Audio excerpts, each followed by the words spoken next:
Upon awakening abruptly, a pair of crimson eyes, adorned with three swirling black tomo, captivated his gaze unwaveringly. It felt as though they could entirely consume him, and the world around him appeared to be collapsing. What kind of power was this? It seemed capable of drawing him into an alternate realm. As the tomo ceased their rotation, the mesmerizing eyes vanished in an instant. Suddenly, Yuichi sat up in bed with a start, exclaiming, "What was that? Was that the Sharingan?" He paused, contemplating. My name is Uchiha Yuichi, a member of the esteemed Uchiha clan in the Hidden Leaf Village. Although I was born into a prestigious lineage known for its scarcity of members yet abundant in talent, I find myself rather ordinary, albeit in an extraordinary way. My ordinariness stems from my lack of remarkable traits, while my uniqueness lies in the fact that I have been an orphan since childhood, leading many within the clan to believe I am not truly one of them. Yuichi's short, jet black hair appeared somewhat tousled, likely a result of just waking up. His sharply defined eyes seemed to be the perfect vessel for the Uchiha clan Sharingan. Yet, Yuichi had never considered this aspect. His face was unremarkable, neither particularly handsome nor unattractive, the kind that would go unnoticed in a crowd. In fact, according to their words, had I not been found in a room belonging to the Uchiha clan, they might not have acknowledged me as one of their own. Today marks a significant day, truly important to me. This important day should warrant some joy, for it is my 12th birthday, a day that should be met with blessings and well wishes from my clan. However, this birthday feels different, for despite turning 12, I have yet to demonstrate the abilities befitting an Uchiha. Though the Uchiha clan may be few in number, they possess the undeniable bloodline of the Uchiha. Yet, I struggle to even perform the most basic fire techniques. Perhaps this is my fate. Yuichi has never felt that his talents are inferior to anyone else's, but the clan members, who have lived alongside him for 12 years, have likely never regarded him as one of their own. Yuichi slowly rose, washed his face, and tidied up. Although today is his birthday, no smile graced his face, nor was there a hint of joy in the desolate room, where only he moved about. Perhaps after today, I shall never return, will I? Yuichi murmured to himself that he approached the wardrobe, intending to change out of his sleepwear into his preferred attire. However, upon seeing the clothes, he halted, his hand poised to touch them. Yuichi realized that every piece of clothing bore the distinctive Uchiha clan emblem, a crest resembling a ping-pong paddle, composed of red and white, a testament to the clan's rich history. "Uchiha is it?" he muttered, closing the wardrobe in search of clothing devoid of the Uchiha insignia.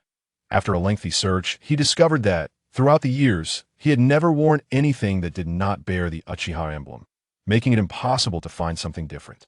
Now, since he could not find any, it seemed even less likely he would acquire something outside the Uchiha clan. With no other options, Yuichi contemplated wearing his sleepwear, but then a thought struck him. Surely there can't be an emblem on this as well. He picked up the sleepwear, recalling that it seemed devoid of the Uchiha insignia. Yet, perhaps he had merely overlooked it. He felt an urge to confirm whether this garment bore the Uchiha emblem, as if he sought to sever ties with the clan entirely. Indeed, upon inspecting the sleeves, he discovered the Uchiha crest yet again. In a fit of frustration, Yuichi exclaimed, "Why doesn't the Uchiha clan sell clothing? It could be a lucrative brand, far more prosperous than they are now." But such was the reality. Slowly, he set down the sleepwear and reopened the wardrobe. With no other recourse, he resolved to step boldly into the world and bid farewell to the family he had known for 12 years. Perhaps he truly did not belong to the Uchiha clan, but he had lived here for 12 years, and they had cared for him during that time. Yuichi selected a blue long coat, accompanied by a long blade he had used for several years, and a few essential items, before exiting the room without taking anything else.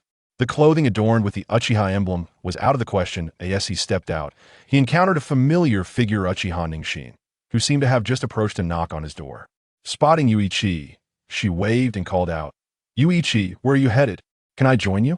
Perhaps I can be of assistance." In response to Ningshin's enthusiastic greeting, a rare smile broke across Yuichi's face. Over the years, as he grew, the only person he could truly call a friend was Ningshin. With a smile, Yuichi approached and replied, "No, thank you. I am off to undertake a lengthy mission, one that may keep me away for some time. So please do not seek me out for a while." Having said this, he seemed poised to turn away, for aside from the Uchiha clan, which had been his home for 12 years, only Ningxin lingered in his heart.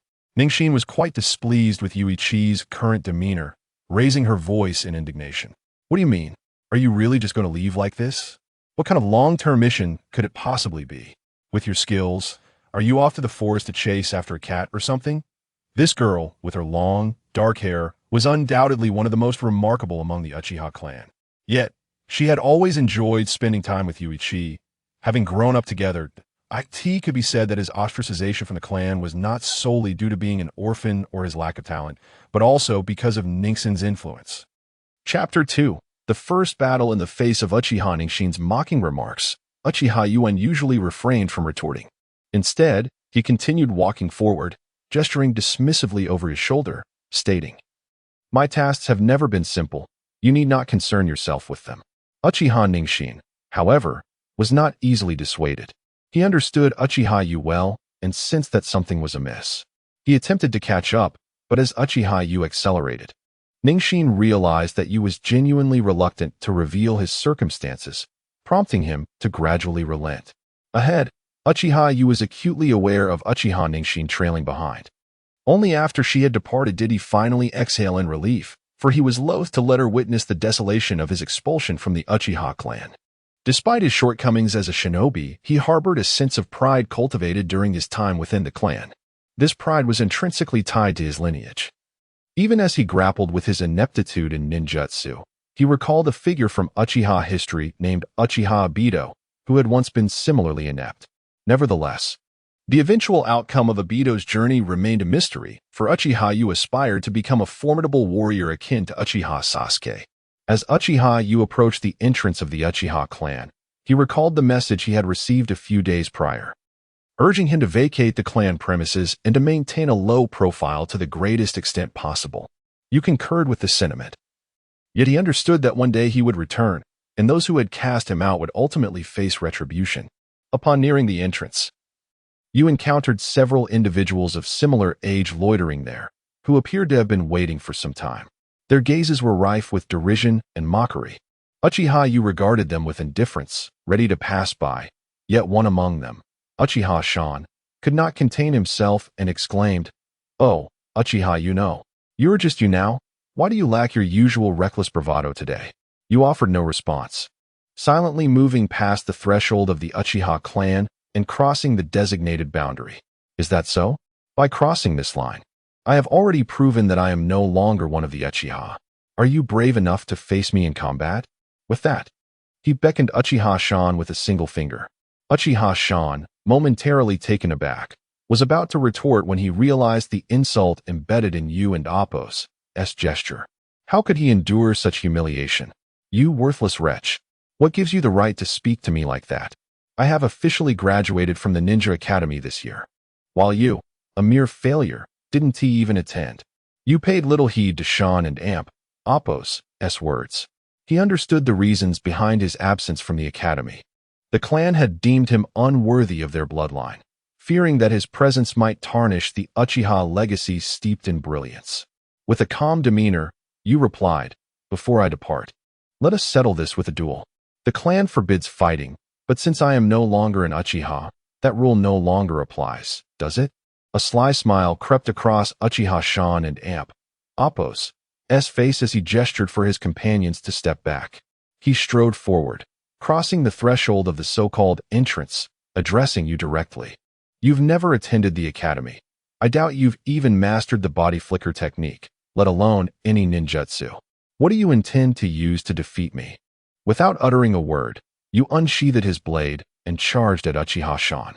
The straightforwardness of his approach, though lacking in speed, was enough to expose numerous weaknesses in Shan's defenses, even for someone freshly graduated from the academy. Uchiha Shan scoffed at Yu's audacity. "Are you attempting to amuse me? Do you crave death, charging in so unprepared? Or do you have a plan?" As he spoke, Shan began forming hand seals, preparing his technique. Fire style, great fireball technique. With a deep breath, he unleashed a torrent of flames aimed directly at Uchiha Yu. Faced with the oncoming fireball, Yu had no option but to evade. He observed that the fireball was predominantly centered on him, but deviated slightly to the left, indicating a lack of precision in Sean and Appo's control. If I move to the right, I should be able to evade it. With clarity of thought, you swiftly shifted to the right, determined to avoid being engulfed. Thanks to his quick reflexes, you managed to evade the fireball, leaving Uchiha Sean incredulous. Could it be a substitution technique? He pondered. Before Sean could voice his thoughts further, you closed the distance again. Aware that he was ill-equipped to counter fireballs or shuriken, his only hope lay in getting close enough to Sean. Sean, perceiving you and Appo's intentions, thought to himself, does he believe our disparity lies solely in ninjutsu? He opted against further ninjutsu and instead drew a kunai from his waist, brandishing it before him as he charged at you. The two closed in on each other rapidly, yet Sean and Appo's speed notably exceeded you and Appo's. However, when it came to anticipation and reflexes, you held a distinct advantage. His blade met Shan's kunai in a clash, effectively neutralizing Shan's weapon and preventing him from gaining leverage. Simultaneously, Yu's other hand struck at Shan's abdomen. I've done it. You thought triumphantly, but as his fist connected, Shan's form dissipated into a cloud of white smoke. A clone? You realized. Chapter 3, A Millennium of Pain. Uchiha Yu, for a moment, believed he was facing a mere shadow clone. He quickly readied himself, anticipating an attack from Uchiha Yama from any direction. Yet, the surroundings were devoid of cover. There were no trees or obstacles to conceal him. Suddenly, an idea struck Uchiha Yu as he glanced at the positions of the other two members of the Uchiha clan. They stood outside the designated line. Yet there were still only two of them. At that moment, one of them surged forward as Uchiha Yu turned his gaze elsewhere, rushing in with shurikens in hand and a menacing expression. There was no mistaking it. This was Uchiha Yama himself. You worthless fool, meet your demise. Uchiha Yama took advantage of Uchiha Yu's momentary distraction and the relaxed vigilance of the other clan members, launching a surprise attack. Uchiha Yu felt a gust of wind at his back and spun around swiftly. However, before he could evade, Uchiha Yama was already upon him. With no time to escape, Uchiha Yu raised his long blade defensively in front of him, his eyes fierce as he attempted to parry Yama's kunai. Yet, Uchiha Yama was not so easily thwarted by a mere defensive stance. Though his initial strike was deflected, the next moment, he delivered a powerful kick to Uchiha Yu and Appo's chest, sending the long sword flying from Yu's grasp and crashing to the ground in the distance. Gasping for breath, Uchiha Yu clutched his chest, feeling the force of the blow render him momentarily breathless. Yet, he mused that had the same force been directed at Uchiha Yama, it would likely have had no effect. Uchiha Yama refrained from following up with another attack, instead mocking, "See? I warned you against seeking your own destruction. This is the chasm that separates us." The ordinary from the Uchiha. Utilizing the two clan members as a distraction, Yama had one of them stealthily depart while he concealed himself among them, only to ambush you. Lying on the ground, Uchiha Yu gazed up at the condescending Uchiha Yama. Slowly rising, he spat out a mouthful of blood, his voice steady as he replied, "Is that so? You are not as formidable as you claim. Is this the culmination of your 6 years at the Ninja Academy? Hardly impressive." A faint smile graced Uchiha Yu's lips. Yama's expression turned cold, his voice laced with fury. "It seems you wish to be beaten further. You refuse to cease your insolence until you are thoroughly vanquished." The two appeared poised to continue their clash. Yet Uchiha Yu understood that prolonging the fight would yield no opportunity for him. However, he also recognized that without attempting to push his limits, he would never advance. Uchiha Yu retrieved his long blade, gripping it firmly as he faced Uchiha Yama, preparing for the next assault. This time, he opted for a defensive stance, eager to see what Yama could produce beyond mere ambushes. Yama said nothing, advancing swiftly, his kunai gripped tightly as he approached. Just as Uchiha Yama lunged, Uchiha Yu intercepted with his long blade, this time taking the initiative to strike back with a flying kick aimed at Yama. Yama, quick to react, blocked the kick with his foot, retreating slightly before forcing Uchiha Yu's blade aside with his kunai. In a fluid motion, he drew a second dagger from his waist, directing it toward Uchiha Yu and Appo's face. Anticipating Yama and Appo's attack, Uchiha Yu crouched low, narrowly avoiding the kunai as it sliced through a few strands of his hair without inflicting any harm. Having evaded that strike, Uchiha seized the opportunity. Now you cannot escape. He swung the hilt of his blade with all his might, delivering a sudden blow to Yama's groin. A brief silence followed before Uchiha Yama emitted a howl akin to a wounded animal, the sound quickly turning into silent agony as he clutched his injury, racked with pain. Uchiha knew he had struck true and mockingly waved his hand at the suffering Yama, saying, "Consider this a gift, the most excruciating present in the world." With that, he sprinted toward the streets of Konoha. Meanwhile, the two Uchiha ninjas rushed over to Yama, assisting him as they hurried him to the Uchiha clan's hospital. One ninja, carrying Yama, asked, "Are we just going to ignore Uchiha? Let him go unpunished?" The other replied anxiously, "Are you foolish? In this situation, who could possibly care about him? Look at Yama. He seems to be on the verge of unconsciousness. Perhaps it's for the best. He will suffer less that way. Such pain? How would you know? Unless you..." The questioned Uchiha ninja shot him a glare, contemplating that had he not been burdened with Yama's weight, he might have retaliated with a punch. In the hospital, Uchiha Yama lay unresponsive on the bed. The doctor turned to the two accompanying Uchiha ninjas, stating, "Who could have committed such a cruel act? If he is fortunate, the pain may pass. If not, well, he may face dire consequences." The two ninjas exchanged worried glances. Then, in a fit of desperation, clutched the doctor and Appo's legs, pleading, "Please save him. If he finds out what happened, we will be in serious trouble." Uchiha had reached the bustling streets of Konoha. From this day forth, he would have no ties to the Uchiha clan. If one were to insist on a connection, he could only wonder about Uchiha Yama and Appo's fate. Should Yama truly face such dire consequences, it would undoubtedly lead to significant complications for you himself. Chapter 4. Yao Lianshan Konoha. The Hidden Leaf Village is said to have been jointly established by the Uchiha and Senju clans, making it one of the most ancient of ninja villages. In addition to Konoha, the other prominent ninja villages include Sunagakure in the Land of Wind, Kirigakure in the Land of Water, Kumogakure in the Land of Lightning, and Iwagakure in the Land of Earth. Each village is led by a leader known as the Hokage, and the current supreme leader of Konoha is the 14th Hokage, Lingfeng, who possesses abilities akin to those of the first Hokage, Mokutan. Additionally, Uchiha has heard whispers that Lord Lingfeng hails from another world known as Earth, a place of which Uchiha has never heard. Now, as Uchiha strolls through the bustling streets of Konoha, he finds himself feeling quite lost. Regretfully, he muses that had he brought something of value with him, he might have been able to exchange it for some money, perhaps securing a place to stay. Currently, Uchiha finds himself destitute, with no means of income, a source of great frustration for him. He had envisioned that upon his departure, he would diligently train and learn, showcasing his prowess to the Uchiha clan.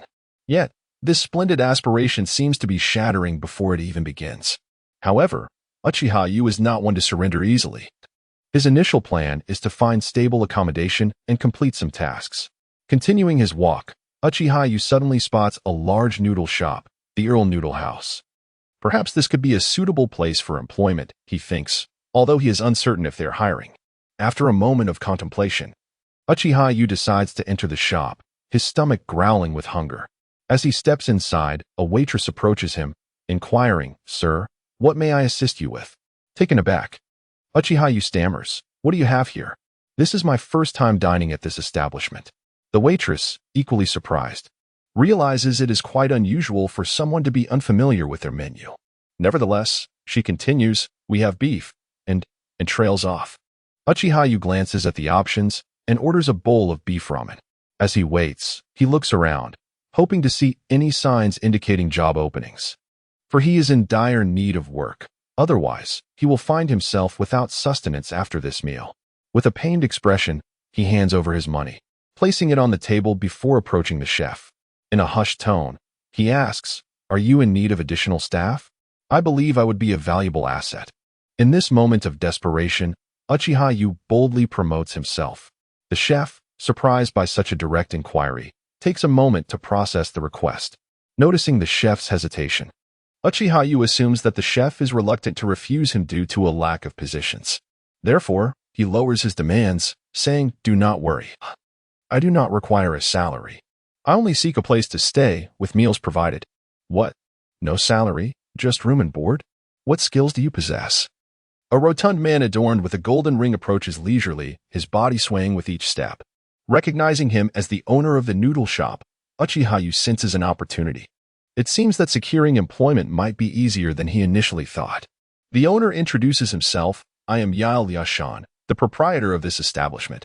To be frank, our shop has been in operation since the era of the third Hokage, making it the oldest ramen shop in Konoha.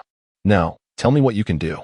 Observing the bustling environment, Uchihayu realizes the significance of this establishment, yet remains unfazed. With confidence, he responds, "Rest assured, I can handle any physical work. From cleaning to serving dishes, I am capable of it all." Yael smiles and says, "In that case, you are welcome to stay. We are in need of someone to assist with physical tasks. Nowadays, young people are more inclined to pursue becoming ninjas. So having a young person to help is certainly advantageous." After this, the owner prepares to leave. Seeing Yael about to depart, Uchihayu quickly calls out, "Boss, regarding my accommodation." Yael seems to suddenly recall something. "Ah, the second floor of this noodle shop is a suitable lodging. Follow me. The conditions are quite acceptable." Ascending to the second floor, Uchihayu finds the DCOR exceedingly simple, cluttered with various items, resembling more of a storage room than an actual living space. After rummaging through the disarray, Yael eventually uncovers a door. As he opens it, a cloud of dust billows forth, indicating that the room has not been opened in years. With a hint of apology, Yael remarks, "Since this place has not been touched for so long, it is a bit messy. However, you only need to clear a path into the room. The essentials are still intact, with a bed and a restroom. It just requires a thorough cleaning." Uchihayu surveys the room, noting that the bed is a spacious double, ample enough for a comfortable night's sleep. He also observes that the restroom is adequate and well lit, though dust covers every surface, indicating that he will need to invest some time to make it habitable. After contemplating, he responds, "No problem. Having a place is sufficient. The conditions are quite decent, and I can tidy it up." Yael, still feeling a bit uneasy about the state of the room, thinks it over. He has not engaged in physical labor for years and is reluctant to assist, so he generously offers, "I will grant you a 2-day respite from work. Use this time to clean your room, and in 2 days, come downstairs where someone will assign you your tasks." Chapter 5. Only the east wind is needed. Why not it? Understanding the importance of diligence in his work. "May I inquire about the specific hours of my duties? This would allow me to devise a suitable plan." Although he acknowledged the significance of work, Y was acutely aware that his primary focus must remain on his training, for he bore an imperative mission. His feelings toward the Uchiha clan were complex, mingling resentment with a yearning for belonging. Ichiraku Rizan spoke without hesitation, "You should be quite aware of this. Our ramen shop typically opens in the morning. Today is an exception, otherwise, we close shortly after 11. With this clarification, Y felt a wave of relief wash over him. Though the afternoon would not be as conducive to training as the morning, Y was grateful for the ample time he could allocate to himself. At his age, having yet to embark on the path of ninjutsu was indeed late, a fact he found rather disheartening, particularly as he aspired to become a great ninja. Ichiraku Rizan soon departed, leaving Y to survey the untidy room. Dust clung to every surface, and even the sheets appeared unfit for use. After hastily gathering the bedding, he discarded everything and began tidying up. Before he realized it, the clock indicated it was already past 2. Glancing out the window, he noted the sunlight streaming into the room, a testament to the excellent lighting it afforded. "It is time to procure some essentials," he mused silently, patting his pockets only to discover he was devoid of even a single coin. What now? He recalled his earlier agreement with his employer to forego wages in exchange for food and lodging.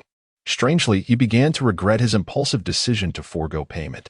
However, retracting his statement was not an option, particularly since he held Ichiraku Rizan in high regard. With a sigh of resignation, Y murmured, "Very well. I shall endure for a few days and devise a solution later." The clock read 2:00 and Oppo's clock. It was time to train, a rare opportunity during his brief respite. As Y prepared to descend the stairs in search of a quiet space for practice, he heard footsteps approaching. A girl clad in the ramen shop and Appo's uniform ascended the stairs. Her short black hair enhancing her efficient appearance, embodying the essence of a capable woman. Upon noticing why blocking the only pathway to his room, she asked, "Are you heading out? The boss instructed me to fetch some daily necessities and bedding, but I require your assistance to carry them upstairs." Observing the girl's arms laden with bedding and various essential items, Why acknowledged, "I understand. Thank you. I am Uchiha. Why? Pleased to make your acquaintance." Upon hearing his introduction, the girl realized she had yet to properly introduce herself, her cheeks flushing with embarrassment. "I'm Karashima Reiko. You may call me Reiko." Why promptly descended the stairs to retrieve the linens Reiko mentioned, along with some money left behind. The money bore a note. "This is not a salary. Since you insisted you did not require payment, consider this a small emergency fund. Use it wisely." Ichiraku reasoned. Why smiled softly upon reading the note, recognizing the kindness of his employer. After gathering the items, he ascended to arrange his room, where he encountered Reiko descending the stairs. "I have placed everything where it belongs. I'm off work now. See you tomorrow." With a brief exchange of farewells, Reiko left the ramen shop. Why completed his room setup, feeling a sense of relief wash over him as he had finally found a place to rest. Exiting the shop, he noted that only a few patrons remained inside.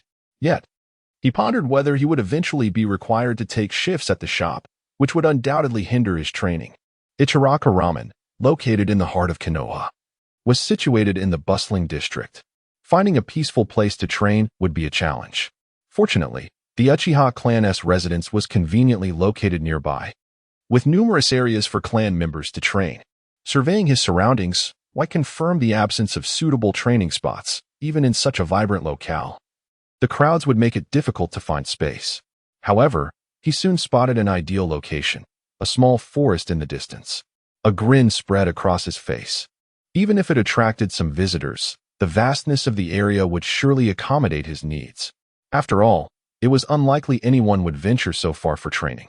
The small forest lay in the southwestern part of Konoha, bordered by the Nara clan and Appo's traditional residence, a family that rarely ventured into the area due to a lack of necessity. As Y entered the forest, he took a moment to appreciate the serene environment. How could such a splendid area be uninhabited? He wondered, but felt grateful nonetheless for the ample space to train. Drawing the long blade from his back, he began his practice. His training regimen was straightforward, derived from the techniques observed from Uchiha masters. Though the Uchiha were not primarily known for swordsmanship, Y had confidence in his approach. Selecting a sturdy tree, he charged toward it, his speed modest. Just as he neared the trunk, he deftly sidestepped to the right, slashing the blade alongside the tree, leaving a jagged mark. Without pausing, he pivoted to thrust the blade into the tree's core, a triumphant smile gracing his lips. This sequence has been meticulously crafted. With continued practice, I shall master my technique. Y and Appo's celestial blade style. Chapter 6. Are you trying to make me laugh? The rain had just ceased, when suddenly a mocking voice echoed from above. "Oh, what a silly name you have. And your techniques are equally foolish. Are you even a ninja?" The barrage of questions caused Rain to lose his composure. The combination of strikes he had meticulously developed was derided by an unknown individual. As he raised his gaze, ready to confront the one who had insulted him, he noticed a figure clad in a flowing white robe, adorned with the clan symbol of the Senju from the Hidden Leaf Village on his left shoulder. Momentarily at a loss for words, Rain recalled that although peace had reigned in the Hidden Leaf for many years, the rivalry between the Senju and Uchiha clans had reignited with the rise of the Uchiha. Reminiscent of the ancient disputes involving their forebear, Uchiha Sasuke, the two families had long viewed each other with disdain, with the Uchiha's ascendants overshadowing the Senju. The inhabitants of the Hidden Leaf remained oblivious to the reasons behind the animosity between the clans. The Senju youth, seemingly of Rain and Appo's age, observed Rain and Appo's momentary daze and continued to taunt him. "What are you doing? Surely you're not losing confidence over my mere jest." "I am Senju Muta. What is your name?" Awakened by Muta and Appo's words, Rain finally responded, still somewhat dazed. "I am Rain. I will not abandon my swordsmanship due to your nonsensical remarks." I will prove to you that my blade skills are destined for success. Senjumuta smiled faintly, not bad. However, that technique you just attempted was utterly foolish. Riddled with flaws. It would only lead to your demise. Your understanding of swordsmanship lacks depth. Perhaps you should start with ninjutsu instead. Fury ignited within Rain as he retorted. What? You speak as if you know my abilities. Even a graduate of the Ninja Academy would not best me. This is my strength. Muta, who had initially smirked, burst into laughter. Ha ha ha. The Ninja Academy? You dare to bring that up? Let us engage in a contest. If you can defeat me, I will acknowledge your swordsmanship. If you lose, you will become my subordinate. Muta continued to mock. Before Muta could utter another word, Rain seized his sword and charged at him. The victor is always the one who strikes first. Muta, standing atop a tree and thus enjoying the advantageous terrain, was unfazed by Rain and Appo's sudden assault. He clasped his hands together and declared loudly, "Would release, would pillar technique."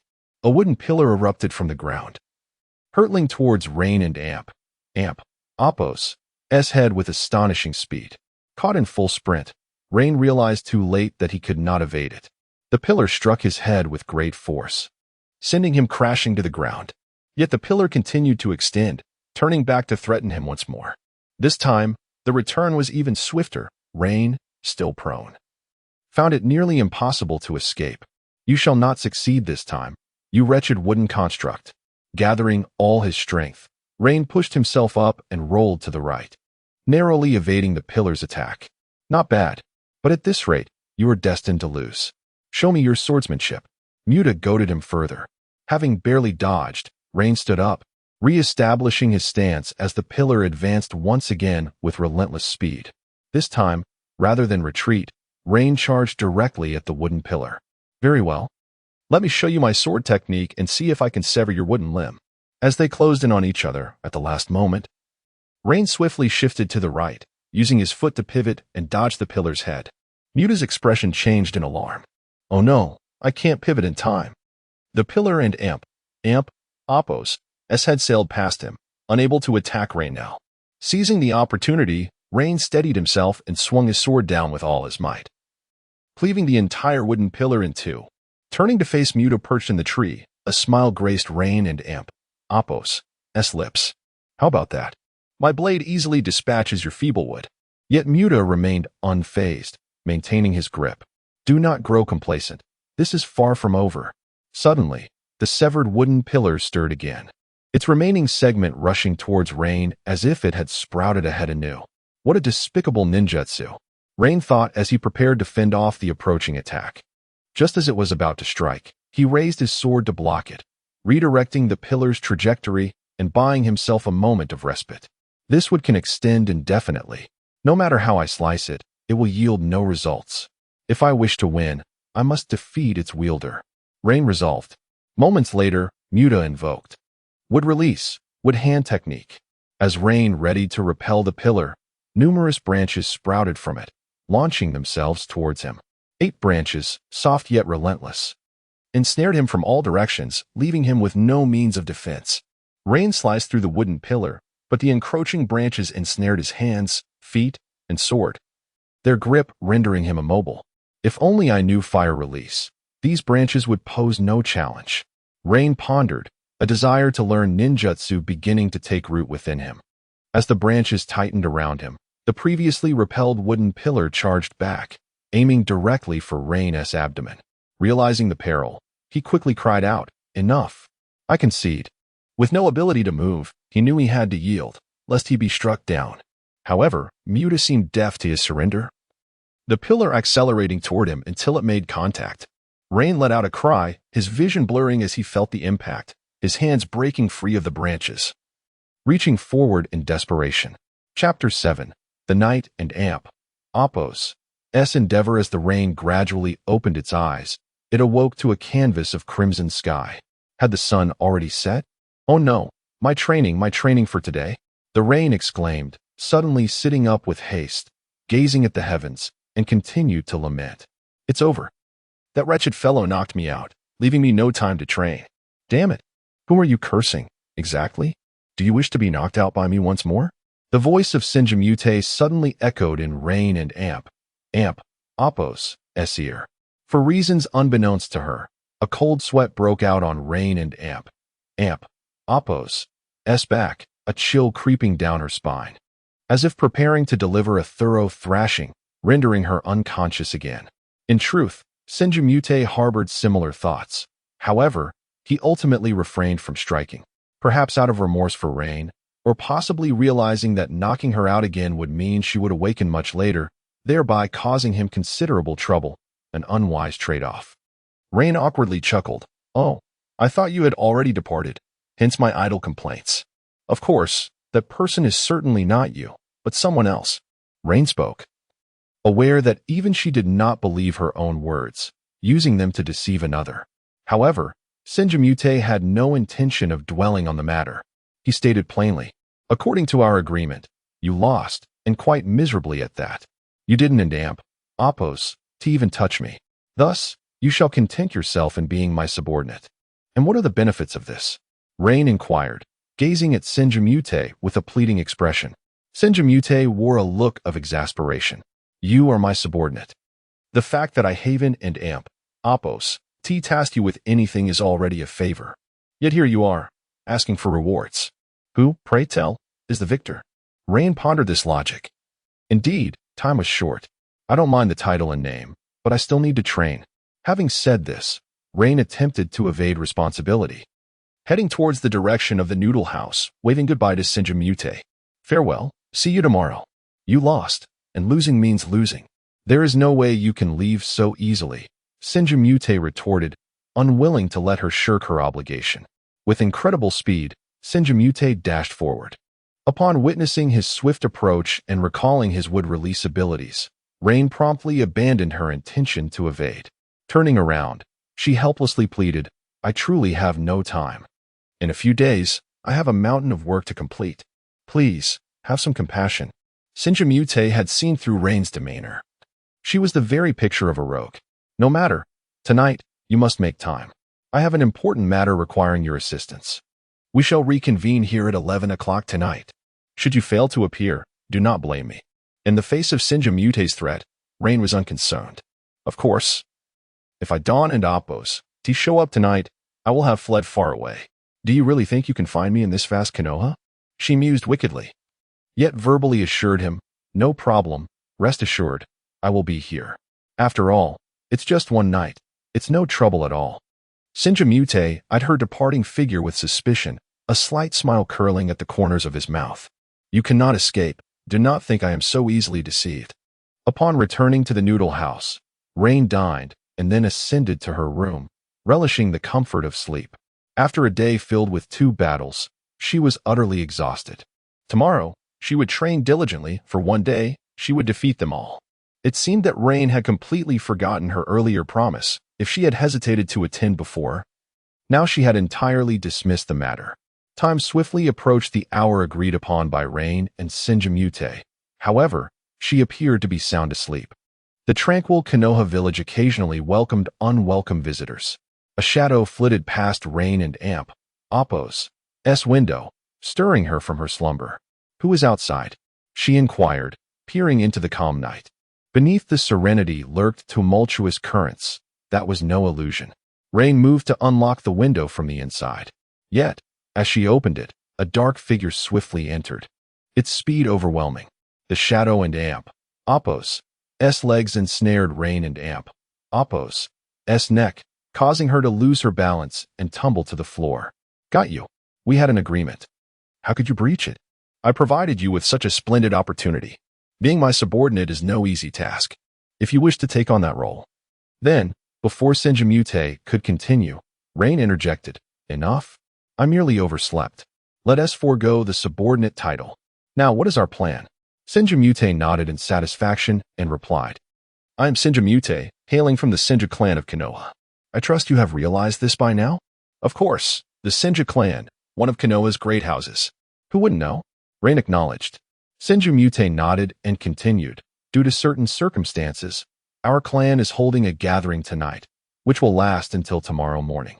I am seizing this opportunity to venture out. I have a plan, and it involves a secret technique scroll. A secret technique scroll? What is that? Rain inquired, puzzled. Senjimute lowered his voice, as if deliberately wishing to avoid eavesdroppers. The secret technique scroll contains records of powerful wood-release techniques. If I can seize this scroll, my wood-release abilities will ascend to a new level. But I know nothing of fire release or any other techniques. I can't amp, oppose, to even begin to learn. Rain protested. Senjimute contemplated for a moment. If you assist me, I will not neglect your efforts. However, the scrolls contain formidable techniques that would be of little use to you. I merely wish to study and draw inspiration from them. Rain felt overwhelmed. All right, here's the deal. If we succeed this time, I will help you. Let and amp, oppose, act swiftly. It is already late. The Hokage should be asleep or have gone home by now. This is our perfect opportunity to procure a copy of the secret technique scroll. Chapter 8. The action commences after receiving a firm confirmation from Senjimute. You reluctantly agreed.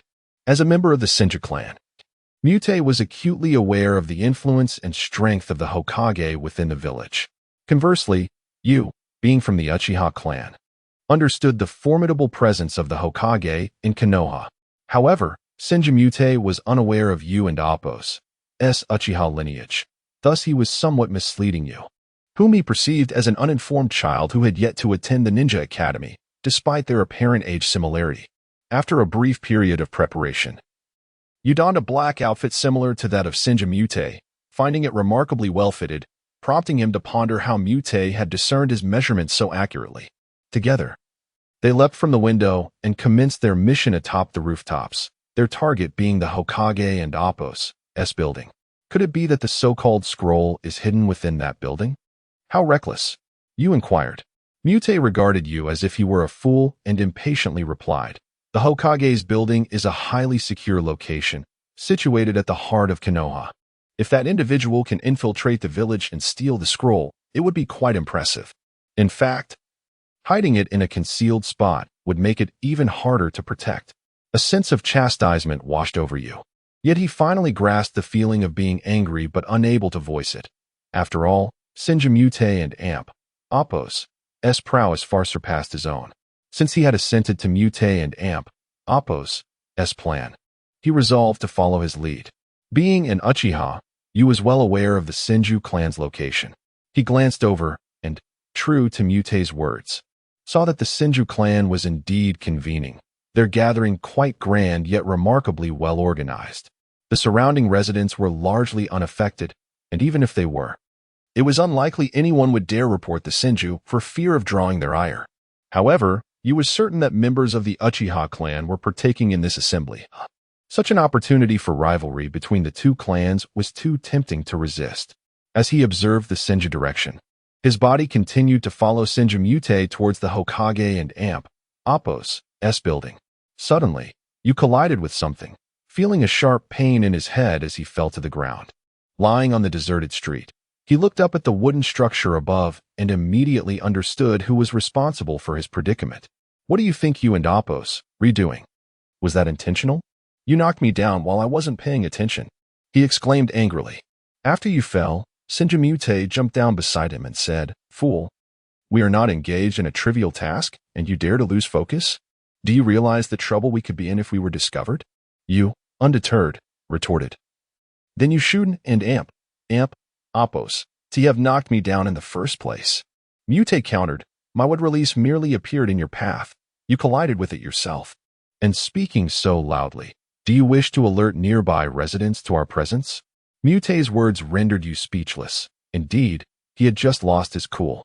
Reflecting on it now, he felt a twinge of fear, for he understood the dire consequences of attempting to pilfer from the Hokage's domain. Fine, I get it. Let's continue. Where are we now? You inquired, glancing around.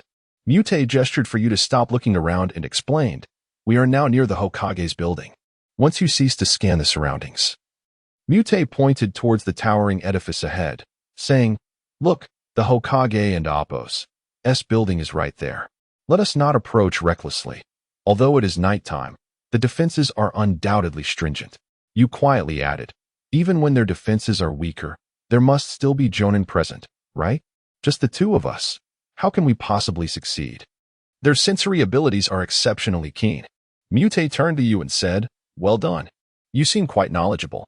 However, follow my lead. I am fully prepared for this endeavor, so have no worries." Mute aimed to bolster Yu's confidence, knowing that Yu's earlier comments indicated a solid understanding of the Hokage's significance. "Let us commence. I have assessed the number of guards, and today they are relatively sparse due to the Senju clan and Appo's gathering.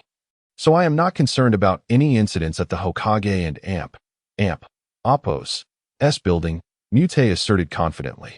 With that, he produced a map from behind him, clearly illustrating the interior structure of the Hokage and Appo's building, with a large red circle marking their objective. "First, create a distraction outside while I infiltrate the Hokage and Appo's building. After that, find a way to join me inside. I will inform you of the next steps at the appropriate time. Be cautious and avoid prolonged conflict," Mute instructed solemnly. Yu nodded, though he harbored little hope of escaping after causing a commotion. Yet, having come this far, he resolved not to reveal his cowardice. Soon, Mute departed alone, leaving Yu unaware of his exact destination. Furthermore, Mute had only briefly acquainted Yu with the building's internal structure, citing time constraints as a reason to limit further explanation. As you watched Mute vanish, he dashed towards the Hokage and Appo's building, drawing out a shuriken, having left his long blade behind for convenience. Not far away, Mute observed Yu and Appo's reckless advance towards the Hokage and Appo's building, a faint smile curling at the corners of his mouth. Sometimes, such Na'vi individuals were remarkably easy to manipulate. Did he truly believe he could evade the vigilant guards of Konoha? Chapter 9. Hatake Jinrei. The rain lashed against the Hokage building, shrouding the surroundings in an eerie silence that was almost unsettling.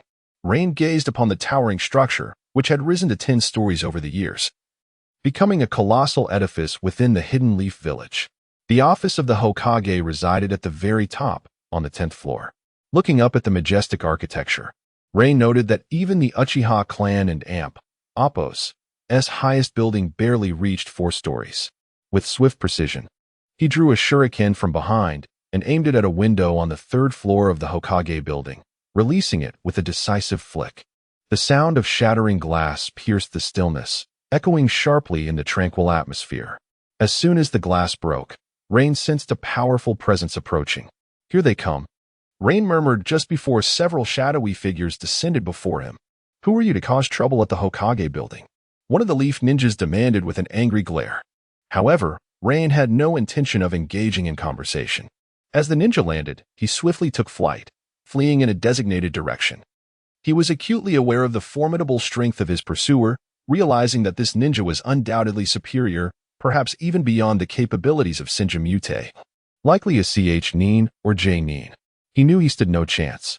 Discretion is the better part of valor, Rain thought, recalling the 36 stratagems of the current Hokage, which he had studied thoroughly. Ultimately, however, none of it proved beneficial. As Rain evaded, he exploited the moment of hesitation from the Leaf Ninja to put some distance between them. "You're not getting away. In the Leaf, your insolence will not be tolerated," the ninja shouted, evidently undeterred and closing in with remarkable speed, far surpassing Rain's own. Is escape impossible? His speed is overwhelming, Rain realized as the ninja drew ever closer. With no hope of fleeing, he resolved to intercept him and seek an opportunity to escape. Spotting a towering building ahead, he leaped atop it.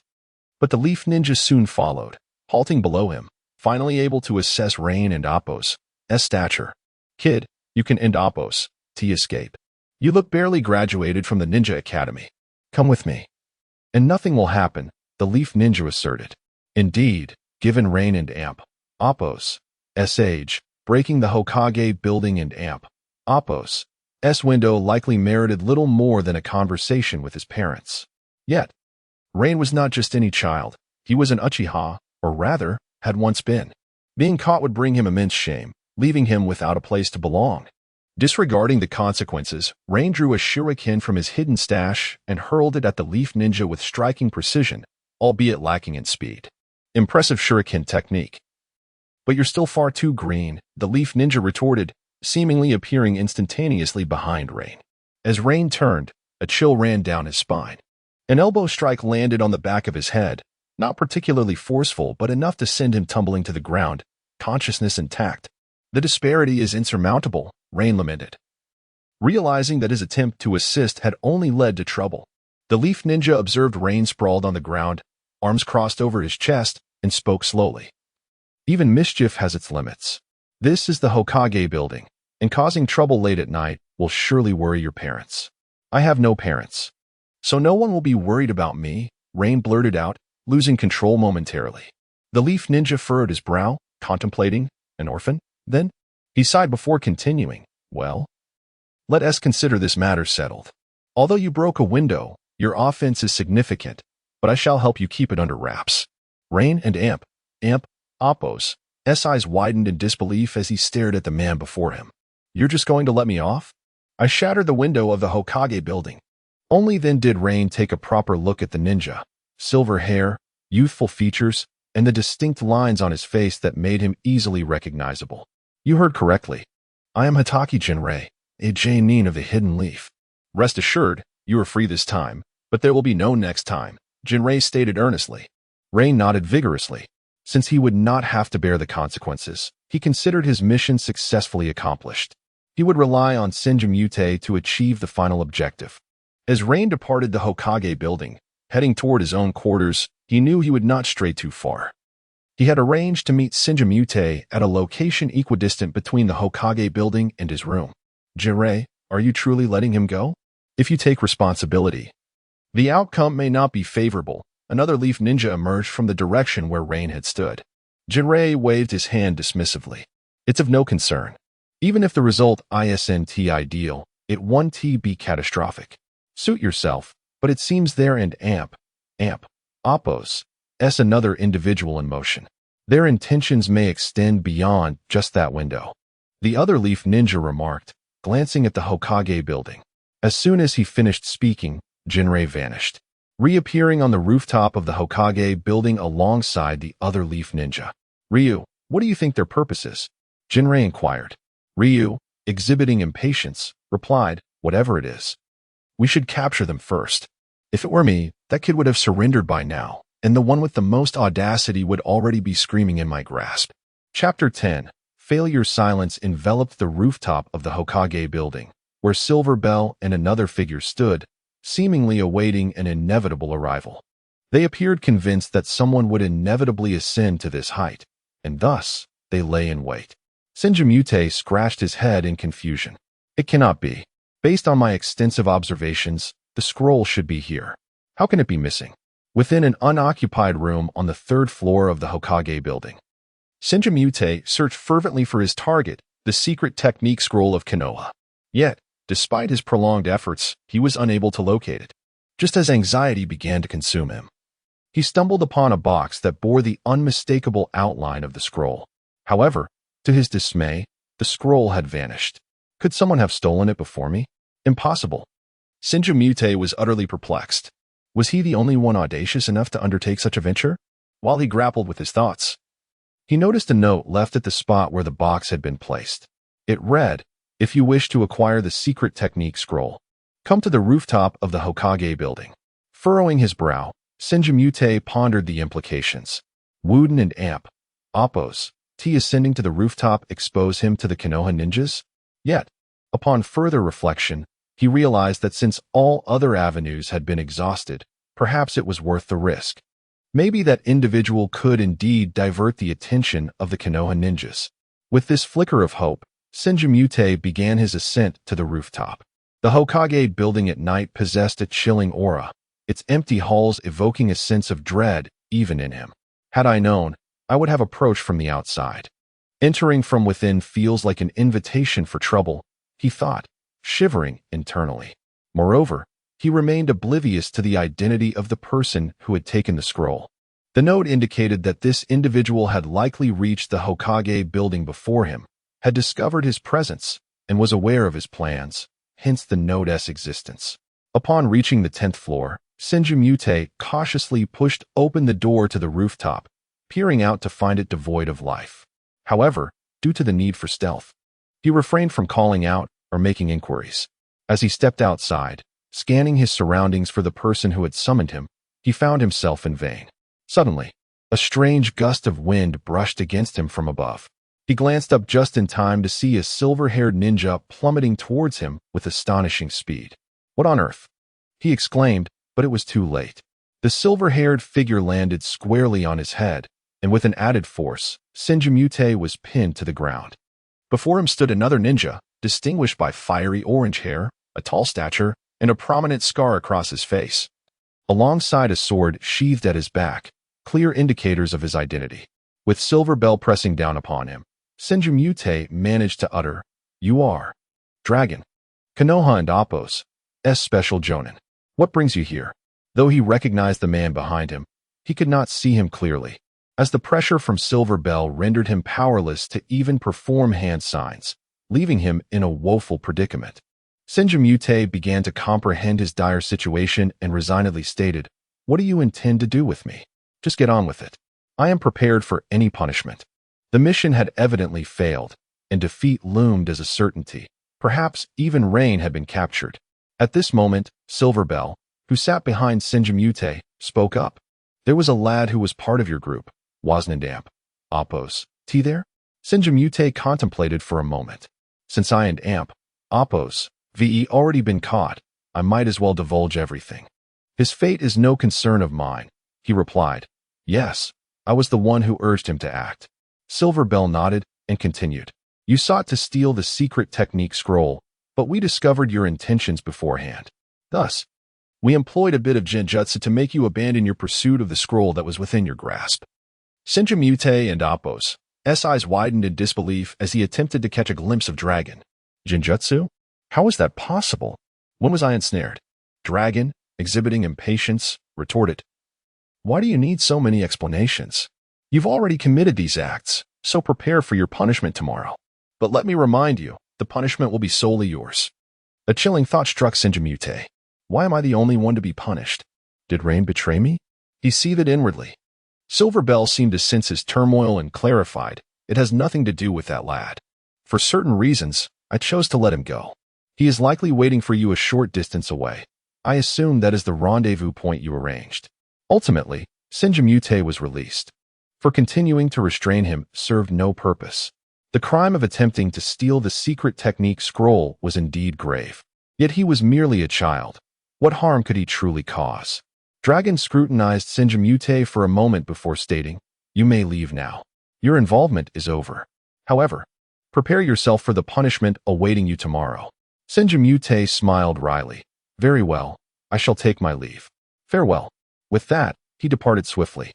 Although he had been forewarned of punishment, he was unaware of his true identity, nor had they inquired about his name. Thus, while they remained oblivious, it was wise to make a hasty exit. Silver Bell turned to Dragon and remarked, "You know his identity? You just let him go. Yet you still speak of punishment for him tomorrow?"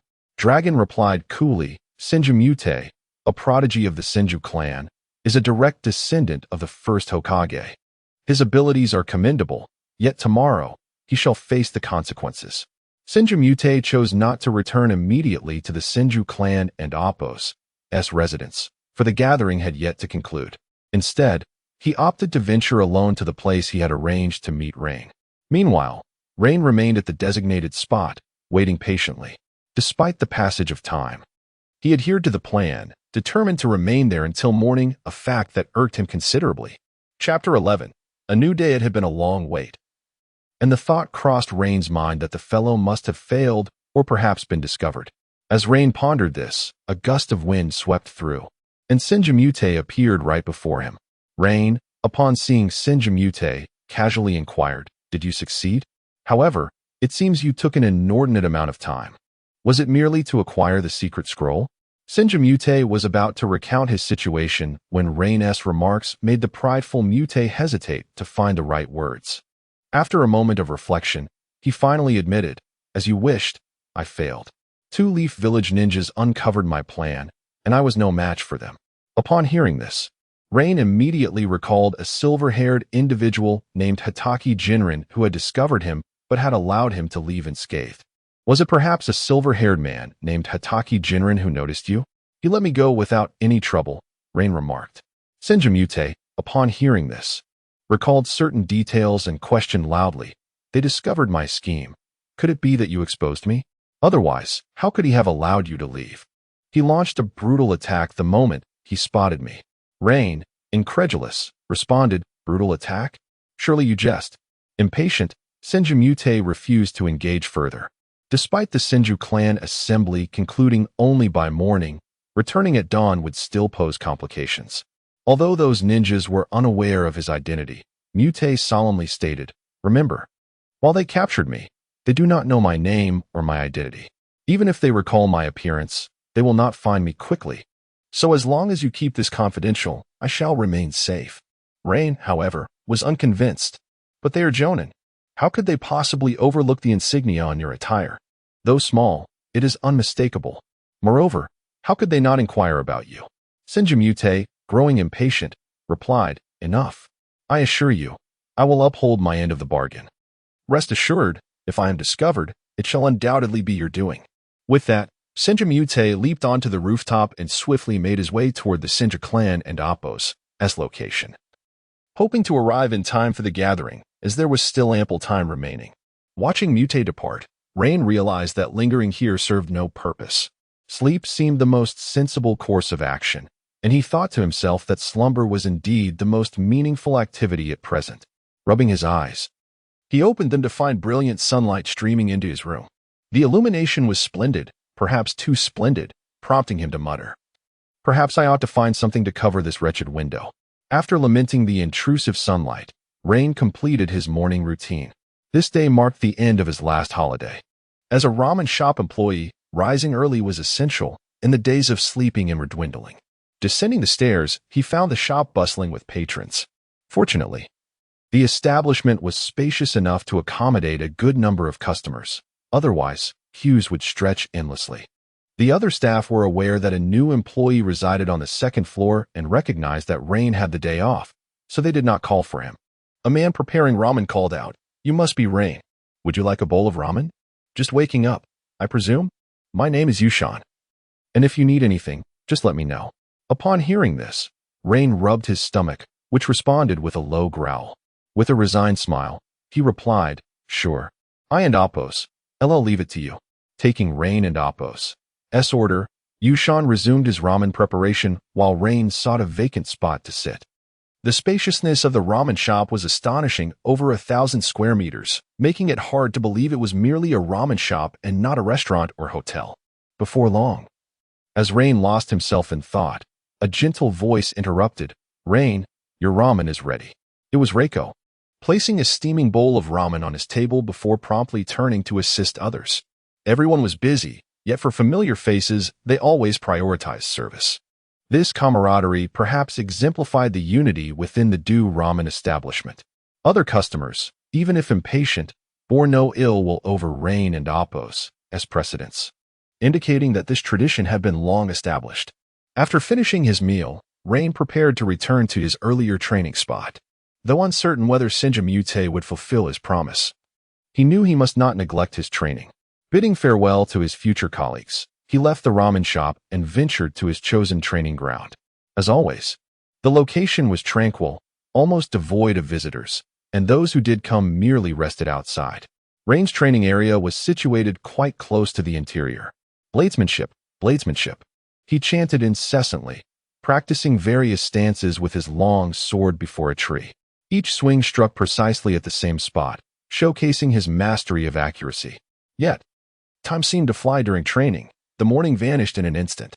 Wiping the sweat from his brow, Rain felt that despite his diligence, he could no longer perceive any tangible progress. In fact, his advancement seemed to have reached an almost imperceptible state. At this rate, I will never become a formidable warrior. Rain clenched his fist in frustration. Just as he prepared to return to do ramen, he paused and retrieved a piece of bread from his pocket. A token taken from the shop, quite normal for an employee. The benefits at Do Ramen were indeed generous. Not only was ramen complimentary, but many other items could be enjoyed at no cost, provided one did not take too much, for even 100 Do Ramens would not suffice. After savoring the bread, which, while delicious, lacked moisture, Rain resumed his afternoon training, continuing to master his swordsmanship. At just 12 years old, he found himself with no other means to cultivate his strength. Chapter 12. Misunderstanding. The afternoon training proceeded swiftly, yet he found himself unable to perceive any enhancement in his strength. The art of swordsmanship demands exceptional speed, precision, and reflexes, none of which you could manifest with any remarkable proficiency. As he diligently practiced, the tree before him, which had been reduced to a pitiful state, suddenly stirred to life. Two enormous wooden stakes emerging from within and launching themselves towards you with alarming speed. Wood release, wooden stake technique.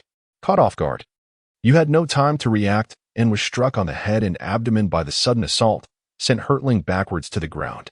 Bracing himself with one hand on his stomach, he slowly rose to his feet, despite being knocked away. The invocation of the wood release technique made it clear to you who was responsible for this unexpected attack. There and Amp, Oppos, no need to hide. Aside from you, I doubt anyone else would use wood release against me. You called out loudly towards the opposite side of the tree. Moments later, a disheveled figure emerged from behind the tree, limping and devoid of vitality, resembling a madman as he approached you. Now it was you and Amp, Oppos, turn to be astonished. Who are you? The madman offered no reply, instead raising his right hand to point at you. Growing impatient, you retorted, I do not believe in ghosts. If you possess ninjutsu, then you must be human. Who are you? If you remain silent, I shall take action, regardless of how formidable your wood release may be.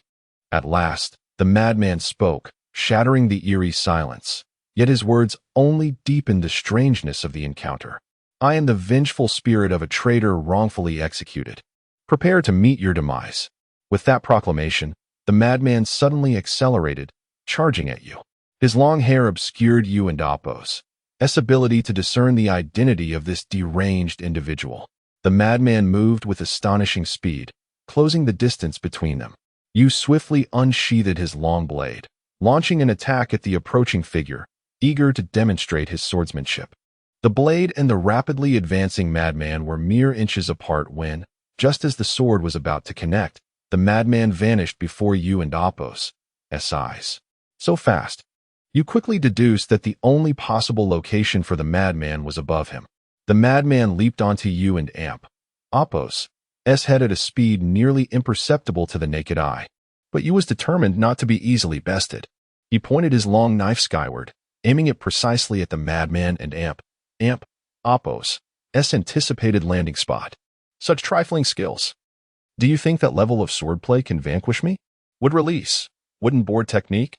A wooden board materialized beneath the madman's feet, propelling him downward towards you's head. You was compelled to use his long knife to deflect the board. However, this was precisely the madman and Amp, Oppos' opportunity. He swiftly maneuvered beside you, whose attention was diverted. You felt a sharp pain in his waist before being sent flying again. You have underestimated the vast chasm between our strengths. How dare you betray me? Wood release, wooden stake technique. The two wooden stakes that had previously struck you sprang to life once more, hurtling towards him with relentless speed. Just as he regained his footing, he instinctively raised his long knife to defend himself. With a powerful swing, he successfully cleaved one of the stakes in two. Yet the severed pieces continued their assault, joined by another unscathed stake, bringing the total to 3. You are Senja Hashirama, aren't you? Do not feign ignorance. I have seen through your guise. This is futile, you declared loudly. Faced with the trio of wooden stakes, you felt increasingly cornered. The relentless barrage was proving exceedingly difficult to counter. If he did not act swiftly, his stamina would soon be depleted. The madman raised one hand, seemingly controlling the stakes, while he himself advanced rapidly toward you. The unyielding onslaught left you with little room for defense. With 2 swift strikes, he managed to fend off the stakes. But the madman launched a rapid attack from the right, targeting a vulnerable spot and used defenses. You was struck once more, sent sprawling to the ground. This latest assault was severe. You struggled to regain his footing, his time spent on the ground stretching longer than before. The madman removed a long wig, revealing himself to be none other than Senja Hashirama. Your ability to identify me is commendable, but the number of wood release users left in Konoha is scarce, and I alone remain as the sole practitioner of such arts. Rubbing his aching body, You asked slowly, "What do you intend to achieve by pretending to be mad? Are you merely seeking to vent your frustrations over your failed plans?" Senja Hashirama smirked. "This morning, I noticed numerous Konoha ninjas appearing in the Senja territory, and they indeed discovered my whereabouts. After enduring a morning of punishment, I came here to await your arrival." You felt a sense of resignation wash over him. It appeared this man had firmly decided that he was the traitor responsible for his predicament. No amount of explanation would absolve him now. However, you persisted. "I have stated before that if they, as elite ninjas, intended to deceive, it would be utterly impossible." Hashirama and Appo's expression darkened with rage as he retorted, "It must have been you. If not for your interference, I would never have been discovered." The exchange resembled a quarrel between two 12-year-olds. Yet it was clear that Hashirama held the upper hand in this confrontation. "What do you intend to do now? I must remind you. The one who exposed you was never me, it was you yourself." Hashirama said nothing further. "Would release, with spikes." Suddenly, stakes fell to the ground. And from beneath the earth, several sharp spikes shot towards you with greater speed than the stakes before. This time, however, you was prepared. He swung his long knife while crouching down, evading several spikes, and deftly severing the remaining ones aimed at him. The spikes, though more rapid and damaging than the stakes, were far easier to dispatch with you and Appo's S-blade, which was much more agile. Yet Hashirama showed no signs of ceasing his assault. "Well done. You have improved." Chapter 13. The Agreement. Once again, the wooden stake surged forward, swiftly advancing toward you, its elongation remarkably rapid. Its length had now reached a point where it could ensnare you entirely, resembling a serpent that relentlessly assailed him. This wooden stake was a modification of the original Hokage and Appo's wood dragon technique. Though it remained feeble at present, it was more than sufficient to contend with you. The relentless barrage of attacks began to overwhelm him. Had it been the true wood dragon technique, you would have already met his demise. Yet, as you mentioned, this was not the wood dragon technique. You struck out at the head of the wooden stake, but his efforts were futile. It could extend infinitely. He severed the stake's head with a swift blow, just as Senju Mukai sought to further elongate it. Seizing the opportunity, you produced a shuriken from his pocket and hurled it towards Senju Mukai. Taking advantage of Mukai's inability to quickly control the wood release to counter his assault, you charged forward with great speed. Mukai nimbly evaded the shuriken by leaning to the side while continuing to form hand seals. This time, not only did he send the wooden stakes to pursue you, but he also produced a shuriken from his own pocket, advancing menacingly toward you. "Let me show you the disparity in our strengths," he declared. The speed of the wood release was astonishing, and before the two could properly engage in combat, the stakes had already closed in on you. You was compelled to turn and confront the wooden stakes, but this time, Mukai lacked the focus to control them effectively. Nevertheless, they succeeded in trapping you for a brief moment, while Mukai drew closer, leaving you besieged on both fronts.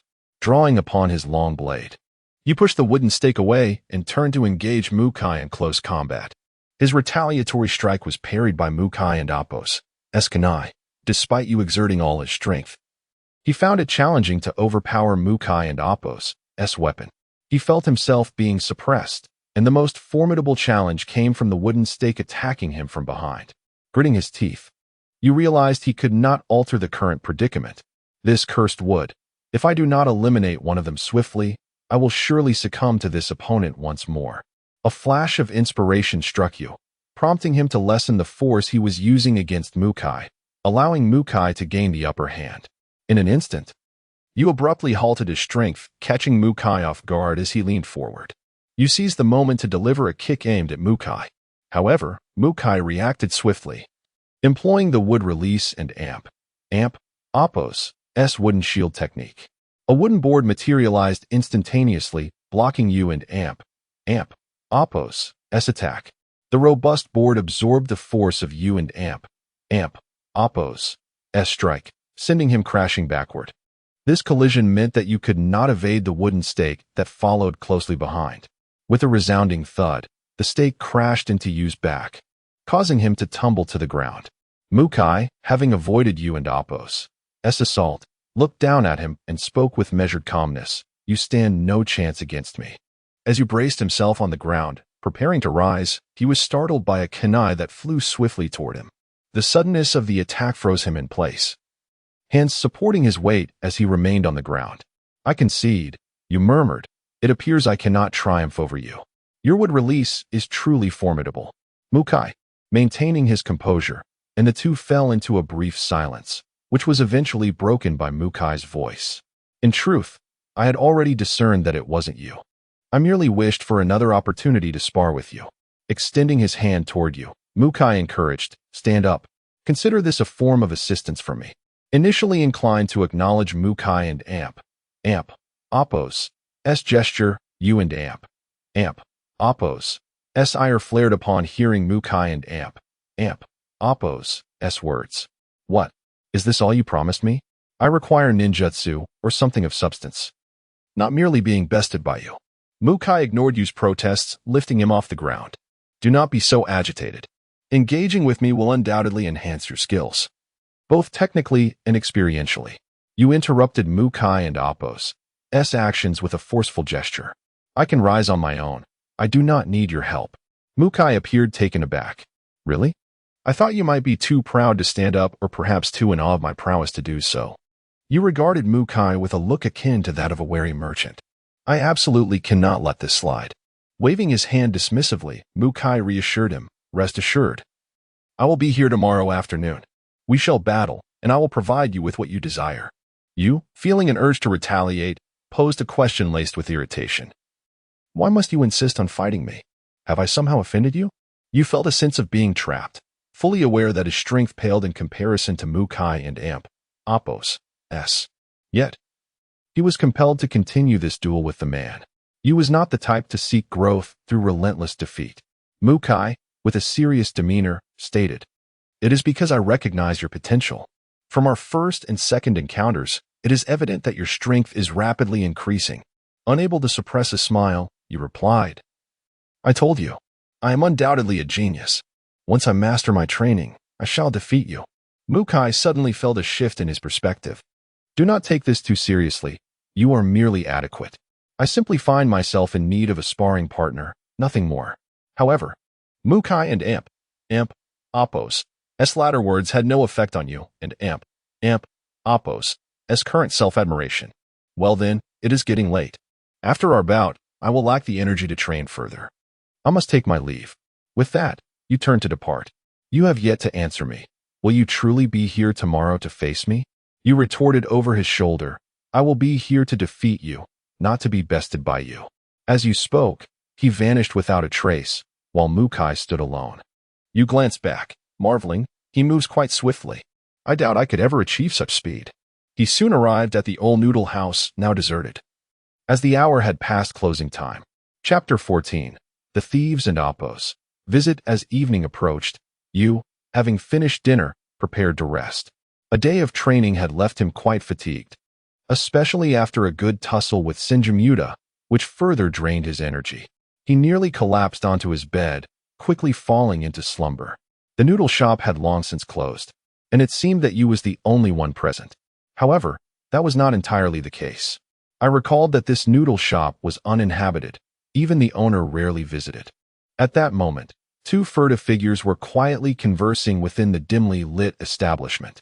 After observing that you had been upstairs for a while without any sign of disturbance, they decided to emerge. "Regardless, the light on the second floor has been extinguished, and what do we have to fear? It's merely a teenager," remarked the man in black clothing. The man clad in yellow fell silent, feeling a sense of unease at the prospect of someone being in the room. Yet, since his accomplice had resolved to proceed, he had no choice but to follow suit. The man in black approached the one in yellow, saying, "Jihuai, you should head to the predetermined locations. It's very likely that the money from Old Noodle Shop is stored there. If not, we shall execute the next phase of our plan." Upon hearing this, Jihuai swiftly took action, moving with remarkable familiarity through the darkness, indicating that the two were well acquainted with the layout of the place. Jihuai searched the kitchen and several other storage areas for a time, while the man in black remained at the foot of the staircase, keeping watch over the second floor. If any commotion arose above, he would be quick to detect it. After a while, the man in black grew impatient and softly inquired, "Have you found anything?" It's taking too long, and your earlier noise was rather loud. Jiuhua replied helplessly. I've nearly searched every spot we selected, but there is not a trace of what we seek, not even a coin. The man in black continued, what money? If all we cared about was cash, why would we come to this noodle shop? What we seek is the recipe for Iru ramen, the predecessor of Earl Noodle Shop from the third Hokage's era. If we acquire it, we can leverage our marketing strategies to quickly attract a larger clientele. Jiuhua expressed his anxiety. I understand that, but aside from money, we haven't found anything at all. The recipe seems to be absent from all the locations we chose. The man in black moved away from the staircase and approached Jiuhua, stating, then let us commence our second plan. We must turn this place upside down to find it. Jiuhua felt a surge of fear. After all, if the first plan involved searching designated areas, the second plan could potentially cause quite a stir, drawing the attention of the Konoha security forces. Should the theft at Earl Noodle Shop be discovered the following day, it might even provoke the Umbu's involvement. Both Jiuhua and the man in black understood well that Earl Noodle Shop had numerous connections with the Hokage, most notably the 7th Hokage, Naruto Uzumaki. It was said that many previous Hokages had shown considerable favor to Earl Noodle Shop. In a moment of hesitation, the man in black decisively declared, enough. This is not the time for doubt. If we desire to transform our noodle shop, we must press on. After this, Jiuhua also steeled himself, and looking at the darkened noodle shop, he inexplicably felt a newfound confidence in their undertaking. Let us begin the operation, Jiuhua, he urged. Jiuhua, the man in black, ceased lingering in the hallway and initiated the search, starting in the kitchen where the possibility of finding the recipe was highest. The second target was the owner's forbidden office, which had seldom been used. The two separated to conduct their searches. Jiuhua headed for the kitchen, while Jiuhua ventured into the office. However, after rummaging around for a while, they found nothing of significance. How is it on your end? Jiuhua inquired. Nothing but ordinary items and a few oddities. We haven't found what we need. Jiuhua replied impatiently. We scoured the entire noodle shop, leaving only the second floor. Perhaps that cunning owner has concealed the items there. Jiuhua glanced toward the staircase, sensing an eerie atmosphere emanating from the second floor.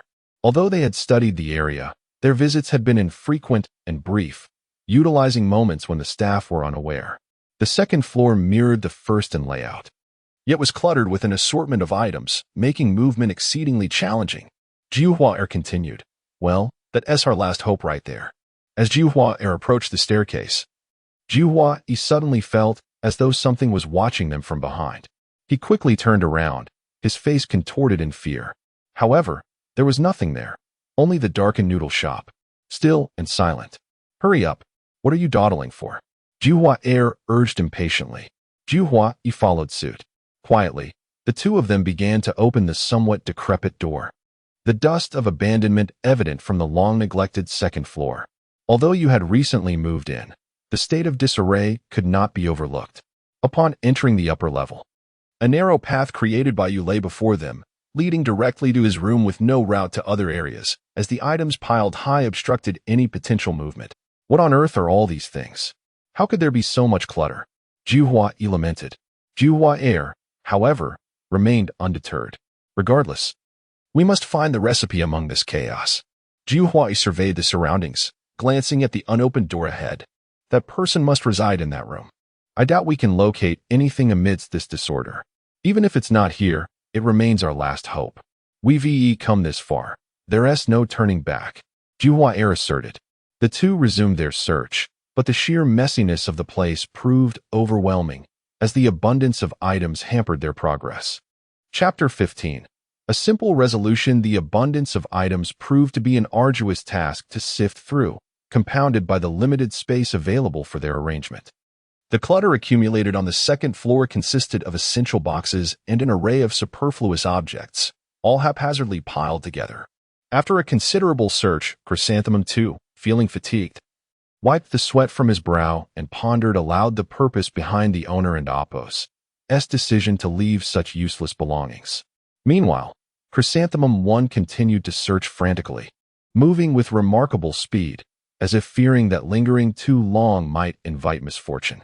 As time passed, the two continued their desperate search on the second floor, oblivious to the fact that the first floor had been entirely cleared, appearing as if nothing had transpired.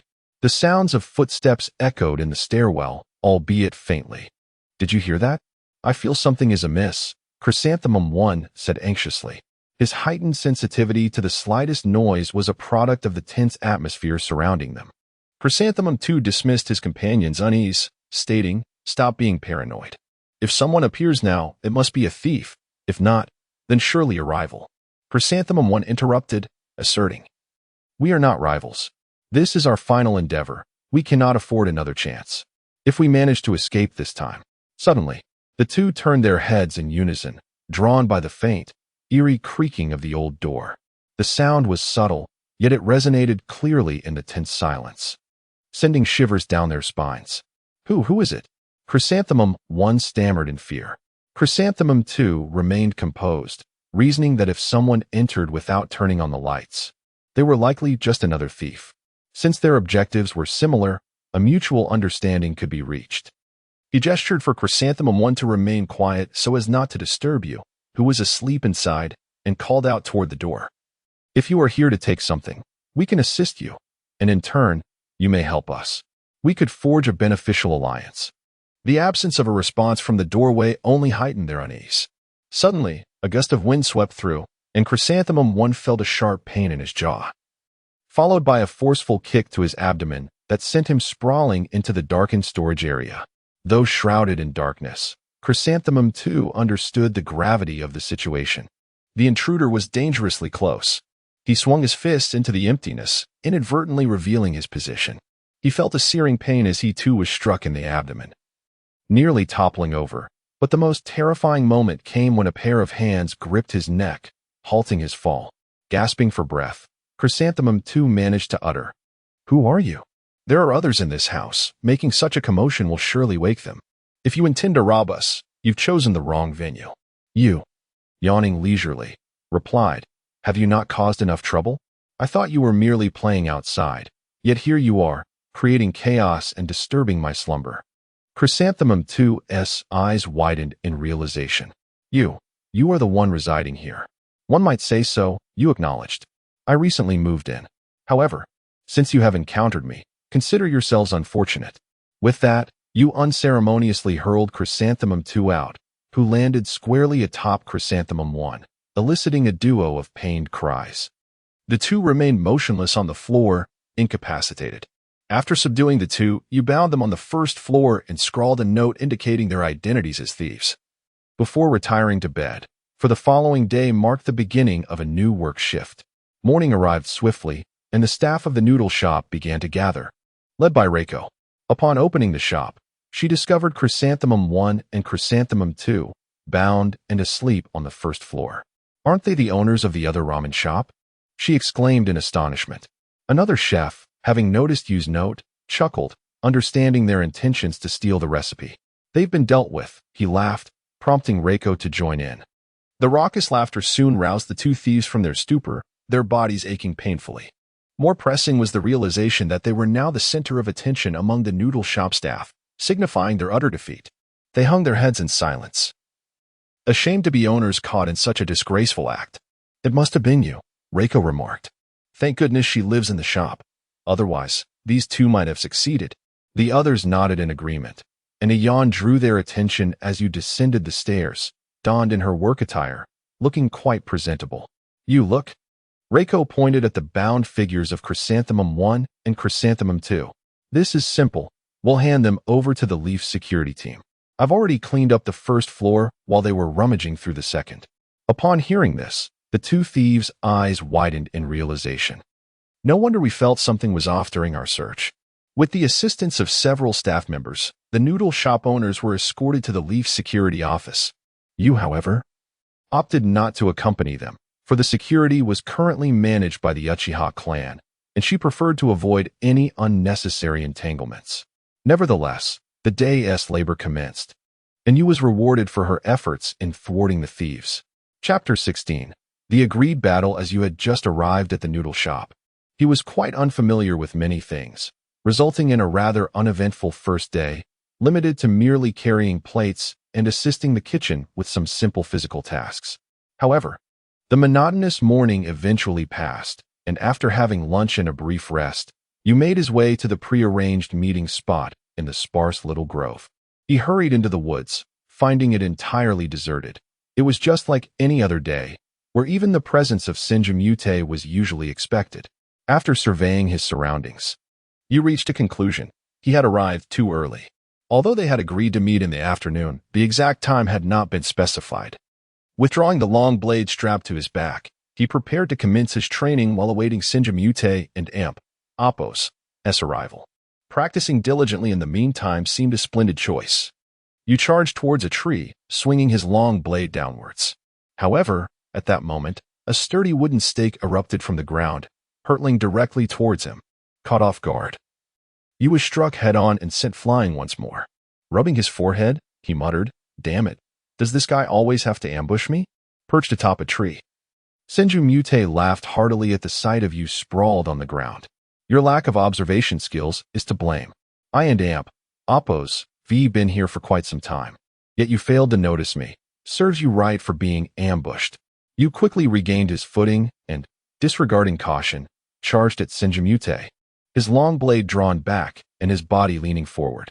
Senjumute paused momentarily, noting the similarity to the fighting style of the Uchiha clan. "However, when it comes to the Uchiha, I possess considerable experience." With both hands pressed together, he declared, "Would release, with snake technique."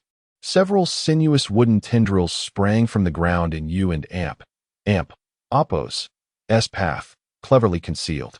As you approached their location, two wooden snakes lunged at him simultaneously, their speed formidable. Targeting his throat, the most vulnerable area, not for its lethality, but for its defenselessness. You turned to face the leaping snakes and instinctively swung his long blade, striking both and severing them. Yet, the ordeal was far from over. Senjumute's grip on his hands tightened, as you, fresh from dispatching the two snakes, prepared to close in on him, for additional wooden snakes launched from all directions. You, having just moved, had no time to react. He managed to dispatch one with his long blade, but the others were too swift. Senjumute chuckled with confidence. "It and Appo's over. With this technique, our battle concludes surprisingly quickly." Two of the snakes bit into you and Amp, Appo's arms, while the one behind him ceased its assault, burrowing back into the ground. You, however, remained oblivious, as it was nearly impossible to detect unless one was actively vigilant. Feeling the sharp pain in his arms, you dropped his blade. He frantically waved his hands, attempting to pry the snakes loose. Despite their firm grip, the wooden snakes were soon dislodged by you. Senjumute observed quietly, seemingly waiting for you to remove the snakes. Underestimating me will have its consequences. Though you realized he had essentially lost, the thought of being looked down upon ignited his determination. Enduring the pain, he surged towards Senjumute, closing the distance rapidly. With a swift motion, 3 shurikens soared towards Senjumute. "Your shuriken technique is commendable, akin to that of the Uchiha clan," he remarked slowly. Although Senjumute noted the similarities between you and Amp, Appo's training methods and those of the Uchiha, he dismissed the notion that you could be one of them, as the circumstances were not in his favor. While you, as a member of the Uchiha clan, harbored no significant animosity towards Senju, the long-standing rivalry between their clans prevented him from being forthright. He feared that revealing his heritage would only lead to further unpleasantness. Wood release, wooden plank technique. A thin wooden board rose from the ground, effectively blocking Yu's shurikens. However, the moment was not without its drawbacks. Senjumute had lost sight of you, who swiftly recognized the opportunity. Despite its brevity, it was a chance he could not afford to squander. In that fleeting moment as the board ascended, you altered his trajectory, utilizing the trees to successfully evade Senjumute's line of sight. Realizing something was amiss, Senjumute abandoned the board and refocused on you and Amp, Appo's previous location, only to find it empty. Attempting a surprise attack by leveraging the trees, this tactic might work on others. But in this forest, I reigned supreme. Wood release, wood snake technique. Hidden behind a tree, You suddenly noticed that every tree was once again adorned with the same wooden snakes. Damn it, he cursed under his breath, rapidly advancing towards Shinjamute. With the wooden snakes appearing, you knew they would not allow him to approach so easily. The snakes leapt down from the trees, closing in on him in overwhelming numbers. In this densely wooded area, the sheer quantity of snakes made it nearly impossible for you to handle. He swung his long blade, cleaving through the front row of snakes. Yet the subsequent wave left him no time to react. Realizing he could not withstand the onslaught, you decided that a temporary retreat might be prudent. He leaped towards a nearby tree, narrowly escaping the snake's attack, though perching atop a tree may not have been the wisest choice.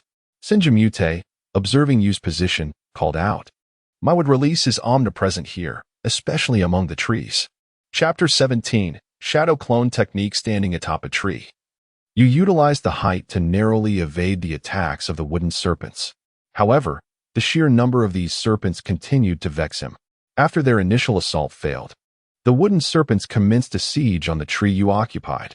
Some slithered up the trunk while others coiled around the base, depriving him of any escape route. Taking advantage of his elevated position, you struck down at the serpents climbing up, ensuring a temporary respite. Nonetheless, he remained acutely aware that a single oversight could allow one of the serpents to stealthily ascend. If even one managed to reach him, the entire situation could swiftly turn disastrous, as more would surely follow, leaving him with no avenue for retreat. Surrounded, you glanced around, realizing he was entirely encircled by the serpents, with no means of escape. Though a few distant trees appeared relatively safe, he knew he was incapable of leaping such a distance at this moment. Chakra Master Chinsho Muta ceased forming hand seals, observing you and Appo's predicament. It seemed the battle had reached its conclusion. You have already lost. Do not underestimate me, Chinsho, you declared resolutely, as if he had resolved upon a decisive course of action. Upon uttering those words, you and Appo's next move astonished Chinsho Muta. After severing one of the serpents that had ascended, you leapt down into a throng of serpents below. It appeared to be a path to certain doom, yet you proceeded regardless. In midair, you unsheathed 2 shurikens, hurling them toward Chinsho Muta. Despite their accuracy, the distance and speed allowed Chinsho Muta to effortlessly evade them. However, this momentary distraction prevented him from noticing you and Appo's prior actions. Upon landing amidst a mass of wooden serpents, you pressed tightly against the tree, using his long blade to fend off the serpents attempting to ascend his body. Several strikes kept them at bay, yet he overlooked one crucial detail. Serpents also resided in the branches above. A wooden serpent descended from the treetop and sank its fangs into Yu's neck. You have lost, Chinsho Muta declared. Though the serpents lacked venom and lethal aggression, their overwhelming numbers could render you unable to continue resisting. As the serpent bit down, Chinsho Muta instinctively withdrew, yet the pain was undeniable, albeit not grievous. However, the anticipated cry of defeat from you never came. Instead, a sound filled Chinsho Muta with foreboding. With a resounding bang, white smoke enveloped the location of the serpents. What is this? Shadow clone technique, or? Chinsho Muta stammered, caught off guard by the unexpected turn of events. Reacting swiftly, he summoned a wooden board from the ground to shield himself. Without turning around, he heard the board behind him resonate with a series of thuds. Slowly, he turned to see the direction from which the shurikens were flying. You utilized precise shurikens to keep me from noticing your shadow clone technique, allowing your true self to evade to my rear, while the sound of your clone and Appo's defeat masked the trajectory of your shurikens, he deduced. You was hidden behind a tree in the direction Chinsho Muta was facing, having discerned his precise location. The plan had faltered, catching you off guard. A strategy he believed would guarantee victory had unraveled. Instead of attacking the concealed you, Chinsho Muta inquired, I recall you claimed to possess no ninjutsu skills. Yet you mastered the shadow clone technique in mere days. Or perhaps, what you have is not the true shadow clone technique at all. With his cover blown, you had no reason to conceal the truth. The scroll for the shadow clone technique was merely acquired from a ramen shop owner last night, he replied nonchalantly. This revelation left Chinsho Muta incredulous. You have never attended a ninja academy. Even a shadow clone requires a scroll. To have learned and executed it so proficiently in a single day is astonishing. You, still concealed behind the tree, proclaimed loudly, "I told you, I am a genius. Do not underestimate me." With that, he surged forth from behind the tree, his speed slightly improved compared to the previous day. Although the change was subtle, Shinsho Muta, having clashed with you twice before, noticed the difference. Such talent could indeed be described as genius. However, the chasm between their abilities had widened to an insurmountable distance.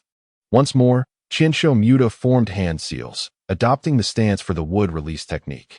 Wood release, wooden stake barrage. From the ground behind Shinsho Muta, two massive wooden boards launched toward you, one from the front and one descending from above, executing a rapid double assault. You darted to the right, narrowly avoiding the overhead board that crashed into the ground, but the frontal strike ensnared him, its swift assault rendering him unable to escape. Just as you grappled with the incoming wooden stakes, a wooden serpent unexpectedly launched from the ground, returning him to the position he had previously faced with four serpents. Oh no, how could there be? Before he could finish his thought, the serpent latched onto him, while the two wooden boards crashed down upon his back, forcing him to the ground, motionless. The serpent released its grip, transforming into an immobile wooden shape, while the two stakes fell to the ground. One landing heavily on Yu's thigh, its weight considerable. You felt the pressure on his thigh vanish as someone lifted the wooden stake. Then, he heard Shinsho Muta's voice beside him. "Your progress is remarkable. In less than a day, your strength has surged to this extent. I cannot fathom what you were doing prior. If you had trained diligently, you might have been able to contend with me now." You, lying on the ground, slowly sat up, wincing from the pain coursing through his body. "This seems irrelevant to you. I have fulfilled our agreement from yesterday. Now it is your turn." You let out a pained cry, yet the outburst allowed him to regain some composure, for had it only been a localized pain, he might have fainted. Chapter 18. The new chakra test paper. After you finished speaking, Senjumute gestured for you to rise. Despite the pain coursing through his body, you slowly stood up. Senjumute then produced a piece of white paper from behind him, holding it aloft as he explained, "This is the chakra test paper.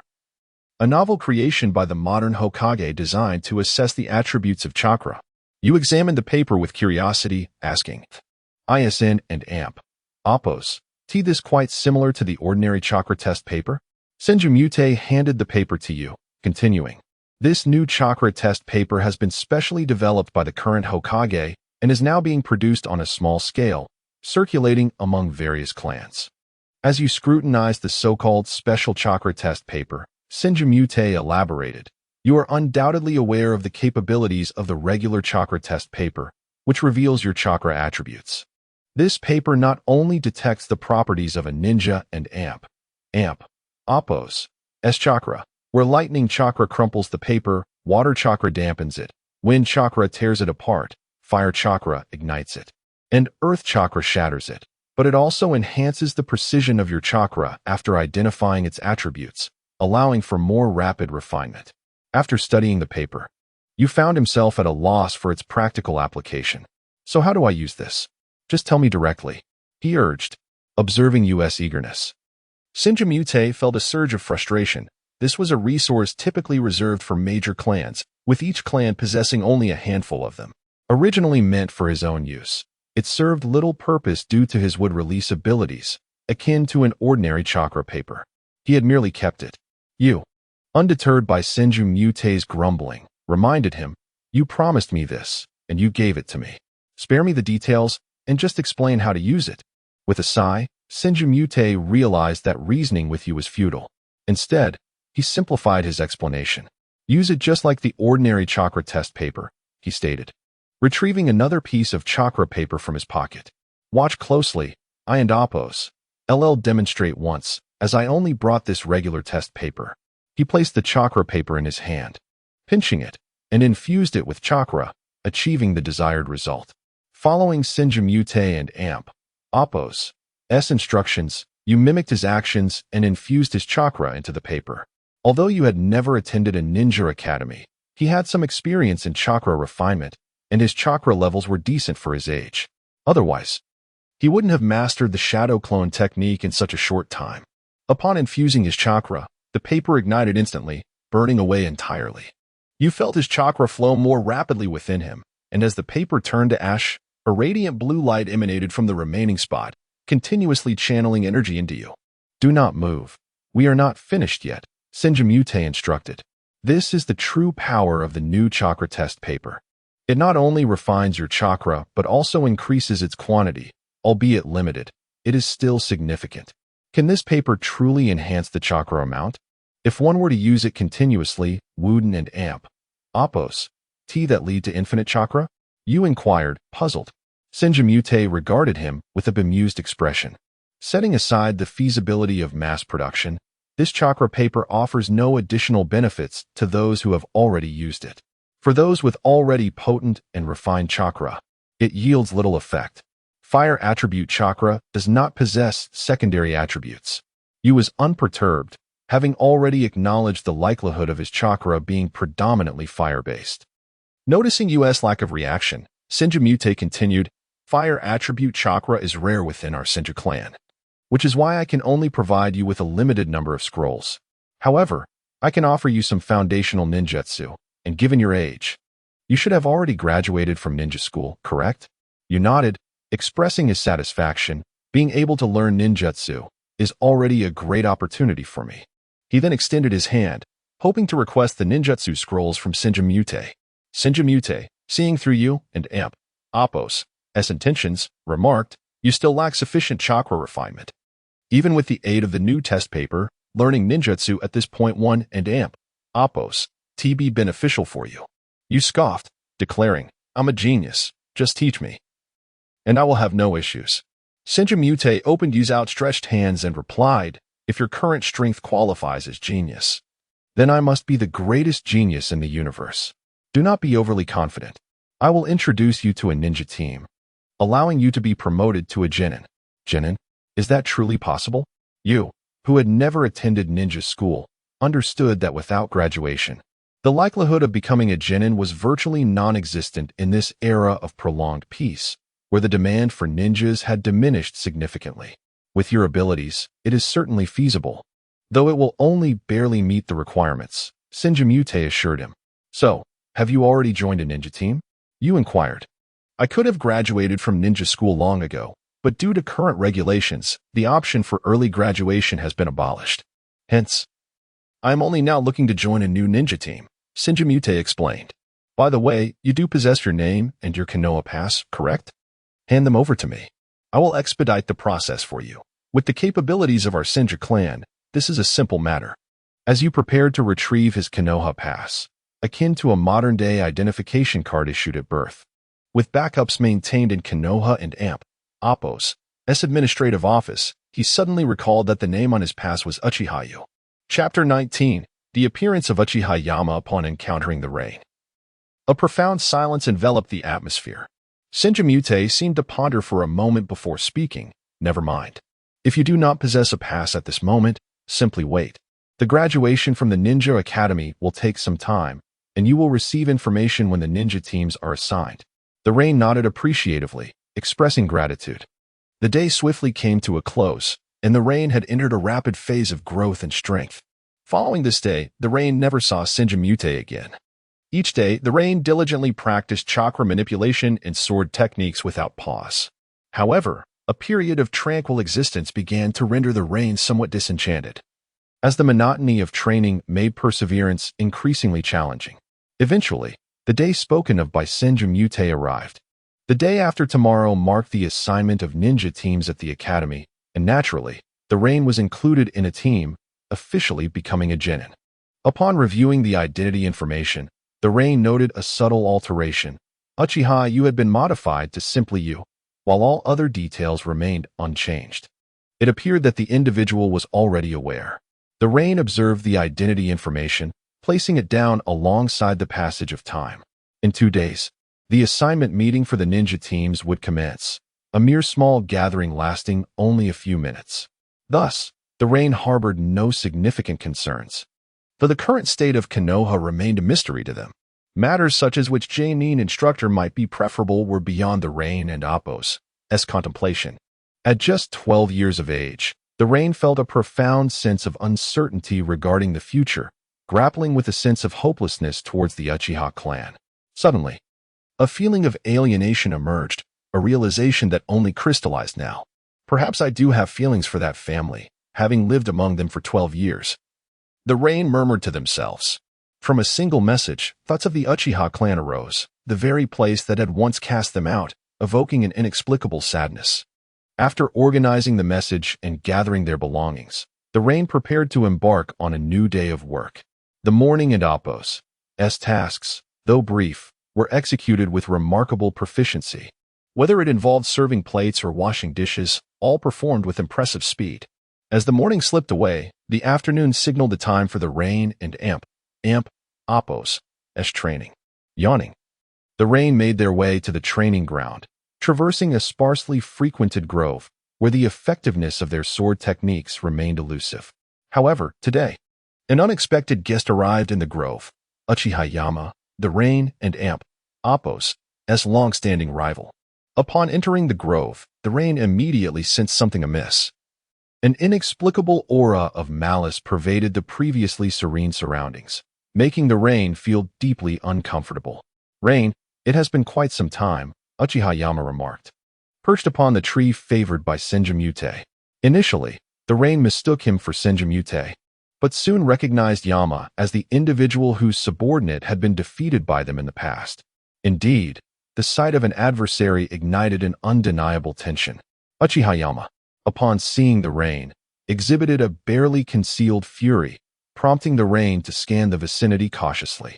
"Stop searching, Rain. I am here alone today. Let us settle the score from our last encounter right here," Yama proclaimed, arms crossed, adopting a superior stance as he gazed down at the rain. Once Yama concluded his statement, the rain felt a sense of relief, for among the younger generation of the Uchiha clan, many instilled a sense of apprehension. Yet Yama was not one of them. With a mocking tone, the rain retorted, "If you wish to experience the taste of defeat once more, I would and Appo's recommend facing me just after recovery." This taunt provoked Yama into a fit of rage. "I and Appo's LL make you pay for that. You and Appo's angered me," he exclaimed, his eyes transforming into a vibrant crimson, with a black tomo swirling within. The rain gazed in astonishment at Yama and Appo's transformation. "Is that the Sharingan?" they thought, realizing that this 12-year-old, who had graduated just last year, had awakened such a formidable power. Yama's face twisted into a sinister grin, possibly born of exhilaration or an attempt at bravado, but it left the rain feeling uneasy. "I owe you my gratitude. Your hatred has driven me to awaken the Sharingan. Now, I shall use my eyes to defeat you and reveal the gap between you, an outsider, and a true Uchiha." With that declaration, Yama began weaving hand seals with remarkable speed and maturity. Fire release, great fireball technique. A colossal fireball surged forth. And unlike the previous wooden techniques that caused minimal damage to the grove, this one was far more destructive. The immense flames surged towards the rain, igniting the surrounding trees and grass, engulfing the area in an inferno. "What will you do now? You have nowhere to escape," Yama sneered. "The great fireball is merely a precursor. Its true intention is to set the surroundings ablaze, trapping me," the rain responded calmly. "However, I have changed during this time. Do not underestimate me." Despite the flames encircling them, the rain remained undaunted. With a mighty slash of their blade, they cleaved through the flames, creating a swirling gust of air that carved an escape route. Though the moment was brief, it was sufficient for the rain to evade the inferno. Yama blinked in surprise as he leaped from the tree and, mid-air, formed additional seals. Fire release, fireball technique. Two smaller fireballs arced toward the rain, complicating the task of evading their trajectory. As the rain attempted to break free in one direction, the fireballs pursued, relentless in their tracking. The fireball technique may lack in raw power, but it is adept at homing in on its target. Once a target is established, even the shadow clone technique cannot escape its pursuit. It will effortlessly locate your true form, Yama taunted, accelerating in his chase after the rain. Chapter 20. Rain found himself in a precarious situation, being pursued by both the fireball and Uchiha Mountain. If he attempted to devise a means to extinguish the two relatively small fireballs, he would be unable to retaliate against Uchiha Mountain. Rain was acutely aware that he struggled to contend with Uchiha Mountain's physical prowess, especially with two fireballs trailing behind him. The fireballs moved at a remarkable speed, even surpassing Shinjamura's wood release, wood pillar technique, rendering Rain unable to outrun them. However, there was a distinction between the tracking of the fireballs and the control exerted by Shinjamura, particularly in terms of intellect. They were simply not on the same level. Spotting a large tree, Rain circled around it and leaped into its branches, maneuvering through the dense foliage. The leaves obstructed the fireball's tracking capabilities, causing them to collide with the branches and ignite. Such trivial tactics could not deter me, Rain thought as he evaded the fireballs. Seizing the opportunity, he turned back and, utilizing the cover of the leaves, leapt down unexpectedly. Uchiha Mountain was momentarily caught off guard by Rain's sudden descent. In midair, Rain swung his blade with great force, unleashing a flurry of cutting energy that hurtled toward Uchiha Mountain with unparalleled swiftness, silent yet formidable. Uchiha Mountain swiftly leaned to the right, narrowly evading the attack, though the cutting energy grazed him, leaving a gash on his left cheek. What kind of ninjutsu is this? Wind release? Uchiha Mountain pondered as Rain's assault closed in once more, delivering successive slashes that left Uchiha Mountain with no opportunity to draw his kunai for defense. The power of the Sharingan was proving to be less than impressive. Perhaps your abilities are simply insufficient, Rain mused as he continued his relentless strikes, leaving Uchiha Mountain struggling to defend himself. Although Uchiha Mountain's single Tomo Sharingan allowed him to discern Rain's attacks effectively, he found himself unable to retaliate, capable of observing but unable to respond. If he did not alter the current dynamics of the battle swiftly, this vendetta would devolve into a farce, with him defeated by Rain and the news of his brother's incapacitation silenced. However, should he suffer further humiliation, he would lose all semblance of dignity within the Uchiha clan. As Uchiha Mountain dodged continuously, Rain found himself at a stalemate. Just as Rain swung his blade down with slightly diminished speed, Uchiha Mountain's Sharingan detected the opening, and his reaction was swift. He crouched down, evading Rain's downward strike, and delivered a sweeping kick that caught Rain off guard, sending him crashing to the ground. Just as Rain prepared to rise, Uchiha Mountain had already distanced himself and was in the midst of forming hand seals. Fire release, Phoenix Fire technique. A barrage of fireballs surged toward Rain in a straight line, relentlessly bombarding his position. Rising to his feet, Rain shifted left and right, deftly avoiding nearly all of the Phoenix Fire projectiles. The flames erupted around him, encircling him in a fiery ring. I have stated before, such flames cannot hinder me, Rain declared, raising his long blade. The blade's energy was now potent enough to cleave through the flames, and he prepared to carve a path out of this perilous situation. Uchiha Mountain leapt atop a large tree, hands forming seals. Do not be in haste to leave. It is not yet over. Fire release, Great Fireball technique. The colossal fireball surged forth, aimed squarely at Rain, ensnared within the fiery perimeter of the Phoenix Fire technique. Cursed be it, there is no escaping this.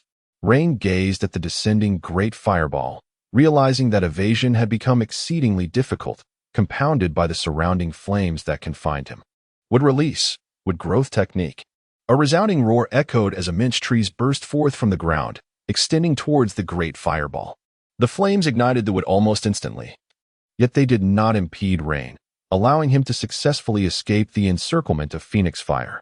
As the flames consumed the wooden constructs, Shinjamura exerted greater force, shouting as the gigantic trees continued to grow wildly, hurtling toward Uchiha Mountain.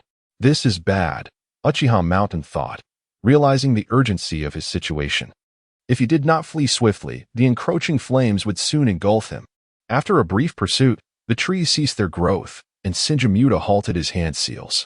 Uchiha family, if you continue to recklessly employ fire release, you shall lay waste to this entire forest. Uchiha Mountain furrowed his brow, though this individual did not recognize him.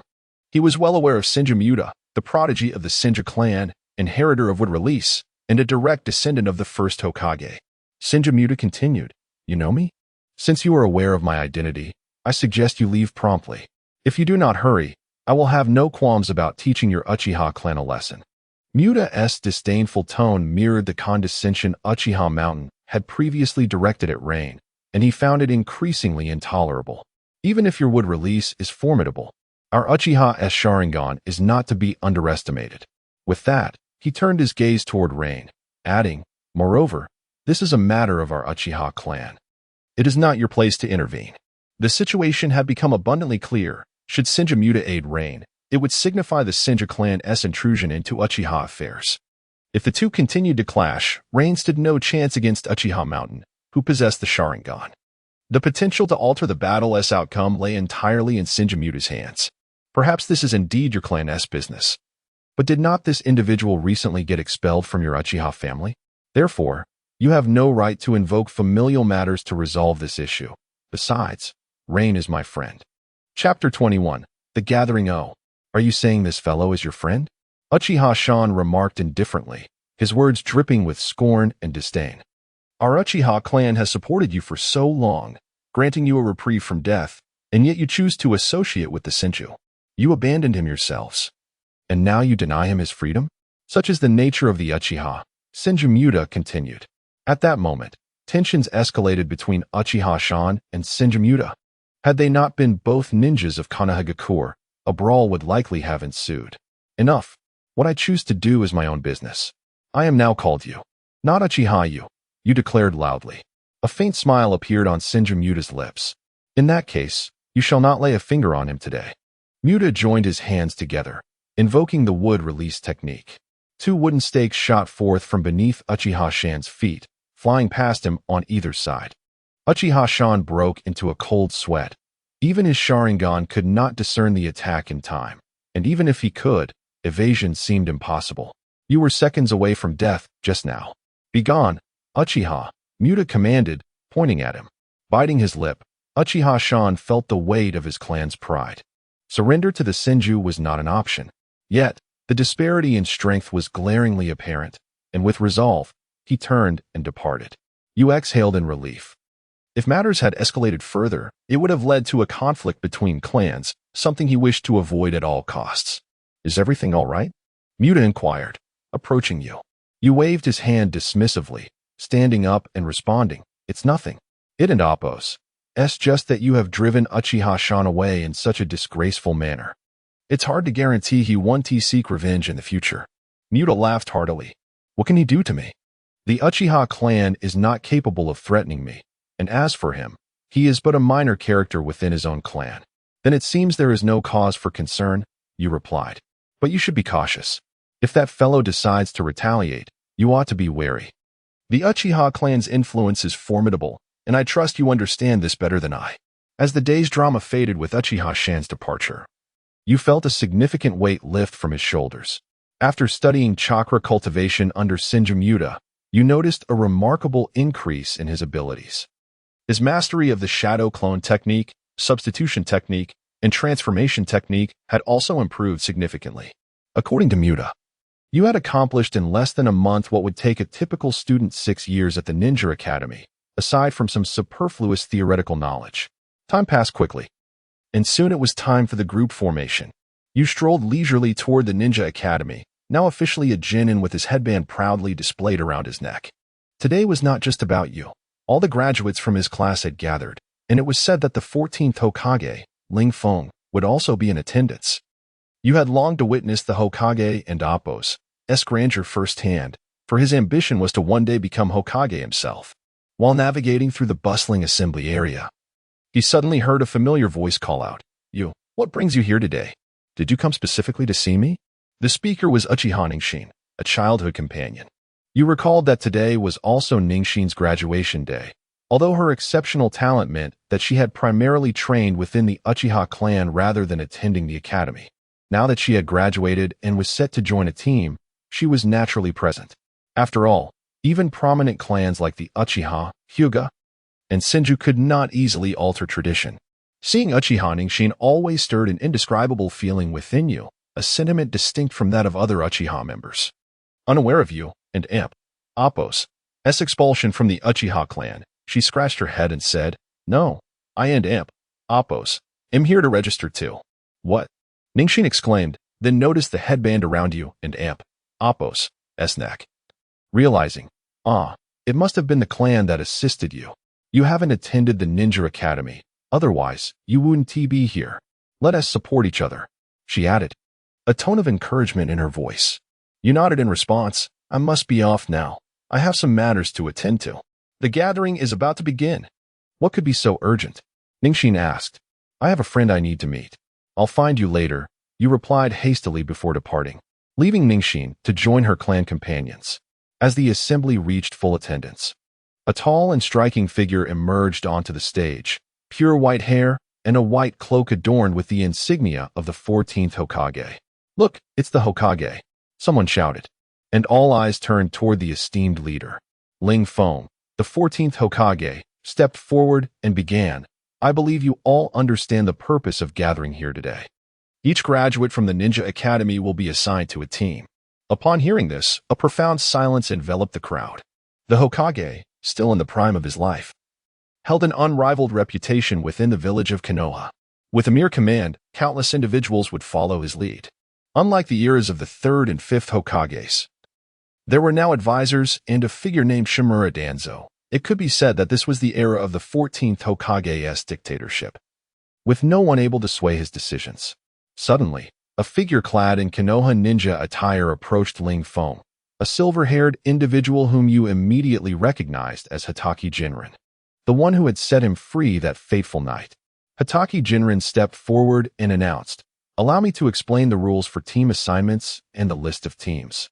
He produced a sheet of paper from behind him, focusing intently as he began to read. Teams will consist of 3 members, each led by a jonin who will guide the team in completing missions, encompassing the responsibilities of a teacher as well. Chapter 22. Discovery. Kikuchi Jinren paused momentarily before continuing, stating that the team assignments would be distributed according to each individual and Apos' abilities, although a perfect balance of strength among the teams could not be guaranteed due to inherent limitations. He urged everyone to give their best efforts. With a theatrical cough, Kikuchi Jinren proceeded to announce the formation of the teams, instructing everyone to listen attentively to their group assignments and the names of the leading jonin. Class 1, Class 2, Class 3, Class 4.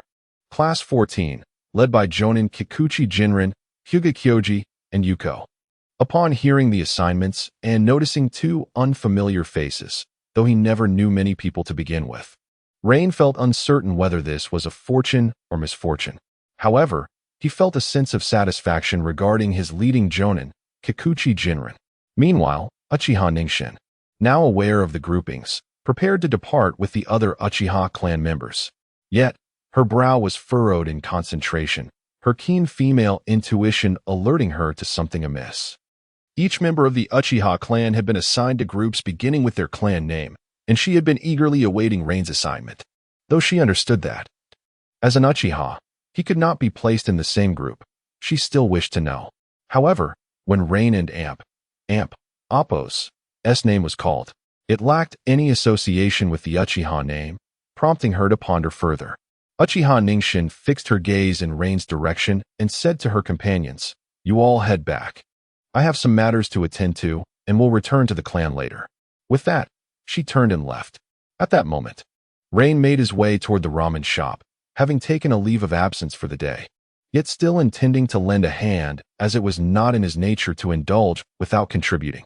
Becoming a genuine ninja caught Rain somewhat off guard. Since his acquaintance with Senju Muta, it seemed that his path had begun to diverge from the one he had initially envisioned. Everything had strayed from his meticulously crafted plan, and there was no longer a possibility of continuing his work at the ramen shop. Soon, he would officially become a ninja and embark on missions, rendering his employment obsolete, save for the occasional moments of rest when he might assist at the shop. Upon entering the ramen shop, Rain quickly immersed himself in work, where he welcomed customers with the familiar phrases, Welcome, what would you like to order? However, upon closer inspection, he recognized the newcomer as Uchiha Ningxin. Shall we share a bowl of noodles? Rain suggested after she placed her order. Ningxin accepted, and Rain took a seat, relishing the opportunity to enjoy a bowl of noodles, albeit on his day off. As he began to eat heartily, he noticed that Ningxin had not touched her meal, her eyes fixed intently on him, as if she awaited something. After finishing his bowl, Rain finally remarked, "Why Haven and Amp? Oppos. Tea you eaten at all? Is it not to your liking?" Uchiha Ningxin glared at him with indignation. "What have you done? Why were you assigned to a team without the Uchiha name? And have you not been absent from the clan for nearly a month?" Rain fell silent, unsure how to respond. "Also, why are you working here? Have you?" Ningxin hesitated, hoping for an explanation. "Indeed, I am no longer Uchiha Rain. I am simply Rain now," he declared resolutely. "Why? How could this happen? As an Uchiha, enough. It was the Uchiha who cast me aside, not the other way around. I have no need to grovel for their acceptance. I may not bear the Uchiha name, but I am Rain," he affirmed. Rain and Amp, Oppos. Unwavering words left Uchiha Ningxin feeling as if she no longer recognized this boy, who had once faced countless taunts and scorn from his peers with an unwavering cheerfulness. Little did she know, Rain had only ever appeared bright when she was near. And now he was no longer an Uchiha. What on earth happened? This situation Shun and Oppos, T exist. Ningxin seemed to cling to a shred of hope. Every Uchiha member was imbued with a deep sense of pride and loyalty to their clan, and Ningxin was no exception. Even Rain, in her eyes, deserved a place within that family, a notion she herself was oblivious to. But it does exist. "I have been expelled from the clan, hence I shall not return. I apologize for deceiving you earlier," Rain replied. Ningxin was not prepared to concede. "If you explain the situation to the clan, surely they will understand. You are one of them. How could they cast you out?" For the first time, as he faced the breathtaking girl before him, who had been his childhood companion, Rain felt an unexpected surge of aversion. Whether it stemmed from the Uchiha legacy or from Ningxin herself was unclear. "Enough. They have cast me out. That is sufficient. I have no desire to return." With that, he turned to resume his work. "I have my duties. I must earn a living. I cannot compare to someone of your stature," he concluded, his words seeming to pierce a nerve within Ningxin, who stared blankly in his direction as he walked away. "Why? Why?" she murmured, swiftly exiting the ramen shop, clearly intent on returning to her clan to seek answers. "Is that your girlfriend?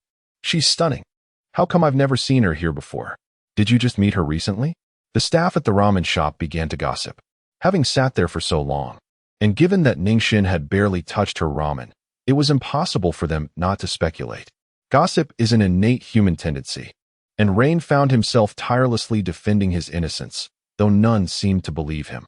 "Next time, introduce us, would you? A girl so lovely surely has friends who are equally beautiful." Another chimed in. "At your age, you shouldn't and Amp, Oppos, be chasing after younger girls." Chapter 23, Assembly Indeed. When confronted with such matters, no explanation seems adequate. Yu lightly touched his forehead, growing weary of further elucidation, and threw himself into his work with renewed vigor, all the while preparing to discuss the matter with his boss later that afternoon. As the other employees observed Yu's unwavering dedication, they gradually ceased their discussions, recognizing that each individual present was quite busy that morning. The following morning greeted Yu with brilliant sunshine, rays of light streaming into his room. He shielded his eyes with his hand and slowly sat up. "I must become accustomed to this alarm clock," he mused, rubbing his eyes. Suddenly, a thought struck him, and he sprang from bed, hastily washing up and dressing, seemingly in a rush. "Oh no, the assembly is scheduled for 10 a.m. It appeared that you had overslept." The clock now read 9:30 a.m. If he did not hasten, he risked being late for the first assembly. The previous day, you had intentionally sought out the owner of the Earl Noodle shop to explain his situation, stating that he could no longer continue working as he had become a ninja. However, just as he prepared to vacate his room, the owner insisted that he remain, mentioning that they had recently apprehended 2 petty thieves and that it was safe for him to stay. This resolution alleviated Yu and Oppos' housing concerns, though he would no longer receive meals. At this moment, the streets of Konohagakure buzzed with life. Yu rarely ventured out during the day, as he was either working at the noodle shop or training in a nearby grove, which was quite secluded. As he leaped between buildings, he occasionally spotted fellow ninjas of similar age, hurriedly making their way along the streets. Some were even seen dressing and washing up simultaneously, splashing water onto the pavement, heedless of the angry shouts that followed them. The assembly point for Team 4 was at Training Ground 14. Over the years, Konohagakure had developed significantly, with advanced facilities including a ninja academy, Hokage building, and well-equipped training grounds, yet the latter was reserved solely for ninjas. Before long, the silhouette of Training Ground 14 materialized before you, and upon noticing the absence of others, he quickened his pace to enter the training area. Scanning his surroundings, he realized he was alone. Glancing at the time, he cursed under his breath. 10:05 a.m. He was late. Frustration welled up within him as he surveyed the area, wondering if everyone had departed ahead of him. Suddenly, a gust of wind approached with alarming speed. As he turned to face it, he found a silver-haired figure standing just millimeters from his forehead. So fast, yet Yu's reflexes were commendable. He instinctively lowered his head and kicked towards the newcomer, only to find that the figure, named Hatake Jinren, retaliated with a kick of his own. Their feet collided, causing you to stagger back. Immediately, Jinren followed up with a punch. Though it was merely a single blow, you felt an overwhelming force that surpassed even the might of Uchiha Yamato and Amp Appos, as Fireball Technique and Senjimoku and Amp Appos, S would release. A faint green glow enveloped Jinren's fist as you attempted to retreat swiftly, but he found it nearly impossible to evade Jinren's speed. The punch descended, and while you could not dodge, Jinren and Appos' strike landed against the ground instead. Boom, boom. Two resounding crashes echoed, shrouding the area in smoke. You looked down to see two massive craters formed, his eyes widening in disbelief at the sheer power behind those blows. Had he been struck, he would have surely been obliterated. Yet the situation was not entirely resolved. You noticed the presence of another individual within one of the craters. At that moment, Jinren called out, "Come forth. Such futile ambushes will only lead to your demise." Suddenly, a figure emerged from one of the craters, donned in full samurai attire, complete with a long sword slung across his back. Despite the youthful visage, a white beard lent him an air of age. What a peculiar individual. Why would a samurai come to a ninja academy?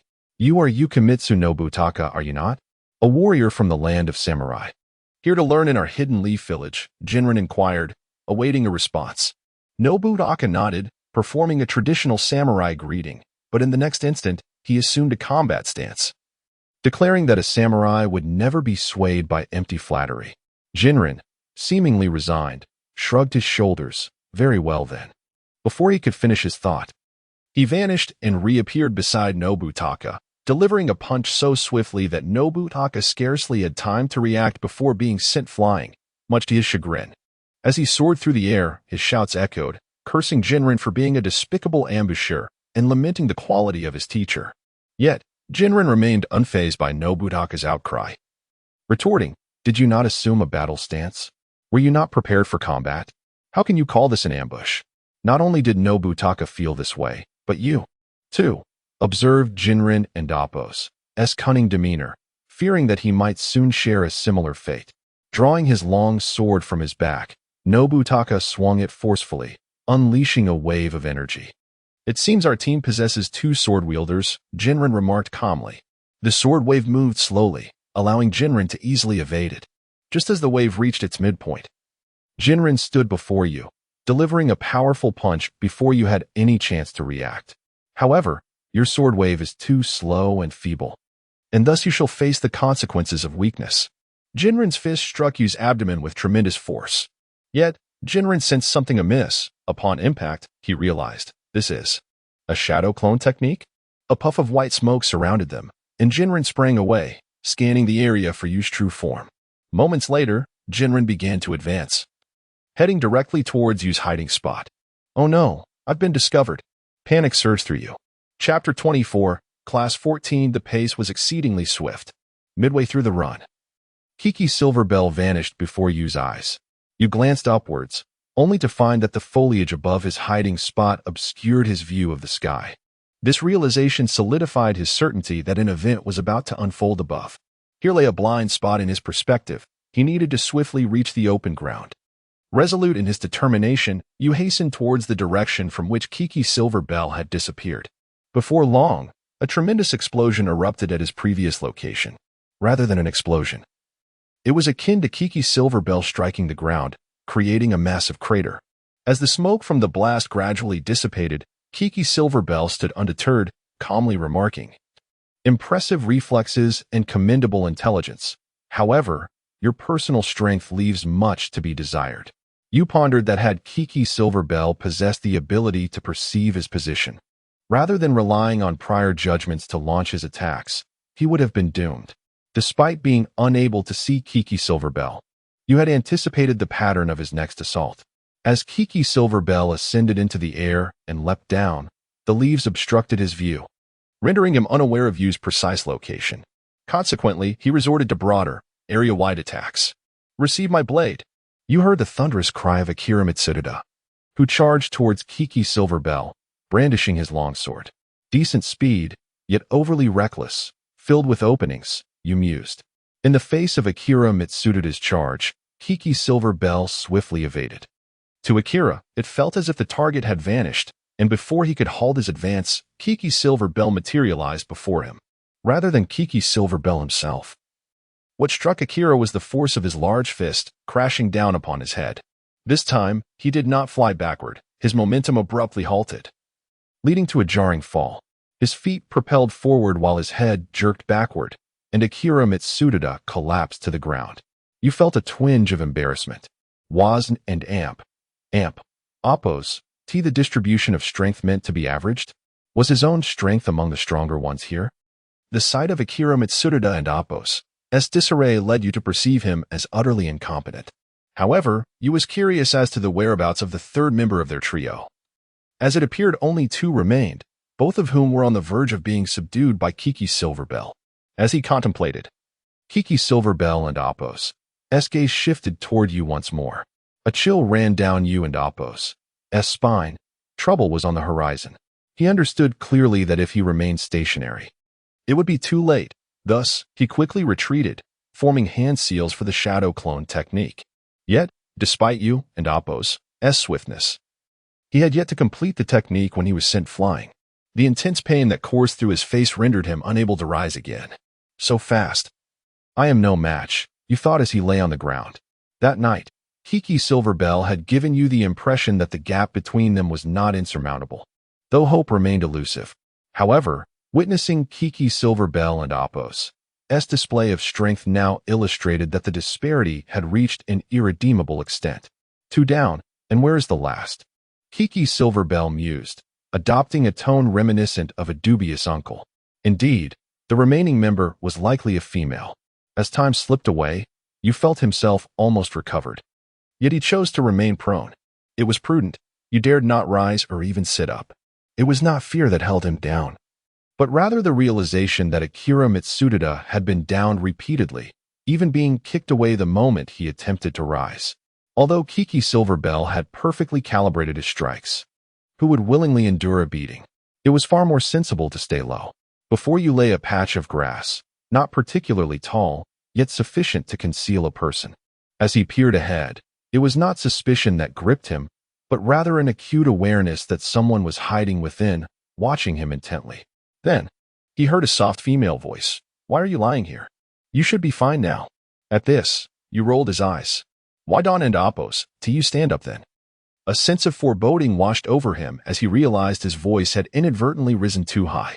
His loud utterance drew Kiki Silverbell and oppos' attention, and the person within the grass was none other than Hinata Kyuji, who was now fully exposed. Hinata emerged from her hiding place, aware that remaining there would surely result in being caught by Kiki Silverbell, a truth you recognized as well. "You did that on purpose," Hinata exclaimed. Clad in a pale white top and with neatly tied black hair, her appearance was striking, accentuating her figure, which compelled you to steal a few lingering glances. With no time to dwell on Yu's gaze, Hinata swiftly maneuvered. "Hinata clan, but it seems you have yet to activate your Byakugan," Kiki Silverbell remarked before vanishing from sight. The next moment, he reappeared before Hinata, asserting, "Your speed advantage has been thoroughly deciphered." Raising her hands, Hinata assumed a gentle fist stance. Kiki Silverbell's punch was met by her own, effortlessly deflecting it. Kiki Silverbell furrowed his brow. The girl's prowess was indeed commendable, capable of countering his strike. The gentle fist technique of the Hinata clan had evolved significantly, continuously strengthening. Yet, Kiki Silverbell was not without experience in facing formidable opponents from the Hinata clan. Your abilities are respectable, yet if you believe you can counter my speed, you are gravely mistaken. After his initial punch was blocked, Kiki Silverbell followed with another, swifter strike. This time, Hinata found herself unable to utilize her gentle fist due to the overwhelming speed pressing upon her. She raised her right arm, attempting to shield against Kiki Silverbell and Appo's assault. Do you not recall my previous attack? It seems your hand is unwilling to cooperate. Kiki Silverbell taunted as Hinata's defense faltered. He swiftly transitioned to a powerful kick, showing no mercy as Hinata was sent hurtling away. Chapter 25. 3v1 Kikuchi Jinren brushed off the dust from his clothes with a gesture of utter disdain, an action that simultaneously provoked the ire of the three others present. Yoko Shinden gritted his teeth, rose to his feet, and plunged his blade into the ground to support his body, which had been rendered immobile by Kikuchi Jinren. Do not underestimate him, even if he is a jonin. Yoko Shinden dashed swiftly towards Kikuchi Jinren. With an expressionless visage, Kikuchi Jinren instilled an even greater sense of impending danger within Yoko Shinden, who suddenly halted, refraining from advancing further. Why did you stop? Yuki queried, puzzled. If he continues his assault, I might seize an opportunity for a sneak attack, thought the recently risen Hinata Kyuchi. At this moment, Kikuchi Jinren found himself perfectly positioned at the center of the three, while the trio from Team 4 formed the apex of a triangle, effectively encircling him. How will you exploit this situation? Kikuchi Jinren noted Yoko Shinden and Appo's abrupt cessation, seemingly anticipated, and likewise paused his next move, awaiting the trio and Appo's subsequent actions. Yuki surveyed the surroundings. Both sides had ceased hostilities, and no one knew who would strike next, leading them all to wait. I have never been one who enjoys prolonged waiting. Finally, Yuki could no longer contain himself, gripping his long blade tightly. With a powerful swing, he unleashed a wave of sword energy directed at Kikuchi Jinren. Kikuchi Jinren collected his limbs and leapt into the air, evading Yuki and Appo's sword energy. Yet Yuki seized the opportunity to close in on Kikuchi Jinren, but it was only Yuki advancing towards him. Kikuchi Jinren felt a twinge of disappointment. So, it seems they can only come one at a time? As Yuki approached Kikuchi Jinren, the latter executed a swift kick mid-air that landed forcefully upon Yuki, simultaneously grasping Yuki's clothing and flinging him away. He then landed gracefully. Yoko Shinden's voice resounded at that moment. It's not over yet. Kikuchi Jinren, freshly grounded, glanced in the opposite direction, where Yoko Shinden had already closed in beside him. When did he get so close? If he had been standing still a moment ago, he could not have reached me this quickly. Kikuchi Jinren ceased his thoughts as Yoko Shinden's onslaught began to press him. Yoko Shinden's relentless strikes forced Kikuchi Jinren to barely evade, yet before long, Kikuchi Jinren seized an opportunity, using a kunai to block Yoko Shinden's blade, while his other hand grasped Yoko Shinden and Appo's hand that held the sword. With a vigorous pull towards himself, Yoko Shinden lost his balance, his body leaning forward as if about to tumble to the ground. Suddenly, a gust of wind appeared behind Kikuchi Jinren, prompting him to release Yoko Shinden and crouch down, sweeping his leg to topple him. Not only did he evade the sword wave, but Yoko Shinden also escaped harm. However, despite the elegance of this sequence of movements, Kikuchi Jinren had not entirely extricated himself from peril. Yuki approached again, aiming his blade at the crouching Kikuchi Jinren, who retaliated by launching a kunai at Yuki. The kunai was immediately sent flying by a surge of air. What is this? Kikuchi Jinren and Appo's eyes widened as he watched the kunai he had just thrown being deflected before him. Hinata Kyuji stood at a distance, poised in a gentle fist stance, unleashing an empty Bagwazang strike. This is the Hyuga clan and Appo's empty Bagwazang, a weakened version of the Bagwazang palm technique, lacking the capabilities of the Byakugan. Kikuchi Jinren analyzed swiftly. So, he chose to target the kunai instead of me, as the potential damage is limited. The deflected kunai posed no threat to Yuki, whose blade came crashing down upon Kikuchi Jinren, who seemed devoid of options. I and Appo's got him, thought Yuki. Just as the blade descended, the ground suddenly trembled. Yet Yuki paid no heed, continuing his assault on Kikuchi Jinren's position. However, with a resounding thud, Yuki realized something was amiss. It felt like hitting stone. Earth release, earth wall technique. Kikuchi Jinren crouched, pressing both hands against the ground. Yuki and Amp, Oppo's attack had missed, but Kikuchi Jinren had forgotten that another presence lingered behind him. What about me? Yoko Shinden positioned his blade behind him, ready to strike. With a swift motion, he aimed to cleave Kikuchi Jinren directly. However, something felt entirely wrong. Is this a ninja and Oppo's shadow clone technique? Yoko Shinden sensed impending doom. A cloud of white smoke erupted, revealing that while Kikuchi Jinren executed the earth wall technique, he also employed the shadow clone technique, deceiving Yuki and Yoko Shinden with a clone that mimicked the use of the earth wall technique. Where did he go? Yuki scanned the area, fully alert to Kikuchi Jinren and Oppo's possible reappearance, but found only open ground, no hiding spots for Kikuchi Jinren. Could it be? Yuki narrowed his eyes, then leapt upwards. Quick, jump higher. That guy might be hiding underground. Hearing Yuki's command, Yoko Shinden and Hinata Kyuji leapt into the air as well. In the next moment, Kikuchi Jinren emerged from below Yoko Shinden. Not bad, to deduce I was hiding underground and even have the time to alert your comrades. Fortunately, Yoko Shinden had jumped early, and Kikuchi Jinren had no intention of pursuing further, allowing him to escape danger. Your coordination was commendable, but you still have a long way to go. From now on, if you manage to wound me, then today will end here. Kikuchi Jinren regarded them with a steely gaze. Is this some sort of assessment? Hinata Kyuji remarked, his beautiful visage cloaked in an icy demeanor. Kikuchi Jinren pointed at the three of them, stating, you may consider it as such. If you fail, the consequences may be quite unpleasant. With that, he surged forward again, targeting the one who had just spoken, Hinata Kyuji. In response, Hinata Kyuji adopted a gentle fist stance and charged at Kikuchi Jinren. How foolish, Kikuchi Jinren thought, as his speed surged, closing the distance to Hinata Kyuji in an instant. Chapter 26 3v1 2 Kikuchi Jinren, riding on Hyuga Kyuji, struck with an elbow. But Hyuga Kyuji deftly leaned to the right and evaded the blow. You watched in amazement, taken aback by the impressive reflexes.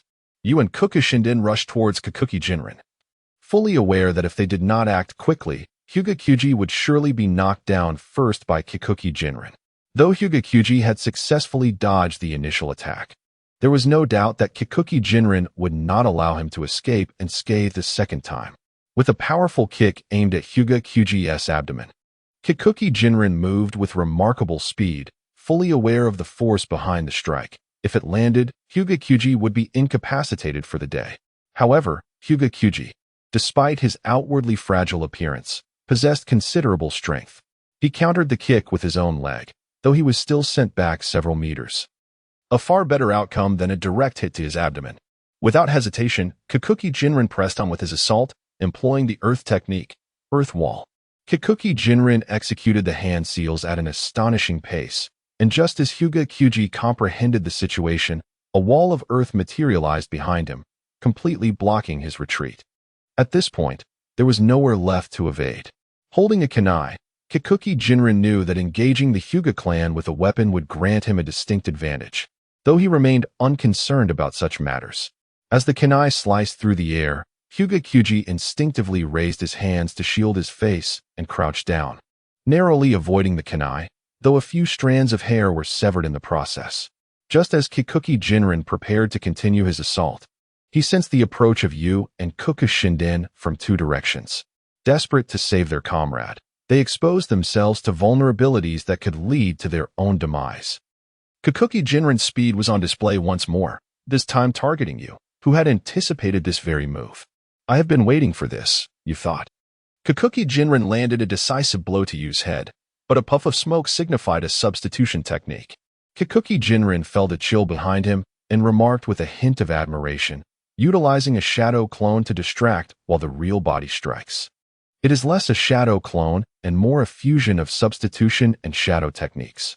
The sword aura erupted from Yu's long blade, shooting toward Kikuchi Jinren from both left and right before the blade itself cut towards Kikuchi Jinren and Oppo's position.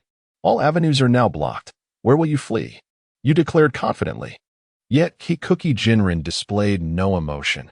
In an instant, he vanished from his original spot, leaving you and the sword aura to strike nothing but air. The speed was astonishing, too swift for you to comprehend. Kikuki Jinrin had disappeared in the blink of an eye, moving even faster than before. Both Kokushinden and Hyugakyuji stared in disbelief, having just concluded that you had secured a hit, only to witness Kikuki Jinrin evade the attack with ease. I and Amp, Oppos, am right here.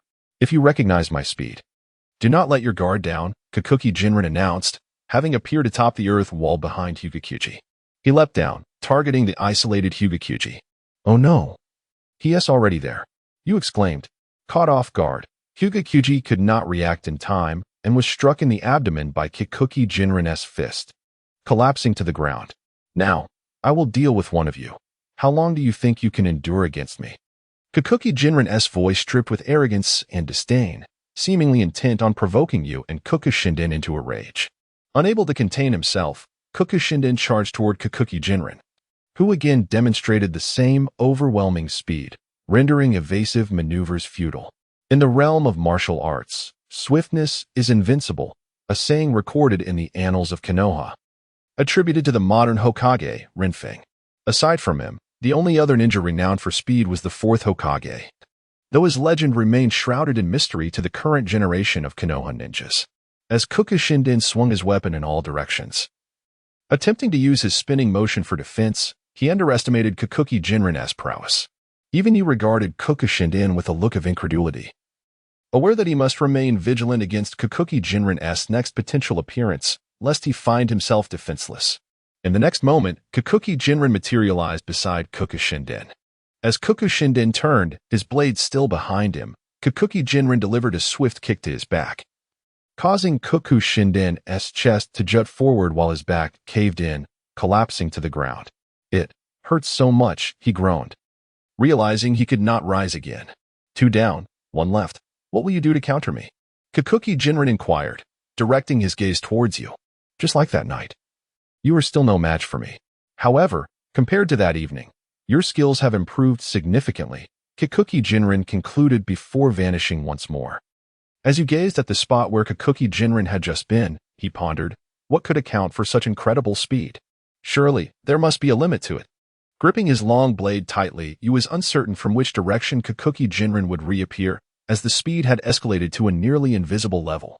Counting silently, you focused intently, 1 second, 1.5 seconds, then at that moment, when he reached the count of 1.5 seconds, you launched a punch towards the direction that felt wrong, distinctly sensing his fist connect with something solid.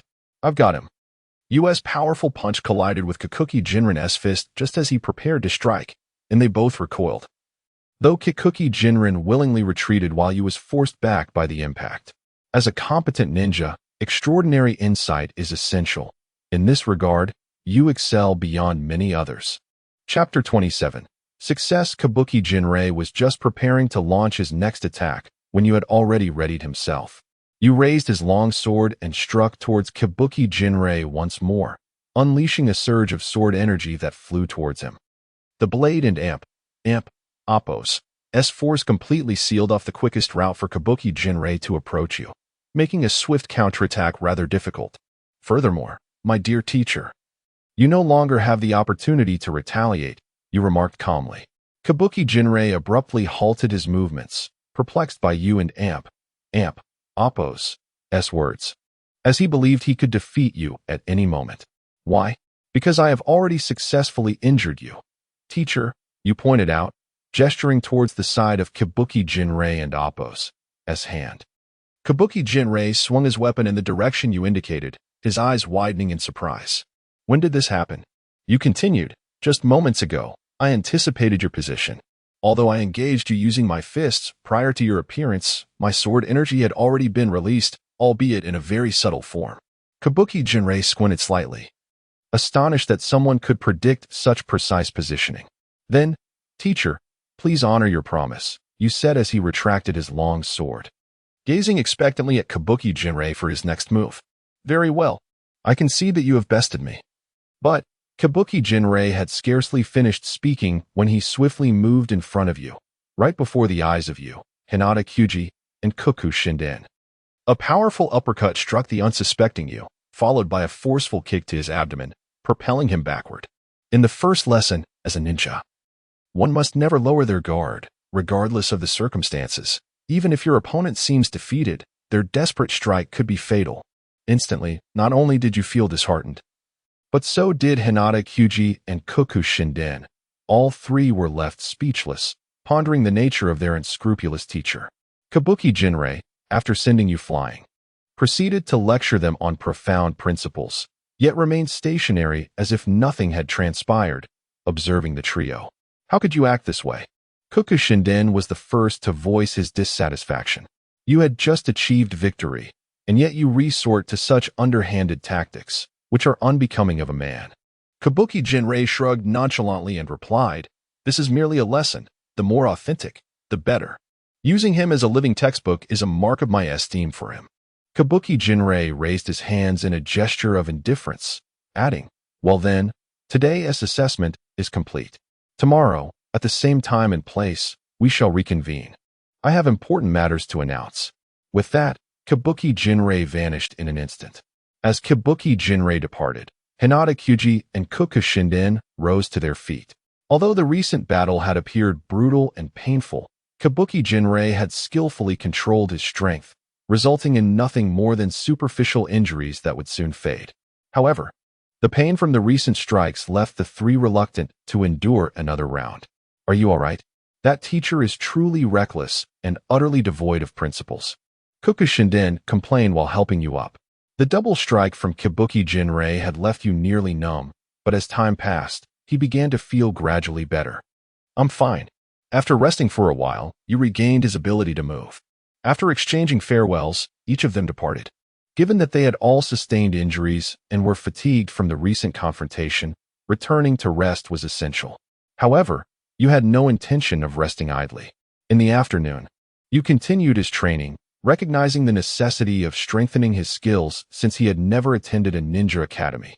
He was acutely aware of his shortcomings in ninjutsu.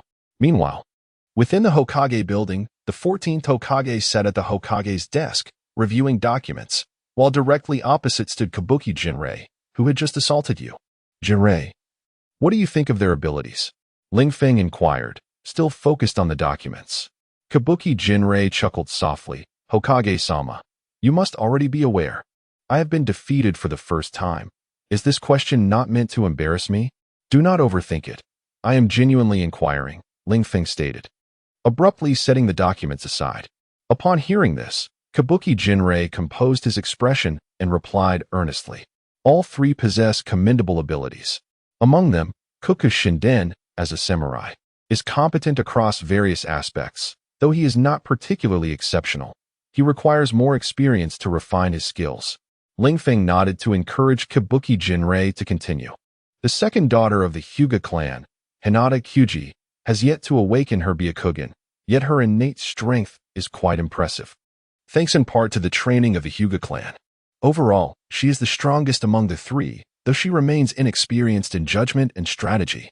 As for the third individual, you, the one who conspired with the Senju clan member to steal the secret scroll. At this point, Kabuki Jinrei paused. "What is it? Is there something noteworthy about him?" Ling Feng smiled, as if hinting that the main revelation was yet to come. Although his abilities are average, his swordsmanship does not rival Koku Shinden's, and he falls short in several areas compared to Hinata Kyuji. Nonetheless, he is the most challenging opponent among them. His experience seems remarkably seasoned. While I did not exert my full strength, many of my attacks were seen through, and his blade can emit a wind-like technique, though its speed is not impressive. Being struck by it would be unpleasant. Oh, if I recall correctly, he has never attended a ninja academy, having been recommended by the Senju clan. However, his original name was Uchiha. Uchiha? Kabuki Jinrei paused, taken aback by the notion that the Uchiha and Senju clans had formed such a close alliance. Moreover, this year, the Uchiha clan did not utilize their recommendation quota. Did they? That is indeed perplexing. Furthermore, the Senju clan has altered his name to Yu, omitting the Uchiha surname. The circumstances surrounding this may be intricate. Please keep a close watch on this individual named Yu. Kabuki Jinrei nodded. No problem, Hokage-sama. This you, despite lacking formal ninja training, possesses extraordinary talent. Oh, what leads you to that conclusion? Chapter 28. A reunion with Uchiha Ningshin during a night watch. I stumbled upon him and Shinjimute preparing to infiltrate the Hokage Tower to pilfer the secretary's scroll. I chose to let him go, but my strength at that time was utterly inadequate compared to now. The time lapse was less than a month, and such prodigious talent is truly rare. After hearing this, Lingfeng picked up the documents in his hand and remarked, "Then I shall entrust this to you. The Hidden Leaf Village, or rather, the entire ninja world, has enjoyed an extended period of peace. It is indeed a rarity to encounter a genius of such caliber whom you hold in high regard." Qi Yinling nodded in acknowledgement. "If there are no further matters, I shall take my leave." With Ling Feng and Appos nod in agreement, Qi Yinling turned to exit the Hokage Tower, while Ling Feng continued to immerse himself in the overwhelming pile of paperwork. Being Hokage is truly no easy task. When will someone come to relieve me? Upon returning to the ramen shop, it was nearly noon. Utilizing the subsidy acquired from the Hokage Tower, I barely had enough to fill my stomach, which sufficed for the time being. After satisfying my hunger, I took a brief respite before plunging back into my training. My mastery of the body flicker technique has reached an extraordinary level, leaving me baffled as to why many, despite extensive training in the Ninja Academy, still fail to grasp it. However, I feel inadequate in the application of this technique. Some individuals, though possessing remarkable talent, falter in actual combat compared to those of lesser innate ability. I am determined not to be among them. Therefore, I diligently studied the application of the body flicker technique, while simultaneously acknowledging that my chakra reserves are somewhat lacking. The practice of chakra is exceedingly monotonous. In this era, it resembles meditation, while another method involves utilizing chakra to enhance its quantity. I did not neglect my swordsmanship either. With the long blade in hand, I swung it, releasing a blade of energy that resembled wind release. I remained uncertain as to its origin, yet I held a high regard for its practicality. Curiously, I found that using other long blades failed to yield such energy.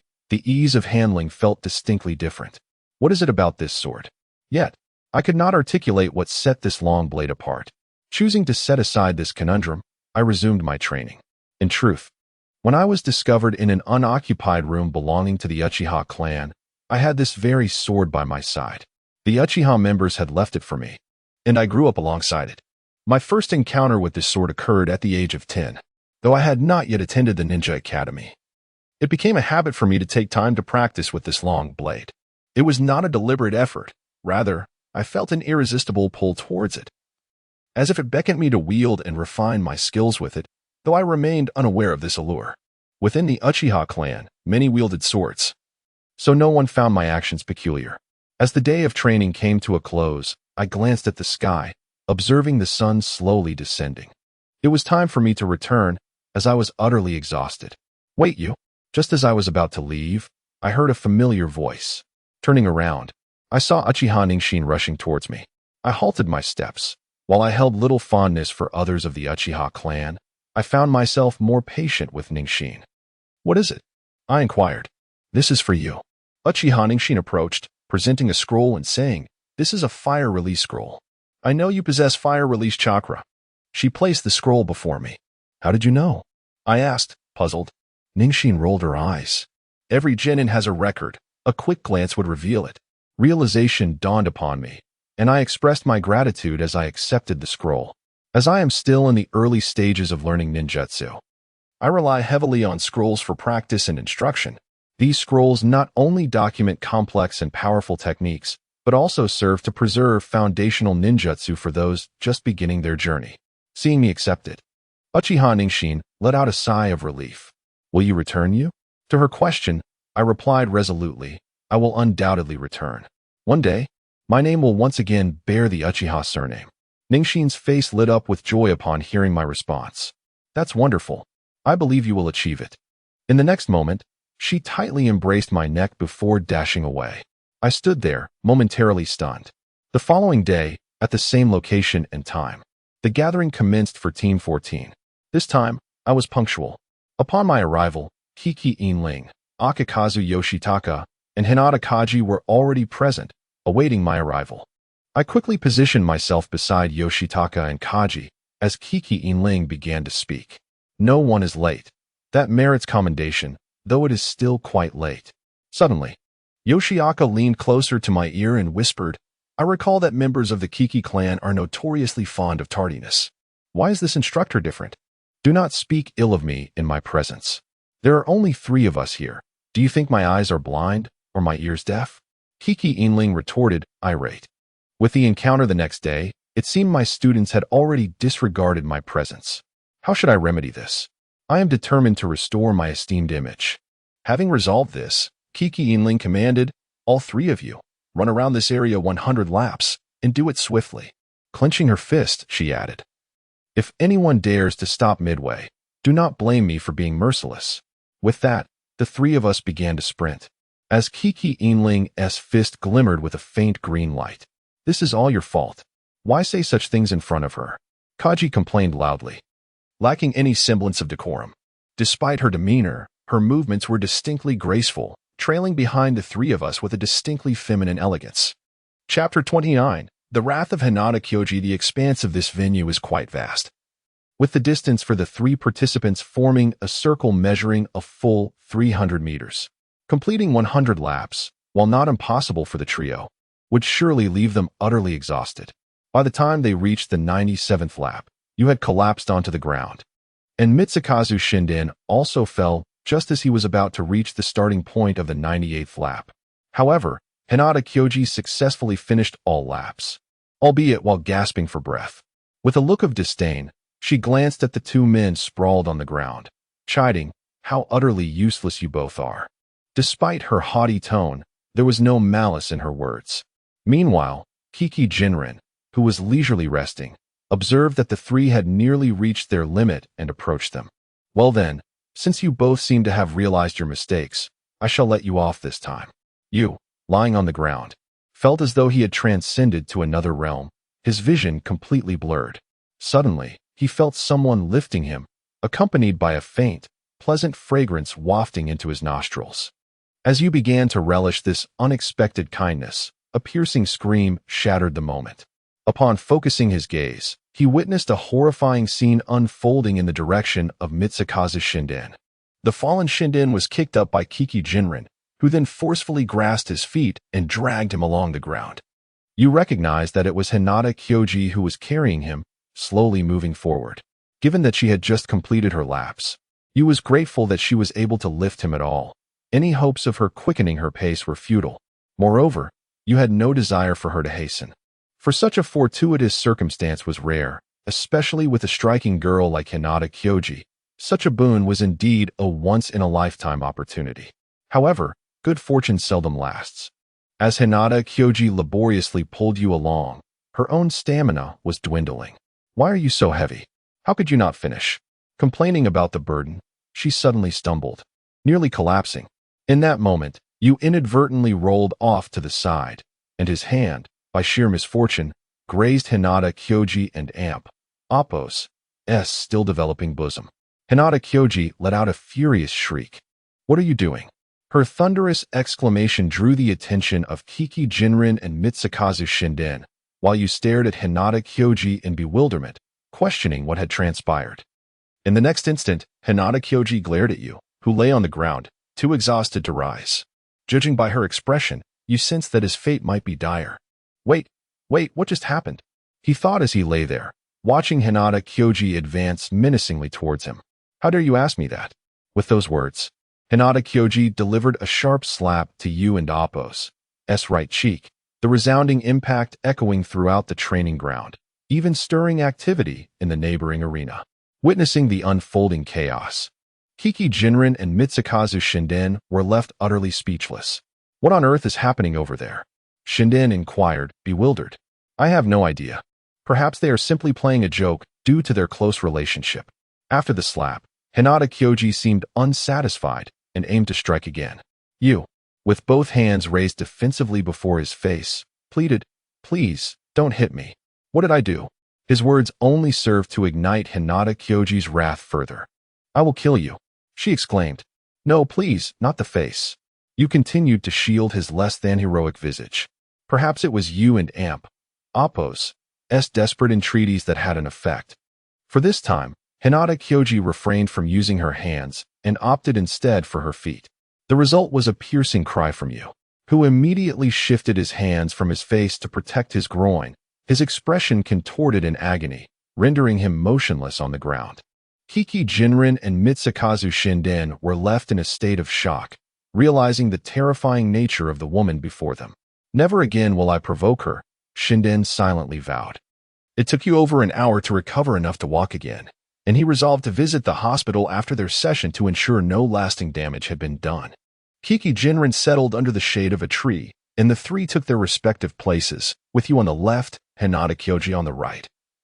Her face still seething with anger, while Shinden sat in the middle, visibly apprehensive. Unaware of the situation and Appo's details, Shinden remained wary of Hinata Kyoji and Appo's volatile temperament, ready to defend himself should she turn her wrath upon him. With a sigh, Kiki Jinren broke the silence. From now on, we shall all be part of the same teammates. Let us introduce ourselves, sharing our abilities, names, and perhaps our dreams. She then gestured to Mitsukazu Shinden. You go first. Hearing this, Shinden suddenly appeared enthusiastic, momentarily forgetting the intimidating presence beside him. I am Mitsukazu Shinden, from the Samurai Nation. My dream is to become the most powerful warrior in the world, to safeguard peace and travel the globe. That is my aspiration. An admirable dream. To achieve it, your journey is long, so keep striving. Kiki Jinren encouraged. Her words instantly filled Shinden with confidence, making him realize there was a compassionate side to the seemingly unyielding teacher. Kiki Jinren then turned her attention towards you. Now you, as a male, you must be prepared to lead by example. You cast a timid glance at Hinata Kyoji, only to be met with her fearsome glare, causing him to swallow hard. I am you, skilled with a blade. My dream is to become Hokage, to protect my village. And there is a place I must return to. A place you must return to? Where is that? Kiki Jinren inquired. That is not for discussion. Let us move on to the next person, you replied, dismissing the question. Before Kiki Jinren could signal the next individual, Hinata Kyoji spoke up. I am Hinata Kyoji. As for my dream, I am uncertain. I only wish to protect the Hyuga clan and safeguard my family. Chapter 30. The mission. After the three had taken turns speaking, Hatake Jinren also spoke up, addressing the group. I believe you are already acquainted with my name, Hatake Jinren. As your lead jonin, I will guide you in fulfilling our tasks and instructing you along the way. Upon concluding his words, he stood up. That will be all for today. It was meant to be a leisurely day, but you managed to complicate matters. We will reconvene at the same place and time tomorrow to commence our first mission. Prepare yourselves. The three responded in unison before dispersing, and within moments, the area fell silent once more. What a terrifying individual. As he ran, he instinctively covered his groin, drawing curious glances from passers-by who regarded him as if he were a fool. It was understandable. The encounter with Hinata Kyo had left a profound and lingering shadow over him. Once again, at the appointed time and place, you was the last to arrive. Yet he managed to do so within the designated time frame, prompting no reprimand from Hatake Jinren. Now that we are all present, allow me to explain the levels and regulations of our tasks. He indicated for the trio to pay attention and continued. Tasks are categorized into 5 levels: D rank, C rank, B rank, A rank, and S rank. The classification signifies the difficulty of the missions. Based on your current abilities, you are only capable of undertaking D rank missions and barely able to manage C rank missions. Hatake Jinren stated, D rank missions are dreadfully dull. Let us directly pursue C rank tasks. Yuka Shinden interjected suddenly. Although Yuku hailed from the land of samurai, he was well versed in the hierarchy of ninja missions. D rank tasks typically involve capturing stray cats and dogs, whereas C rank missions, while lacking in combat, offered a significant increase in difficulty. I concur. As a member of the Hyuga clan, I hold D rank missions in disdain, Hinata Kyo remarked coldly. Since yesterday, there seemed to be a palpable chill whenever you was present. Very well then, we shall opt for a C rank mission, which offers a considerably richer reward. However, 90% of the earnings will be allocated to the village, leaving us with only 10% to share among ourselves.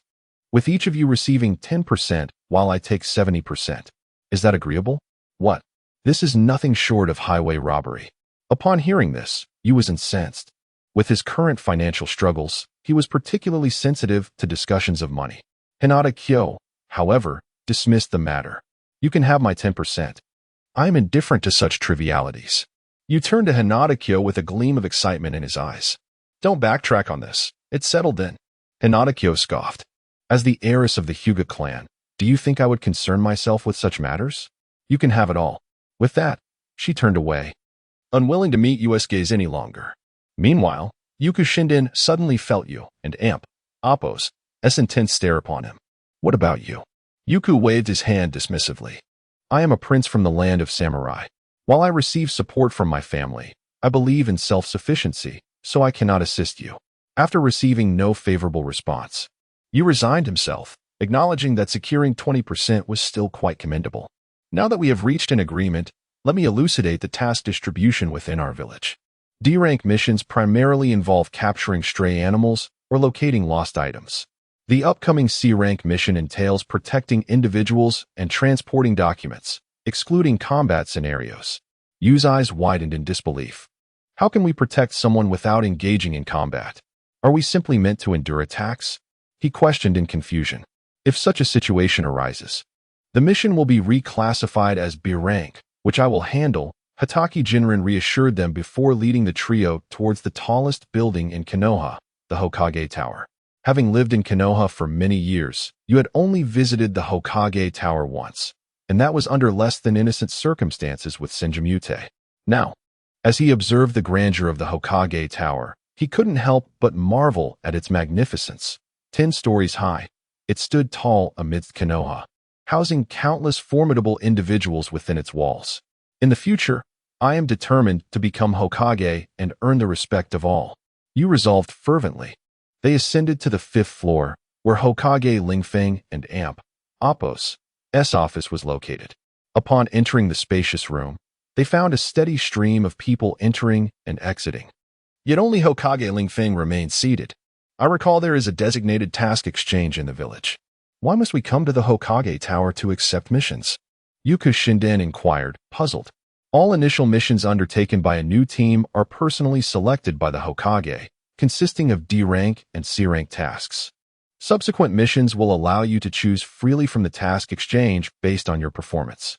However, as you are still genin, you can only select C-rank or D-rank missions even there. After a brief wait, Hatake Jinrin led the trio into the office, facing Hokage Lingfeng directly. As they approached, Lingfeng looked up from his paperwork after a moment and remarked, "So you have come to receive your missions today? Will you be choosing a D-rank or C-rank task? Is that even a question? We are clearly opting for a C-rank mission. If possible, a B-rank would not be unwelcome," Yuku replied confidently. Lingfeng chuckled. Rules are rules. Not just for ninjas, but for everyone. Adherence to regulations is essential for effective execution. He then turned his gaze to Hatake Jinrin, as he was the leader and decision-maker for the group. Hatake Jinrin responded, "We have already decided on a C-rank mission. Is that so? Choosing a C-rank mission for your first endeavor. If it is your choice, it should pose no issue," Lingfeng said, retrieving several documents from a drawer. After perusing them for a moment, he selected one and placed it before Hatake Jinrin. Chapter 31, Sea-Level Mission. This is a standard sea-level mission, not overly challenging. With your presence, you should be able to independently retrieve tasks from the Mission Management Office during your next assignment. Lingfeng handed the documents to Chimu Yinling. Nodding, Chimu Yinling opened the task file. Sea-Level Mission. Infiltrate a merchant convoy and ascertain its destination. Lord Hokage, is there an issue with this merchant convoy? Chimu Yinling inquired, perplexed. The missions received from the Hokage building are primarily internal to Konoha, with rewards funded by the village itself, thus considered Konoha and Amp, Appo's internal affairs. This piqued Chimu Yinling and Amp, Appo's interest. Lingfeng set the documents aside and continued, recently, intelligence has revealed that numerous merchant convoys are heading towards the New Star Ninja Village and the Light Ninja Village. primarily carrying military supplies. Military supplies? At this juncture, the demand for such provisions is minimal. Our nation can fulfill its own needs. And given the robust support behind the Light Ninja Village from the Kingdom of Light, it is improbable that they would require to purchase military supplies, Chimu Yinling responded, contemplating the situation. Thus, they may urgently require a substantial quantity of materials, potentially without the Kingdom of Light's approval. The convoy we are trailing belongs to a major merchant group from our Fire Country, with their official documents indicating a destination in the Land of Thunder, citing food supplies. Chimu Yinling gazed at Ling Feng, beginning to piece together the circumstances. They are likely evading stringent inspections through connections. Their true destination might be the Kingdom of Light. And the contents of their cargo may not be food, but military supplies? Astute observation. The daimyo of the Fire Country has instructed us to investigate this batch of supplies covertly.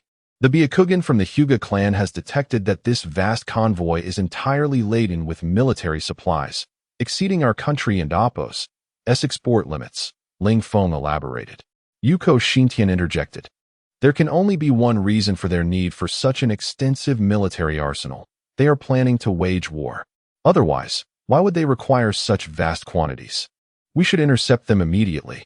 If we intercept them, more individuals will come to their aid. Where there is wealth, there will be countless who will offer assistance. Moreover, this convoy possesses considerable backing. Even the daimyo is hesitant to conduct direct inspections, opting instead for our covert investigation, Chimu Yinling clarified. Therefore, this operation is entrusted to you. Your task is solely to ascertain their direction. There is no need to confront them directly, Ling Feng instructed. Are we to allow them to evade capture so easily? Lord Hokage, if we do not apprehend them, this batch of supplies is likely to flow into the Kingdom of Light, Yuko Xintian stated earnestly. Chimu Yinling abruptly silenced Yuko Xintian with a gesture, indicating he should refrain from further commentary. Understood, Lord Hokage. Leave this to me. We shall accomplish the mission successfully. Ling Feng proceeded to detail the mission further. So it shall be. The convoy will depart from the designated area in the Western District at dawn tomorrow. Here are your credentials. You will pose as ordinary travelers accompanying the convoy. We have already covered your travel expenses. Their intended destination lies at the border between the Land of Thunder and the Kingdom of Light. Once you arrive there, you will detach from the convoy to investigate whether they proceed to the Land of Thunder or the Kingdom of Light. Upon exiting the Hokage building, Chimu Yinling was the first to speak. Let us each prepare for the journey. The route to the border between the Land of Thunder and the Kingdom of Light will take several days, as the convoy and Appo's speed is limited. Ensure you are ready with your belongings and gather tomorrow morning at 6 in the Western District. With that, Chimu Yinling vanished in a flash, and Hinata Kaji remained silent, appearing colder than before, particularly towards you. You scratched his head, about to leave when Yuko Xintian called out to him. What happened between you and Kaji? That day, the incident.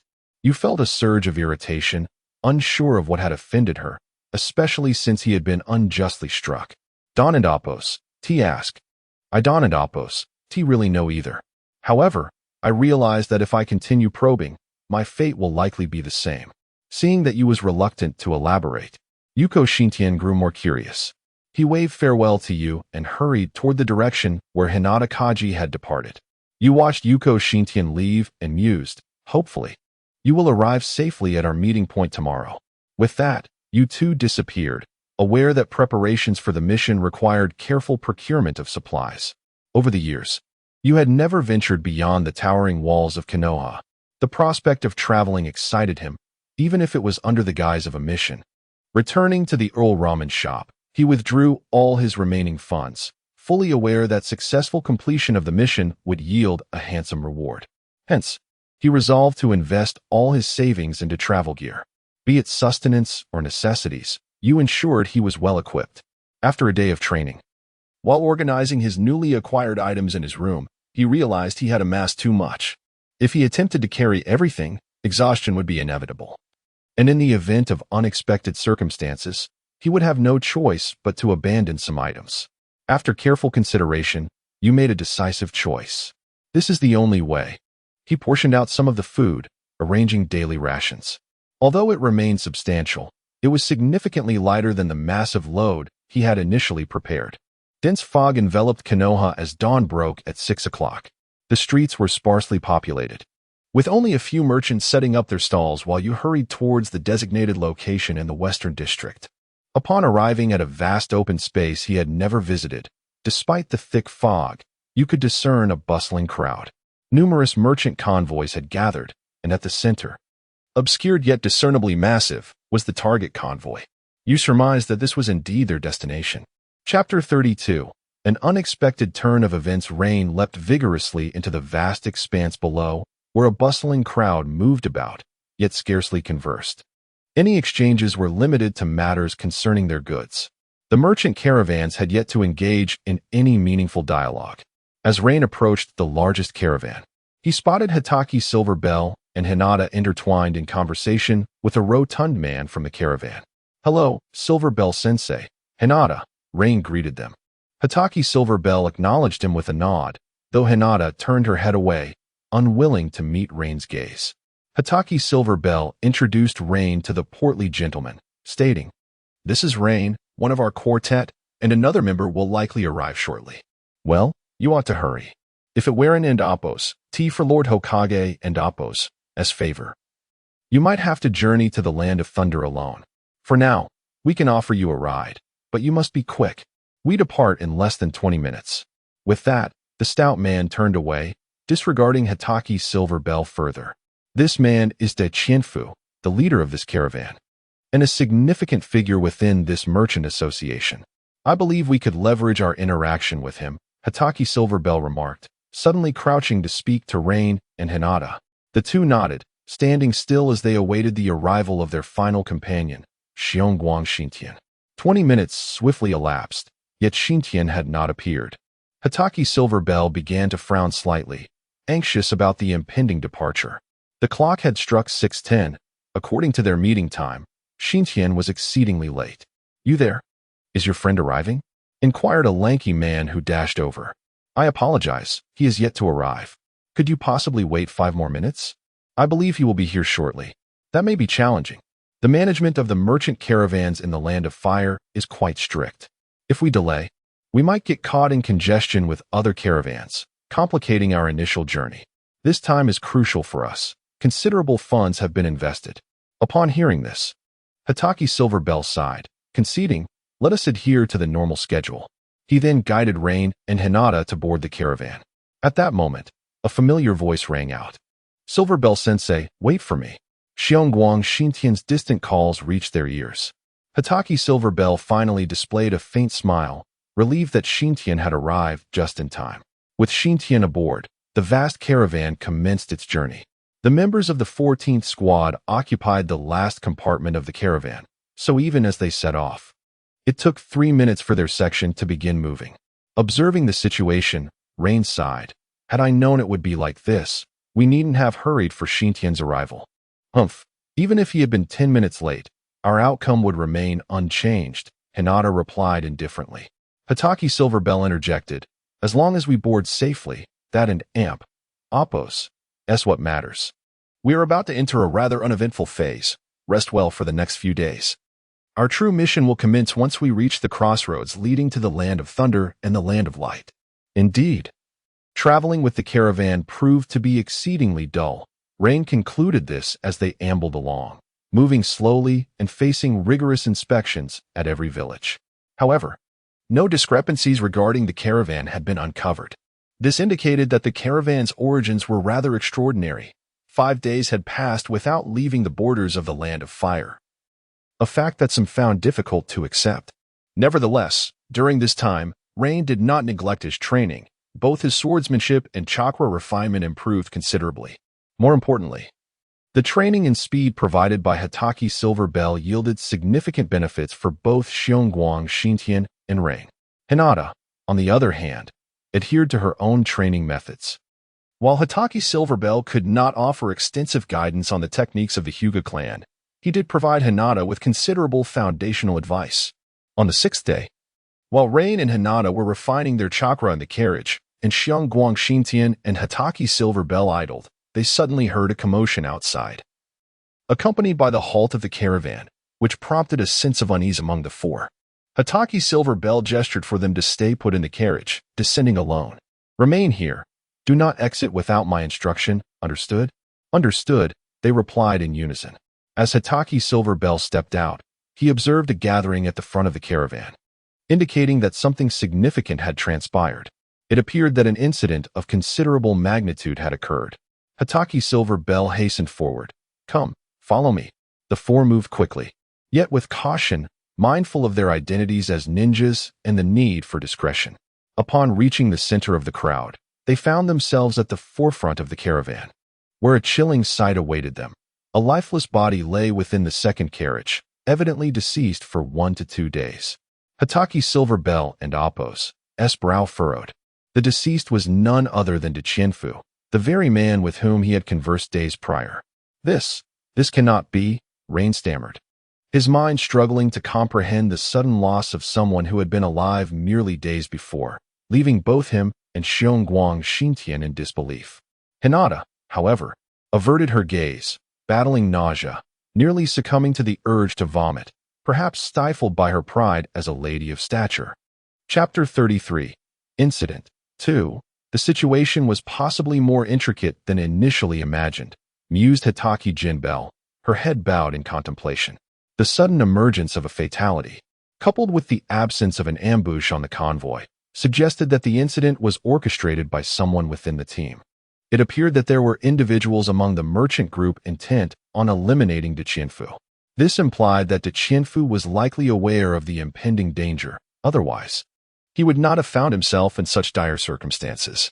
Within mere seconds, Hataki Jin Bell had pieced together the essence of the situation and turned to the three companions, suggesting that they should wait and observe the next course of action. After uttering her thoughts, she resumed her gaze upon the location of the corpse. The three companions gradually acclimated to the grim shadow of death surrounding them. Hinata Kyuji, although disturbed by the sight as a young woman, had encountered her fair share of worldly experiences as the second daughter of the Hinata clan. While she had never witnessed death before, she was able to compose herself relatively quickly. In contrast, both Yu and Kyokushinden experienced a markedly different psychological response. Yu, for reasons unknown, found the scene somewhat nauseating, yet it did not overwhelm him, allowing him to maintain a sense of detachment. Kyokushinden, however, struggled to maintain his composure, putting on a brave front in front of Hinata Kyuji, all the while internally battling his own queasiness. Nevertheless, he managed to endure, for he was indeed a courageous individual. Yet, the facade of bravery was difficult to uphold. Kyuku approached Hinata Kyuji and inquired, "Are you all right? Although this situation is hard to digest, seeing as a life has been lost, you need not feel too troubled. I am here for you." Hinata Kyuji replied calmly, "It's nothing. You ought to focus on yourself." "Shinden, I can see that you are struggling." Following her words, she transformed her previously stoic expression into a sudden smile, captivating Kyokushinden entirely. In an instant, he felt as though he had lost his rationality, but the next moment, the long-suppressed nausea surged through him, overwhelming his senses. Unable to contain himself any longer, he turned towards the corpse and succumbed to the urge to vomit, feeling as if he had been completely drained of vitality, collapsing in a heap.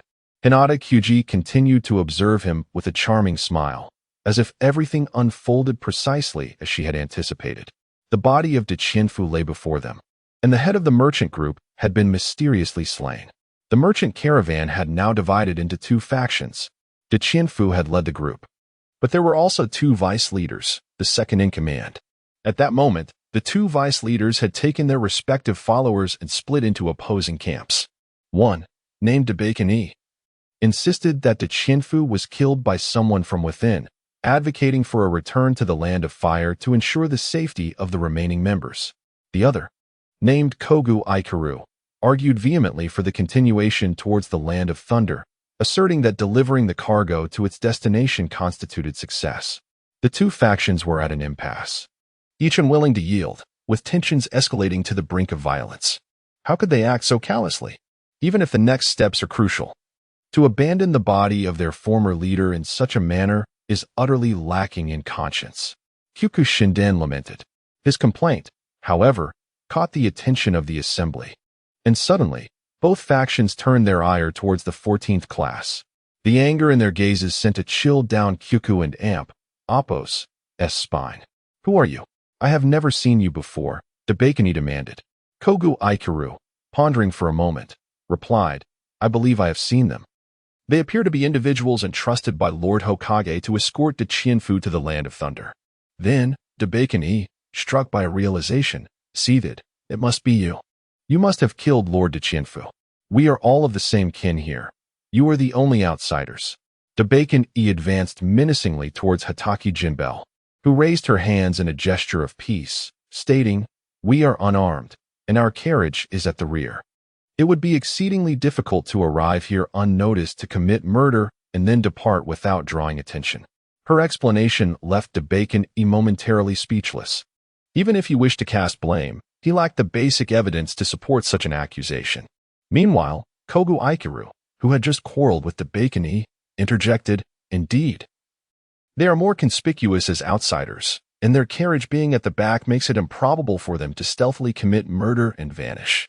Just as Debakini was about to respond, Kogu Aikaru halted him, continuing, "Since you are innocent, and it seems there may be a traitor among us, I request your assistance in thoroughly investigating this matter." He then turned to Debakini, asking, "Is that agreeable? If they uncover the truth within 2 days, we shall proceed. If not, I shall heed your choice to return to Konoha to ensure the safety of our personnel." Kogu Aikaru's proposition garnered substantial agreement from the majority, with even some among Debakini and Amp, Apos' followers raising their hands in support, recognizing that the welfare of the merchant caravan was paramount. Debakini sighed, conceding, "If they are without fault, then I too have no objections.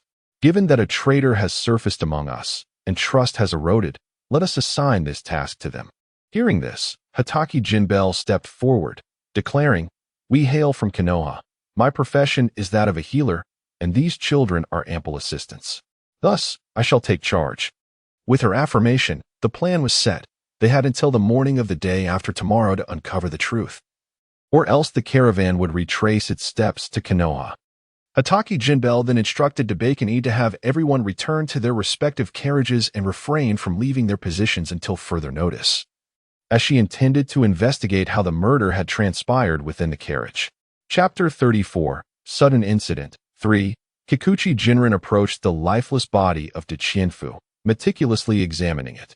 The rain gradually drew closer, while Hyuga Kajizumi hesitated to inspect the corpse, and Yoko Shinden was too frightened to look at it from a distance. Observing carefully, the rain remarked that there were no visible wounds on the exterior, and remarkably, there were no traces of blood inside the carriage, which indeed piqued curiosity. Kikuchi Jinren cast a fleeting glance at the rain, but it was only a momentary reaction. After the rain spoke, Kikuchi Jinren proceeded to unfasten Qianfu and Apos' clothing and scrutinized other parts of his body. Given Qianfu and Apos' current state, had he not already succumbed, his body cold and heart no longer beating, Kikuchi Jinren would have never believed he was deceased. Qianfu's entire physique bore no marks of injury, and his face was serene in death, devoid of any expression of shock in his eyes. Once the examination concluded, Kikuchi Jinren slowly exited the carriage and addressed the remaining members on site, including Da Baida-e, Gu Guangyi-lang, and the 3 from Class 4. "I have thoroughly inspected the body. There are no signs of injury. Furthermore, there are no indications of struggle within the carriage, and based on his demeanor, nothing extraordinary appears to have transpired." Da Baida-e anxiously interjected, "Then how exactly did Qianfu meet his end?" Kikuchi Jinren furrowed his brow. Given the current situation, there was only one plausible explanation for Qianfu and Amp, Apos' demise. He had been poisoned. Poisoned? The crowd echoed in unison. Indeed, there are no anomalies in the body, leaving only poisoning as a feasible explanation, and this poison is undetectable from the outside. In the Land of Fire, and indeed across the world, toxins had been stringently regulated, rendering ancient poisons like that of the red sand scorpion or ninja, who primarily utilized poison, virtually extinct.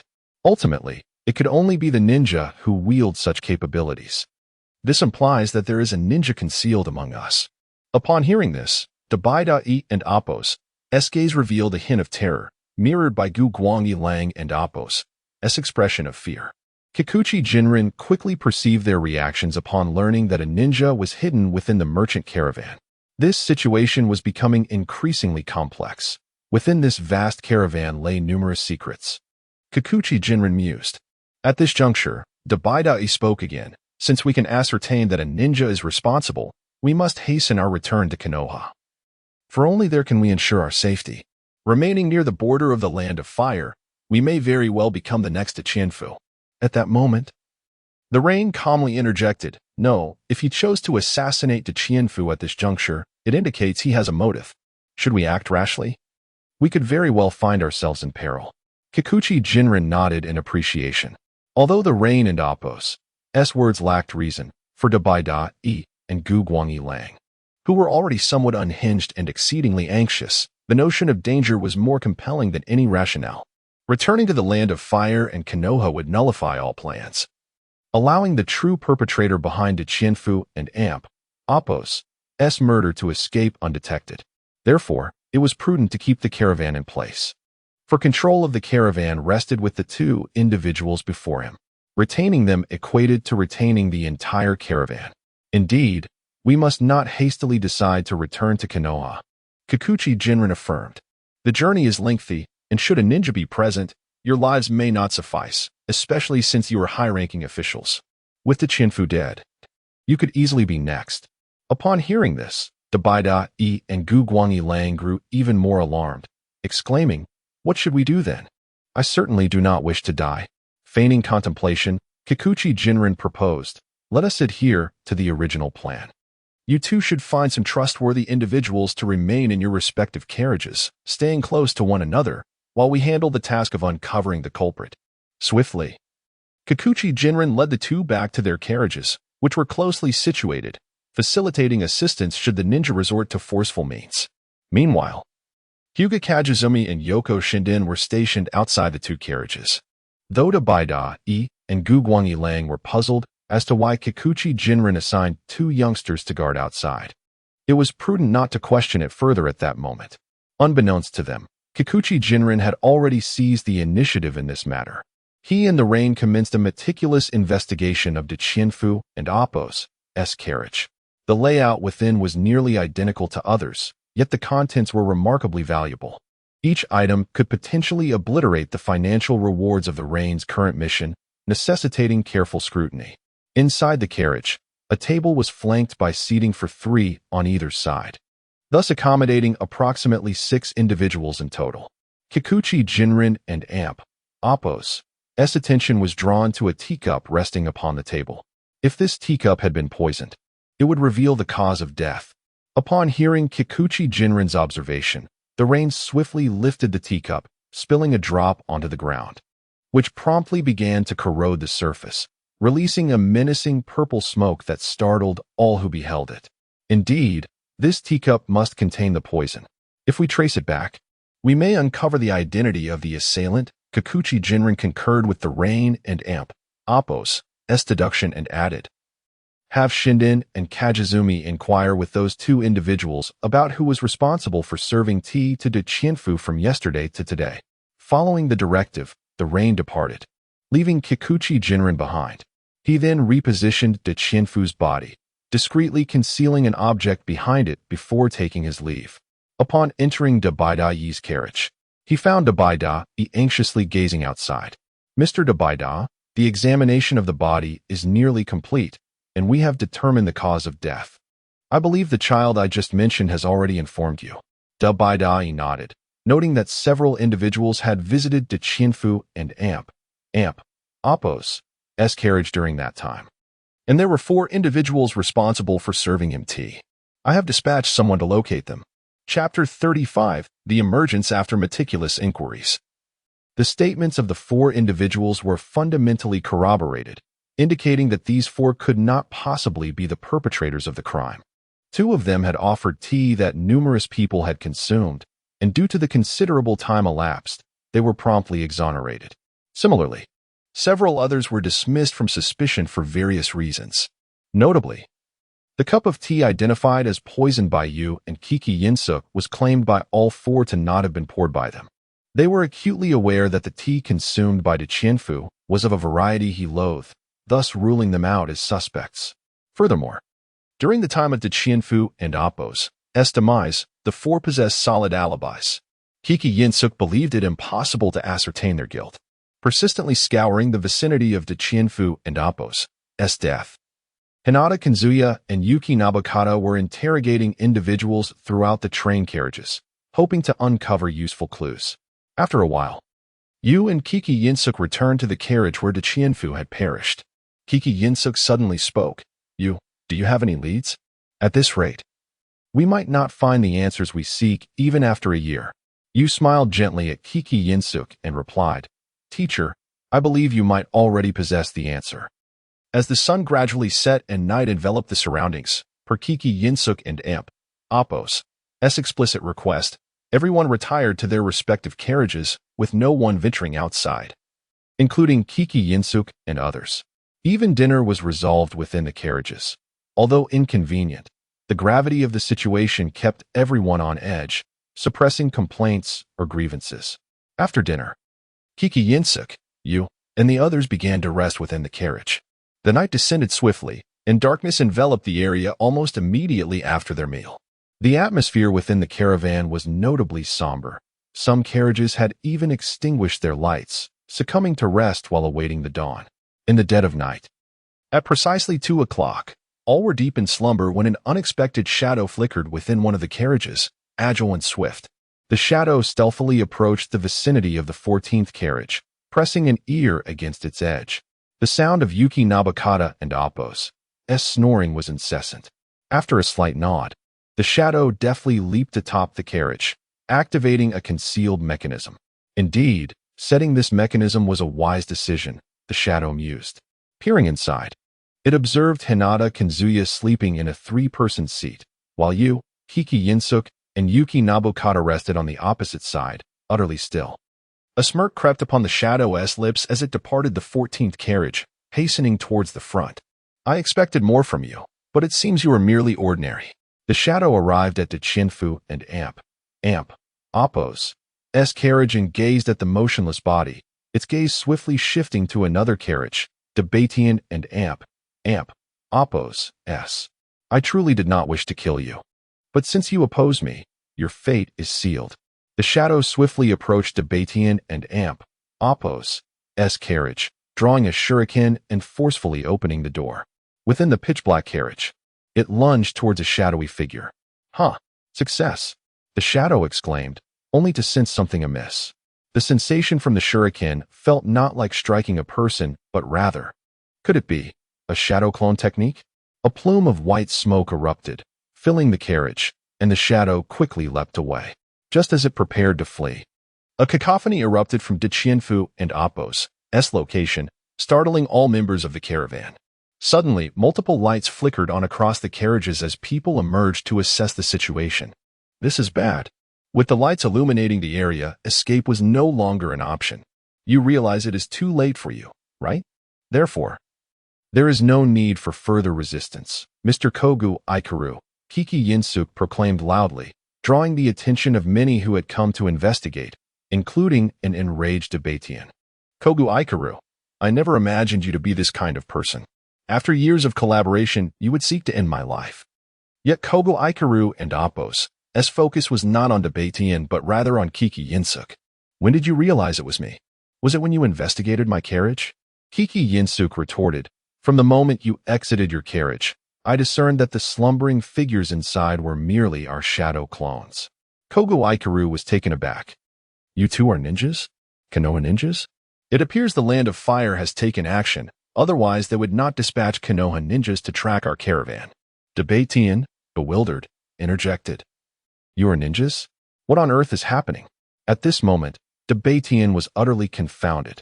As the second in command of the caravan, the sudden emergence of such revelations, his longtime companions being ninjas with intentions to kill him, and hidden Konoha ninjas tracking their caravan, left him in a state of disbelief. Kogu Ikaru coolly remarked, "You remain blissfully ignorant of the circumstances, De Batian." It is indeed miraculous that someone like you holds the position of second in command. However, since I have been discovered, there is no need for further concealment. Kogo Ikaru and Appos, gaze sharpened as he formed hand seals. Lightning release, earth walk. Upon completing the seals, he pressed his hands to the ground, unleashing a potent current of electricity towards the assembled crowd. You are so naive. The faint green light emanating from Kiki Yinsuk and Appos' hands met the ground, transforming it into a similar hue, effectively thwarting the lightning attack. Kogo Ikaru stared in astonishment at Kiki Yinsuk. This technique, is it luminance release? Kiki Yinsuk, you're from Konoha. Before he could finish, Kiki Yinsuk had already appeared before Kogo Ikaru, delivering a swift punch aimed at him. Chapter 36. The Power of Hatake Inling with a Single Punch. Hatake Inling struck the position where Kugwang Ichiro shielded himself with his hands. Kugwang Ichiro felt a jolt reverberate through his arms, and before he knew it, he was airborne. Propelled away. Hatake Inling had no intention of letting Kugwang Ichiro escape so easily. She swiftly approached him, her hands emanating a pale green radiance.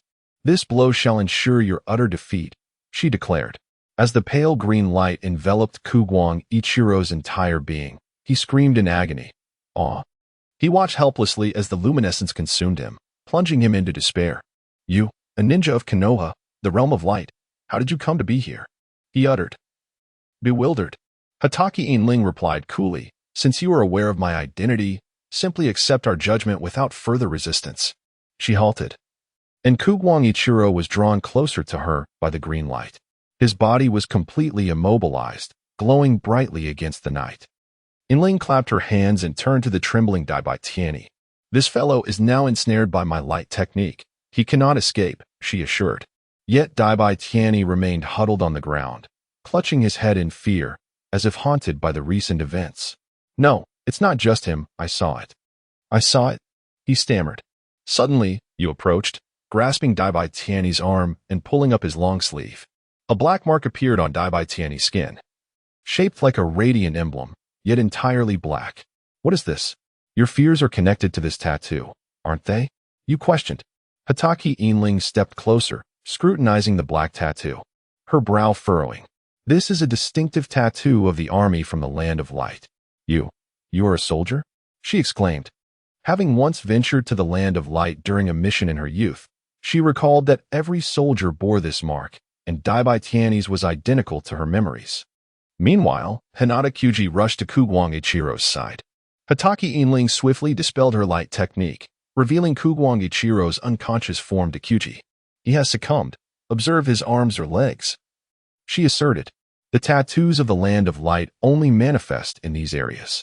Given the peculiarities of the situation, Hatake Inling approached with caution. If both of these individuals were indeed soldiers from the Land of Light, then the underlying circumstances warranted further investigation. Hinata Kyuji lifted Kugwang Ichiro's arm, confirming Inling's suspicion. He bears the mark as well, Kyuji noted. Hatake Inling smiled at Daibai Tianyi, gently lifting him by the arm. If my memory serves me right, the Land of Light was overthrown 5 years ago, leading to significant internal strife and a surge of deserters. With each word, Daibai Tianyi and Appos' expression grew more fearful. His gaze averted from Hatake Inling. You need not speak if you prefer silence.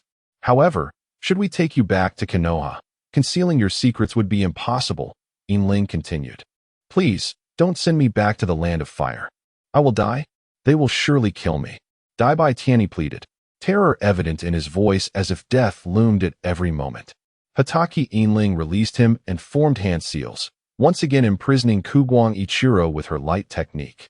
She turned her attention back to Daibai Tianyi. Now we must converse thoroughly. This is essential for ensuring your survival. Otherwise, I will have no choice but to return you to the Land of Fire. Daibai Tianyi, thoroughly devoid of the will to resist, spoke with a trembling voice. I will tell you everything, just ensure my safety. They will hunt me down. His agitation escalated, emotions overwhelming him. Hatake Inling exchanged a glance with Hinata Kyuji, who immediately understood her unspoken command. A swift strike from Kyuji rendered Daibai Tianyi unconscious, collapsing him to the ground. The members of the caravan erupted in panic. 2 leaders had been subdued, and 1 was already dead. What appeared to be a routine mission had spiraled into chaos, ensuring a sleepless night for all. Huji, you and Xintian must carry their bodies to our carriage. I cannot ascertain how many among you aware of this cargo. Therefore this matter is far from resolved, Yinling instructed. Huji and Xintian nodded, selecting a body each and moving towards their carriage. As they did, murmurs of resistance arose from the crowd. Don't take our leader away. Even if you are Konoha ninjas, this is too tyrannical. They protested. Recognizing the futility of their escape against Hatake, Yinling, and Appo's demonstrated prowess, fear washed over them. In an instant, Yinling stood before the throng, unflinching in the face of their numbers. I shall take care of these 2. Their crimes are substantiated. And provided you have no affiliations with them, I can assure your safety, she proclaimed. Crimes? What exactly has our leader done? Some questioned, bewildered by the rapid turn of events. You need not concern yourselves with the details. Certainly, some among you are accomplices. However, your original plan to head to the land of lightning will proceed, with me assuming leadership, she concluded. Chapter 37. Controlling the situation. What are you? Even if our merchant caravan loses its leader, we certainly do not require you to assume that role. Yes, we acknowledge your formidable strength. However, in matters of commerce, any one of us surpasses you. We must return to the capital of the Fire Country or the Hidden Leaf Village immediately. I need to ensure our safety. Kaguki Jinrin asserted firmly, for at any moment, someone could come to silence you all, including me. The only one able to protect you now is me. I guarantee that if you choose to return to the Fire Country, a new group will arrive to assist in transporting this cargo, and at that moment, your lives will be forfeit. Suddenly, another individual stepped forward, insisting, regardless of what you say that I do not comprehend, my sole desire now is safety. If we continue down this path, we will undoubtedly be killed. Kaguki Jinrin chuckled softly. Oh, this shipment is destined for the Lightning Country, ISN and AMP. Appo's, Tiet? The peace treaty among the 5 great nations still holds. If we return to the Leaf, it would be more prudent to hasten our entry into the Lightning Country. For only then will we be truly safe. Jinrin and AMP, Appo's, words swayed the majority. Yet a small faction, comprised of those unbeknownst to him, still yearned to return the cargo to the Fire Country. They understood that with their leader's demise, their own lives hung by a thread. No one could assure them that the contents would remain undiscovered, especially with a ninja from the Hidden Leaf assuming command. Their sole desire was to flee this place and return to the vast lands of the Fire Country, to escape unscathed. Stop with the sweet talk. The Fire Country is our homeland. Yes, we must return to the Fire Country. If the Lightning Country seeks to kill us for this shipment, our fate is sealed. When the second speaker uttered those words, nearly everyone turned to look, while Kaguki Jinrin erupted in laughter. Pray tell, what valuable cargo could compel the Lightning Country to wage war against the Fire Country and attack us for this so-called shipment? Is it not merely food and supplies? The others regarded the speaker with astonishment. Although this caravan was grand and well-stocked, it consisted entirely of food and necessities. As the Lightning Country imports many items from the Fire Country, the shipment occurs regularly if a war were to be waged over it. The Lightning Country would be exceedingly foolish. Jinrin shook his finger and continued, no, if the Lightning Country were to discover the nature of this cargo, covert attacks could indeed ensue. For within this shipment lies an arsenal of military supplies, sufficient to equip an entire legion. As Jinrin and AMP, Appo's, words settled, nearly all present stared at him in disbelief. Some were incredulous, while others sensed that their secret had been uncovered, terrified of how Jinrin had discerned the truth. De Qianfu, Gu Guanggalang, and Da Baitiani were all involved in this transaction, and your ultimate destination is not the Lightning Country, but the Light Country.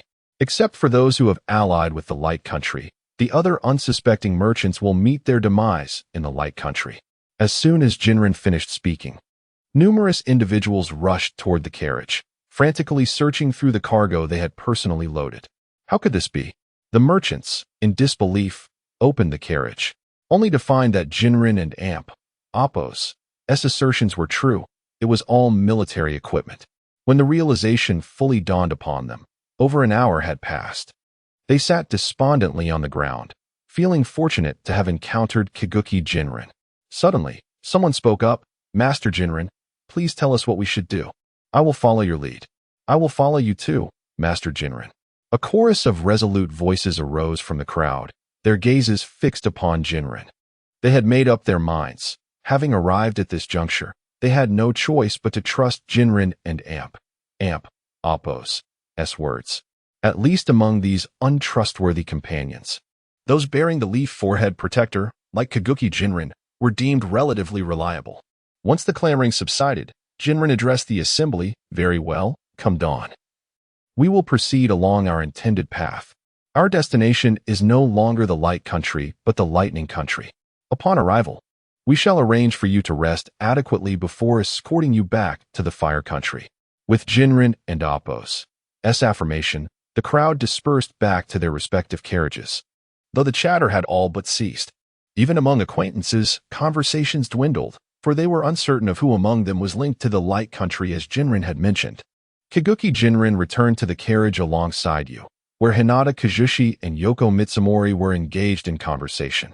Upon seeing you approach, they ceased their discussion, while Yoko cast an uneasy glance at you, and Hinata offered a rare smile. Since that incident, you had not witnessed Hinata smile again, perhaps not even before that moment. Has Dabaitiani awakened? Jinrin inquired. Hinata glanced at Dabaitiani, remarking, this individual possesses an alarmingly low resistance. He remains unconscious even now. My pressure point technique lacks potency without the Byakugan, yet he still has not regained consciousness. Hinata regarded Dabaitiani with disdain. Meanwhile, you approached Hinata, drawing nearer to Dabaitiani. Allow me. Perhaps this fellow requires a more unconventional method to awaken. You raised his fist, summoning all his strength, and brought it crashing down toward Dabaitiani and Appo's head. Just as you and Appo's fist was about to connect, Dabaitiani jolted awake, turning to face you, only to be taken aback upon realizing that you's fist had merely halted in midair. Chapter 38. A conclusion. Realizing that there was no longer any opportunity to delay, Dabaitiani slowly sat up, awaiting the judgment of the others. You began to speak softly. Only in this manner will you be somewhat compliant, and then moved away from Hinata, as the carriage was rather cramped. Dabaitiani had abandoned any pretense of cleverness and declared, feel free to ask me anything. As long as you guarantee my safety, I shall speak without reservation. Without hesitation, Hatake Jinling posed the question, do you know the ultimate destination of this convoy? Dabaitiani widened his eyes in surprise. You have known all along? You looked at Dabaitiani as if he were a fool. If we hadn't known beforehand, would we have followed you to this desolate wilderness? Hatake Jinling continued, just answer my question. No need for extraneous details. Dabaitiani nodded and elaborated. As you mentioned, I am indeed aware of this matter, and so is Chienfu. However, Koga Koichiro is not one of us. Once we reach the Land of Light, we will still release him, provided he is willing to ally with us. Hatake Jinling quickly grasped the crux of the matter and inquired, so, those who are unaware of the situation will be eliminated upon arrival in the Land of Light? Is it true that the Land of Light will not spare you? Dabaitiani fell silent. In truth, I was a soldier in the Land of Light several years ago, as you have seen from my tattoo. However, after our defeat and the overthrow of the Empire, the feudal lords were slain, and a new Land of Light was established, leaving us as deserters. Dabaitiani swallowed hard and continued, yet, a group of deserters is attempting to overthrow the current Land of Light. They are not aware of who is orchestrating them, nor whether they are indeed the deserters from back then. They are capturing those of us marked by tattoos, threatening to erase us if we do not join their ranks. Yoku Shinden, bewildered, shouted, what does that have to do with your assistance in transporting this military equipment to the Land of Light? Dabaitiani paused, then explained. Just a few days ago, I sensed that someone was watching me. By chance, I noticed the black markings on his arm and realized I had been located by them. Therefore, I dared not remain in the Land of Fire and sought to head to the Land of Light, where their reach would be limited. I then enlisted Chienfu to undertake this task. Upon returning to the Land of Light, we would receive a substantial sum of money and protection. Hatake Jinling nodded and pressed on. And what of Kogu Koichiro? Dai Bai Tianyi shook his head, saying, I know nothing of Kogu Koichiro. We have been colleagues for many years, and I had no idea he was a ninja, let alone that he intended to kill me. After speaking, Dai Bai Tianyi buried his face in his hands, falling silent. There was little more to inquire. He was merely a pawn of the Land of Light, Hatake Jinling remarked. You scan the surroundings before stating. Since you have finished speaking, you may go back to your carriage and rest. Upon hearing Yu's words, Dai Bai Tianyi suddenly erupted. No, don't leave me alone. You promised to ensure my safety. Hatake Jinling, in resignation, replied, Then I shall accompany you back to your carriage. The others can rest here. We shall continue our journey to the Land of Lightning early tomorrow morning. As the sun rose, the convoy resumed its journey. Their destination, the Land of Lightnings, was closer than the Land of Light, allowing them to reach it in a matter of days without further incidents along the way. Hatake Jinling also relayed the information to the village, hoping for effective communication with the Land of Lightning and requesting reinforcements. As the situation was far from simple and could lead to a significant conflict with the Land of Light. Upon reaching the border of the Land of Lightning, Hatake Jinling noticed a figure in a cloud ninja uniform standing nearby, seemingly waiting for the convoy for quite some time. Hatake Jinling leapt from the carriage and swiftly approached the ninja. With golden hair and clad in black, the individual appeared rather eccentric. You are the convoy from Konohagakure, correct? According to my reports, you encountered difficulties and sought refuge in the Land of Lightning. Is that not so? The rather formal tone left Hatake Jinling momentarily at a loss for words. He could only respond with seriousness. We are indeed the convoy from Konohagakure. I am the Konoha ninja, Hatake Jinling. Upon finishing, Hatake Jinling produced the Konoha forehead protector and travel permit from his pocket. In this era, the significance of a travel permit surpassed that of modern identification, making it essential to carry for convenience. The cloud ninja nodded, took the permit, and scrutinized it closely. All seems in order. I am Cloud Ninja Carrot, sent by Lord Rakage to assist you. We have arranged accommodations for you. Please follow us. Hatake Jinling suddenly seized Carrot's arm, stating, You should also show us your travel permit. It is a matter of reciprocity. While travel permits were indeed vital, many attempted to forge them. However, the anti-counterfeiting measures were so advanced that no one had yet succeeded in creating an identical permit. Only those who were unaware could be deceived. For a ninja like Hatake Jinling, no fake permit could escape his scrutiny. Carrot, somewhat dazed, nodded and retrieved his travel permit from his pocket, handing it to Hatake Jinling. After examining it carefully, Hatake Jinling returned it, saying, I was too suspicious. My apologies. Carrot waved his hand dismissively, replying, We are all ninjas here. I do not hold this against you. If I were in your position, I might be even more stringent. Hatake Jinling smiled, then swiftly returned to the front of the convoy, signaling for everyone to advance. Following Carrot as he would lead them to their designated location in the Land of Lightning, Carrot began to move at the fastest pace possible, and the convoy had no choice but to match his speed. The pace he set was the limit of the convoy's capabilities, yet it was just sufficient to keep up. Chapter 39. The slumbering Carrot now at the border of the Land of Thunder. It was evident that the security of this region was alarmingly low. The vast expanse of the Land of Thunder made it impractical to ensure safety in every corner. Thus, Carrot had journeyed alongside the merchant caravan for 2 days without pausing, leaving even Kiki Jinren somewhat astonished. Xiang Guangxinshan, with a look of disbelief, remarked, Has this fellow truly gone without sleep? It has been 2 days, hasn't it? After expressing his thoughts, he interrupted Yu, who was engaged in chakra refinement, and continued, Yu, let us go ahead and see how that guy is managing. No one can endure such a feat without rest. However, Yu waved him off dismissively, stating, Boring. You go by yourself. With that, she resumed her hand seals, entering a state of chakra refinement, ignoring Xiang Guangxinshan entirely. Xiang Guangxinshan, feeling increasingly restless, realized that as the caravan progressed, he could not practice his sword techniques within the confines of the carriage. Unlike Hinata, Juzi, and Yu, he was unable to refine chakra, and even if he could, it would serve little purpose. Suddenly, Hinata Juzi spoke up, Then I shall accompany you. Let us see him. Xiang Guangxinshan's spirits lifted at this. for he preferred Jizzy's company over US. After all, he mused, I am not some sort of pervert. The pair quickly exited the carriage, and once they did, Yu opened her eyes and muttered, what on earth are these two up to? Xiong Guangxinshin and Hinata Juzhi soon reached the front of the carriage, where Kiki Jinren was seated, with Carrot visible not far ahead after 2 days of leading the way. Xiong Guangxinshin climbed up to Kiki Jinren's position and inquired, Teacher Jinren, has that fellow truly not slept at all? Kiki Jinren nodded. No, he hasn't. Hinata Juzhi added, Teacher, did you not check on his condition? With a smile, Kiki Jinren replied, You shall see for yourselves. Then you will understand his situation. At her words, Xiong Guangxinshin swiftly jumped down from the carriage and hurried to Carrot's side. But what he found left him utterly bewildered. Hinata Juzhi, following closely behind, also noticed the scene and his expression darkened. Is he asleep while walking?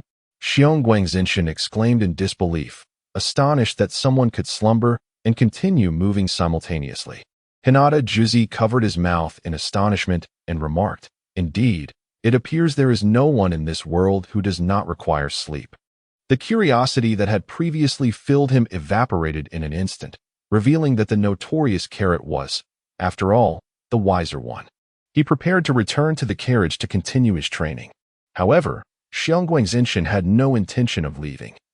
He found the ability to walk while sleeping quite useful and resolved to ask Carrot to teach him once he awoke.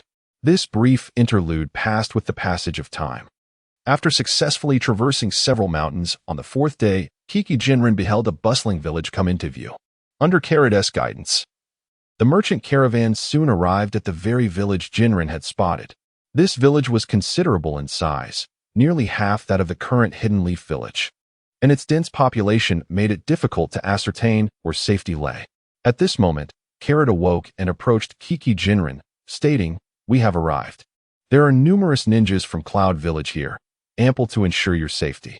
Additionally, there is a covert team executing a mission within this village, so rest assured. Kiki Jinren nodded. Given that others had assured him, he had little reason to complain. Having ninjas from Cloud Village assigned for protection was already quite an honor. Meanwhile, Xiong Guangxinshin, seeing the caravan halt in this vibrant village, leapt down eagerly, having waited patiently for Carrot to awaken, though there had been no sign of him stirring. Now at their destination, Xiong Guangxinshin was certain that Carrot must have awakened. As he approached, Kiki Jinren sensed impending trouble. Uncle, you've been sleeping while leading us all this time, haven't you? Xiong Guangxinshin exclaimed upon reaching Carrot. Indeed, what of it? Carrot replied, puzzled. Xiong Guangxinshin, brimming with excitement, implored, Teach me. That ability of yours is simply extraordinary. I must learn it. Imagine being able to sleep through long journeys, and for days on end. Carrot's previously serious demeanor suddenly shifted to one of awkwardness. He had never imagined anyone would seek to learn his peculiar skill. This very ability often led him to be dispatched by the Raikage for guiding missions, and his frequent complaints had resulted in reprimands from the 15th Raikage. With such a talent, you ought to accomplish more. Otherwise, it would be a waste of capability. Despite Carrot's stern appearance and somewhat rebellious nature, faced with Xiong Guangxinshin's hopeful gaze and pleading expression, he softened and explained, This cannot truly be regarded as an ability. It is simply something I have known since childhood. I do not know how you would learn it. Upon hearing this, Xiong Guangxinshin felt a wave of disappointment wash over him, losing interest. Well, fine then, he said, turning to gather his things. But then he heard Carrot's voice behind him. While I cannot teach you this, as a token of your rare appreciation for my skill, I have decided to impart some other knowledge to compensate. At this, Kiki Jinren, shaking her head in resignation, departed to direct the caravan. Carrot, noticing Xiong Guangxinshin's keen interest, continued, I see you wield a long sword. You must be a practitioner of the blade. Your attire signifies you as a warrior. Xiong Guangxinshin nodded. I have traveled from the land of warriors to learn in the leaf. Carrot went on, Though I am a ninja, I seldom employ ninjutsu. The sword is my true calling. Allow me to teach you a technique capable of instantly vanquishing your foes. Upon hearing this, Xiong Guangxinshin's eyes lit up. The notion of swiftly dispatching adversaries was undeniably enticing. Chapter 40. Fire Release. Fireball Technique. At this moment, Hatake Jimbel was directing the merchant convoy to arrange their entire cargo.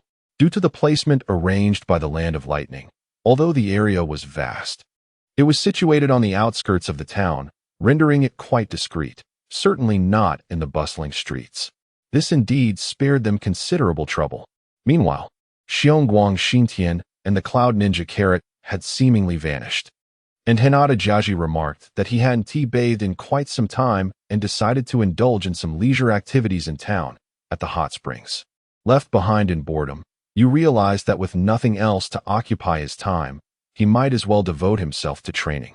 The air in the Land of Lightning was notably thin. Several years prior, a calamity had exacerbated natural disasters, resulting in a sudden depletion of the atmospheric quality. Nevertheless, the air here remained relatively normal, which contributed significantly to the recent surge in population in the peripheral cities of the Land of Lightning. Yet to this day, no evidence has substantiated a connection between the thin air and the natural disasters. Once you had settled his belongings, he departed from the designated area set by the Land of Lightning, heading towards the outskirts of the town. The streets of the town were bustling with activity, filled with merchants coming and going, and even many from the same village as Konoha, so he was not concerned about losing his way. Upon discovering a large lake not far from the town, you decided to pause. Here, there was no place more ideal. From his pocket, you retrieved a scroll, the very one given to him by Uchiha Ningxin, containing the foundational techniques of fire release. However, as it was a scroll, mastering it would only grant him the most rudimentary form of the technique. To enhance his abilities, he would have to rely on his own efforts for further refinement. During this period, you had become quite adept at chakra cultivation. Most members of the Uchiha clan were notably lacking in chakra, which was inherently linked to their possession of the Sharingan. However, even among the Uchiha, you was considered to possess a substantial amount of chakra, surpassing many of the clan's Nin. As you slowly unfurled the ninjutsu scroll, he found it detailed various methods of use, along with the sequence and signs for hand seals. More importantly, he noticed a handwritten note on every page encouraging him to persevere. It was evident that these words were penned by Uchiha Ningxin herself. A smile crept across Yu and Appo's face, filling him with an inexplicable joy and renewed determination. The first ninjutsu detailed in the scroll was one he had already encountered, the Uchiha clan and Appo's unique technique, fire release, fireball technique. This technique was considered quite elementary, even less advanced than the great fireball technique. The prolonged era of peace initiated by the 7th Hokage, Uzumaki Naruto, had led to a significant decline in the number of ninjas, including the Uchiha clan, who could be deemed geniuses. Consequently, the overall strength of the ninja world had diminished considerably, resulting in a corresponding decrease in the difficulty of basic ninjutsu, which now encompassed the fire release, fireball technique, one that was only circulated within the Uchiha clan. Unlike the conventional fire release, which was typically executed from the mouth, this fire release could be initiated from the hands, albeit requiring a greater concentration of chakra than the great fireball technique. However, this increased demand for chakra concentration rendered the fireball technique largely ineffective in combat. Not only did it consume chakra similarly to the great fireball, but the damage inflicted by the two fireballs projected from the hands was minimal. Yet, it served as excellent practice for those who had yet to master the great fireball technique, allowing them to hone their chakra concentration and usage while preparing for the chakra expenditure required for the latter. As you perused the scroll, he grasped its essence. It was merely a transitional ninjutsu designed for those lacking in talent. Uchiha Ningxin, it seemed, had regarded him as one whose innate abilities fell short. Although the technique had been developed, few within the Uchiha clan chose to learn it. Nevertheless, motivated by the words inscribed on the back of the page, you resolved to master this technique. Not only was it the inscription that inspired him, but also Yu's recognition of his own limited understanding of ninjutsu. He was even inferior to some students from the Ninja Academy of several grades below. Indeed, theoretical knowledge held great significance. Yu began to form hand seals, channeling all of his chakra into his hands. He could distinctly feel the chakra coursing rapidly within him, gradually accumulating at his palms. A sensation of heat ignited in his arms. Was it coming? it did not seem overly challenging, just as you felt a burning sensation in his palms. He instinctively waved his hands towards the lake. 2 fireballs, no larger than ants, shot forth from his position, extinguished by the gust of wind before they could travel more than 2 meters. You and Apos' expression fell immediately. What was happening? Just moments ago, he had clearly sensed the heat in his palms and had accumulated a substantial amount of chakra. No matter, he would try again. You formed the hand seals once more, releasing his hands and concentrating chakra in his arms again. The same sensation returned, and the chakra gathered once more, accompanied by the burning feeling in his palms. This time, there was no room for error. With a determined wave of both hands forward, the result was disappointingly identical. 2 fireballs, again the size of ants, were expelled. But this time they reached a distance of 3 meters, only because the wind had suddenly calmed. He was utterly perplexed. If he were unable to concentrate his chakra, it would be understandable, but he had distinctly felt the chakra converge yet still could not fully unleash a proper fireball. After 2 failed attempts, he decided to maintain his concentration for a longer duration. Repeated practice led to a slight increase in the size of the fireballs, yet the time required for execution lengthened, forcing you to endure the burning sensation in his palms each time he released the technique. Chapter 41. Cultivation. As you prepared to test his endurance for the longest possible duration, just as he was about to form hand seals, a pair of hands suddenly emerged from behind and grasped his arms. Turning around, you saw that it was Kiki Silverbell who had halted his attempt. Teacher Silverbell? What brings you here? Kiki Silverbell slowly approached you, and Apos' sighed and formed hand seals. Then she released her hands with a forceful flourish. Fire release, fireball technique, she declared. 2 fireballs, each the size of an adult's palm, soared across the lake's surface until they collided with a massive stone on the opposite shore, finally coming to a stop. You gazed at Kiki Silverbell in astonishment. Teacher, you can perform this ninjutsu? ISNT it meant for. He hesitated to finish his thought. Kiki Silverbell shook her head and spoke earnestly. Although this technique was indeed created by the Uchiha clan for those with lesser talent to practice, diligent training in this ninjutsu can greatly enhance your future chakra control. It would be naive to believe that only those lacking talent should learn this technique. After absorbing her words, you still found it hard to believe, as the contents of the scroll had firmly rooted themselves in his mind. Before he could voice his thoughts, Kiki Silverbell interrupted. Moreover, I wish to convey that your talent is not lacking. However, you must fully master and adeptly utilize this ninjutsu. The belief that this fire release technique is only for those of lesser talent is a misconception held solely by the Uchiha clan. Upon hearing this, you nodded in agreement. Regardless of Kiki Silverbell's presence, he was determined to master this technique. The method you just employed was incorrect. I noticed you held the fire chakra in your arms for too long. Once you have formed the seals, the technique should be released swiftly, Kiki Silverbell advised. You turned to her, saying, but if I do that, my fireball technique lacks any power. Yet I can distinctly feel my chakra brimming in my palms. This is the essence of chakra control. The same technique can yield vastly different results depending on the wielder and Apos' chakra mastery. Even if your chakra is abundant, if you cannot wield it properly, it will prove less effective than that of someone with lesser chakra, but greater skill, Kiki Silverbell explained. You, perplexed, continued to inquire. Chakra control and application? Precisely. I and Apos' observed that your chakra levels have increased rapidly over the past few days, yet your control remains non-existent, she replied. You was even more confused. How can I enhance my chakra control? Kiki Silverbell suddenly picked up a stone from the ground and held it up. Watch closely. With the stone in hand for just a second, she forcefully flung it towards the lake. After traveling some distance, the stone began to descend, striking the water's surface and bouncing back up, continuing its flight. That's quite a distance for a stone skipping across the water, you noted. The stone soared higher and farther than when Kiki Silverbell initially threw it, eventually landing precisely where her fireball had previously struck. How did you achieve that? You marveled as Kiki Silverbell picked up another stone, a soft blue glow emanating from it as she explained, it's quite simple. By concentrating a highly pure chakra within the stone, you can effectively maintain its chakra in the air through control. Once again, Kiki Silverbell tossed the stone, and as before, it skimmed the lake's surface before ascending even higher and farther, landing directly atop the previous stone. This demonstrates that not only is chakra control crucial, but the purity of your chakra is equally important. Kiki Silverbell then handed a stone to you, continuing, "Now it's your turn. See what you can achieve."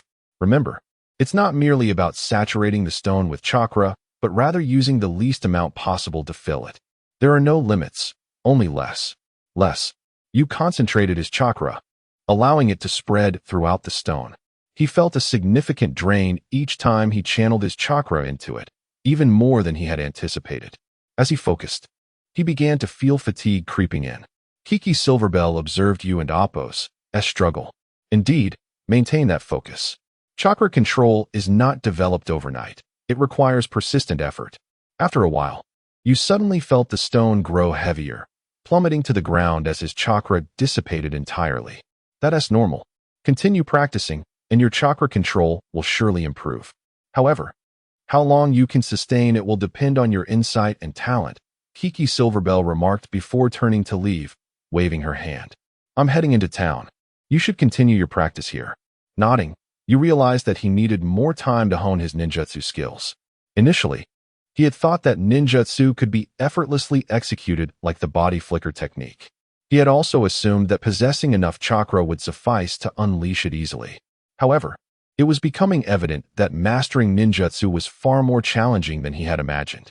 You tirelessly picked up stones, focusing intently on controlling and releasing his chakra.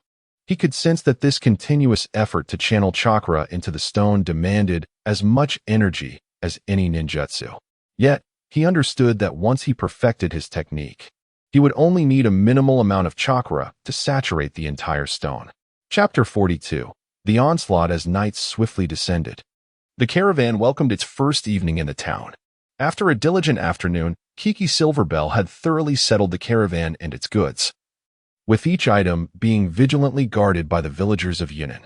Before dinner, Hikari Kiyotaka returned, while Hinata Kyoji opted to stay overnight in the town, though Kiki Silverbell called him back nonetheless.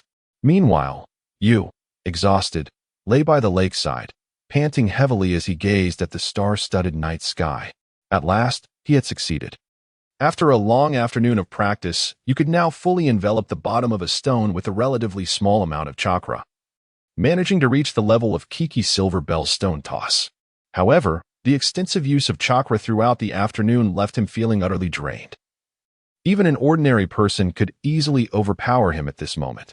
Yu closed his eyes, ready to rest, when he suddenly heard a few peculiar sounds. Struggling to move his weary body, Yu concealed himself behind a tree and spotted 3 figures crouched in the grass, engaged in a hushed discussion, their behavior suspicious.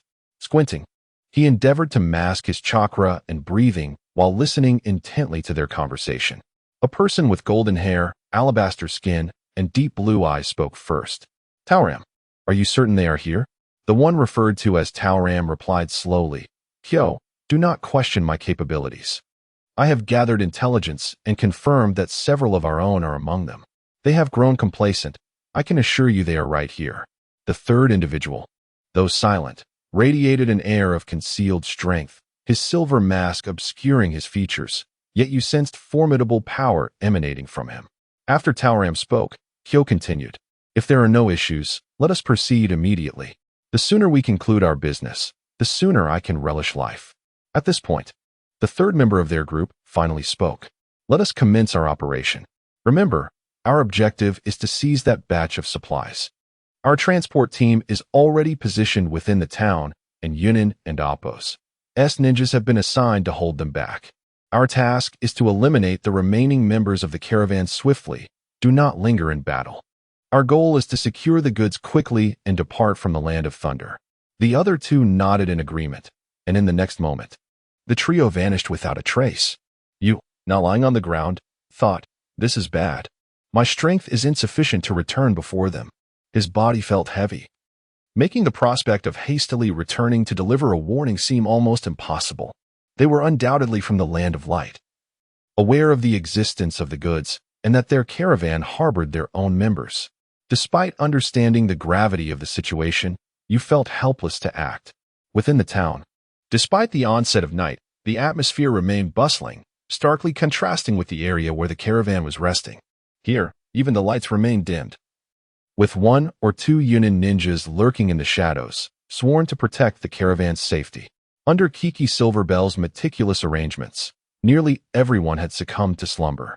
Night always brought an unsettling aura, compelling Kiki Silverbell to station trusted individuals in every room to prevent anyone from slipping away to sound an alarm. Even in the land of thunder, vigilance could not be relaxed. This was Kiki Silverbell and Appo's unwavering principle. After meticulously accounting for the goods, Kiki Silverbell recognized their immense value, one that even the Land of Thunder could not resist. Thus, both the Land of Thunder and the villagers of Yunnan would not allow anyone to approach the supplies. It was likely that they were already aware of the goods and Appo's significance and would resort to underhanded tactics, employing Yunnan and Appo's elite to masquerade as agents of the Land of Light, thereby achieving their objectives. What should have been a tranquil night was anything but. A dozen shadows, unnoticed, surged into the town, drawing perilously close to Kiki Silverbell and Appo's location. "Who are you, lurking about so stealthily?" A Yunin ninja, preoccupied with personal matters, suddenly caught sight of the approaching shadows and inquired. Upon hearing the Yunin and Appo's call, the foremost figures pressed on, while three others turned to face the calling ninja. "You are meddling far too much. Meddling too deeply incurs a price." The Yunin's expression shifted to one of terror, just as he prepared to leap away. Suddenly, a figure appeared before him with astonishing speed. So quick, just a moment ago, he was standing still. The figure descended rapidly from above, seizing the Yunin's arm. He had no time to react before a searing pain coursed through his arm, cold and piercing. The shadowy figure, with a show of brute strength, snapped the Yunin's arm, causing a torrent of blood to erupt. Yet, the ordeal was far from over. Enduring the pain, the Yunin attempted to flee, but being airborne left him little room for escape. Two shadows leapt up to confront him, one blocking his path ahead and the other behind. Caught between them, the Yunin, now with a broken arm, found himself with no avenue for escape. Who are you?" The Yunin stammered, the specter of death looming ever closer. "We are here to take your life, but you are not of significant importance." With that, the two figures launched themselves at the Yunin. Despite the agony coursing through him, he swiftly dodged to the right, yet the two shadows merely smirked at his futile attempt. In an instant, the Yunin found himself ensnared. The two figures pierced through his body in a single motion. This time, he did not rise again, collapsing lifelessly to the ground. However, he had not truly perished. Blood pooled on his fingers as he summoned the last remnants of his strength, scrawling on the ground. Just as he finished the first character, he felt a chilling sensation at his back. A shuriken had embedded itself in him. Die well, and refrain from engaging in such meaningless actions. Chapter 43, The Onslaught 2. At this moment, Kirigakure and Appo's Jinrin sat outside the resting chamber, eyes closed in repose. Yet one should not assume that she was asleep. The slightest rustle of wind or movement would rouse her to immediate action. As she sat there, the vitality seemingly drained from her, Jinrin's eyes suddenly snapped open, brimming with murderous intent. Indeed, even in the Land of Lightning, had they dared to pursue her? In an instant, Jinrin vanished from her spot, prompting Hinata and Yashikata to awaken from their slumber. A shuriken lay poised on their bedside, accompanied by a note that clearly read, "Enemies are approaching." Upon receiving this alarming news, the two sprang into action. The caravan was vast, necessitating an equally expansive encampment.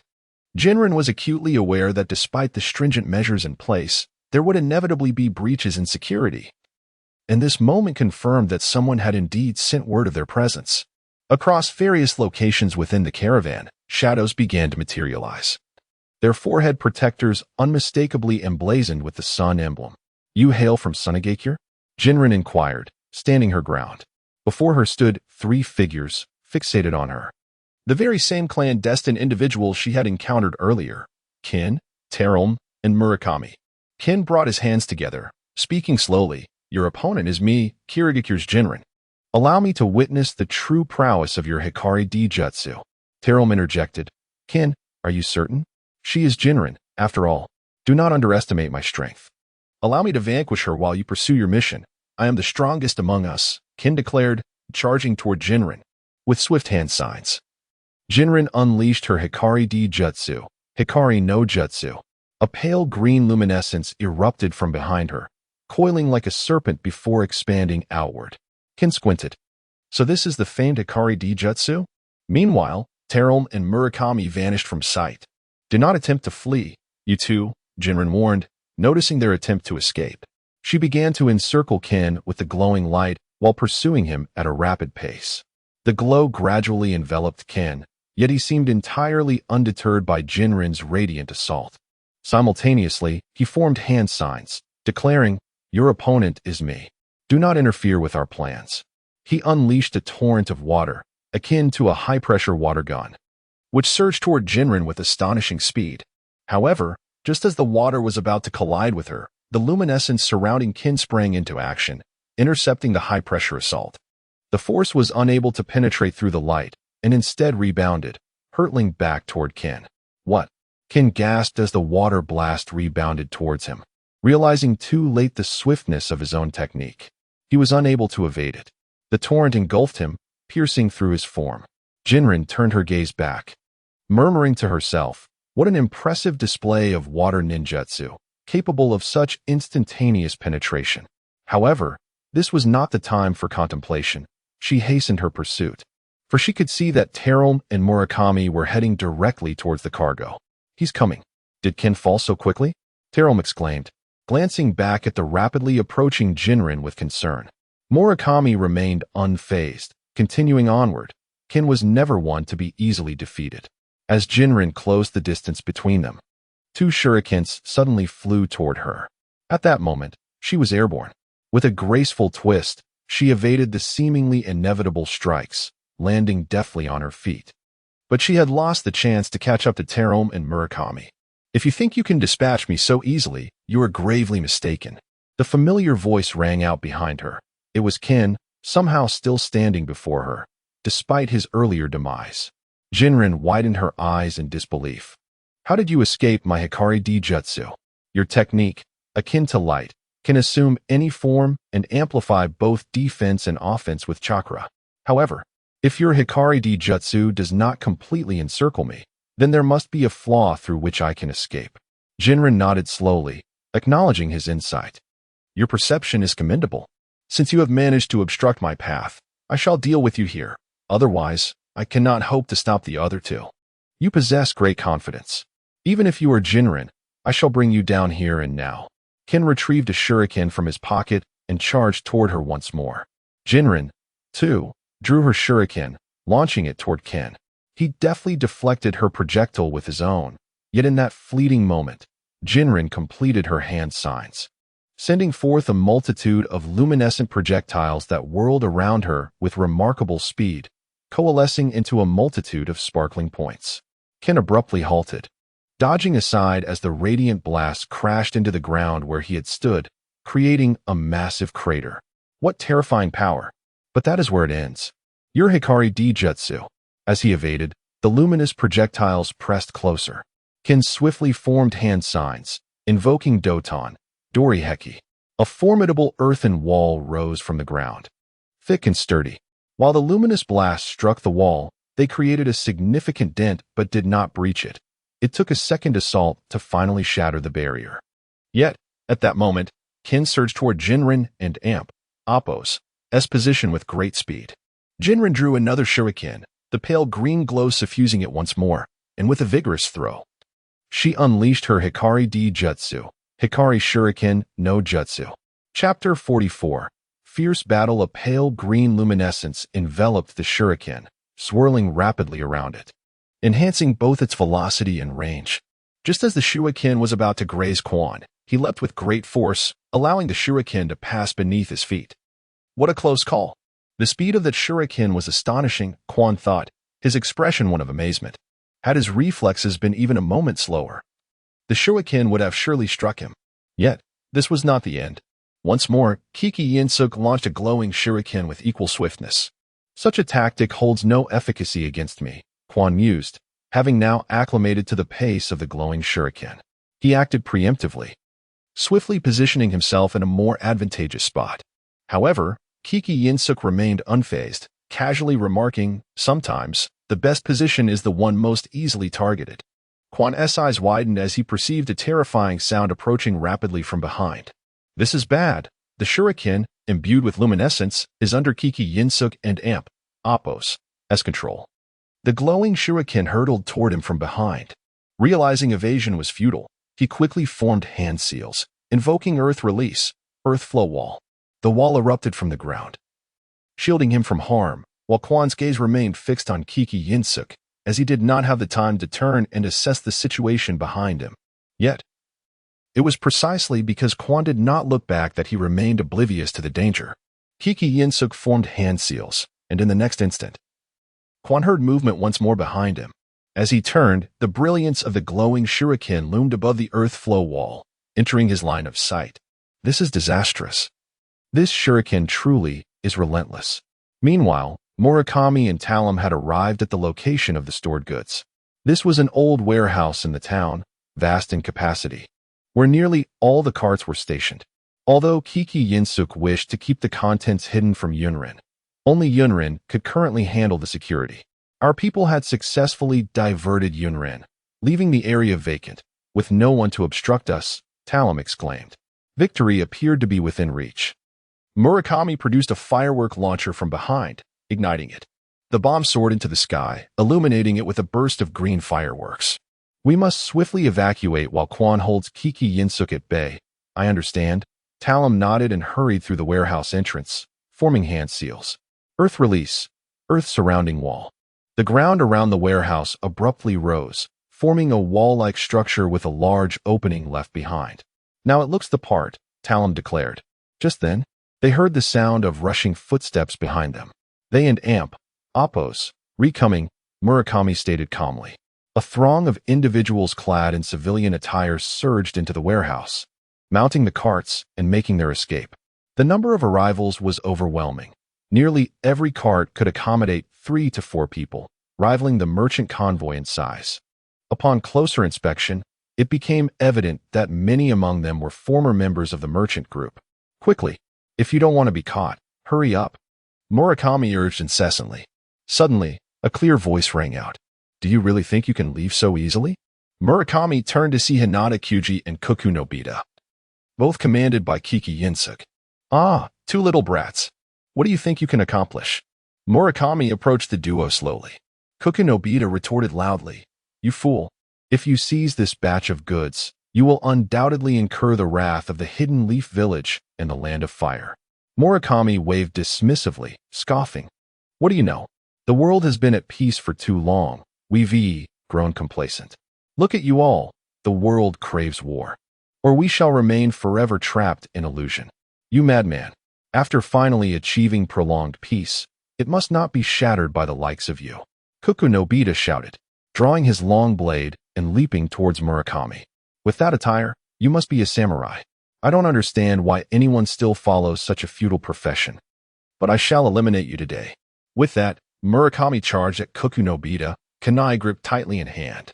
The two clashed vigorously, and despite Koku Nobita and Amp Appo's apparent recklessness, his swordsmanship posed a considerable challenge to Murakami. "Humph, just a child.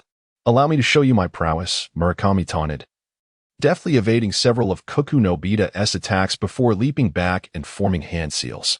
Lightning Release, Thunder Strike. A colossal sound accompanied the lightning that surged from Murakami's hands, crashing toward Koku Nobita. The speed of the lightning was unmatched, yet Koku Nobita remained unperturbed. With a powerful swing of his long blade, he unleashed tremendous force, deflecting the lightning away. How is it possible for a blade to withstand lightning? Murakami gazed in disbelief. "Murakami, there are merely 2 little brats. How can they possibly hold you here?" Meanwhile, Talum approached, observing how Murakami's lightning strike had been thwarted. Impatiently, Murakami retorted, "Stay out of it. I was merely toying with them. Now, it's time for me to end them." Just as he finished speaking, Koku Nobita swung his long blade once more, closing in on Murakami. Talum, poised to ambush Koku Nobita, was instead ensnared by Hinata Kyuji. Hinata, hands joined together, launched a powerful strike toward Talam's body. Sensing the imminent threat, Talam could only retreat. However, Hinata's relentless series of gentle fist strikes left Talam struggling to defend himself. Confused, Talam found himself unable to discern when to attack or defend, resorting solely to evasion. Though the girl's strikes seemed merely palm attacks, they left Talam feeling utterly incapable of countering. Chapter 45. Resolution and Byakugan. The expression in Tram and Appo's eyes was tinged with disbelief as he realized that his successive attacks had been effortlessly neutralized by the girl before him. Each of his onslaughts seemed to be redirected against him, amplifying the impact of his own might. "Who are you?"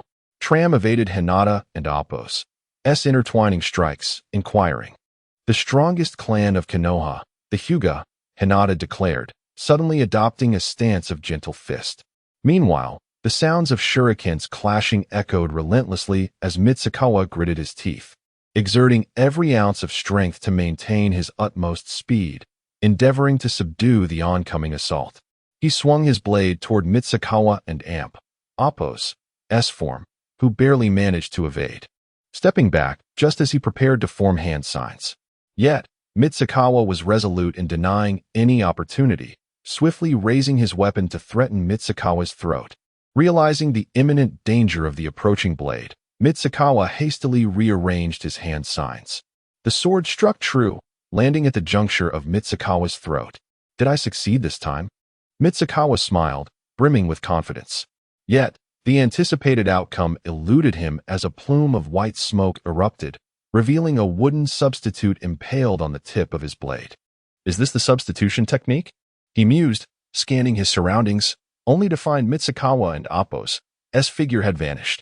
However, the wooden figure remained steadfast on his blade. When Mitsukawa turned, he found Mitsukawa had materialized directly behind him. Lightning release, earth walk. Upon concluding his hand signs, Mitsukawa pressed his palms to the ground, summoning visible arcs of lightning racing toward Mitsukawa. He leaped aside, evading the quick yet narrowly confined attack. The fierce battle raged on. Yet the outskirts of the town had succumbed entirely, a consequence of its peripheral location within the land of lightning, where skilled fighters were scarce. This town, once sparsely populated, lacked even a handful of cloud shinobi, let alone other minor ninja villages from the land of lightning. Meanwhile, Hatake Jinren found himself ensnared by Quan, his glowing shuriken relentlessly pursuing the opponent. To his astonishment, no matter how he aimed, he could not capture Quan's elusive form. Such agility! But I possess more than mere ninjutsu. With that, Hatake Jinren propelled his glowing shuriken toward Quan, swiftly appearing at his back, aiming for a decisive strike. Yet, as if he possessed eyes at the back of his head, Quan evaded the glowing shuriken with a deft maneuver. Before he could regain his composure, he found himself face to face with Hatake Jinren. "I've got you now. There's no escape." Hatake Jinren began to conjure a faint green aura in his hand. Glowing release, glowing fist. The luminescence surged forth with tremendous force, striking Quan's abdomen. With a resounding impact, the force propelled Quan away, the faint green glow adhering to his form. Staring wide-eyed at Hatake Jinren, Quan realized his once prided speed had been utterly outmatched, and the recent blow was one he could not have evaded even with greater swiftness. "My glowing fist not only enhances strength and speed, but..." Hatake Jinren narrowed his eyes, observing Quan hurtling through the air. "What did you say?" Quan exclaimed as he noticed the faint green luminescence on his abdomen spreading ominously, consuming him entirely. "What is this glowing release? Is it untouchable?" he shouted, panicking as the green aura encroached upon his head. Hatake Jinren coldly remarked, "Contemplate your fate in the depths of hell. My glowing release can only be understood by the living." With that, the glow enveloped Quan completely, gradually dimming until it vanished without a trace. "I've tarried here far too long. I must hasten to the merchant convoy," Hatake Jinren muttered to himself. Tram and Appo's relentless punches met Hinata and Appo's gentle fist, but just as he prepared to unleash his full power, he felt an overwhelming force countering him. It was as though he were striking at mere air, his strength dissipating as if it had been transformed. Yet, Hinata and Appo's power surged, far exceeding what one would expect at such a young age. In an instant, Tram sensed the anomaly. Are you using my strength? Hinata, her flawless visage betraying no emotion, replied coldly, the art of gentle fist, utilizing borrowed strength, is beyond the comprehension of mere mortals. Thus, prepare to face your judgment. With that, she accepted Tram and Amp, Oppo's force, her palm striking his arm with precision, while her other hand swiftly countered his rising movement. The blow landed squarely on Tram and Amp, Oppo's arm, eliciting a pained scream as he felt as though his limb had been rendered useless. What is this? He gasped, witnessing Hinata and Oppo's veins protruding as her Byakugan manifested. Yet, her assault did not relent. Instead, it intensified with precision, delivering successive blows to Tram and Oppo's vital points. This is the power of the Byakugan. Her relentless strikes continued to find their mark, culminating in a forceful convergence of her palms. Gentle fist, piercing palm. A mighty surge of energy enveloped Hinata and Oppo's hands, unleashing a powerful shockwave that collided with Tram and Oppo's body. With a final, anguished cry, Tram collapsed to the ground. Dazed and frothing at the mouth, breathing heavily, Hinata crouched, resignedly noting, "It seems I have sealed too many of your chakra points." Chapter 46. Pursuit. Hinata and Kazuya had successfully dealt with Tram, but on the other side, Mukai was not having it so easy. Tram had completely taken the initiative. But suddenly, he witnessed Tram convulsing on the ground, frothing at the mouth. Mukai could hardly fathom what this cold and beautiful girl had done to Tram. However, in this moment of stunned silence, Kazuya struck down with a heavy blow. Mukai, caught off guard, was successfully ambushed, and Kazuya and Amp, Oppo's blade slashed into Mukai and Amp, Oppo's upper arm. Though he managed to evade slightly, resulting in only a chunk of flesh being severed. Nevertheless, the pain was sufficient to render Mukai incapable of wielding his shuriken any longer. Clenching his left hand tightly around the wound on his right arm, Mukai gritted his teeth, the agony making him acutely aware that failure was imminent. Damn it!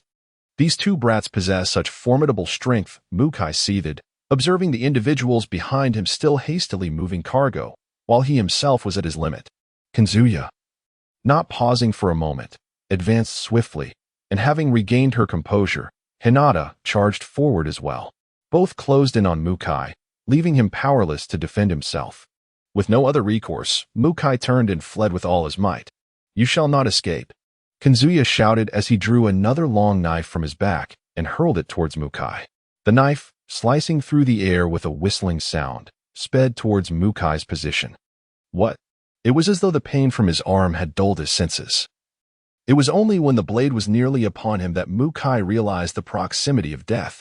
The knife pierced through his heart, and in an instant, Mukai ceased to move, collapsing to the ground without a reaction, though his eyes were filled with resentment and despair. With Mukai and Tram eliminated, the others who were hastily moving cargo noticed the scene and hurriedly urged their horses to flee this treacherous place. Those not yet mounted scattered in all directions. Although the assailants appeared to be merely 12-year-old children, they had brutally dispatched both Tram and Mukai. Just as Kazuya was poised to continue the pursuit, he suddenly felt a wave of nausea, perhaps due to the brutality of his recent actions. Meanwhile, Hinata collapsed to the ground, possibly from exhaustion or another cause. The situation had grown dire. Kagaki Jinren was not present, and Kazuya could clearly observe that the cloud of ninjas protecting the merchant convoy were being overwhelmed by a multitude of foes. If the cloud ninjas were defeated, both he and Hinata were in a precarious state. "There is no choice. If we continue this pursuit, we shall perish here," Kazuya resolved, hoisting Hinata onto his back and fleeing in another direction. They could not remain any longer. They could only wait for their teacher, Kagaki Jinren, to arrive and for Hinata to regain consciousness before resuming the chase. As Kazuya carried Hinata, he felt her light weight and the faint fragrance that wafted into his nostrils, causing his heart to race. Along the way, Kagaki Jinren had been intercepted by several unknown figures cloaked in black. Although he dispatched them with his formidable strength, they had delayed him. By the time he reached the warehouse, it was already deserted, and the battle nearby began to dissipate. Have they already succeeded? "It seems I was careless to have been held up," Kagaki lamented, running his fingers through his hair. He leaped down and saw Mukai and Tram sprawled on the ground. It appeared that Hinata and Kanzuya had dispatched both of them. After contemplating, Kagaki realized the two must have pursued those who absconded with the cargo. However, his primary concern was not the goods, but the safety of Hinata and Kanzuya. Venturing alone to chase them would likely yield little advantage. Moreover, he understood both were prodigies. Hinata, having undergone rigorous training from the Hyuga clan since childhood, was not surprising in her ability to eliminate the two. Yet, their current condition was far from optimal, as the manner of death for both Mukai and Tram was quite gruesome, indicating that Hinata and Kanzuya were likely not in good shape either. In an instant, Kagaki vanished from his position, swiftly pursuing the direction the merchant convoy had fled. "Please do not let anything happen to the two of you," he implored silently, hastening his pace. After some time, he caught sight of the merchant convoy, which was no longer arranged in formation but was instead fleeing chaotically, with each wagon resembling a desperate escape.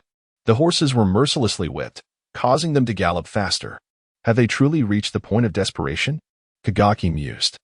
Though they were on the outskirts of the land of lightning, it was still not the border. Escaping would take more than a day. Thus, Kagaki was not overly concerned about the cargo. However, he had yet to spot Hinata and Kanzuya. Had they not pursued after all? Relieved at the absence of their presence, Kagaki exhaled, realizing that they might have safely departed. With this reassurance, he formed hand seals and executed the technique. Glow release, luminous shuriken. 2 shuriken, radiating a soft green light, shot from his pocket with remarkable speed, the quantity reaching a dozen, aimed directly at the strongest horses. They weaved through the dense throng of wagons, and under Kagaki and Appo's precise control, the luminous shuriken struck the foremost horses. The horses, being the ones attached to the wagons, had little resistance, and soon, dozens of them collapsed, bringing down the wagons with them. In their frantic attempt to hasten their escape, the tightly packed convoy became chaotic.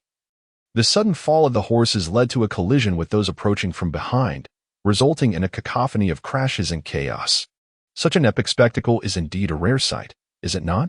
Chapter 47. The merchant convoy below had descended into chaos, making any attempt to depart utterly impossible at this juncture. All the carts had been overturned, and the few remaining horses were fleeing in disarray. Suddenly, from among the fallen carts, a dozen shadows sprang forth, each adorned with a forehead protector emblazoned with a sun symbol. Indeed, it was the land of light. The village of light ninjas. This was undoubtedly their doing. Kagaki Jinren gazed ahead at the cluster of ninjas from the village of light. Despite their numbers, fear was absent from his eyes. Instead, they were filled with an intense killing intent, for these ninjas had thoroughly enraged him. "Damn it, my body can hardly move." Yu trudged forward, dragging his weary form, having traveled for quite some time, yet still facing a considerable distance to the town. Suddenly, he stumbled and fell to the ground, realizing he could no longer rise, for his body was utterly fatigued. If this continued, he would surely collapse entirely. "Damn it," Yu lamented his condition.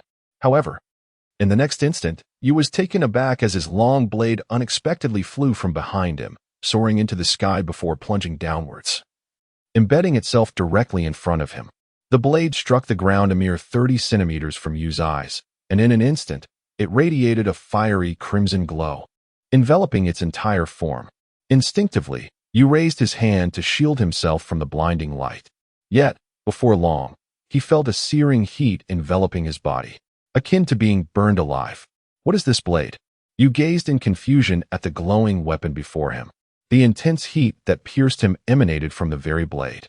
As the temperature escalated, you could feel the heat intensifying, and the flames surrounding the blade began to creep toward him, slowly engulfing him. Gradually, the searing heat enveloped him entirely, with temperatures soaring into the hundreds, even thousands of degrees. This unbearable heat pushed Yu to his limits, provoking him to wail. Yet his skin bore no marks from the torment. The scorching temperature left him utterly exhausted, and he cried out in anguish. "Ah, ah, ah." Yu's cries echoed, but he remained immobile. As the fire surrounding the blade faded completely, it converged upon Yu, and the crimson light gradually dissipated, as though it had been absorbed by him. At that moment, Yu collapsed onto the ground, eyes shut, devoid of breath, and succumbed to unconsciousness. When he next awakened, he slowly opened his eyes to find the sun had risen, its rays piercing through to his sight. Rolling over to escape the sunlight, he scanned his surroundings. Did I fall here yesterday? Upon noticing the blade still standing, memories flooded back. Examining his body, you found no signs of change. The agonizing pain he had experienced was surely capable of melting flesh, yet his skin bore no injuries. My chakra. He suddenly sensed a rapid flow of chakra within him, its quantity more abundant and refined than ever before. Moreover, he felt a newfound obedience in the control of his chakra, flowing more effortlessly. Could yesterday's training have succeeded? Excited, you dashed toward the lakeside. Although he had traveled far, his slow pace meant he was not too far from the water. Soon he reached the lake, picked up a stone, and covered its base with chakra. How effortless! Indeed, I have succeeded. Once the stone was enveloped, he hurled it with all his strength, and it skimmed across the water before soaring into the sky, flying higher and farther than his previous attempts. Simultaneously, he formed hand seals, concentrating chakra in his palms, feeling a surge of warmth in his arms, and forcefully thrusting it outward. Fire style, fireball technique. 2 palm-sized fireballs, propelled by Yu's movement, shot forth, crashing into a stone on the opposite shore of the lake. Although they failed to shatter the stone, he had successfully mastered this rudimentary ninjutsu, and he clearly felt the chakra expenditure was far less than that used for a grand fireball technique. Yu withdrew the long blade from his back, swinging it without any unusual sensations. Is this a dream? No, this cannot be a dream. The pain. He looked at his hands and body, but reality insisted it was not a dream. The intense heat, the searing temperature that had rendered him unconscious. How could there be no trace of injury? Resolving not to dwell further on this, you suddenly recalled something more pressing. Oh no, those individuals. With this thought, he quickened his pace toward the town. Upon returning to the town's outskirts, Yu was struck with disbelief at the scene before him. This was the land of lightning. How could the town have transformed into this state? Had war erupted? Astonished, he observed the black smoke lingering over the town, although the flames had subsided. The smoke still wreathed the air. The outskirts lay in ruin. He also noticed the merchant convoy's carts, all toppled, and several figures in ninja attire sprawled on the ground. No, not a few, but dozens, all lying defeated. Yu was clueless as to what had transpired since he last saw those 3 individuals. But it was evident that the situation was far from favorable. Chapter 48. The returning rain. The rain hurried towards the town, silently expressing concern for Silver Bell, Xintian, and Jiazi. The carriage outside was of no interest to Rain, for during this time, Rain had profoundly discerned the significance of friendship. Throughout the years, only Uchiha Ningxin had been able to converse with him, and now, Rain felt that this hard-won friendship was more precious than anything else. As soon as Rain entered the town, a cloud ninja descended from the sky and confronted him. Who are you? The cloud ninja and Appo's wary eyes reflected dissatisfaction. The ambush from the previous night had left the cloud ninja in a precarious state, as the battle had escalated to the level of nations, making the current situation exceedingly delicate. Everyone was treating matters with utmost caution. Rain gripped the hilt of the blade behind him and calmly replied, I am a member of Team 14 from Konoha, here to escort a merchant convoy, as arranged by you. The cloud ninja, who had tensed further upon noticing Rain and Appo's hand on his weapon, relaxed slightly upon hearing the boy and Appo's identification and asked, What is your name? Rain. After confirming his identity, the cloud ninja summoned a nearby companion. Go inform those Konoha ninjas and have them verify this. It is a critical moment. We must proceed with caution.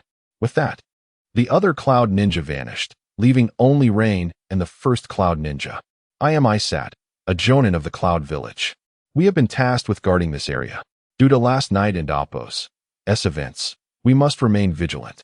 We have received word that a Konoha ninja named Rain was training outside and has not returned.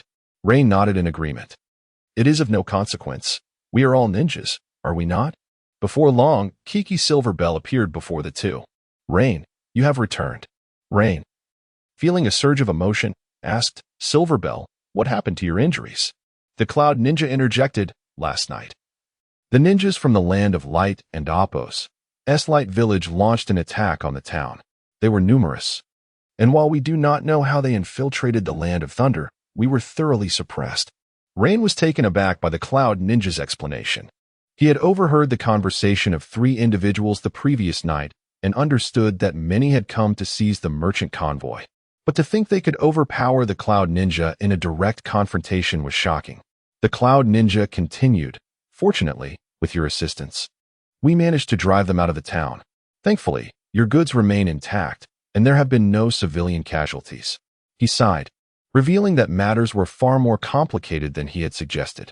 Given the circumstances, the losses among the Cloud Ninja were likely considerable, a stark reminder of the horrors of war in a world that had known peace for many years. Kiki Silverbell remained silent, signaling to Rain to depart. Understanding her cue, Rain nodded lightly. Then I shall take my leave. He turned towards the direction of Team 14 and Appos' quarters. Kiki Silverbell stayed behind to discuss something further with the Cloud Ninja before eventually leaving, likely to confirm Rain's identity. By the time Kiki Silverbell returned to their room, Rain had already gathered the general situation from Xintian and Jiaji regarding the events of the previous night. Although the two had not actively participated in the battle, they had successfully dealt with 2 of the 3 leaders of the merchant convoy.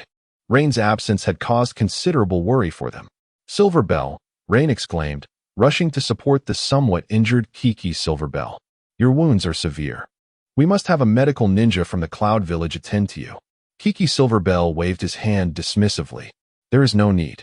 Although the injuries are significant, they are primarily superficial. I just require some time to recuperate. He squinted, continuing, while our relationship with the Cloud Ninja has always been amicable, this shipment has raised suspicions. I fear the higher-ups in the Cloud Village are now aware of our activities, so we must maintain some distance. But we cannot neglect your injuries. Jiaji suddenly interjected, her concern evident. It was clear that both Jiaji and Xintian had urged Kiki Silverbell to seek help for quite some time. Enough. As ninjas, we must remain vigilant. If I seek treatment from the Cloud Ninja, and something goes awry, I would have no chance to defend myself. Rain fell into contemplation. Kiki Silverbell and Appos' approach was undeniably sound, yet it appeared that the long-lasting peace was once again fracturing. Despite being only 12, Rain harbored an inexplicable aversion to war and was acutely sensitive to the shifts between peace and conflict. Suddenly, Kiki Silverbell changed the subject. By the way, Rain, how did your training go yesterday? Rain nodded affirmatively. I have completed it. In fact, I can fly higher and farther than you, and I have mastered the ninjutsu. Kiki Silverbell regarded Rain with a look of astonishment. While the technique seemed simple and Rain had mastered it quickly, Kiki Silverbell knew that even he would require over a month to reach such a level. The fact that Rain had surpassed his own abilities in just one night was astounding, leaving Kiki Silverbell to concede that Rain had reached an extraordinary level of skill. Xintian suddenly exclaimed, Silverbell, I see now why Rain was absent last night. He must have undergone special training. How can you be so unfair? Only allowing him to train while we were left behind?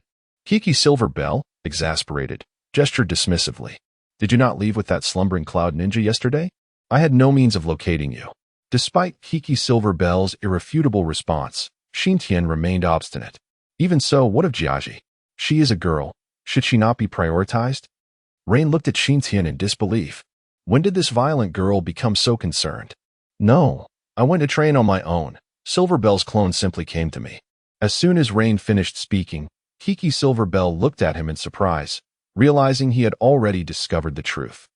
Kiki Silverbell had thought he had concealed it well, but he had to admit that Rain's observational skills were remarkably keen. Chapter 49, Rain after a moment of levity. Hataki Jinrin shifted to a serious tone, stating gravely, although we have successfully reclaimed the goods, the Land of Lightning is eyeing them with great interest. It is uncertain what actions they may take. He paused before continuing. I have reported to Lord Hokage, and while the Land of Lightning may not dare to act overtly, the recent assault on their towns by the Land of Light will undoubtedly escalate tensions between the two sides. As soon as Jinrin finished speaking, Ogo Nintaka stood up in indignation. Must they truly resort to war? Is this hard-won peace to be shattered like the unending conflicts of centuries past? Jinren sighed and gestured for Nintaka to sit, continuing, "Unfortunately, there is little we can do. The Land of Lightning will not easily swallow this insult. Their recent losses will incite retaliation. The Land of Light is significantly weaker than the Land of Lightning, and I doubt they would have the audacity to confront them directly. There must be some underlying scheme at play." You nodded, acknowledging the implications of the Light Ninja Village's forehead protector, suggesting that the village might instigate war independently. With little involvement from the Land of Light, Jinren waved his hand dismissively and stated, "Regardless, our foremost task is to assist the Land of Lightning and the Cloud Ninjas in guarding the goods. We are outnumbered, and we must await support from Lord Hokage." "Then it is settled," you replied with a nod. During this period, the four of them ventured out infrequently, even training within the confines of their rooms or the courtyard. No one wished to draw attention to themselves during such a critical moment. The goods remained untouched, as the Land of Lightning could not act without the consent of the Land of Fire, and Jinren coordinated with the Cloud Ninjas to ensure their protection. However, Jinren was acutely aware that the higher-ups of the Land of Lightning had likely discerned the true nature of the goods. Even if the people of the Land of Lightning were unable to approach the goods lying outside the town, they had methods to ascertain their contents, such as earth-release techniques or sensory-type ninjas. On the 10th day, Jinren finally received news from Konoha. "Sensei Jinren," Hinata Kaji asked as she emerged from her room, "I hear news has arrived from the village."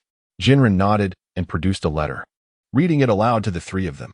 The letter clearly outlined the significance of the goods and urged Jinren and his companions to protect them. It also stated that the remaining members of the merchant convoy would assist Jinren in transporting the goods back to the Land of Fire. Furthermore, the higher-ups of the Land of Fire had begun negotiations with the Land of Lightning, clarifying the nature of the goods and hoping for their cooperation in returning them. However, it was evident that the Land of Lightning would not relinquish such a substantial cache of military supplies without seeking some form of compensation. The situation hinted at an impending war between the Land of Light and the Land of Lightning, with Konoha positioned as a neutral party. Yet, the conditions for the Land of Lightning to return the goods might entail an alliance with the Land of Fire. Upon finishing the letter, not only Ogo Nintaka but also Hinata Kaji and Yu felt a surge of indignation. After all, these goods rightfully belonged to the Land of Fire. Yet they were being used as bargaining chips by the Land of Lightning, forcing Konoha into the throes of war. The Land of Light, though weaker than both the Land of Fire and the Land of Lightning, was still a sovereign entity. Should war erupt, the long-cherished peace would be shattered, leading to significant casualties for the Land of Fire and Konoha. This cannot be allowed to happen, Hinata Kaji declared emphatically. As the second daughter of the Hyuga clan, she had grown up understanding the horrors of war, particularly since her ancestors included the wife of the 7th Hokage, a member of the Hyuga clan. Thus, the clan and Appo's perception of war had grown increasingly acute over time. Yu too expressed her disapproval of the Land of Fire and Appo's decision, speaking up. "If we simply acquiesce to the Land of Lightning." Before she could finish, Jinren interrupted, "The situation is still unresolved. Negotiations are ongoing." His words served as a wake-up call to the others. Indeed, no conclusions had yet been reached, and hasty actions could lead to adverse outcomes. The group fell into silence, contemplating their circumstances until Jinren spoke again. "The letter indicates that a resolution should be forthcoming in a few days. Until then, let us rest well." With that, Jinren turned to leave, as the goods outside required vigilant oversight. Given the limited number of personnel on Konoha's side, Jinren bore a heavy burden.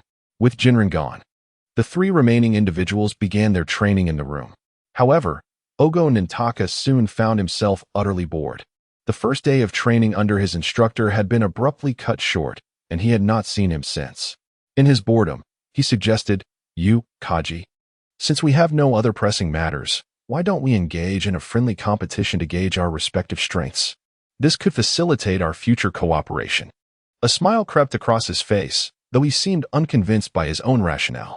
Hinata Kaji kept her eyes closed, focusing on her chakra, while Yu opened her eyes. Addressing Nintaka with enthusiasm, "Very well, let us have a duel." Unexpectedly, Kaji then opened her eyes and declared, "I and Appos. LL face you." With that, she headed outside, leaving the two boys in stunned silence. Yu shrugged her shoulders and remarked, "I may very well meet my demise out there." A sense of trepidation gripped her as she contemplated Kaji's sudden challenge, fearing it might be a personal vendetta for an unknown slight. Nintaka and Yu followed her outside. The courtyard outside was neither too large nor too small. It was adequately arranged for training, though perhaps insufficient for a full-fledged duel, as it risked damaging the surroundings. Yu spoke up, "This space is too confined. Perhaps we should find a more open area." Chapter 50. The intertwining Byakugan Hinata Koji shook his head and continued, "This is sufficient. I will soon defeat you." Yu, feeling helpless, merely shook his head in response. "Well then," he said, and with that, Hinata Koji initiated the attack, swiftly assuming the stance of the gentle fist.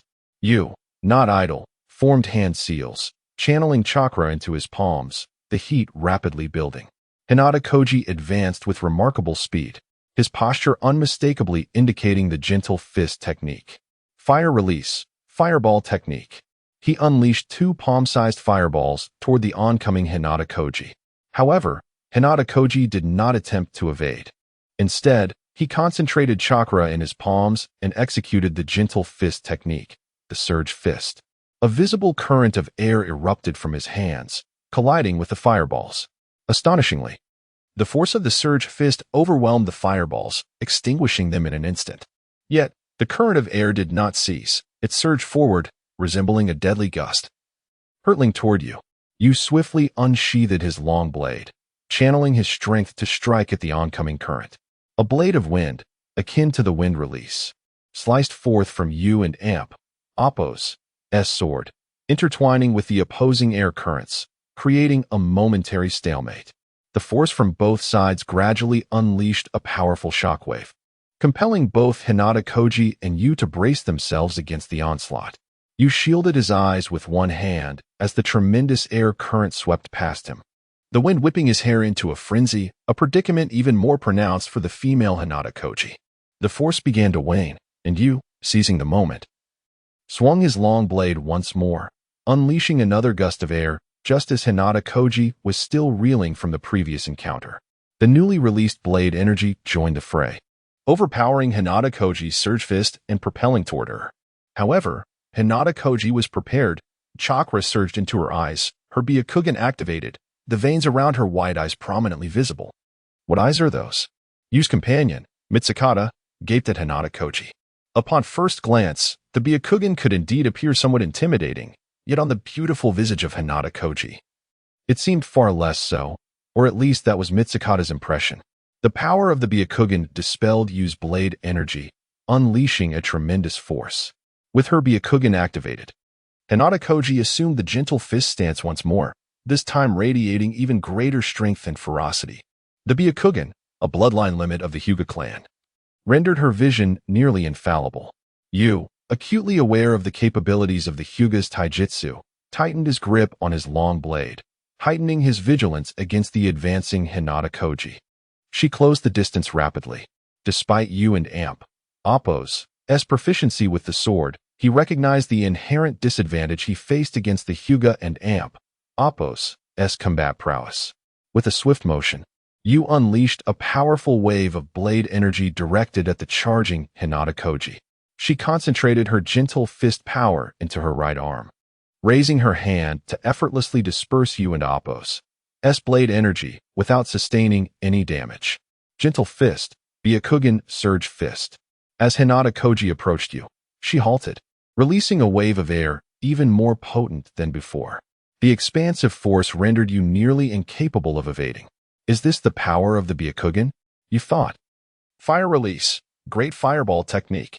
He formed hand seals, channeling chakra into his mouth, then took a deep breath. A colossal fireball erupted forth, rivaling the scale of Hinata Koji and Appos' air current. The two formidable forces collided, creating a spectacle that even Mitsukata could not escape from. The flames surged toward him, prompting a hasty retreat. Fortunately, the impact was minimal, allowing him to evade disaster. Had he been engulfed in flames amidst the swirling currents, the consequences would have been dire. The Great Fireball and Hinata Koji and Appo's Byakugan Surge Fist intertwined, resembling flames caught in a vortex, swirling and dissipating within the invisible currents. Yet, you persisted, continuing to unleash flames from his mouth. Hinata Koji furrowed her brow, realizing that her continuous use of the Surge Fist had drained her chakra reserves. If she continued, future combat would become increasingly challenging. However, escaping became a formidable task, for you relentlessly spewed flames, their intensity growing. With her Byakugan, Hinata Koji could clearly discern you and Appo's condition beyond the flames. In that case, she resolved, Gentle Fist, 8 trigrams empty palm. With that declaration, a force similar to the Surge Fist manifested from her arm, utilizing her Byakugan to pinpoint Yu's position. The 8 trigrams empty palm and Appo's power differed from the Surge Fist primarily in its sheer force. The tremendous impact surged through the conflagration, directly targeting you. Though the 8 trigrams empty palm was not swift, dodging it would not prove difficult for you. However, as it emerged from the flames, it was already in his line of sight.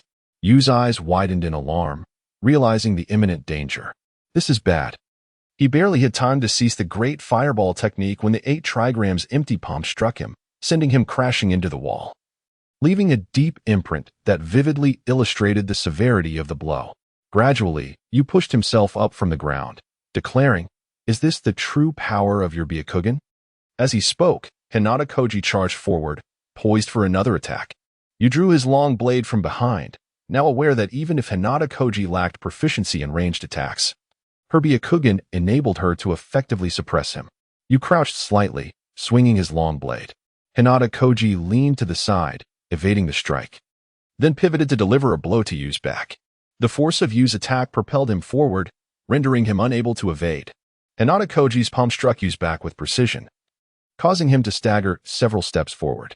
Yet, Hinata Koji and Appo's satisfaction was short-lived. Every acupoint she aimed for was deftly evaded by Yu, whose subtle movements rendered her attempts futile.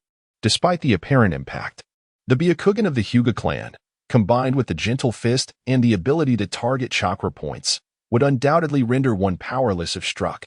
Yu pondered. Although he had endured the Gentle Fist techniques of Hyuga for some time, the damage was largely manageable. As Hyuga advanced with another palm strike, Yu successfully pivoted, unleashing a horizontal slash with his blade towards Kyuji. The long sword grazed Kyuji's hair as he crouched to narrowly evade the blow. "You, do you intend to kill Kyuji? This is a contest, not a fight to the death," shouted the furious Yuka Shinden nearby. Yet, Yu had no intention of halting his counterattack. Crouched before him, Hyuga appeared as a living target. Lifting his foot, Yu delivered a powerful kick towards Kyuji. Kyuji crossed his arms defensively over his face, but the force of Yu and Appo's kick struck with tremendous weight against Kyuji and Appo's hands. Despite his efforts to block, Kyuji was sent flying a considerable distance, nearly losing his balance due to his crouched position. As Kyuji regained his footing, his Byakugan detected Yu charging once more. As Yu advanced, he formed hand seals, invoking fire release, Great Fireball technique. Harnessing chakra at his chest, he inhaled deeply and exhaled a massive fireball that surged towards Kyuji, who remained crouched. However, it was Yuku Shinden who, in a heightened state of agitation, shouted, "Kyuji, run. Yu has gone mad." Kyuji's Byakugan flared with renewed energy as he executed the Gentle Fist, 8 trigrams palms. A tremendous gust of chakra erupted from his palm, intertwining with Yu's fiery assault. Through Kyuji's Byakugan, he observed Yu amidst the flames unleashing the Great Fireball. As Kyuji prepared to replicate his previous maneuver with the 8 trigrams air palm, he soon realized something was amiss. Yu and Appo's chakra was alarmingly low, and in the next moment, Yu transformed into smoke, vanishing from sight. Realizing the situation, Kyuji deduced, "Is this the shadow clone technique?" He scanned his surroundings, failing to locate Yu and Appo's form. Could he be? Kyuji's Byakugan focused on the prior location of the fireball, yet still found no trace of Yu. If he is not here, then perhaps he is above. Indeed, Kyuji's Byakugan detected Yu descending from the sky, directly above him. A subtle smile appeared on Kyuji's face as he recognized the opportunity. This is bad. You realized he had been spotted as he plummeted, understanding that he could not evade any incoming attacks from his position. Seizing the moment, Kyuji executed the gentle fist strike. As he was about to land, Kyuji appeared before him, capitalizing on Yu's precarious stance, and struck Yu's right arm with a powerful palm. My right arm 1T move. Is this a chakra point strike? Yu exclaimed in astonishment. With his right arm incapacitated, his sword fell to the ground. If his left arm were to be struck as well, he would be utterly defeated. Just as Kyuji prepared to target another area with the gentle fist, Yu swiftly dodged Kyuji's next attack. As Yu created distance, he quickly realized that with his right arm immobilized, he could not utilize ninjutsu, nor could he wield his blade with his left hand. Furthermore, his sword lay just out of reach beside Kyuji. Kyuji rose to his full height, coldly declaring, "You have lost. Your right arm is paralyzed. Neither your fire release nor your sword can be utilized." Yet, Yu was unwilling to concede defeat. Not necessarily. Even if it's a chakra point strike, it cannot hold my right arm indefinitely.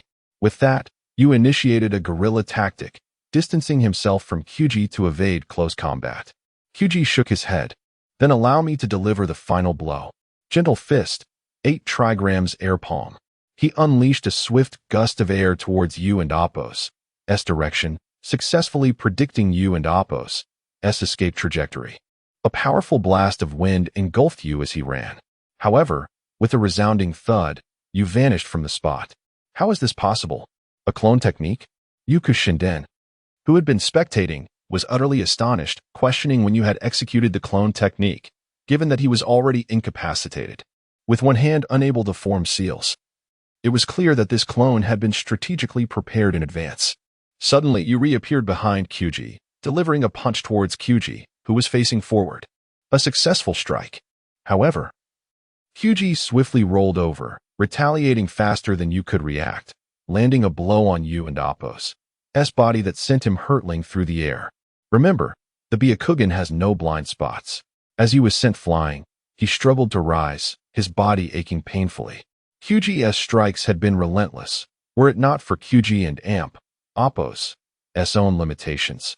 You would have already been thoroughly defeated, for the gentle fist techniques of the Hyuga clan were not to be underestimated. Chapter 52. The decisive moment. The Byakugan has no blind spots, Rain murmured. This meant that no matter from which angle an attack was launched against the wielder of the Byakugan, it would be foreseen in advance, thereby nullifying any surprise assault. Rain sensed that her right hand was gradually recovering, yet her long blade remained firmly planted beside Hinata Kyuji. Despite having exhausted various approaches, Rain found herself utterly incapable of inflicting harm upon Hinata Kyuji, a feeling of helplessness washing over her. If I could defeat that Senjimute, then surely she can be vanquished as well. With that thought, Rain rose once more, charging directly towards Hinata Kyuji. The latter was taken aback, as Rain had been evading close combat for some time, mindful of the formidable prowess of the Hyuga clan and Appo's gentle fist technique. Hinata Kyuji, too, hastened forward. For with Rain initiating this battle, there was no reason for a member of the esteemed Hyuga family to shy away from confrontation. Perhaps she intended to unleash a fire release technique just as they were about to collide, Hinata Kyuji speculated. It was not merely Rain and Appo's prior use of this strategy that concerned her. Rather, it was the disbelief that Rain would willingly engage in close combat. Fully aware of the disadvantage, yet choosing to press on, which would yield no effective results. However, to Hinata Kyuji's surprise, the anticipated great fireball technique did not materialize. Instead, Rain approached her directly. Rain and Appo's right elbow struck fiercely towards a vulnerable spot on Hinata Kyuji, yet the latter and Appo's gentle fist effortlessly neutralized Rain and Appo's relentless barrage. After a series of blows, Rain distinctly felt her strength being redirected by Hinata Kyuji's counterattacks. Indeed, the close-quarter combat capabilities of the gentle fist were beyond Rain's reach. Nevertheless, Rain and Appo's continuous assaults managed to momentarily suppress Hinata Kyuji, a testament to her experience. Rain launched 2 consecutive kicks towards Hinata Kyuji, but they were again easily thwarted. The strength exhibited by Hinata Kyuji left Rain perplexed. The girl appeared slender yet exuded a formidable power. As Hinata Kyuji parried Rain's kicks, she swiftly pivoted, unleashing a gentle fist strike aimed squarely at Rain, who suddenly countered with an unexpected attack, blocking the impending blow. In a fluid motion, Rain withdrew her leg, deflecting Hinata Kyuji and Amp Oppo's palm. Surprise flickered in Hinata Kyuji and Amp Oppo's eyes, for she believed Rain and Amp Oppo's foot would have left no opportunity for retaliation. Rain, with a subtle smile, declared, "I have discerned your defensive pattern. I anticipated that you would swiftly retaliate against my leg, thus closing in on me." Hinata Kyuji found it hard to believe that her defense and counter had been so transparently read. Yet, as fate would have it, Rain and Oppo's rapidly retracted foot struck Hinata Kyuji and Oppo's hand with such force that it forced her to retreat a few steps. Seizing this moment, Rain delivered a punch that connected with Hinata Kyuji and Amp Oppo's exquisite cheek. This blow ignited an inferno of fury within Koko Shintian, who rushed towards the fallen Hinata Kyuji. Meanwhile, Rain felt an excruciating pain in her face, rendering her speechless. This girl was merciless. Has my face been ruined? Rain silently pondered. However, upon witnessing Koko Shintian hastening to Hinata Kyuji and Oppo's side, Rain and Oppo's frustration peaked. Indeed, a brother and Oppo's betrayal for a woman stung deeply. Koko Shintian reached Hinata Kyuji, who was clutching her abdomen in evident agony. This sight incited Shinshin's ire, prompting him to exclaim, "Kyuji, hold on. I shall summon medical personnel from the Cloud Village at once." Just as he turned to flee, Hinata Kyuji and Amp Oppo's voice halted him. "No need. I shall be fine shortly." When he returned, he found Hinata Kyuji had already improved significantly. In contrast, Rain and Oppo's condition seemed notably graver, yet no one attended to her plight. Hinata Kyuji had nearly recovered. Despite the severity of Rain and Oppo's blow, it was primarily superficial, and as the pain subsided, she would be well. Observing Rain lying motionless, Hinata Kyuji could not help but chuckle softly, covering her mouth with one hand. Koko Shintian, glancing in Rain and Oppo's direction, also found amusement in her comical state. Her teeth were misaligned, and a purple bruise adorned her under eye, as she lay there, seemingly lifeless. A slight movement suggested that she was merely too embarrassed to rise. Shintian approached Rain, who feigned unconsciousness. Without hesitation, he delivered a punch to her side. The next moment, a piercing scream escaped Rain and Amp Oppo's lips as her eyes widened in shock, collapsing back onto the ground. This time, it appeared she truly could not rise. Shintian dusted off his hands, remarking, "This is the consequence of your brutal assault on Kyuji." If Rain were in her right mind, she would have retaliated fiercely. Just look at her face, it and Oppo's, as the most compelling evidence of her actions.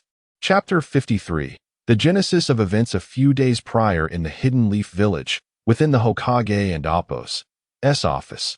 Ling Feng sat with a grave expression. Before him stood a man clad in a green jumpsuit, with bushy eyebrows and an air of righteousness. He was none other than the elite jonin, Lu Lunt. Ling Feng furrowed his brow as he regarded Lu Lunt and spoke. "The incident in the Land of Light is of utmost significance. However, we find ourselves in a time of peace, and the term war has become exceedingly sensitive. No one dares to take the lead, rendering this situation particularly precarious." Lu Lunt nodded in acknowledgement and replied, "Understood, Hokage-sama. I shall fulfill my mission." Yet, just as he prepared to depart, another figure entered, Narashikaku, another elite jonin from the Hidden Leaf. He rushed forth, exclaiming, "Hokage-sama, we have a crisis. Negotiations with the Land of Lightning have nearly collapsed. They are resolute regarding the recent events in the Land of Light and are contemplating war." Upon hearing this, even Lu Lunt halted, astonished. What? The Land of Lightning is preparing for war? In a world that has enjoyed peace for so long, the concept of war, though heavily propagandized as terrifying by every nation, remained foreign and fearsome to those like Lu Lunt and Narashikaku who had never experienced it firsthand. Ling Feng nodded, maintaining his composure as the leader of the village. A fundamental requisite for the Hokage. He rose slowly and addressed Narashikaku. This matter has escalated to a different level. Have we ascertained the intentions of the Land of Lightning? Narashikaku replied with a nod, explaining, we have gathered information. The Land of Lightning does not intend to engage in a full-scale war, as they have faced numerous misfortunes in recent years, and the costs of war would be too great. Instead, they are leveraging the Cloud Village to wage war against the Land of Light. Lu Lunt responded incredulously, so, we ninjas have become mere tools in the nation's conflicts? Narashikaku turned to him, saying, our primary duty as ninjas is to execute our missions flawlessly. Given the situation, we have little choice. Ling Feng interjected, this matter cannot simply be brushed aside. We must persist in negotiations with the Land of Lightning to ensure that war does not erupt. Lu Lunt. You are to head to the Land of Lightning and rendezvous with the team led by Hatake Jinren to investigate the incidents in the Land of Light. What incidents in the Land of Light? Lu Lunt inquired, perplexed. The recent assault by the Land of Light on a town in the Land of Lightning can be seen as a declaration of war. However, given the involvement of the ninjas from the Light Village, it is plausible that the Land of Lightning would respond with their own cloud ninjas, Ling Feng elucidated. Narashikaku continued, the Land of Light lacks the audacity to provoke the Land of Lightning. They are merely a small nation, and the Light Village is no match for the formidable cloud ninjas. Even if they were to acquire our military supplies, they would still be unable to withstand the wrath of the Land of Lightning. Lu Lunt, realizing the implications, nodded in understanding, a look of dawning comprehension crossing his face. Ling Feng smiled gently and added, they are not unaware of their own limitations. Thus, it is highly improbable that they would dare to provoke the Land of Lightning. Moreover, I have heard that the situation within the Land of Light has recently been quite tumultuous. At this, Lu Lunt and Apos' expression of realization became even more pronounced.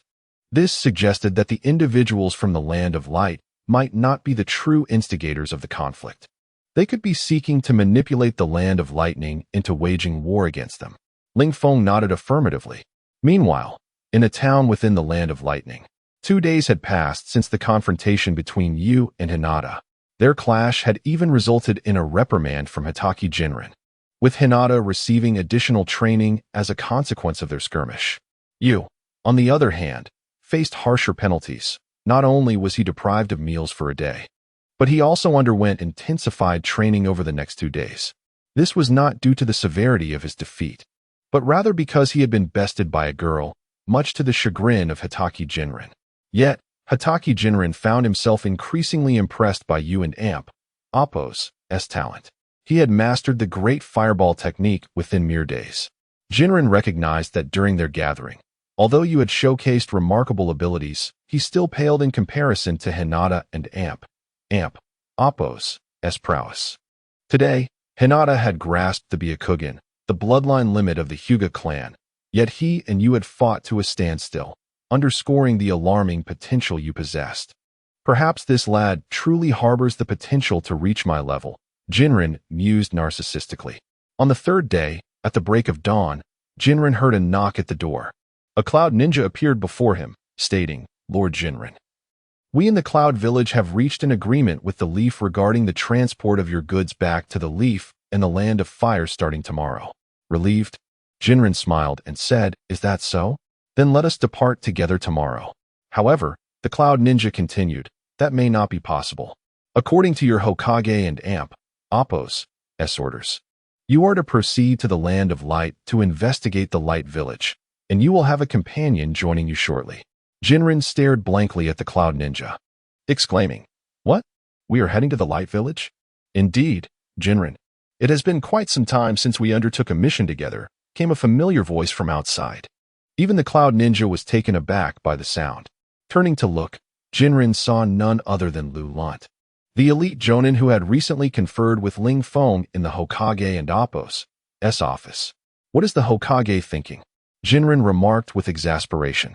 Despite Lu Lunt's status as an elite jonin of the Leaf, Jinren was well aware of his style, which often left him feeling somewhat overwhelmed. Lu Lunt then continued, Cloud Ninja, we have matters to discuss.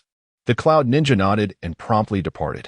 Once the Cloud Ninja had left, Jinren ushered Lu Lun inside and inquired, "What has transpired? Why are we being sent to investigate the Land of Light?" Lu Lun, appearing somewhat resigned, replied, "Tensions between the Land of Lightning and the Land of Light have escalated significantly. The situation has now reached a level of potential warfare." Chapter 54. The incident of Konoha village begins. Kikuki Jinren's eyes widened in disbelief. What? War? Was it truly confirmed that war was unavoidable? Despite having long suspected that the Land of Thunder would not relent easily, the moment she heard the declaration of inevitable war, a sense of incredulity washed over her. Laurent continued, "Not necessarily. The Hokage has personally conferred with the Raikage. The Land of Thunder has granted us 10 days for investigation. Otherwise, they will launch an assault on Konoha village, and we shall be involved as well." Kikuki Jinren fell into contemplation. This C-rank mission seemed far from ordinary. Approaching the level of an A-rank assignment, she remarked. Laurent pressed on, "What is the strength of your team? Although this mission is merely for investigation, I harbor an ominous premonition." Kikuki Jinren nodded in agreement and replied, "Let us commence our actions tomorrow. For now, we should rest well." Laurent nodded in return and watched as Kikuki Jinren departed the room before making his way to the accommodations arranged for him by the Cloud Ninjas. After organizing the transportation of military supplies, Kikuki Jinren devoted her full attention to the Land of Light. On the following morning, Rain was seated by the lake outside the town, the chosen meeting point designated by Kikuki Jinren. Soon after, Yoko Shinada, Hinata Kyuji, Kikuki Jinren, and Laurent arrived in succession. Upon Laurent and Appo's arrival, his form-fitting green attire sent chills down the spines of the other three. His somewhat eccentric expression made it difficult for them to reconcile him as one of Konoha's elite jonin. Kikuki Jinren introduced him. "This is Laurent, Konoha's elite jonin and a specialist in taijutsu. In the era of war, his predecessor, Might Guy, nearly vanquished the enemy's leader, making a significant contribution to our village. And their taijutsu legacy is vast." Rain listened with a perplexed expression, while Hinata Kyuji maintained a neutral demeanor. Yoko Shinada, however, gazed at Laurent with disdain and interjected, "I and Appo's VE seen a few individuals in Konoha dressed like this fellow. Are they all studying your taijutsu?" Before Yoko could finish, Laurent flashed a thumbs up, revealing his white teeth as he proclaimed, "Indeed, they're all you striving for the glory of youth. Join us now, and on account of Jinren, I shall offer you a half-price discount to experience our fervor." However, Laurent and Appo's exuberance was abruptly curtailed by a swift kick from Kikuki Jinren, sending him sprawling to the ground. "Do not promote such nonsense in front of my students," she sternly warned. Laurent, lying on the ground, extended an OK gesture, indicating his understanding and assurance of compliance. Once everything was prepared, the quartet set off towards Konoha village in the Land of Light. Though they were to infiltrate the Land of Light, Konoha had already arranged for Kikuki Jinren and Appo's team to enter Konoha village as representatives for learning purposes. Laurent would serve as the true infiltrator. Thus they would briefly part ways upon entering the Land of Light.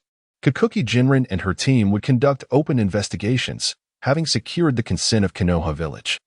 Konoha village had engaged in brief negotiations with the Land of Thunder, during which Konoha village outright denied dispatching ninja to attack the towns of the Land of Thunder, leading to an unsatisfactory impasse between both parties. Konoha became the intermediary, a peacemaker of sorts. As a neighboring nation to the Land of Thunder, Konoha village is a small territory. With the advent of peace, the Land of Light was established, and initially, Konoha and the Cloud had provided considerable assistance. Without this support, Konoha village may have been obliterated, for during peacetime, the leadership of the Land of Light considered abandoning the idea of establishing a ninja village due to economic constraints. However, it became evident that Konoha village had brought immense benefits to the Land of Light. At one point, a wave of prodigious talent emerged, known as the Golden Generation of Konoha village. Yet, as time passed, this Golden Generation merely made fleeting appearances at ninja gatherings. True warfare had been a rare occurrence over the centuries, and large-scale conflicts were virtually unheard of, rendering these so-called prodigies ephemeral. Subsequently, Konoha village settled into mediocrity, devoid of talents, strong warriors, or formidable clans. Annual ninja gatherings concluded hastily, and provoking the land of thunder or the powerful cloud was out of the question. Rain approached Kikuki Jinrin and spoke, "Teacher Jinrin, it seems we are nearing Konoha village." After a period of travel, they finally reached the vicinity of Konoha village. The land of light is quite small, and upon entering, they arrived at Konoha village swiftly, especially since it is situated slightly inland from the border with the land of thunder. Unlike Konoha and the other 5 great ninja villages, which occupy significant territories, Konoha village has never been regarded favorably since its inception, and its allocated area is less desirable than even some commercial districts in the land of light. Laurent nodded. Turning to Kikuki Jinrin, "Since we have arrived, it is time to bid farewell. The Hokage has arranged my identity. You need not worry. You are well aware of my efficiency in completing tasks." In response to Laurent's assertion, Kikuki Jinrin's expression darkened as she retorted, "Have you considered why the Hokage has never allowed you to lead a ninja team?" Laurent, with a look of righteous indignation, replied, "Of course. It is because my youth brigade has achieved outstanding results, bringing great honor to Konoha. The Hokage understands this and thus refrains from assigning me to lead a ninja team." Yet Kikuki Jinrin held a different view, thinking, "It is clearly because you lack common sense. The Hokage is simply not reassured enough to allow you to lead a ninja team." Chapter 55. The Village of Light. The Village of Light was established alongside the Kingdom of Light. Although it does not possess the formidable strength of venerable ninja villages like Konoha, it has experienced moments of great glory during its golden generation. However, that illustrious era has long since passed, and all its champions have departed from this world. The entrance to the Village of Light resembles the grand gates of Konoha. To open these gates, one must obtain permission from the highest authority within the village. Typically, entry and exit are facilitated through a teleportation technique, which is essentially a form of spatial ninjutsu. This is achieved using a powerful treasure of the Village of Light, known as light energy, to maintain a large-scale teleportation portal. However, due to certain restrictions, this portal only allows movement between the village's interior and its outskirts. The true power of light energy, as legend has it, is boundless. Yet it has been sealed by the village's founder, and subsequent generations have been unable to unlock it. Coincidentally, light energy has always been regarded as the village's treasured possession, and during the Golden Generation, it was rumored to be an artifact of infinite power. This situation exacerbated the village's struggles in the aftermath of the Golden Generation's decline, particularly due to pressures from rival ninja villages. As the 4 individuals approached the grand gates of the Village of Light, its magnificent outer wall loomed before them. Kikuki Jinrin remarked, "Their wall bears a striking resemblance to Konoha's former outer wall." Konoha has since undergone renovations, with its old wall completely overhauled, raised in height, and painted a vibrant blue. Hinata Kyoji scrutinized the structure. As a member of the Hyuga clan, she held a deep interest in Konoha's past, particularly during the time when the Uchiha had yet to rise to prominence and the Senju were not yet established. While they stood idly before the gates, the space before them suddenly began to distort. Yu turned her gaze, becoming vigilant. "What is this?" she inquired. Kikuki Jinrin waved her hand dismissively and explained, "The distortion of space is a technique used by the Village of Light, specifically for entering and exiting the village." With this clarification, Yu relaxed her guard. The warping space gradually subsided, and just as it did, a man clad in white attire emerged, a headband of the Village of Light adorning his brow. "I am the Chunin of the Village of Light, Guling Zashi. I presume you are the study group from Konoha?" Upon hearing this, Kikuki Jinrin nodded and replied courteously, "Indeed, we are the study group from Konoha. I am the leader, Kikuki Jinrin, an elite jonin of Konoha. These are my disciples from Team 14. Even without having heard of Kikuki Jinrin and Appo's reputation, Gulingza, she gazed at her with admiration, aware that elite jonin are a rare breed, and in the Village of Light, such figures could easily ascend to the pinnacle of power. "I am Yu, and this is Hinata Kyoji of the Hyuga clan, and we have Yoko Mitsuda." Each introduced themselves in turn. Gulingza, she then guided the 4 towards the village gates, stating, "Please hold for a moment. Our teleportation portal requires some time to prepare." Kikuki Jinrin nodded in acknowledgement. Shortly thereafter, The space before Gu Lingza, she began to warp again, accompanied by strange sounds that filled the air around them. Yoko Mitsuda watched the unfolding spectacle with a sense of wonder, his warrior and Appo's heart captivated by the marvel of spatial ninjutsu, even more so than you and Hinata Kyoji. You need only step inside. There is nothing to fear, Gu Lingza she assured them. Following his instructions, the four entered the spatial realm one by one. The moment you stepped through, she felt the world around her twist and contort, and soon, Kiki Jinren, Hinata Kyoji, and Yoko Mitsuda vanished from her sight. In the next instant, a bustling street appeared before her, and she noticed that Yoko Mitsuda shared her bewilderment, while Kiki Jinren and Hinata Kyoji maintained their composure. Indeed, there are signs of noble families. Even in unfamiliar circumstances, they feign calmness as if they have seen it all, you thought disdainfully. During her time with the Uchiha, she had encountered such scenarios countless times. Gu Lingza, she soon joined them, observing that all four had successfully arrived in the Village of Light. Guest from Konoha. Our village chief is awaiting your arrival, he announced, leading them towards the chief and Appo's location. The village chief, akin to Konoha and Appo's Hokage, held a position of significance.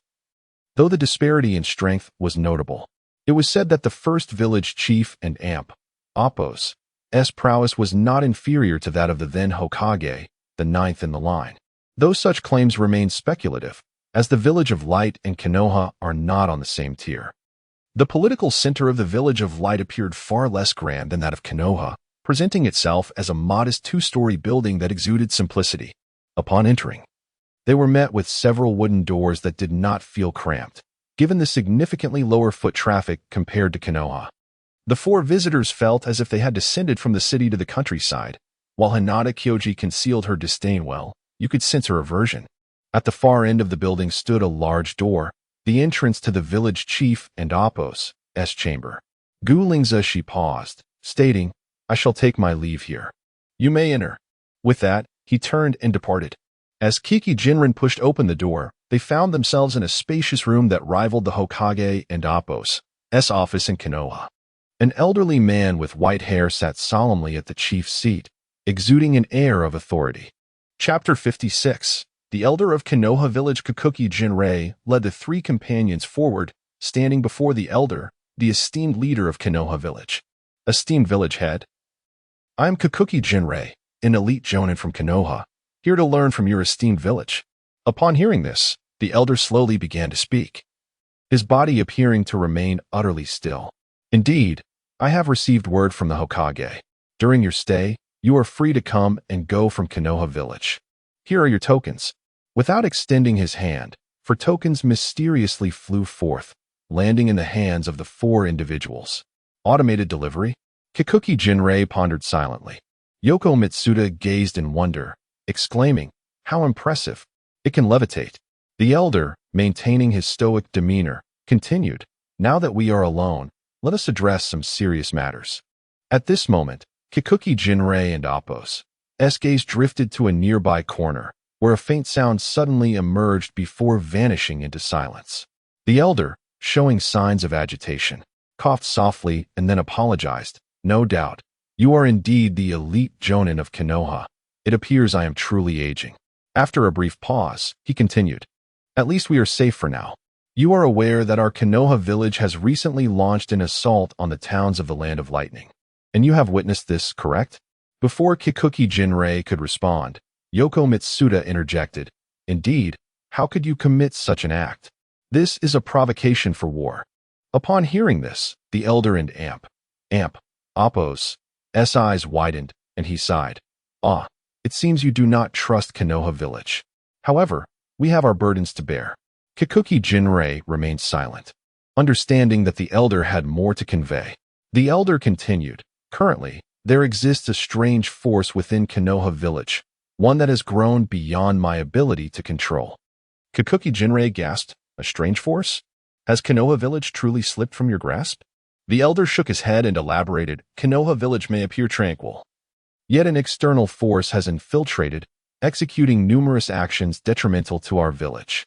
The recent assault on the Land of Lightning was orchestrated by them. Kikuki Jinrei contemplated this revelation and inquired, You mean rogue ninjas? Indeed, the elder affirmed, but I cannot ascertain their origins. Their strength is formidable, and we are utterly incapable of countering them. However, you may seek assistance from other ninja villages. Your neighboring nation, the Land of Lightning, would be an ideal ally. Kikuki Jinrei suggested. The elder smiled faintly. I have considered this and attempted it, yet it proved futile. Not only are the fees from the Cloud Village exorbitant, but Konoha Village cannot afford them at this time. Furthermore, relations between the Land of Lightning and the Land of Konoha are currently strained. Kikuki Jinrei furrowed his brow, sensing that events were heading towards one inevitable conclusion: war. The elder continued, as it stands, our relationship with the Land of Lightning has completely deteriorated. Were it not for your timely intervention from Konoha, we would be struggling to maintain any semblance of peace. His tone grew somber, reflecting a sense of helplessness mixed with frustration over Konoha Village's plight. Hyugakaku and Yoko Mitsuda regarded the elder with empathy. Then, you spoke up so. You require our assistance in investigating or perhaps eliminating these individuals. The elder maintained his solemn expression and replied, Indeed, only Konoha can assist us now. My hands are tied. What course of action should we take? Hyugakaku inquired, a rare question from him, which Kikuki Jinrei also wished to pose. After all, they were outsiders, unfamiliar with the intricate details of Konoha Village. Acting blindly could yield no results, especially in a matter so complex that even a village leader could not resolve it. The elder continued, You may find it difficult to intervene in village affairs as Konoha is currently embroiled in turmoil. Mending the rift with the Land of Lightning will be arduous, and their next move will undoubtedly target the Reiku Dam. Kikuki Jinrei suddenly glanced at a map, noticing a blue river bordering the Lands of Lightning and Konoha. Could it be that dam? The elder nodded. Precisely. If that dam is compromised within Konoha and Appos' territory, the entire border of the Land of Lightning would be inundated, leading to catastrophic consequences within 2 months. Kikuki Jinrei gasped, realizing the gravity of the situation. If the dam were destroyed, reconciliation between the lands of Konoha and Lightning would be impossible. According to the treaty between the two nations, the dam was to be protected solely by Konoha Village. A breach would make war between the two nations and their respective villages inevitable. Such a calamity must never occur. You declared resolutely. Yoko Mitsuda stood firm, proclaiming, Yes, we shall safeguard that dam. Kikuki Jinrei nodded, articulating, I see, you wish us to take action at the dam, using their intent to strike it as an opportunity to uncover the true forces behind this plot. Correct. The village is now saturated with their influence. Even we are under constant surveillance. Were it not for your arrival, I might not have had the chance to voice my concerns. After discussing several matters with the elder, the group departed from Konoha and Appos' political hub. Just as they exited, Kikuki Jinrei sensed the presence of someone else entering, lurking in the shadows. However, he chose not to alert them, remaining unaware of the true happenings within Konoha Village. Teacher Jinrei, is the dam truly that formidable? Yoko Mitsuda inquired. Before Kikuki Jinrei could respond, Hyugakaku interjected, I visited the dam and Appos' section in the Land of Lightning with my father. It is an immense structure. The consequences of a breach would be unimaginable. Chapter 57. The incident at the dam. Although the purpose of their visit to the Village of Light was for learning and exchange, the 14th squad led by Hitaki Jinbei departed for the dam just a day after their arrival. Early the next morning, under the guidance of Guling Zishi, they made their way to the edge of the dam. Upon catching sight of the dam, Xiongguang Zinshin could not help but exclaim in awe, How magnificent! It's simply astounding. The dam, a colossal circular structure composed of massive stones, featured enormous outlets at regular intervals, as well as an inlet at its base. Each outlet had a radius of 10 meters, and the vast circumference seemed to stretch endlessly. Guided by Guling Zishi, Hitaki Jinbei and her team walked atop the dam, peering down into the depths that reached a staggering kilometer. The water below appeared as tiny insects, an imposing sight. Guling Zishi began to explain. This dam was constructed under the leadership of our golden generation of ninjas. The support from both the Leaf Village and the Cloud Village of the Land of Thunder was invaluable. Hitaki Jinbei nodded and remarked, I recall that our Hitaki clan was among the vanguard of Konoha in the Land of Light. After traversing a distance, they soon spotted a campsite situated above the dam and Appos' largest water outlet, nestled against the adjacent forest with a small artificial lake nearby. Upon seeing the camp, Gulingzishi hurried towards it, calling out, "Ahead lies the camp of our dam and Appos' guard team. I will greet them first. You may follow shortly." Before long, upon entering the camp, several ninjas adorned with the headbands of the Village of Light emerged to welcome them. "Welcome to the dam, esteemed guests from Konoha. I am the leader of the dam's guard team, Cockroach Xiaoqiang. Our mission is to protect the legacy of our golden generation at all costs. I am Hitaki Jinbei, an elite jonin of Konoha. As you are already aware, we are here for a specific purpose, so rest assured." After speaking, Jinbei sensed the hostile gazes of several ninjas from the Village of Light, as if her words had struck a nerve. Suddenly, a ninja from the Village of Light stepped forward and declared, "I care not for your mission. Protecting the dam is our responsibility and does not require assistance from outsiders." Just as the words left his lips, Cockroach Xiaoqiang intervened, apologizing, "I apologize. Recent events in the Land of Light have left us quite overwhelmed." Jinbei was unconcerned, assuring that everything was fine, and then followed Gulingzishi to their respective quarters. Although it was termed a camp, it consisted merely of a few large tents situated close to the dam, where the overwhelming sound of rushing water soon began to irritate both Gulingzishi and Yu, who had been there for less than an hour. Even Hitaki Jinbei began to feel restless. What is going on? While the sound of water is loud, it should not affect my composure to this extent, she pondered, filled with skepticism about the noise. She took out earplugs and swiftly exited the tent. Night fell swiftly. After relishing a hearty meal of forest fare, they returned to their tents for rest. Yu ventured alone into the woods to train, while Hinata Jiaji returned to the tent, and Gulingzishi remained by the dam, conversing with Gulingzishi. Hitaki Jinbei, like Yu, departed for the forest, but found nothing of significance. As midnight approached, the resounding roar of the dam made it difficult for Hinata Jiaji, who fell asleep first, to rest, while Gulingzishi felt as if his head might explode, contemplating how to escape to the woods for a while. Meanwhile, at the top of the dam, several shadowy figures were engaged in hushed discussions. The elite jonin from Konoha remained in the tent, alongside the young ones, while a silent boy had gone off to train in the woods after dinner. After a brief exchange, the other shadows nodded in agreement and dispersed, vanishing from sight. Suddenly, a deafening explosion erupted, jolting all the ninjas of the dam's guard team awake. What happened? Quickly look. An explosion has occurred at the top of the dam. The attackers have arrived. With that, several members of the guard team dashed toward the source of the explosion. We shall not permit you to desecrate our Village of Light and Appos' heritage. The ninjas rushed toward the site of the blast, swiftly drawing shurikens from their backs and launching them into the thick clouds of smoke.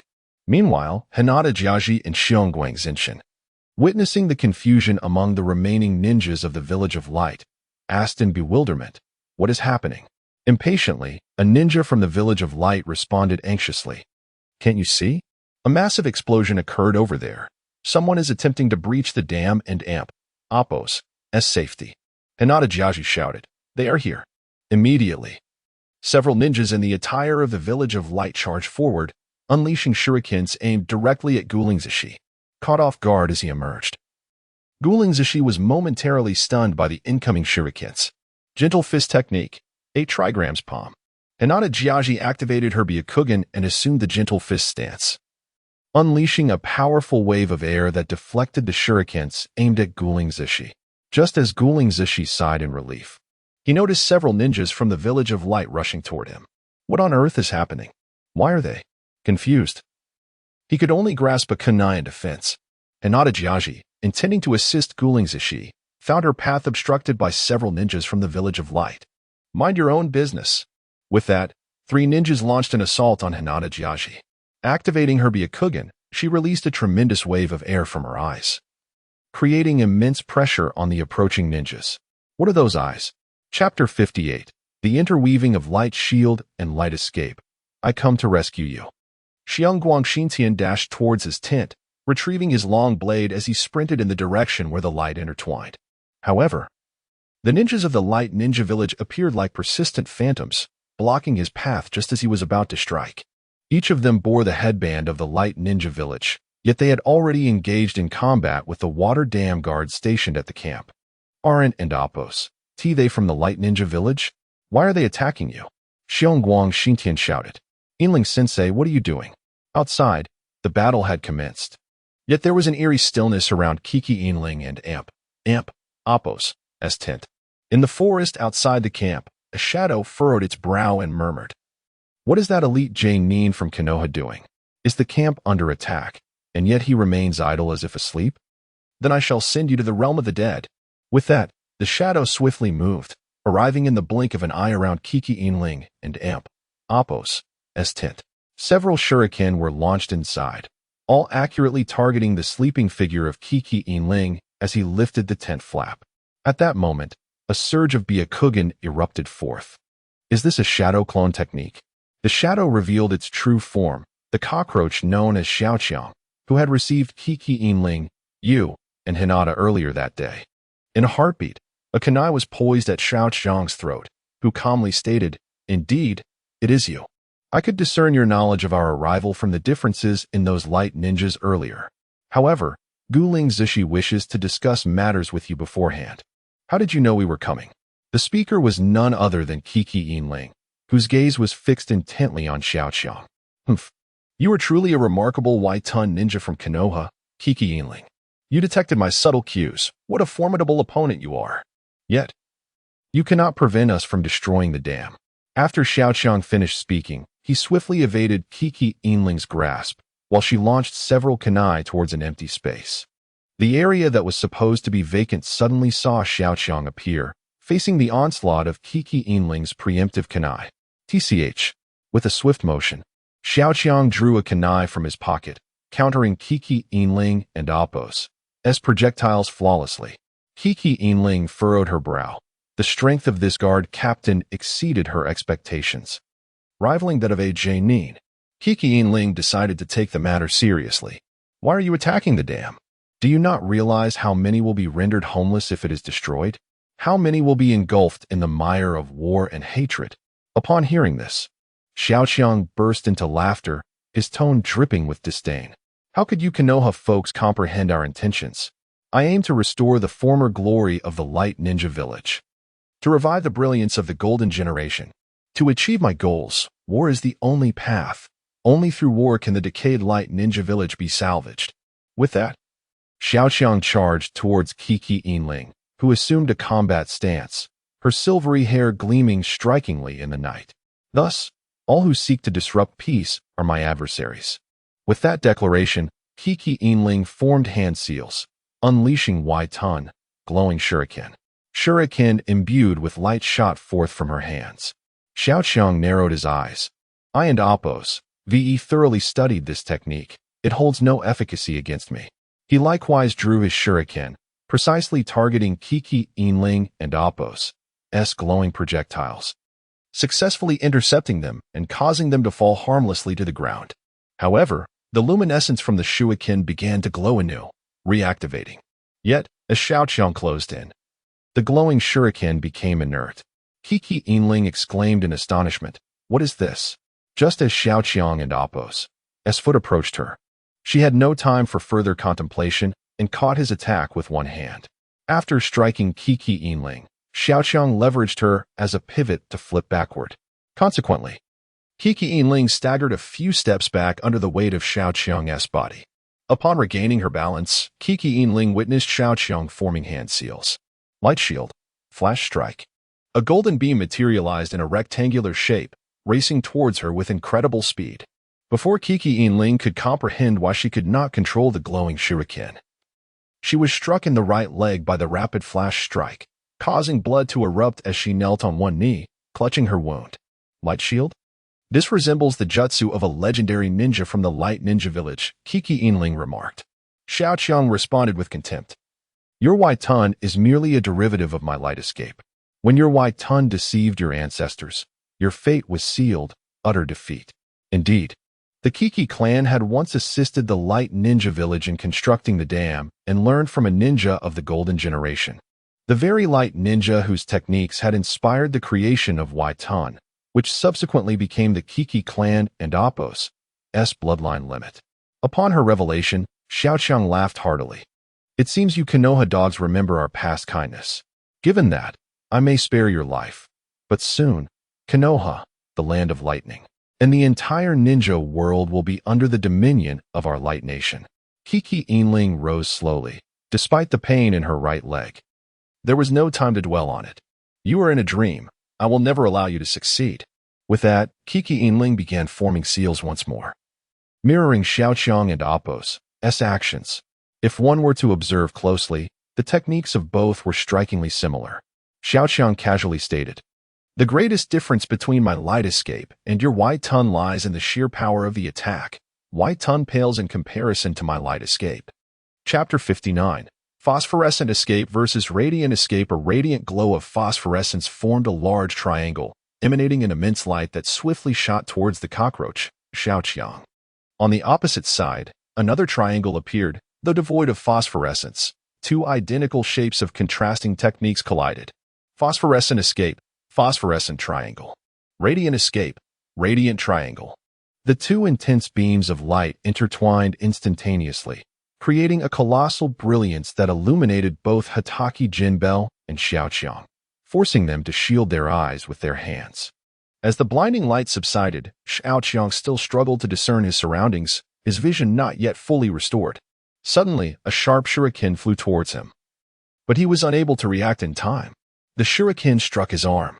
Hatake Jinbei lamented, "Did the brilliance impair my judgment?" Though the shuriken had indeed pierced Xiaoqiang and Appos' arm, he was relatively unharmed. Gradually regaining his sight, Xiaoqiang remarked, "You anticipated my position and deduced our techniques would counteract each other, resulting in this intense light. Well done, Hatake Jinbei. Thank you for the compliment. But today I must eliminate you," Jinbei retorted, rapidly closing the distance to Xiaoqiang. A smirk curled at the corner of Xiaoqiang and Appos' mouth. Your speed was not always this swift. However, the phosphorescence and radiant techniques effectively enhanced the user and Appos' velocity. As Jinbei moved with great speed, a faint phosphorescent hue trailed behind him in the pitch-black night, while a golden light shimmered subtly behind Xiaoqiang. In an instant, the two collided, their speeds equal, leaving no time for either to wield their weapons. Their arms crashed together with great force, propelling them in opposite directions. Jinbei, displaying quicker reflexes, released two shurikens aimed precisely at Xiaoqiang and Appos' throat. Xiaoqiang swiftly formed hand seals. Radiant Escape, Tri-Illumination Wall Technique. He pointed his fingers at the three vertices of the triangle before him, and a radiant wall of light emerged, coalescing from the 3 points. The swiftly flying shurikens pierced the wall, which did not halt them but significantly reduced their speed. Xiaoqiang seized one of the slowed shurikens and hurled it back. This time, it pierced the wall with renewed vigor, its velocity more than doubled. The shuriken, glowing with a golden hue, radiated brilliance surpassing that of Jinbei and Appos' phosphorescent shuriken and moved with greater speed. Jinbei and Appos' eyes widened as he beheld the incoming shuriken, exclaiming, "How fast!" Yet, his reflexes were quick. He retrieved another phosphorescent shuriken from his pocket and launched it. However, time was against him, as the two shurikens, imbued with radiant escape, were now mere inches apart. In the next moment, the phosphorescent shuriken's glow detached, entwining itself around the radiant shuriken, merging their luminescence. While it is commonplace for liquids to blend seamlessly, the convergence of two powerful lights was nothing short of extraordinary. The phosphorescence ensnared the shuriken, halting at mere centimeters from Jinbei and Appos' eyes. Xiaoqiang clicked his tongue and launched another attack at Jinbei. Radiant Escape, Radiant Bombardment. He formed hand seals, then merged his palms, unleashing a powerful shockwave of light directed at Jinbei, who was still recovering from the prior shuriken threat. Jinbei, undeterred, countered with Phosphorescent Escape, Phosphorescent Bombardment. The two beams of light collided once more, their shockwaves possessing even greater penetrative force. The two streams of light clashed like tangible entities, neither yielding, both surging relentlessly towards one another. Both Jinbei and Xiaoqiang maintained their stances, continuously unleashing their luminescence, their gazes fixed on the clash of lights. Even the slightest movement could spell disaster for either. They understood well that while the brilliance appeared harmless, the underlying power was formidable. Xiaoqiang shouted, "Jinbei, your strength is hardly impressive. Is this the caliber of elite jonin in the Leaf Village today?" Jinbei remained silent, as both sides found themselves in a stalemate, unable to eliminate one another. The impasse had become absolute. Neither side could break the deadlock. Fire release, great fireball technique. They both called out simultaneously, as a massive fireball surged toward Xiaoqiang.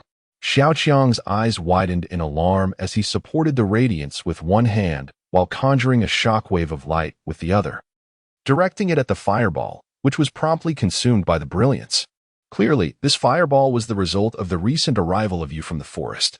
Yet, you and Appo's assault did not end there. Xiaoqiang, compelled to defend with one hand, was soon overwhelmed by Jinbei and Appo's relentless pressure. Just as Xiaoqiang prepared to retaliate with both hands, you advanced rapidly. Two shurikens, seemingly innocuous, represented the very attack Xiaoqiang dreaded. "You cannot escape, traitor." As you darted to the opposite side, Xiaoqiang, exerting every ounce of strength to fend off Jinbei and Appo's attacks, deflected the two shurikens. You, now positioned at a distance, formed hand seals. Fire release, flame sphere technique. Two palm-sized fireballs surged from different directions towards Xiaoqiang, while Jinbei unleashed his full power, leaving Xiaoqiang utterly immobilized. Chapter 60. Conclusion. It was inevitable. There was no escaping it. Cockroach Xiaoqiang sensed the fireballs flying from either side, yet his instincts urged him to remain still, intensifying the output of his light escape to maintain balance with Qi Yinling. However, in the next moment, the fireballs struck him on both sides. Though they were merely the size of a palm, they ignited Cockroach Xiaoqiang and Appo's flesh. Screaming in agony, he resolutely continued his assault on Qi Yinling. "Today, I shall not be defeated by you," he declared fiercely. At that moment, you swiftly drew the long blade from his back and charged toward Cockroach Xiaoqiang and Appo's position. A wave of energy surged forth from the blade, propelled by a fierce gust of wind, rapidly approaching Cockroach Xiaoqiang. This was not a slow-burning fire technique. This wave was potent enough to tear you asunder.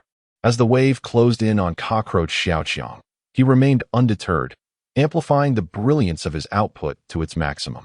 Qi Yinling sensed that Cockroach Xiaoqiang had reached the limits of his power, and his chakra was depleting rapidly, on the verge of collapse. However, there was no need for Qi Yinling to hold on much longer. The wave pierced through Cockroach Xiaoqiang's body, severing him above the legs. His form disintegrated and collapsed, while Qi Yinling's luminescence surged through the remnants of Cockroach Xiaoqiang's body. When the shockwave of brilliance subsided, there was nothing left of Cockroach Xiaoqiang on the ground. Not even a trace of his corporeal form. Gone, vanished. Qi Yinling approached the spot where he had disappeared, furrowing his brow. Despite my luminescent technique striking him, it left no trace behind. You also approached, gazing at the spot where Cockroach Xiaoqiang's body had once been, sensing an ominous premonition of impending misfortune. Unbeknownst to them, a golden light suddenly flickered in the distance. Several ninjas from the Light Ninja Village converged on the isolated Hinata Kyuji and Yoko Mitsukida.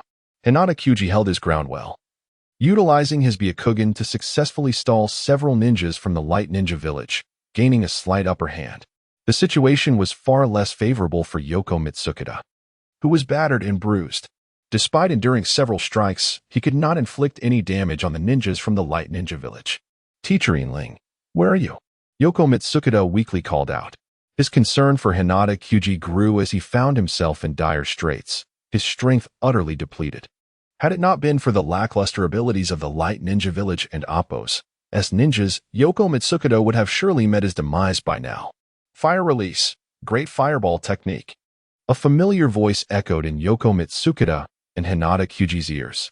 It was you, and Yoko Mitsukida looked upon him as a savior, glancing at the descending figure from above.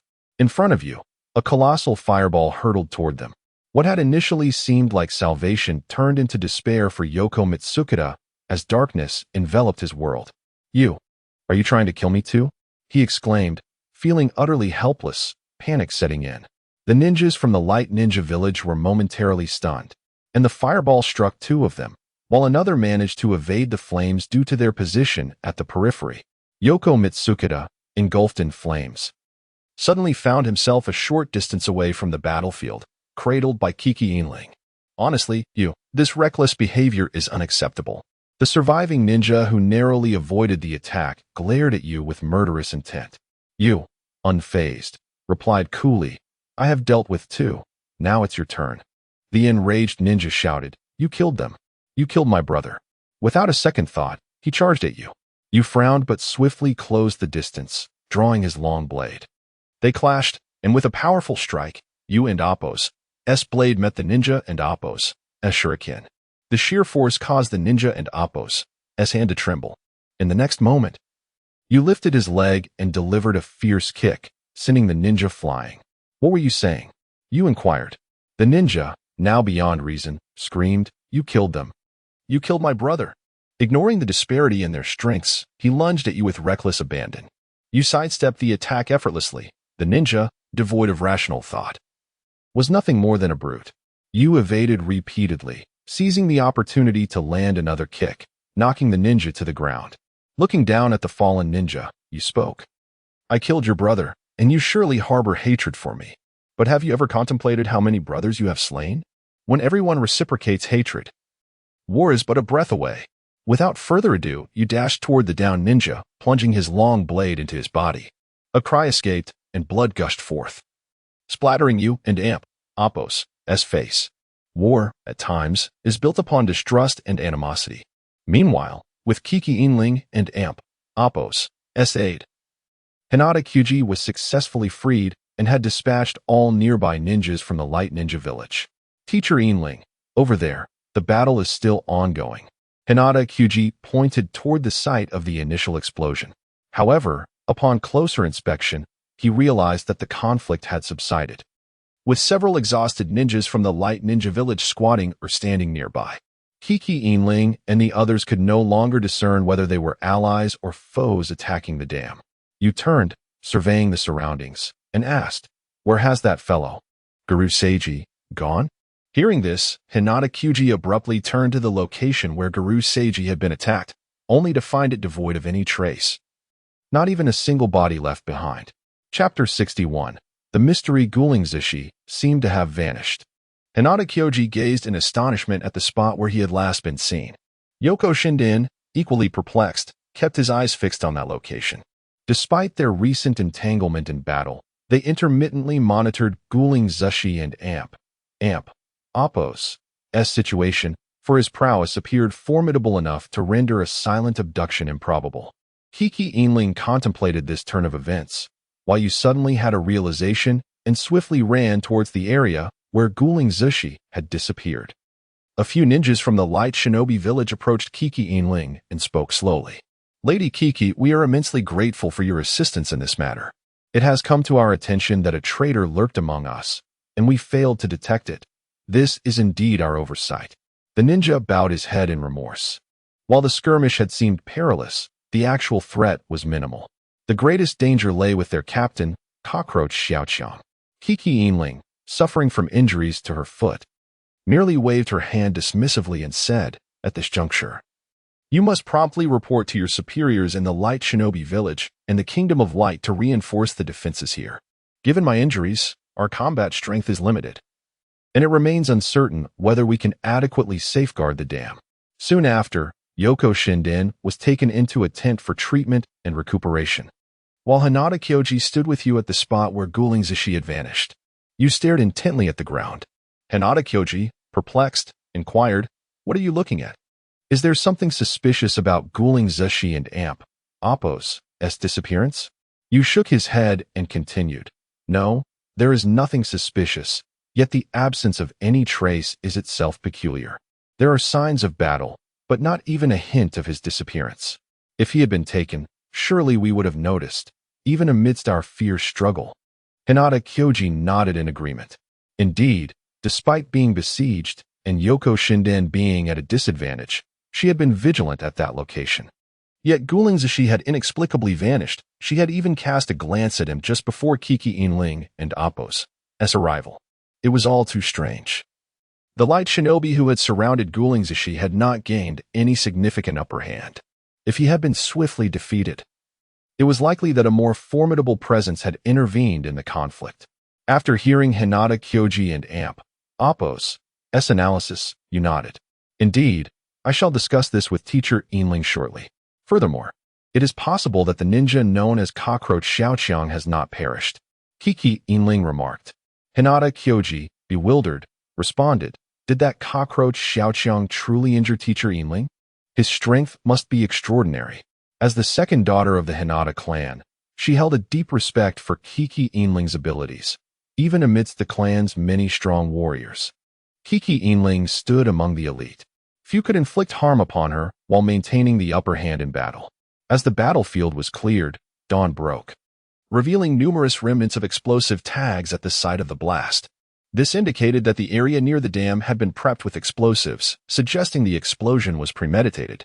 Once daylight arrived, aside from you and a select few members of the dam's patrol, the rest lay sound asleep in their tents. The noise of the water from the previous night seemed to have diminished, perhaps due to acclimatization, but for whatever reason, it was a night of surprisingly restful slumber. You did not linger at the camp, instead re-entering the woods, for training remained paramount to him. Mastery of the great fireball technique and the fireball technique had been achieved within a month, and his proficiency with the blade had also improved. During this period, you had intensively focused on physical training. However, after his previous endeavors with fire manipulation, he felt as though he had hit a plateau, despite some progress. It was difficult to articulate any significant advancement in his skills. Yet, even this plateau, to an ordinary observer, would seem a remarkable testament to his talent. After a full day of training, as dusk approached, you realized it was late and yearned to return for a meal and rest. It seems I have a visitor, he thought, focusing intently on the dense woods behind him. In an instant, he leaped and vanished from sight, concealing himself behind a hidden tree. Let us see who it is that follows me, he mused, his gaze fixed on the spot where he had stood. However, you did not achieve the outcome he desired. He dared not act rashly and continued to observe the area until the night enveloped the forest in a chilling darkness. He slowed his breathing, maintaining his focus on his previous position, acutely aware that the eyes watching him were surely nearby, scrutinizing him closely. In the next moment, a sudden chill raced down his spine as a long blade swung violently towards him. You reacted swiftly, ducking just in time. The sharp blade severed several strands of his hair. As he crouched, he quickly turned to face his assailant, a shadowy figure clad in the garb of the light shinobi village, complete with a headband and a mask reminiscent of the Konoha Ambu. The figure's tall and muscular frame, though obscured by darkness, unmistakably revealed the presence of a man. You drew his long blade and swung it at the shadow, but he struck only air. The figure had vanished from sight. "Who are you?" you called out, his voice resonating through the woods. The sudden disappearance of the figure heightened his anxiety. With trees surrounding him, discerning the enemy's location became nearly impossible. Gripping his long blade tightly, you remained vigilant, amplifying his focus to its utmost extent. Moments later, he sensed a menacing intent, another strike aimed at his position. Reacting instinctively, you countered with a swift return blow. A resounding clash echoed, the two blades met in a fierce confrontation. Yet, from you sword emanated a wave of energy that surged toward the shadowy figure, undetectable in the darkness except for the faintest whisper of sound. The shadow, evidently unaware of this impending threat, remained oblivious to the danger. Chapter 62. The death of Xiongguang Xintian. In the next moment, a surge of blood gushed forth as an unseen wave of energy penetrated the shadow's body, leaving behind a substantial wound and an overwhelming sense of pain that caused the shadow to collapse. Without hesitation, you formed hand seals and unleashed the fire release, great fireball technique, towards the spot where the shadow had fallen beneath the tree. A massive inferno erupted amidst the darkened woods, illuminating the area and revealing the identity of the assailant. "You are Guling Zishi?" You gasped in astonishment at the figure who had just attacked him. The fireball struck with a resounding boom, igniting the surrounding forest and causing flames to spread rapidly. You swiftly leaped down, searching for Guling Zishi. Logically, under the onslaught of the great fireball, Guling Zishi should not have survived. However, you was acutely aware that the energy wave had only struck Guling Zishi and Amp, Appo's arm and waist, leaving his legs unscathed. Thus, it was entirely possible that Guling Zishi had merely evaded the attack. Before long, the colossal flames drew the attention of the water dam guard team. Yet, it was not the members of Konoha who arrived, but rather Xiongwang Xintian and Hinata Kyuji, both hastening towards the blaze, only to spot you standing at the edge. Xiongwang Xintian shouted, "You, what has transpired? This is the result of your great fireball, ISN and Appo's. It? While you was still searching for Guling Zishi and Appo's whereabouts." He heard Xiongwang Xintian and Amp, Appo's voice behind him. Just as he prepared to respond, you caught sight of Guling Zishi and Amp, Appo's murderous gaze and the triumphant grin on his face. With a shuriken in his right hand, Guling Zishi lunged for Xiongwang Xintian and Amp, Appo's back. "Xintian, behind you. Run," you called out urgently. Both Xiongwang Xintian and Hinata Kyuji turned to look behind them, but it was too late. Guling Zishi charged forward, driving the shuriken deep into Xiongwang Xintian and Appo's heart, thrusting his hands forcefully into the wound. You screamed, "Xintian! Xintian!" In a swift motion, you drew his long blade and dashed towards Xiongwang Xintian with incredible speed. At that moment, you and Appo's gaze was clouded with confusion, yet the aura of vengeance within him was unmistakable. He had locked his sights firmly on Guling Zishi. Guling Zishi, taking advantage of the situation, withdrew the shuriken from Xiongwang Xintian and Appo's back and immediately aimed for Hinata Kyuji, launching the shuriken once more. Hinata Chapter 63. The Approach of War. Is this the so-called Eye of Hatred of the Uchiha clan? A thought crossed Hatake Inling's mind as he observed the situation unfold. In the next moment, you closed his Sharingan, for the ocular technique was indeed a significant drain on chakra. "So, this is the Sharingan? It appears that I possess the bloodline of the Uchiha clan. Yet, why was I cast out?" Although you had acquired the Sharingan, it brought him more confusion and a deep-seated emotion regarding his expulsion from the clan. Despite his growing disillusionment with the Uchiha, he still harbored profound feelings for them. Even without their blood coursing through his veins, in the depths of his heart, he was you of the Uchiha. However, before outsiders, he never claimed to belong to that lineage. "One day, I shall compel you to plead for my return to the Uchiha clan, this I vow."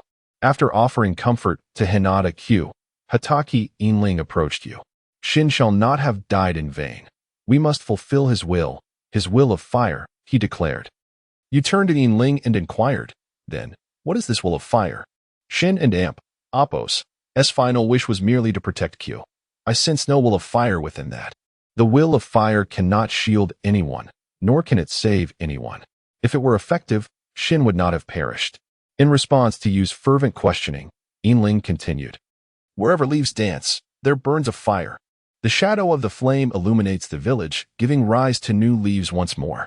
This is the will of fire. Though Shin has departed, his will of fire remains." He wished for every comrade to live well, which is precisely why he hoped you would safeguard Q. You fell into a profound silence, realizing that further words would be futile. Shin was gone, yet the mission must persist.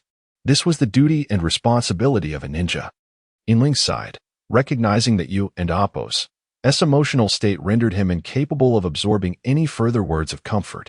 You stepped slowly into the tent. The night was exceptionally beautiful, with stars blanketing the sky in abundance.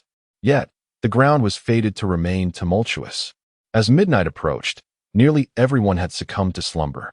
You quietly emerged from the tent and made his way to the burial site of Shin. He crouched down, gazing at the grave, which, though recently constructed by Inling, appeared quite respectable. However, in the shadow of the massive dam, it felt eerily desolate yet cacophonous. The Sharingan in Yu's eyes began to manifest, the tomo spinning within as a surge of chakra coursed through him. This would be a Sharingan unlike any other. You took his life, thus. You must pay the price with your own. You stood and spoke softly. In the next instant, a dozen shadows emerged near the camp, including the previously vanquished cockroach, Xiaoqiang. Observing Yu and Apos' silhouette, Xiaoqiang remarked, "The Sharingan? It seems you are not merely of the Hyuga clan. Even the Uchiha of Konoha possesses such power. Yet, you are destined to die here today, and I shall claim your eyes."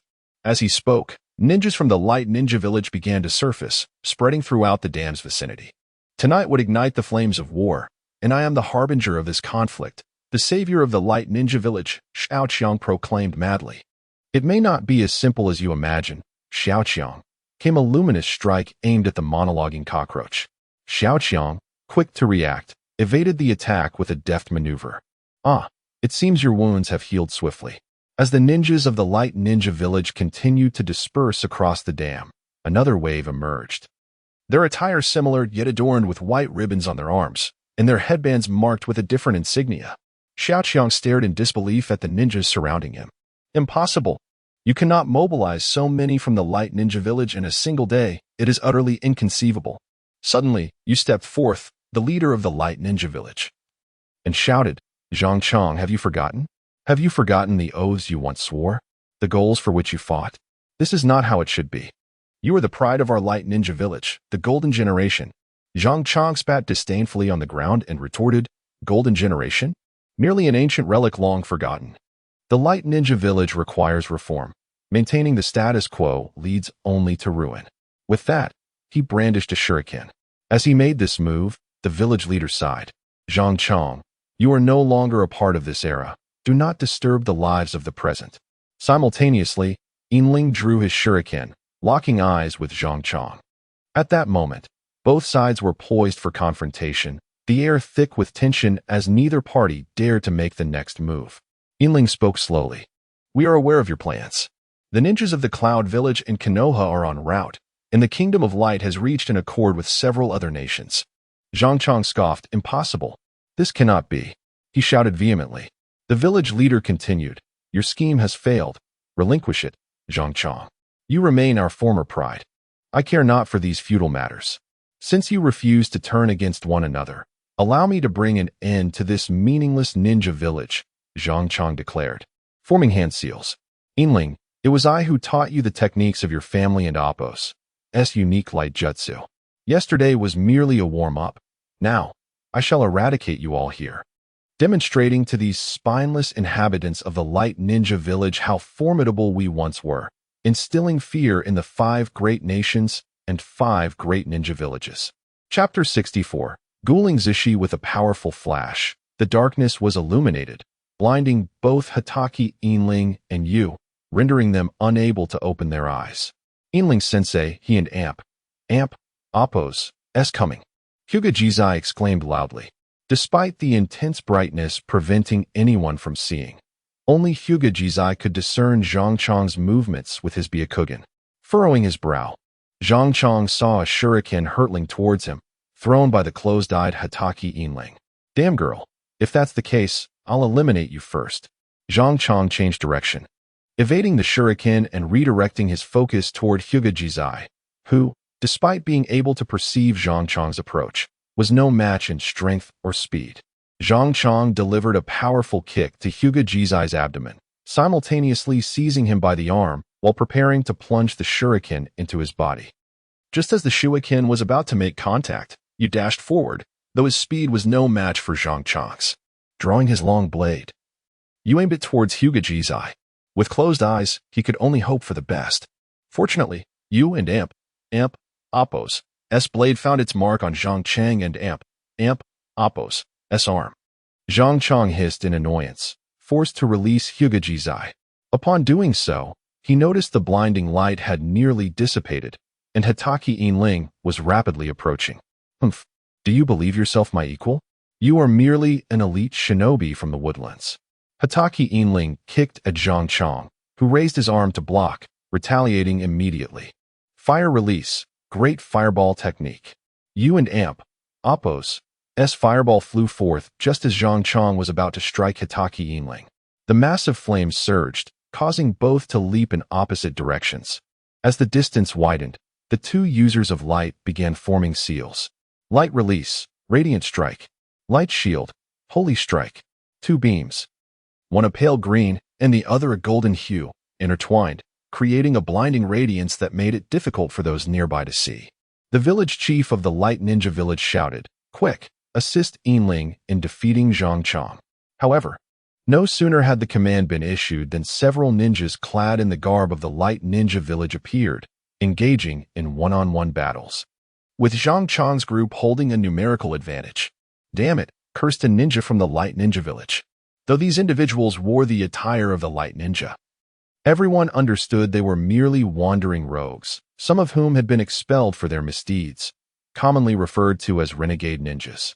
Yet, their abilities were so subpar that they hardly deserved the title of renegade, and even other ninja villages hesitated to acknowledge them.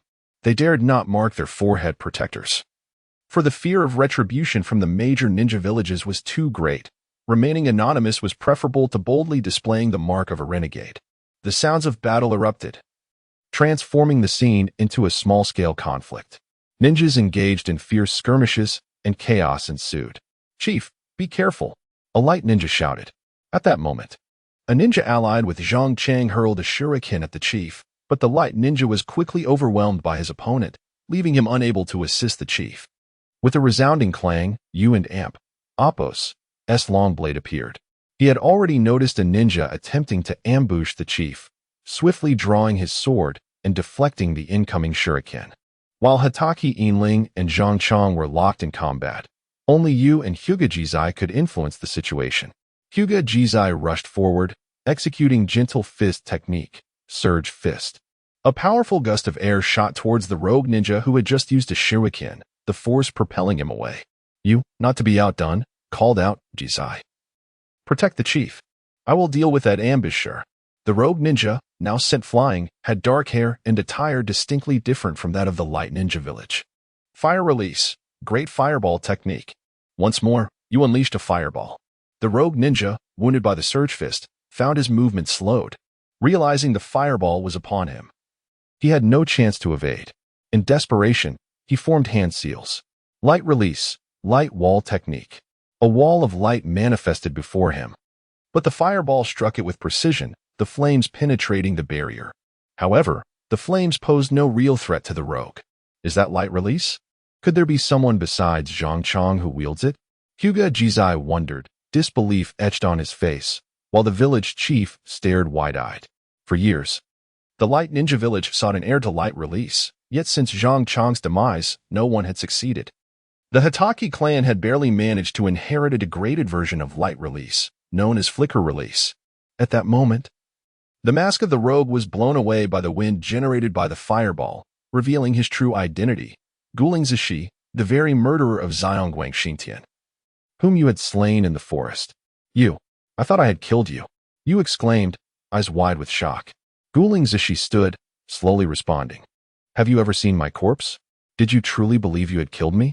Indeed, you had not checked for a body after slaying Guling Zishi, being too preoccupied with saving Xiongguang Xintian. The village chief's reaction was even more profound. How can it be you?" Guling Zishi laughed triumphantly. "You are but a withered old man.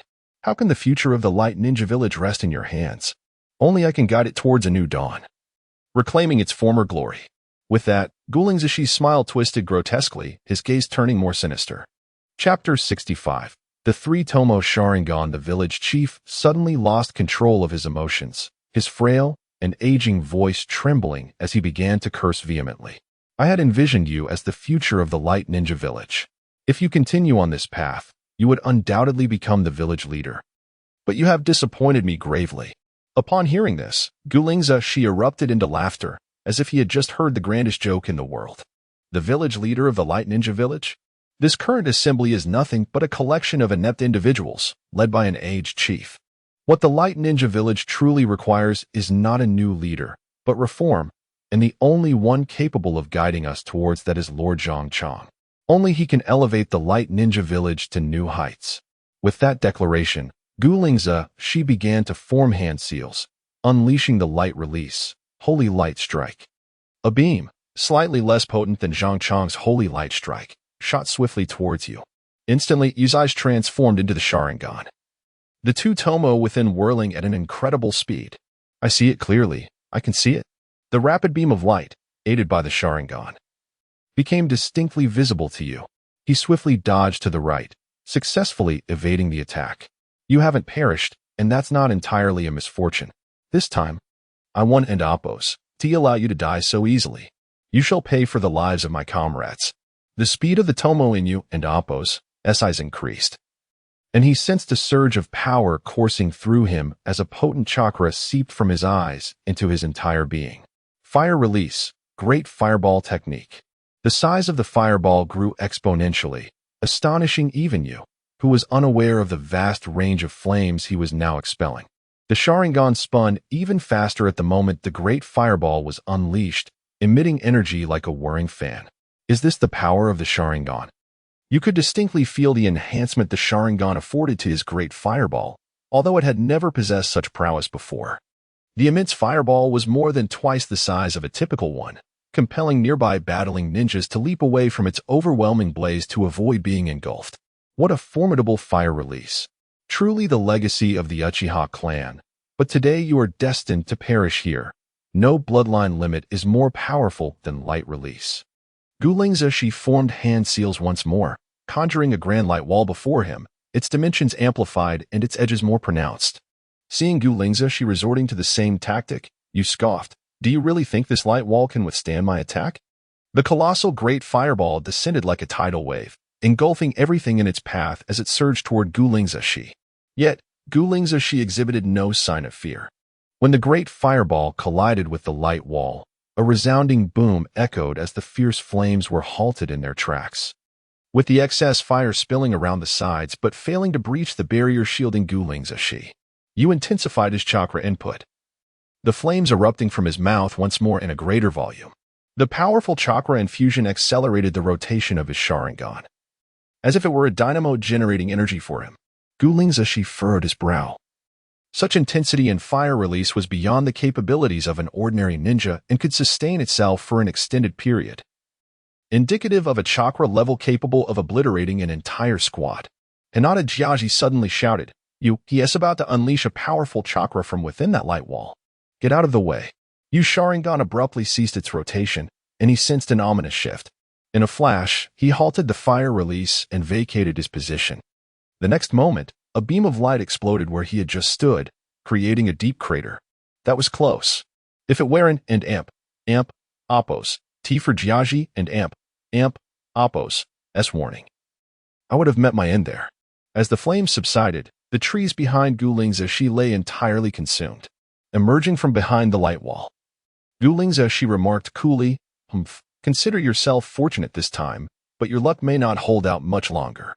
With a flick of his finger, a swift ray of light shot directly toward Hinata Jiaji and amp, Appos' location, executed without hand seals and unmarked ninjutsu.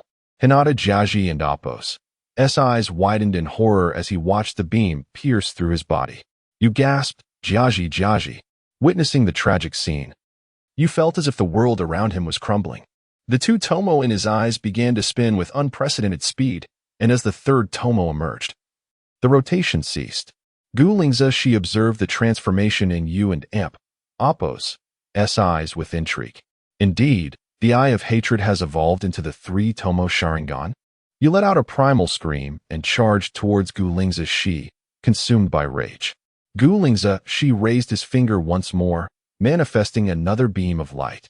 Yet even with the three Tomo Sharingan, this is where your journey ends, you Uchiha waste. A beam shot forth, bearing down on you. The speed of the light beam, in that moment, appeared to slow in Yu's perception. He leaned slightly to the right, allowing the slender ray to pass harmlessly by him. Gulingzashi stared in disbelief as you evaded the attack.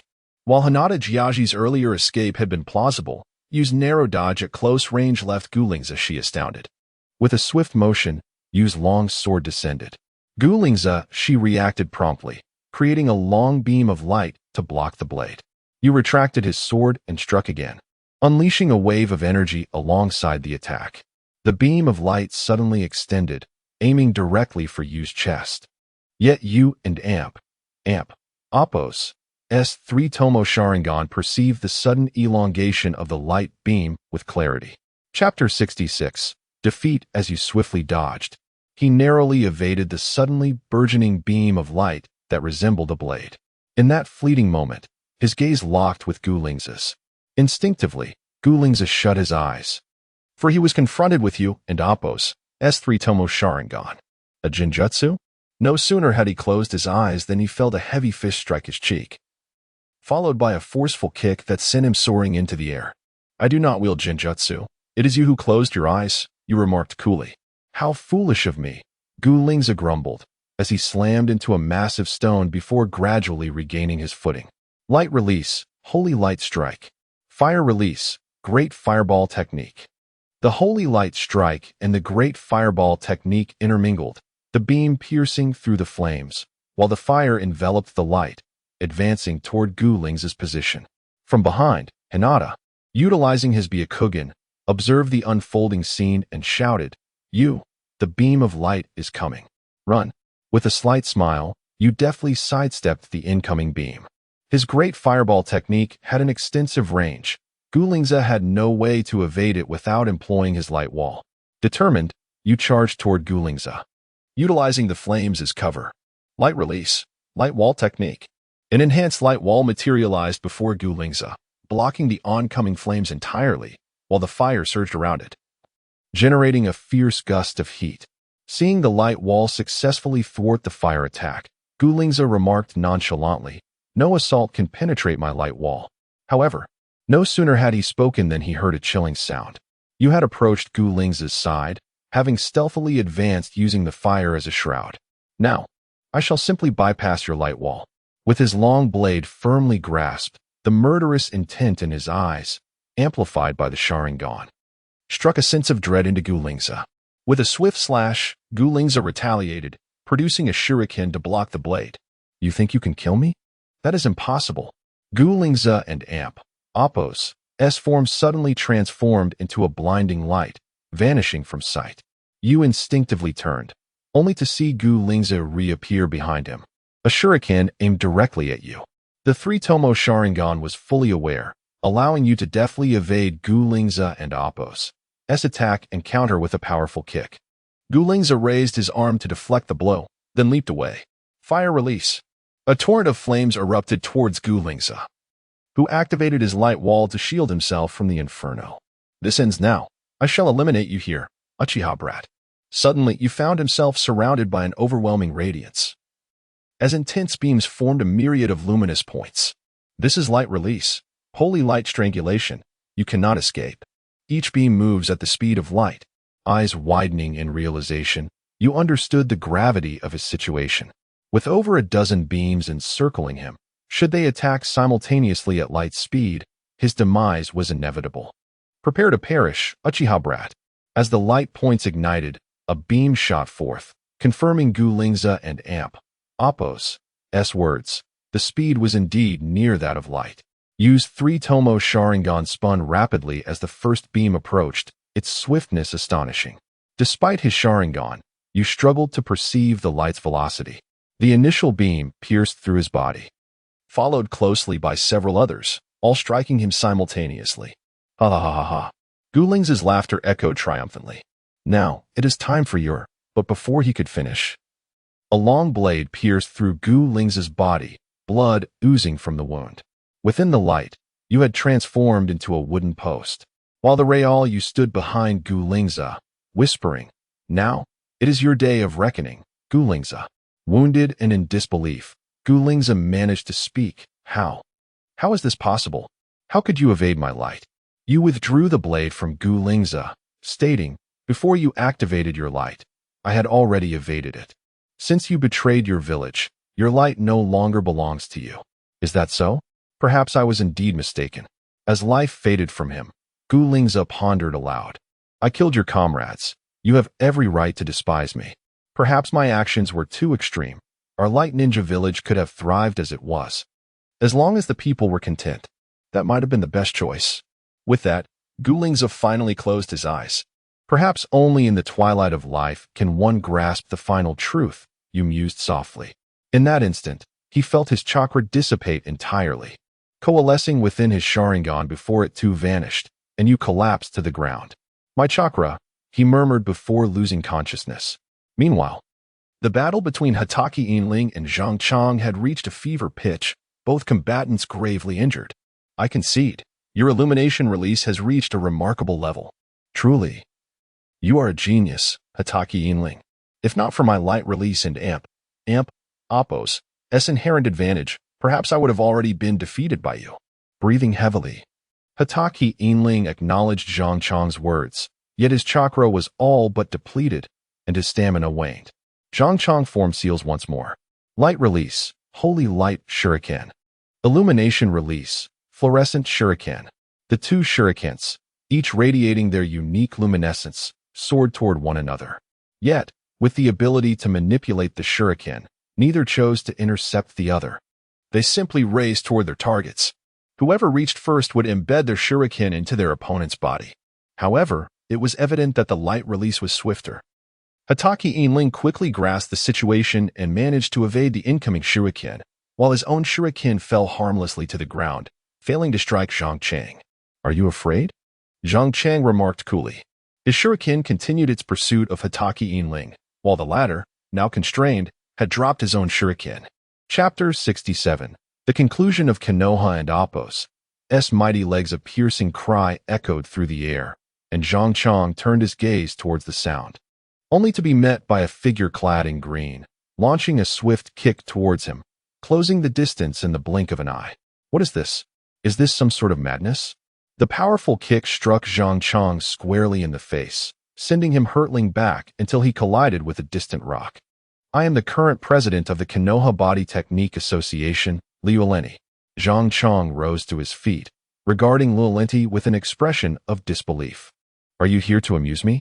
After uttering these words, Zhang Chang began to form hand seals. Light release, light scattering. A series of small luminous orbs dispersed and shot towards Liuoleni from various angles. However, Liuoleni showed no inclination to evade. From a safe distance, Shikaku Yinling shouted, Liuoleni. His light release is exceptionally powerful. Be cautious. If you get hit, there will be no escape. Liuoleni, unfazed, replied nonchalantly, I am aware. You should rest. Leave this to me. With that, Liuoleni sprang into action as the beams of light approached. He propelled himself upward with a powerful leap, and the light beams followed his trajectory. In the air, you cannot evade. What a fool, Zhang Chang scoffed. Indeed, the speed of the beams was incredible, and Liuoleni found himself unable to dodge the pursuit. Yet, he seemed to anticipate this moment. His body twisted mid-air, and his legs ignited in flames. Surrounded by a greenish glow, light release, fluorescence, Shikaku Yinling and Oppo's technique enveloped Liuoleni and Oppo's legs. In a series of swift kicks, Liuoleni struck the beams, dispersing them entirely. With Shikaku Yinling controlling the fluorescence, Liuoleni was propelled through the air, his destination set on Zhang Chang below. This is impossible. Faced with the seamless cooperation of the two, Zhang Chang was momentarily taken aback. The fluorescence surrounding Liuoleni and Oppo's legs suddenly vanished, leaving only the fiery limbs. With a single, powerful kick, Liuoleni struck Zhang Chang in the chest. Die! As the flames engulfed Zhang Chang, Liuoleni sent him flying until he crashed against a rock. The impact, combined with the barrier of the stone, resulted in Liuoleni's kick piercing through Zhang Chang's heart, as Liuoleni withdrew his foot from Zhang Chang's chest. The grievous wound left Zhang Chang to Chapter 68, the reclamation of Uchiha Mountain in the Hidden Leaf Village. You ambled along the bustling streets. 2 days having elapsed since his return from the successful completion of a mission. However, due to Hinata's injury and the circumstances surrounding Yashikata, Team 4, despite being the first to accomplish an A-rank task, found their operations temporarily suspended. Nevertheless, Yu was content, relishing the sense of wealth that accompanied his recent earnings. As he walked, he felt compelled to enter every shop and restaurant he passed. Ah, is that you? I and Oppo's. VE heard you and Oppo's. VE become a ninja. How impressive. While Yu initially felt elated, his spirits were soon dampened by the unwelcome presence of Uchiha Mountain. You seem rather idle. I've heard your team has made quite a name for itself, completing 3 D-rank missions, Uchiha Mountain boasted with an air of arrogance. Our class has accomplished 3 tasks. while yours has barely managed one. I believe one of your members even perished. How unfortunate for you. Perhaps your lack of strength was a burden to him. After all, he was one of the princes of the land of samurai. At this, you and Appos' gaze hardened, an unfamiliar intensity radiating from him, causing a flicker of fear to cross Uchiha Mountain's face. He took a step back, but quickly regained his composure, stepping forward defiantly.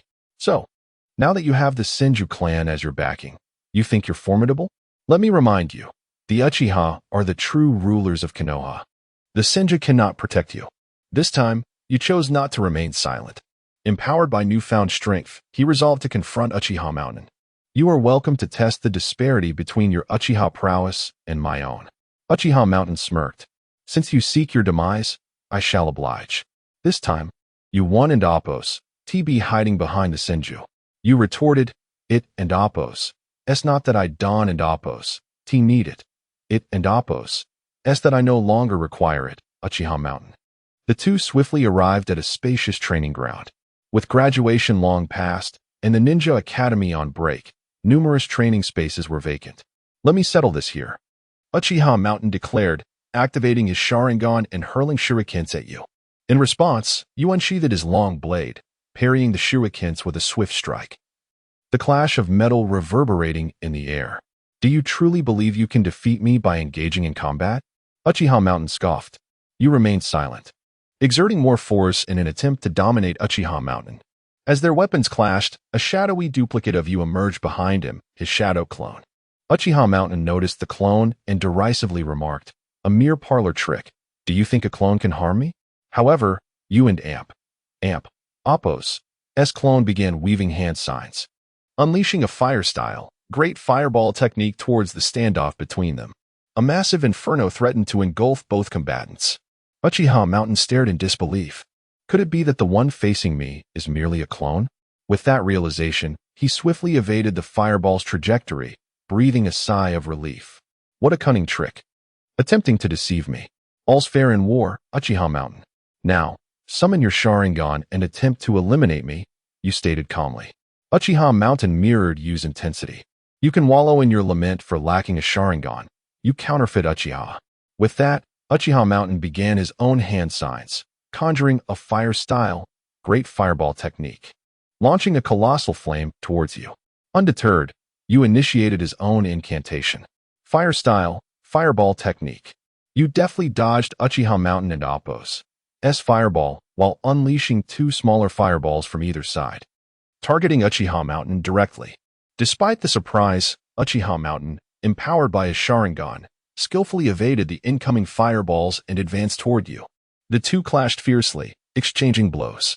Although you exhibited superior swordsmanship, Uchiha Mountain consistently anticipated his moves, maintaining the upper hand. Using your Sharingan to foresee my every action grants you ample time to react, Uchiha Mountain taunted. Yet, in the next moment, an unexpected turn of events unfolded. Uchiha Mountain and Appos' surprise attacks were deftly countered by you, who moved with astonishing speed, outpacing even the keen eye of the Sharingan. As Uchiha Mountain struggled to comprehend how you anticipated his strikes, he caught sight of you and Appos' eyes too. 3 tomos spinning within the red irises. Is that a moving Sharingan? Uchiha Mountain gasped in astonishment. You, undeterred, pressed his advantage, launching a flurry of rapid attacks that struck Uchiha Mountain and Appos' body. Though he deflected you and Appos' blade with a shuriken, you swiftly retaliated, landing a kick that knocked the shuriken from Uchiha Mountain and Appos' grasp. Damn it! Uchiha Mountain cursed as you seized his wrist, effortlessly positioning his blade against Uchiha Mountain and Appos' neck. How can this be? You possess a Sharingan, yet you are not of the Uchiha clan. Uchiha Mountain exclaimed, disbelief etched across his features. I am of the Uchiha, yet I am not one of you. I am my own person, and I hold no interest in your decaying clan, you asserted resolutely. Chapter 69. The land of the others. The ire of Uchiha Mountain was unmistakable, his expression betraying deep resentment. The Sharingan in Yu's eyes was not merely an ordinary one. At just 12 years of age, he had already awakened the 3-tomo Sharingan, a feat that marked him as a prodigy within the Uchiha clan. Furthermore, If word of Yu's Sharingan were to reach the Uchiha, his return to the clan would undoubtedly become a priority, as the clan had yet to publicly acknowledge his departure. Even Uchiha Mountain had learned of this from his father, a high-ranking member of the clan. Yu released Uchiha Mountain and coldly declared, "Return to your Uchiha clan and continue to be coddled there. You and I have never been on the same level." With that, Yu swiftly departed, leaving Uchiha Mountain standing in silence. Suddenly, a large bird droppings fell from the sky, landing right before Yu. Surprisingly, it bore a small note. Without a glance, Yu knew exactly what the note contained. Soon after, at a training ground, Kiki Jinren and Hinata Kyuji awaited him. Upon seeing Yu approach, Kiki Jinren remarked, "After resting for so long, I've nearly spent all my money. It's high time we took on some missions, or I'll be left starving." Hinata Kyuji remained silent, a frown adorning her face. Yu, with a hint of resignation, replied, "How fortuitous, Jinren-sensei. I too have run out of funds." As the three fell into a contemplative silence, they were accustomed to someone voicing a counterargument during such moments, yet this time felt distinctly different. No one wished to revisit that particular topic, opting instead to keep it buried deep within, as voicing it would only serve to evoke sorrow. Following the completion of this A-rank mission, although they had lost a member, Team 4 now had the autonomy to select their own missions. However, the death of Akira Nobutaka had indeed caused considerable strife for Konoha, given that his lineage was not inconsequential, as he was a prince of a nation. Kiki Jinren surveyed the array of available missions and ultimately decided to undertake a C-rank task, the protection of a wealthy merchant in the land of the others for a duration of 10 days. The merchant, fearful of being followed, sought the assistance of ninjas for his protection during this period, after which he would depart to the land of fire. Upon reading the details of the mission, Kiki Jinren commented, "This task appears relatively straightforward, and the reward is among the highest I've encountered for a C-rank mission." Yu nodded in agreement, while Hinata Kyuji regarded the task as merely an opportunity for personal growth and enhancement of her mission statistics, with financial gain being of no concern to her. After reaching a consensus, the trio resolved to accept the task. Early the next morning, they gathered at the gates of Konoha, preparing to set out for the land of the others. As a border nation, the land of the others boasted a formidable military presence, and even the land of fire dared not jeopardize relations with it. Despite the proximity of the two nations, they were separated by two other countries. Upon their arrival in the land of the others, they were taken aback by the scene before them. The towns they traversed were far from normal. Beggars roamed the streets, and the buildings were dilapidated, many of which had fallen into disrepair. Yet, in stark contrast, each town featured an opulent area that highlighted the glaring disparity between wealth and poverty. Hinata Kyuji could scarcely believe her eyes, exclaiming, "Even the most impoverished, decrepit houses in Konoha are far superior to this. The sight is truly unbelievable." Kiki Jinren maintained a semblance of calm, observing, "While the conditions here are dire, the existence of affluent districts reveals an extreme wealth gap. The rich have entirely exploited the poor, with the wealthy effectively ruling their towns." Yu interjected, "Regardless, our task is to protect this so-called wealthy merchant. Their plight is not our concern, and even if it were, we lack the power to alter their circumstances." Hinata Kyuji felt a pang of sympathy but recognized that even the Hyuga clan could not rival a nation's wealth to effect change in these people's lives. After passing through several towns, they eventually reached their destination. This town was marginally better than the previous ones, yet the overall situation remained disheartening. The division between the affluent and the destitute was stark, with the roads and nearby shops reflecting vastly different standards. Before them stood an imposing white mansion, adorned with an abundance of gold. What an enormous residence! If it were to add a few more stories, it would surpass even our Hokage and Appo's building in grandeur. Suddenly, the grand door swung open, revealing a maid clad in a black and white uniform. "Are you the ninjas from Konoha?" Kiki Jinren stepped forward, affirming, "Indeed. We are the ninjas from Konoha." The maid nodded and replied, "Excellent. Our master has been awaiting your arrival for many days. He is in the bedroom. Please, come inside." With that, she led the trio into the vast mansion.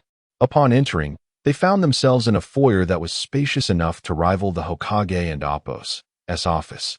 furnished with the finest amenities and adorned with exquisite decorations that even the entirety of the Hyuga clan could scarcely boast. The opulence surpassed anything the three had ever envisioned. As they entered the hall, they were greeted by a grand circular staircase leading to multiple floors, with countless rooms branching off. In the center of the hall stood a colossal golden statue depicting a rotund man, sporting two curled mustaches and holding a monocle over one eye. It was evident that this figure was none other than the merchant who had commissioned their services, the very master of this extravagant estate. Chapter 70.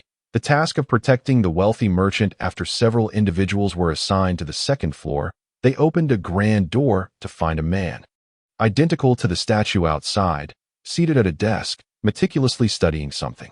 Upon hearing the door creak open, he glanced up and inquired, "Who might you be?" The maid replied, "Master, these are the ninjas from Konoha who have just arrived in the land of rain." With that, the maid exited the room, and the merchant stood up with evident joy, approaching them. "At last, you have arrived. I have been terribly frightened during this time, as I have a nagging feeling that someone is plotting against me nearby." Kikuchi Jinrin, puzzled, asked, "Could you elaborate on the situation? We shall take care of the rest," he added reassuringly. The merchant led them to a reception room, where he began to speak slowly. "Just a few days before my task to visit Konoha, I would often travel to the capital of the land of rain and to several distant locations for business, taking a considerable amount of time to return. Yet, each time I came back, I would find signs that my house had been tampered with." Hinata Kyuji interjected calmly, "Perhaps you were the victim of a thief, as many towns in the land of rain have impoverished areas." The merchant shook his head, responding, "I was initially inclined to think so, but then one night, as I was sleeping in my room, a shuriken flew through the window and lodged itself beside me, sending chills down my spine." "A shuriken?" "Indeed." And attached to it was a note that read, "My dear merchant, Takeda Kojiro, should you fail to leave the land of rain by tomorrow, your fate will be sealed." Kikuchi Jinrin pondered for a moment before asking, "May I see that note?" "Of course, I will fetch it immediately." Takeda Kojiro quickly handed over the envelope to Kikuchi Jinrin, who examined it closely. The handwriting was distinctly different for each character, clearly an attempt to obscure the writer and Appo's identity. "It appears that the author of this letter is someone you likely know, and he is undoubtedly a ninja," Kikuchi Jinrin concluded. Upon hearing this, Takeda Kojiro became increasingly anxious. "Indeed, someone has employed a ninja to kill me. Fortunately, I have commissioned a task. You must ensure my safety, and I am willing to increase the reward without hesitation." Upon hearing this, Yu's expression changed, and just as he was about to speak, Hinata Kyuji interrupted, "It's unnecessary. The reward is of no concern, as long as the mission is successfully completed." At that moment, not only Yu but even Kikuchi Jinrin felt a strong urge to bury Hinata Kyuji alive.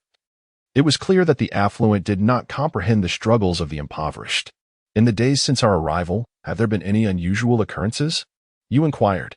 Takeda Kojiro responded promptly, "Yes, I have a persistent feeling that someone is following me whenever I leave my home, yet I cannot detect who it might be. Additionally, particularly at night, I feel as though someone lurks in the shadows, observing me, making each trip to the restroom a terrifying ordeal." Yu nodded and continued, "In that case, you should go to the restroom tonight, and we will observe from the shadows. If someone is indeed following you, I will handle it." Takeda Kojiro sighed in relief. "That is wonderful. I entrust everything to you." He then returned to his room to continue his work, while Yu, Kikuchi Jinrin, and Hinata Kyuji were assigned to their respective rooms. It must be noted that the room was nearly as spacious as 2 living rooms, equipped with all the necessary amenities. Yu leaped onto the soft bed, which was so comfortable that he nearly gasped in delight. "This is splendid. Once I earn enough money, I shall purchase a bed just like this." Even within the Uchiha clan, Yu had only ever slept on a thin tatami mat, which was not very thick. The softness of the bed quickly lulled him to sleep, until he was stirred by a knock at the door. Slowly opening his eyes, he called out, "Who is it?" A familiar voice responded from outside, "It's me, Yu. It's quite late. You haven't fallen asleep, have you?" Yu rolled out of bed and opened the door to find Hinata Kyuji standing there, now dressed in a pink jumpsuit, her damp hair enhancing her allure and youthful charm. Causing you to blush involuntarily, she was simply too beautiful. Hinata Kyuji nonchalantly said, "Let me in." Jinrin-sensei instructed us to remain in the room and use the Byakugan to observe the surroundings. You quickly allowed her entry, glancing outside to see that it was indeed late. Around 8 o'clock. "I can't believe I slept for so long," he admitted sheepishly. Hinata Kyuji, brushing her wet hair, remarked, "This bed is indeed very comfortable. I must ask my father to buy one for me." You, feeling somewhat embarrassed, suggested, "Perhaps you could ask your father to get one for me as well. I promise to repay the Hyuga clan in due time." Hinata Kyuji looked at him incredulously. "Do you think the Hyuga clan is a cash machine? You can't just borrow from us. If you want one, you'll have to buy it yourself. Besides, your Uchiha clan should have no shortage of funds, right?" You paused. Recalling that Hinata Kyuji had witnessed a Sharingan during his battle with Kogitsu's Ashur, leading her to naturally assume he was a member of the Uchiha clan. He scratched his head, choosing not to pursue the matter further, and asked, "What should we do next?" Hinata Kyuji explained, "Soon, Takeda Kojiro will head to the restroom, and he will likely be followed. I will use the Byakugan to locate the stalker, and then Jinrin-sensei will personally apprehend him." Although the plan appeared flawless, you suddenly felt out of place. "What will I do? It seems I have no role in this plan. I am the protagonist here." Hinata Kyuji waved her hand dismissively. "This is one of the reasons why the Byakugan is superior to the Sharingan. You can simply sit back and enjoy the show." Chapter 71. The Mission to Protect the Wealthy Merchant. 2. Before long, the sound of Hinata and Appo's startled exclamations reached you. "I see them."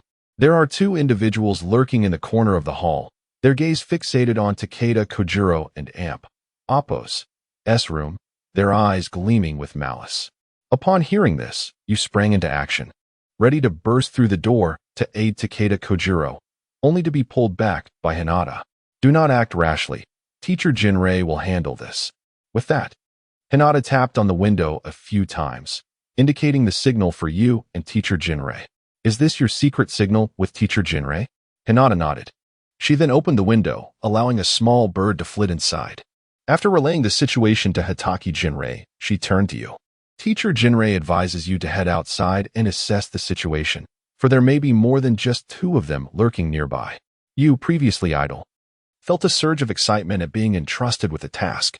She swiftly leaped through the window and concealed herself among the flower bushes in the garden. At that moment, Takeda Kojiro, noting that the appointed time had arrived, exited his room and made his way toward the restroom. This building housed numerous restrooms, with 2 on each floor. As Takeda Kojiro proceeded, he had to pass by the room where Hitaki Jinrei and Hinata were situated. Casting a worried glance at the room, Takeda Kojiro gathered his courage and continued toward the restroom. Just as he approached the restroom door, he heard the sudden creak of a door behind him. However, it was not the room occupied by Hitaki Jinrei and Hinata. Instead, it was a vacant room seldom visited by anyone. Panic surged through Takeda Kojiro as he turned to face a tall shadow standing ominously in the darkness, fixated on him. Who are you?" His voice faltered, fear choking his words. Before he could finish, the shadow spoke. "I am here to take your life. I warned you to leave the land of waves, but you chose to ignore my advice. Do not blame me for what follows." Realizing that this figure was not Hitaki Jinrei, Takeda Kojiro's heart sank. Just then, the door behind the shadow swung open, revealing Hitaki Jinrei, who promptly illuminated the entire building with a flick of a switch.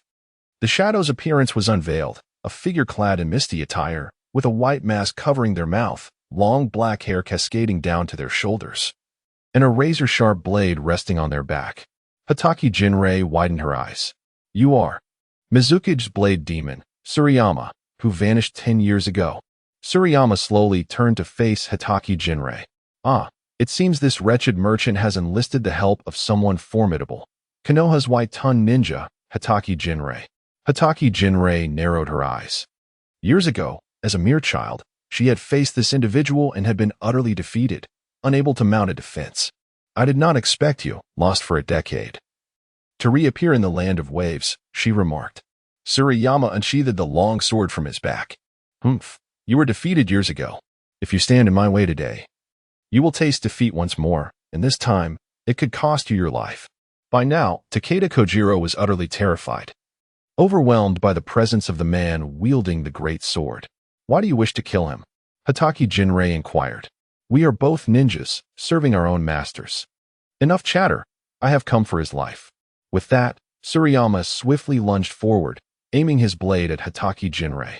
However, just as Hatake Jinrei prepared to defend herself, Suriyama abruptly redirected his sword toward Takeda Kojiro. No! A sharp clang resounded as Suriyama and Appo's blade was intercepted by another longsword, none other than you, who had just been summoned outside by Hinata. "Oh, a Konoha brat? It seems you have brought a new team with you, Jirei. Seeing you successfully protect Takeda Kojiro." Hatake Jinrei sighed in relief and began to form hand signs. Waitun, radiant beam. A beam of light shot towards Suriyama, but he deftly evaded it. Leaping down to the first floor, Hatake Jinrei quickly grasped the railing, peering down at the first floor, only to realize something was amiss. Looking down, she saw no trace of Suriyama. He had concealed himself in a blind spot beneath the railing and, with a powerful pull, leaped back into view before Hatake Jinrei. Caught off guard, she stumbled back a few paces as Suriyama seized the opportunity to strike. Die, Konoha and Appo's Waitun ninja. Yet, Hatake Jinrei was not so easily harmed.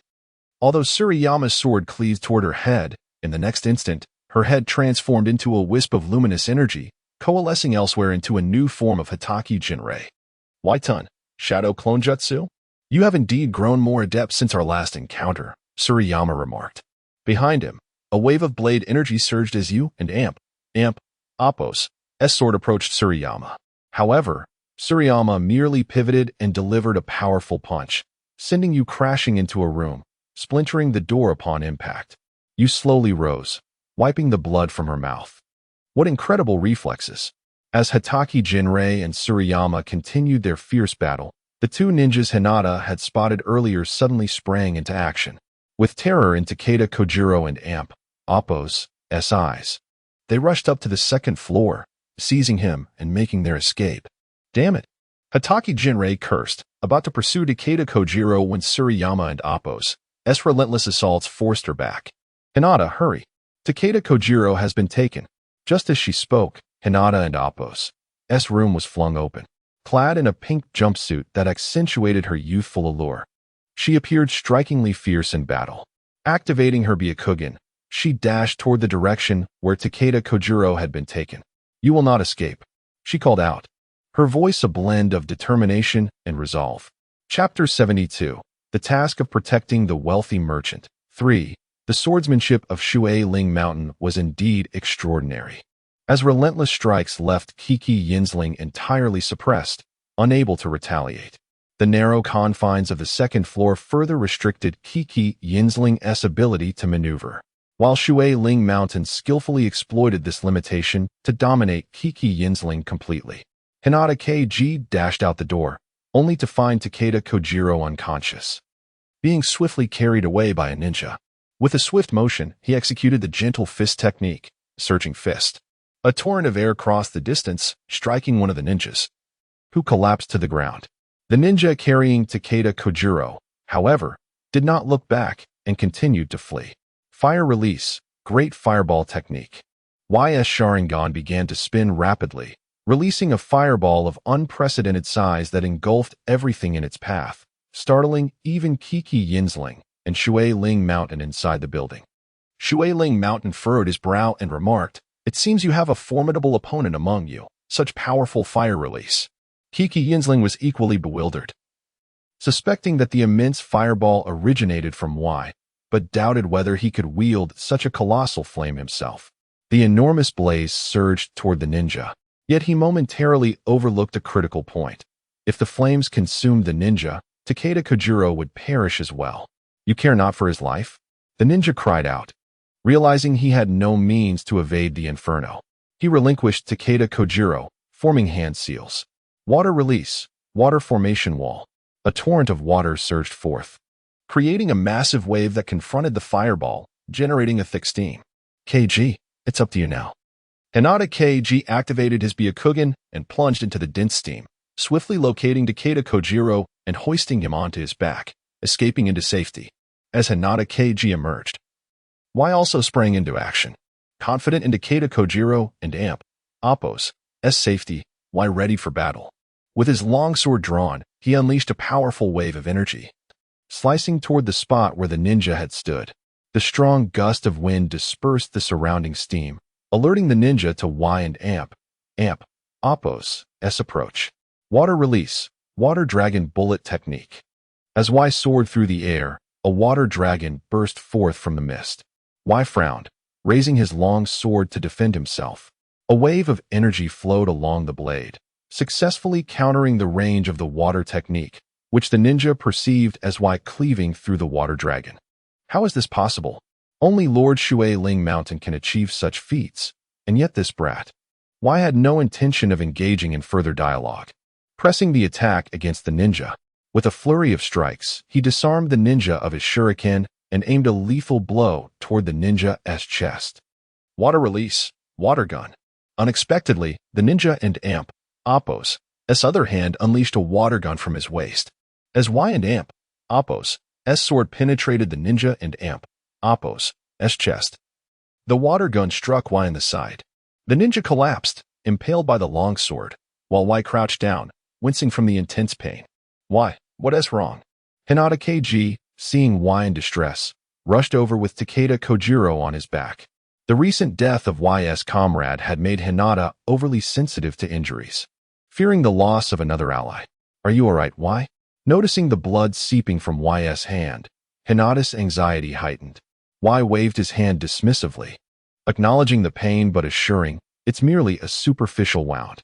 Do not worry, quickly assist Teacher Yinsling. That mist ninja is formidable. Hinata shook his head resolutely. No?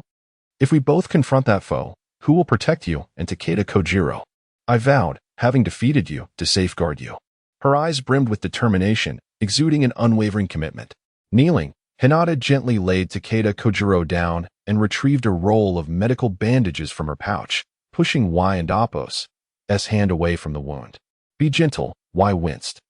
Hinata spun the bandage and skillfully wrapped it around his injury, alleviating some of Y and Appo's discomfort. With a sigh, Y conceded, then let us remain here to protect Takeda Kojiro. Meanwhile, the battle between Kiki Yinsling and Shui Ling Mountain raged on. If this continues, I shall surely be outmatched. I can only hope Y and Hinata can retrieve Takeda Kojiro. Kiki Yinsling swiftly transitioned from defense to offense, attempting to overpower Shui Ling Mountain. But just as he was on the brink of success, he found himself back on the defensive. Trying to buy time, Shui Ling Mountain discerned Kiki Yinsling and Appo's intentions, promptly disengaging from their melee and leaping out the window, where he spotted the unconscious Takeda Kojiro and the vigilant Hinata KG and Y standing nearby. Oh, you and Appo's VE managed to recover him. Those two useless fools, he exclaimed before charging toward them. Hinata and Appo's Byakugan and Y and Appo's Sharingan activated simultaneously. Gentle fist technique, surging fist. A forceful gust of air surged toward Shui Ling Mountain. Yet, Shui Ling Mountain and Amp, Appo's reflexes were remarkably swift, evading the attack effortlessly. However, in that fleeting moment, two fireballs materialized, restricting Shui Ling Mountain's movements. Fire release, fireball technique. You underestimate me if you think you can confine my actions. Shui Ling Mountain leaped into the air, performing a somersault that not only evaded the fireballs, but also brought him closer to Takeda Kojiro. You two brats cannot hope to challenge me. But just as he proclaimed this, he was thoroughly taken aback in midair by the appearance of an enormous fireball before him, while the Takeda Kojiro beneath transformed into a shadow clone. Cursed. This is a combination of the shadow clone technique and transformation technique? Realizing he had fallen into a trap, he had no time to react. The colossal fireball engulfed Shui Ling Mountain, with the intense heat forcing Hinata KG to shield her face with her arm, her hair whipping wildly in the scorching wind. Chapter 73. Task of protecting the wealthy merchant, complete. Did we succeed? You inquired. Hinata, with her Byakugan activated, glanced into the fiery inferno, exclaiming in astonishment, he is still alive. It seems he employed water release to counter your flames. You furrowed her brow, realizing that such a close-range fireball technique had been thwarted. What other means could possibly harm this wretched individual? As the flames gradually subsided, steam erupted from within. The Byakugan of the Hyuga clan and the Sharingan of the Uchiha clan? It appeared that Kakashi had indeed brought along some extraordinary pupils. Shu Lingshan understood that in the midst of steam, visibility was severely compromised, although her sensory abilities far surpassed those of the two youths before her. The presence of a Hyuga clan member was a considerable advantage. She swiftly extricated herself from the vapor and Appo's embrace, leaping atop a tree and calmly stating, "Today, you have won. I shall spare this fellow and Appo's life for now, but remember, you have obstructed my mission. Should we meet again, I shall show no mercy." At that moment, Kakashi arrived hastily. Addressing Shu Lingshan perched above, "No matter how many times you come, you shall not succeed here again." Shu Lingshan merely scoffed and departed, leaving behind two fallen ninjas, one struck down by Hinata's fierce punch, and the other slain by you. "Are you both unharmed?" Kakashi asked. Before you could respond, Hinata quickly interjected, "I am fine, but you have sustained some injuries and requires immediate treatment." Kakashi had already noticed Yu's wounds, but given her ability to evade Shu Lingshan previously, he assumed her injuries weren't and Appo's severe and paid little heed. "There is a large clinic in this town. We should go there," Kakashi suggested, turning to rouse Takeda Kojiro. Hey, it and Appo's all over now." Thanks to Kakashi and Appo's persistent encouragement, Takeda finally awoke, bewildered. "What happened? Did those individuals leave? You are safe now, and that person likely won and Appo's return. However, it would be wise for you to leave the land of water swiftly. If they were able to hire the long-absent Shu Lingshan, it is certain that he will not rest easily after his failure," Kakashi reassured him. Takeda, still shaken, nodded fearfully, recalling the near-death experience he had just faced. "I need to expedite my journey. I will depart for the land of fire tomorrow. And you all must protect me for 10 days. That will be enough time to reach my destination," he declared. Kakashi, indifferent, replied, "No problem. We can conveniently return to the Hidden Leaf Village along the way." Kakashi and Takeda quickly returned to their lodging while Hinata and Yu proceeded to the clinic for treatment. Hinata supported Yu, draping her arm over her shoulder as they walked slowly. "Is it really necessary to go? My injury is trivial. A bit of bandaging will suffice." Yu insisted. Hinata turned, gazing at Yu with determination. "I am not a medical ninja. If there are any underlying issues, it could lead to irreversible consequences. Therefore, we must go." Seeing Hinata and Appo's resolve, Yu decided against further argument and acquiesced. After a moment of contemplation, she finally voiced the question that had lingered in her mind. "Back when we ran, I fainted from exhaustion, but why did you suddenly hit me?" Yu inquired innocently. Hinata and Appo's face flushed crimson, yet she responded with a mischievous grin. "I simply found you insufferable at that moment, so I gave you a beating." Her dismissive tone left Yu too intimidated to press further, fearing another strike from the girl before him. The journey to the clinic felt lengthy, yet Yu found some enjoyment in it. Although Hinata, dressed in ordinary attire, was typically beautiful, today she seemed more enchanting than ever. However, Yu was perplexed as to why Hinata wore such an outfit after completing a mission. The pink dress had also become a bit muddied from the battle. Noticing Yu's gaze, Hinata smiled subtly, unaware of how she appeared, and asked, "What are you looking at? Just close your eyes and rest." After this, Yu refrained from harboring any other thoughts, realizing that women possess an uncanny intuition. Once they confirmed that Yu was well at the clinic, Hinata insisted on helping her back. Early the next morning, under Takeda Kojiro's guidance, they set off towards the land of fire. The industries of the land of water would gradually shift there, while Takeda vowed to retain the grand house, intending to gift it to a fortunate individual someday. Who might that lucky person be to acquire such a splendid residence? Yu lay enviously atop the carriage. Hinata soon climbed up beside her, observing Yu and Appo's drowsy state. She gently nudged him awake, saying, "You might catch a chill sleeping up there." Yu regarded her with suspicion. "When did you become so concerned about me?" Hinata and Appo's cheeks tinged with pink as she hastily provided an excuse. "I just saw you were injured and didn't and Appo's want your bad habits to exacerbate your wounds. I was merely acting out of kindness." Yu scratched his head. Acknowledging that she had a point, coupled with the trauma of Shintian and Apos' demise, he pushed any concerns aside. Very well. I and Apos, LL come down. You can enjoy the scenery up there, he replied, dismounting the carriage and flipping into his compartment. Unlike typical merchant caravans, Takeda and Apos' wealth afforded each of them, Yu, Hinata, and Kakashi, a lavish private carriage. Hinata, remaining atop, felt a sense of destined solitude wash over her. For reasons unknown, she couldn't and Apos, shake the urge to scowl at you as he leaped down. Meanwhile, Takeda conversed with Kakashi from the front carriage, saying, there and Apos, no harm in resting on me. It's just like a soft bed. I can accommodate as many as needed. Especially since you saved my life. Kakashi smiled in response. Then, thank you. Chapter 74. Uchiha Shirkoin. Upon arriving in the Land of Fire, Takeda Kojiro mysteriously vanished. Rumored to have gone to the capital to further expand his commercial empire. Meanwhile, Hatake Jinling and the others returned to their ordinary lives. Though Jinling's room now boasted a large, plush bed. Should Rain and Hinata happen upon Jinling's quarters, they would undoubtedly be taken aback by the sight of this bed, for it bore an uncanny resemblance to the one he had slept on at Takeda Kojiro and Apos' residence. The price of this bed, however, was a secret known only to Jinling, who was all too aware of the funds he had embezzled from the mission clients. This time, Takeda Kojiro had offered a generous compensation for the task, most of which had been discreetly given, while the standard amount was duly reported to the Hidden Leaf Village. It must be noted that this C-rank mission had turned out to be quite a lucrative venture for Team 14, as the task and Apos' actual difficulty reached B rank. And when accounting for Jinling and Apos' lavish bed, the compensation soared to S rank levels. After a few days of restful reprieve at the Air Noodle House and lending a hand with various tasks, Rain found himself beset by new troubles.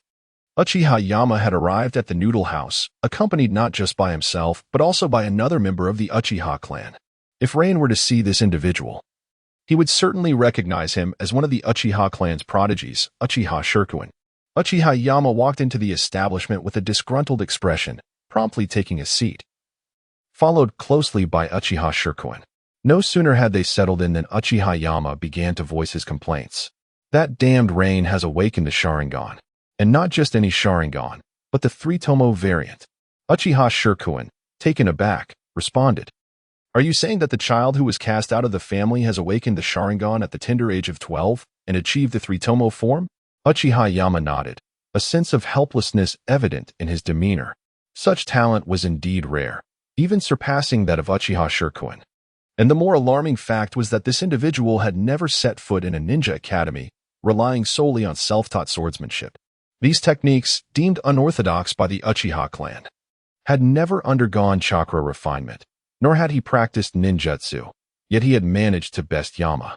Uchiha Shirkuin and Apos' expression shifted to one of mild excitement as he remarked, that is splendid news. In recent years, our young generation has faced defeat against the Senju clan for 2 consecutive years. This year, it is said that the Senju clan has produced a genius ninja who possesses wood-release techniques, which, as you know, were famously utilized by our first Hokage. Uchiha Yama nodded in acknowledgement, recalling that the person who had aided Rain previously was indeed a master of wood-release, specifically the renowned Senjimute. It was undeniable that Senjimute had received unwavering support from the higher-ups of the Hidden Leaf, being groomed for a future as Hokage, given the immense influence of Hashirama, the first Hokage, whose wood-release techniques were unparalleled in the ninja world. Uchiha Yama could not bear to see Rain gain any advantages and prodded, Shirkuin, have you always had a fondness for Ningxin? Uchiha Shirkuin looked at him in confusion, uncertain of the sudden inquiry, but eventually nodded in agreement. With a grin, Uchiha Yama continued, surely, you are aware of Rain and Apos' relationship with Ningxin. If Rain were to return to the Uchiha clan. At this point, Uchiha Shirkuin began to grasp Yama's implication. Should Rain return to the Uchiha clan, it would be akin to releasing a tiger back into the wild. He would be repeating the foolishness of the 7th Hokage, who had spent 15 years reclaiming his rival. Noticing Uchiha Shirkuin's hesitation, Uchiha Yama fanned the flames of his resolve, saying, "If Uchiha Rain returns, your talent is unquestionable. You are destined to become the leader of the Uchiha clan. How could you allow this newcomer to overshadow you?" At this, Uchiha Shirkuin frowned. Although he might not be the strongest Uchiha, he had been the last to defeat the Senju in 2 years of previous failures and was the son of the current Uchiha clan elder, with a bright future ahead. He could not allow this newcomer to disrupt the favorable circumstances he had cultivated. "What should I do?" he asked. Uchiha Yama, with a sly smile, replied, "He has been rather arrogant lately. Last time, he even sought me out for a duel. This time, let us invite him to the training ground and give him a good thrashing. Once we crush his spirit, he will lose the audacity to return to the Uchiha clan." Uchiha Shirkuin nodded in agreement just as their meal arrived, and the person they were discussing, Rain, entered the scene. "Your plan has merit," Rain remarked, "but the outcome may not align with your expectations." Uchiha Yama, stunned, exclaimed, "You are still here in this noodle house. This makes it convenient for me to find you. So what is your decision?" Rain, with an air of indifference, responded, "Since Brother Shirkuin has expressed a desire for a duel, how could I refuse? Let's meet at the training ground this afternoon." With that, he returned to his duties.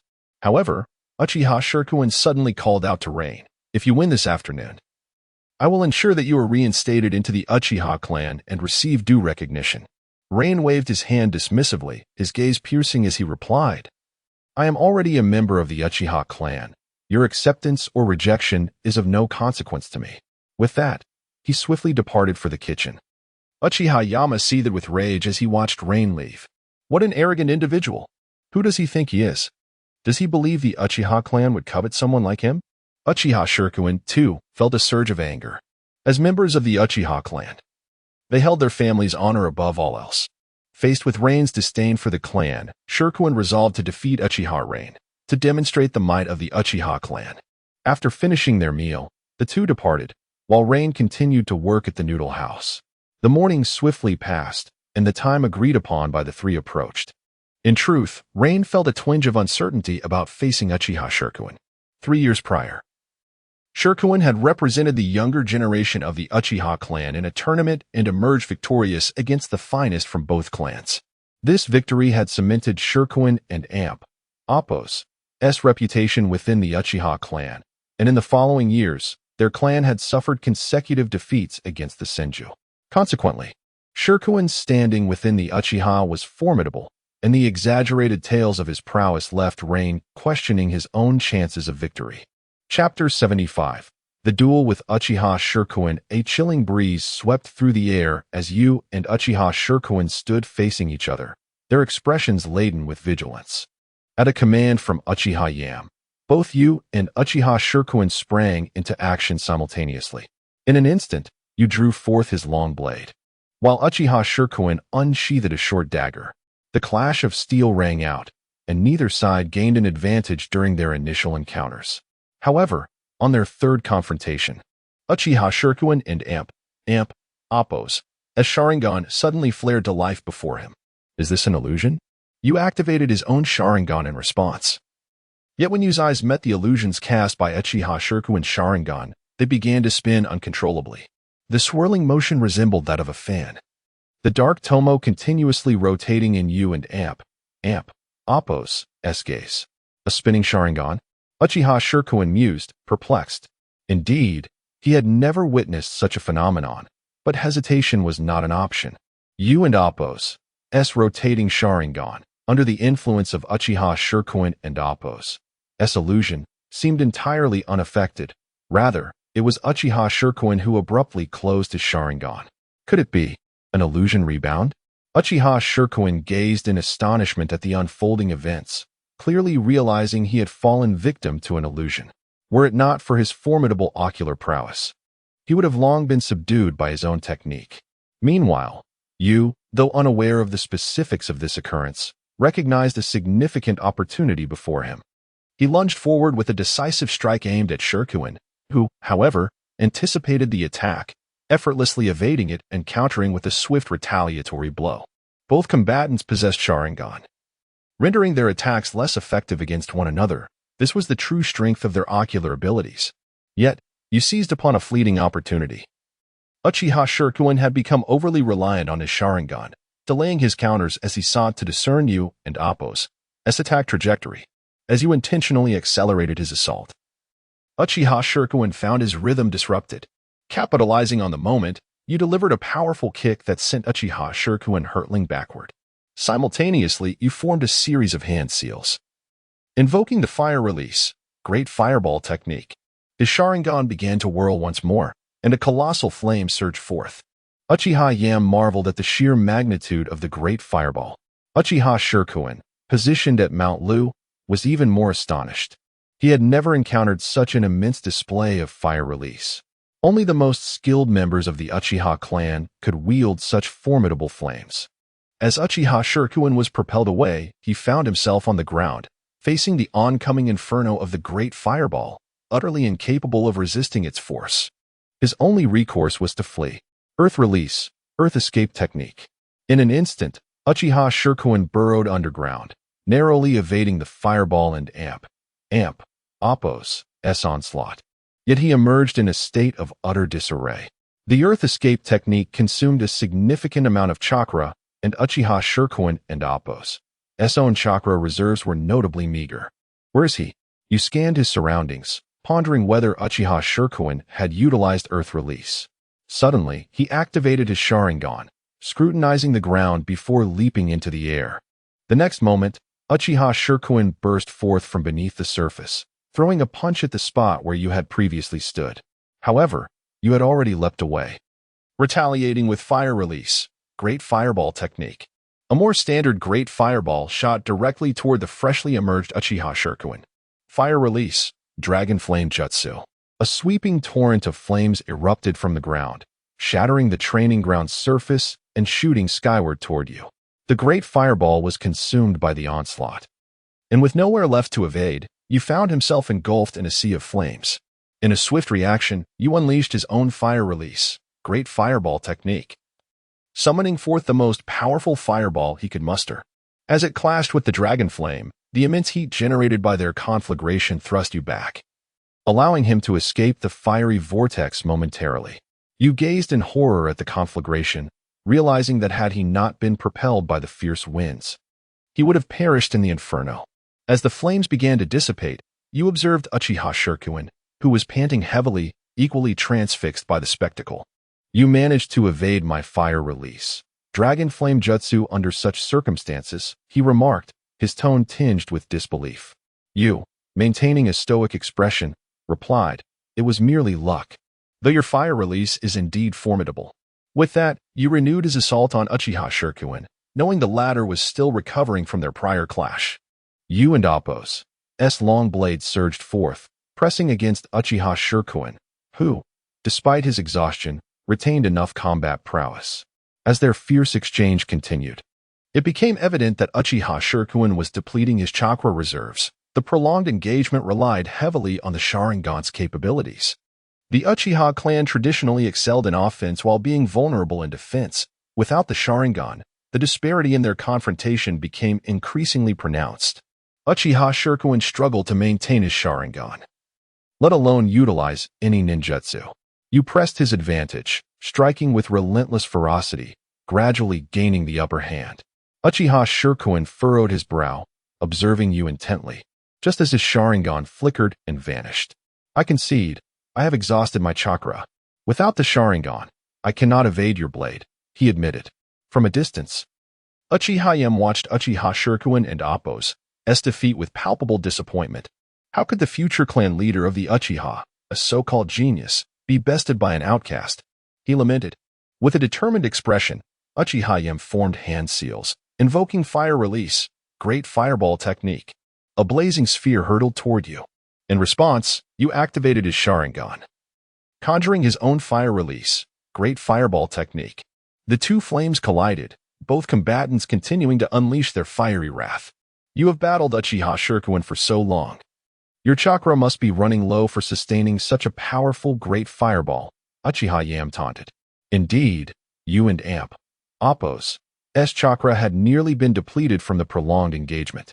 Yet, the energy from his spinning Sharingan fueled one last, colossal great fireball, which consumed Uchiha Yam's attack in an instant.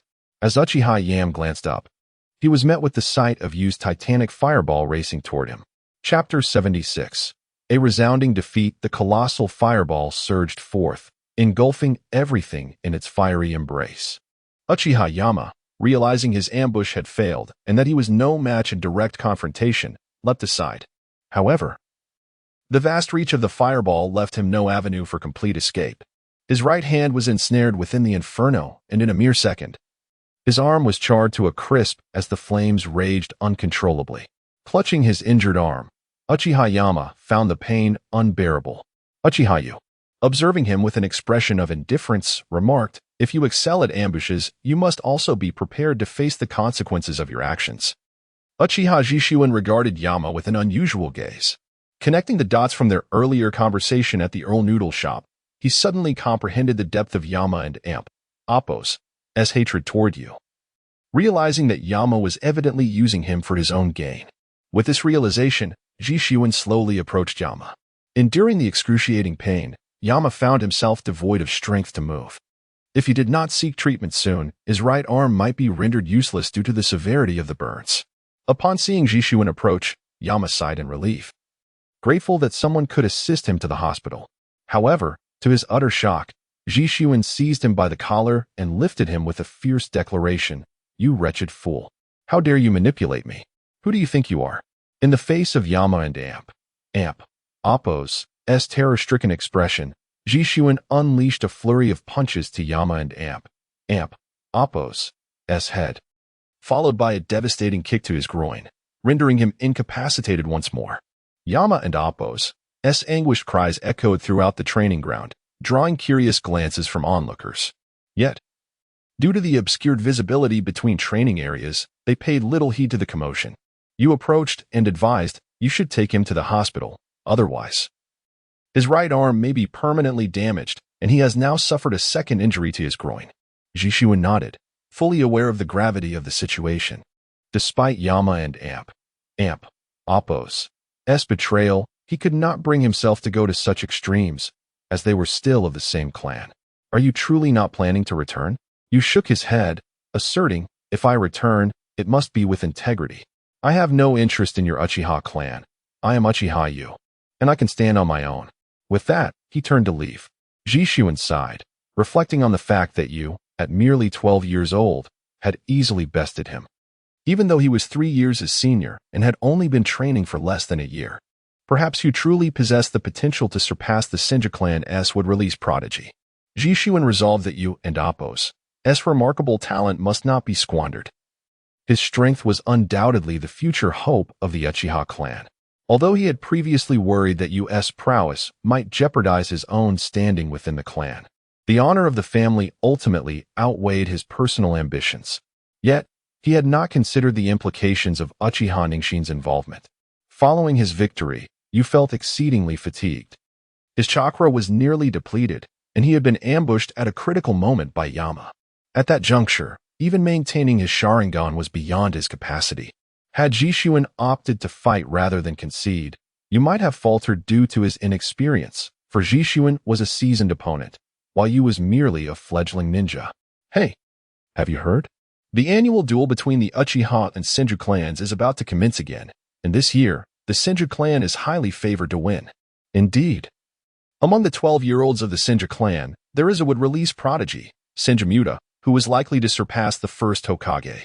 As you walked along, he overheard numerous discussions regarding the upcoming tournament. The Uchiha clan had suffered 2 consecutive defeats in this competition, and for the past 2 years, the clan had chosen to remain tight-lipped about it. Upon returning to the old noodle shop, you laid down to rest, pleased that the establishment had closed early that afternoon, granting him a moment of tranquility. The next morning, the shop opened as usual, and you made his way to the secluded grove, which was seldom visited. He resolved to master a new fire release technique today. Yu was determined. His recent confrontation with Uchiha Jishuin had revealed that while the great fireball technique was practical, it was lacking compared to more formidable fire release techniques. Unrolling the scroll, he discovered 2 additional fire release techniques: fire release, Phoenix fire technique, and fire release, Great Fireball Technique. Both techniques shared similarities with the Great Fireball, but were designed for smaller attack ranges. The Great Fireball had been refined over centuries, allowing for the emission of a spherical flame propelled by chakra from the mouth. Conversely, the Phoenix Fire technique was an advanced version, also expelled from the mouth, differing from the dual-handed initiation of the Flame Ball technique. The learning processes and chakra properties of these techniques were quite similar. Thus, you found the training manageable and progressed rapidly. Just as he was immersed in his practice, a familiar voice called out to him, halting his efforts. "Long time no see you." It was Uchiha Ningxin. Since discovering you and Appo's training location, Ningxin had visited several times, but had been unfortunate enough not to encounter him, as you had been on missions. Turning to see Ningxin holding a bag, you paused his practice and leaped down. "Is there something you need?" Ningxin, slightly impatient, replied. "Must I always have a reason to find you?" You scratched his head, responding, "No reason, no visit." "You call this a royal court?" "It resembles a thatched hut more than anything." They both burst into laughter, feeling a nostalgic warmth wash over them. "I heard you defeated Uchiha Jishuan," Ningxin exclaimed, brimming with joy. You nodded. "They unexpectedly challenged me this afternoon, and I emerged victorious." Ningxin's face lit up with delight. "That's fantastic. To defeat Jishuan after such a short time training, your talent will surely be recognized by the clan." Chapter 77. Resolution upon witnessing the earnest gaze of Uchiha Ningxin. You found himself at a loss for words. Uchiha Ningxin noticed you silence and inquired, "What troubles you?" "Nothing. It's just that I may find it exceedingly difficult to return to a family that does not acknowledge me," you replied. Uchiha Ningxin, filled with fervor, responded, "Why? Though the clan has committed numerous wrongs and has wronged you, you are still of the Uchiha lineage." At this juncture, you, rarely one to rebut, countered. "Is there anyone in the clan besides you who regards me as a member of the Uchiha? Is there anyone who deems my existence necessary? To them, I am merely a dispensable entity. But you have now proven your worth. Even Shisun brother has succumbed to your prowess," Uchiha Ningxin exclaimed loudly, gesturing emphatically. "I have defeated him. The Uchiha clan and those individuals are of no consequence to me. I am Uchiha Yu, not their puppet. This decaying clan is no longer a place I wish to linger," you declared resolutely. Uchiha Ningxin gazed at her childhood companion with disbelief. "You promised that you would return one day. Why, when the opportunity is before you, do you show such indifference? You said you would come back, did you not?" Lowering his head, you spoke softly. "I am sorry, Ningxin. What do you have to apologize for?" Uchiha Ningxia pressed. "I apologize for deceiving you. Perhaps I shall never return to that family," he confessed. "In that case, there is no need for apologies. You and I are no longer connected. When we meet again, we shall be rivals, not friends. I will represent the Uchiha clan in the family competition a month hence and will personally defeat Senjutsu." With that, Uchiha Ningxin turned and departed, leaving behind a bag she held. "Ningxin, your belongings," Uchiha Ningxia called out calmly. "They are yours. And I am Uchiha Ningxin." She replied before continuing on her way, not even glancing back. You approached the bag, opening it to discover a delightful aroma wafting from within, his favorite foods and various ninja tools. Suddenly, a strong impulse to chase after her surged within him, a sense of loss creeping into his mind. Perhaps his actions had irrevocably extinguished the friendship between him and Uchiha Ningxin. As you walked the path back to the old noodle house, his thoughts were consumed by the resolute departure of Uchiha Ningxin and the words he had exchanged with her. Perhaps what she truly desired was not an apology, but rather a change of heart on his part. However, once the Uchiha had cast him aside, returning was no longer an option. He had not betrayed the Uchiha. It was the Uchiha who had betrayed him. Lying in bed, you pondered in silence. A month from now, the battle between the Uchiha and Senju clans would commence. Uchiha Ningxin was undoubtedly the most exceptional among the 12-year-olds of this generation, and it was likely that she would face Senjutsu in the final showdown. He yearned to witness it. However, attendance at this confrontation would be limited to members of the two clans, and only the upper echelons of Konoha would be permitted to observe, necessitating prior arrangements with both the Uchiha and Senju clans, as they were the founders of Konoha. At this very moment, the Chunin exams were also in full swing within Konoha, though this year and Appo's exams held little relevance for you. Nonetheless, he had heard that Uchiha Ningxin and Senjimura had both registered for participation. Hinata Jiaji had aspired to join as well, but with Akira Xi and Tion absent, Class 14 would have to wait until next year, as the Chunin exams required a team of 3. Although it was not strictly necessary to have a team of 3 in this era, tradition prevailed, and Kiki Ling remained wary of allowing Yu and Hinata Jiaji to participate in the Chunin exams alone. Since participation was not an option, Kiki Ling opted to take the two on a series of intensive mission assignments during this time. With Konoha and Appos, manpower significantly stretched during the Chunin exams, the rewards for completed missions had increased.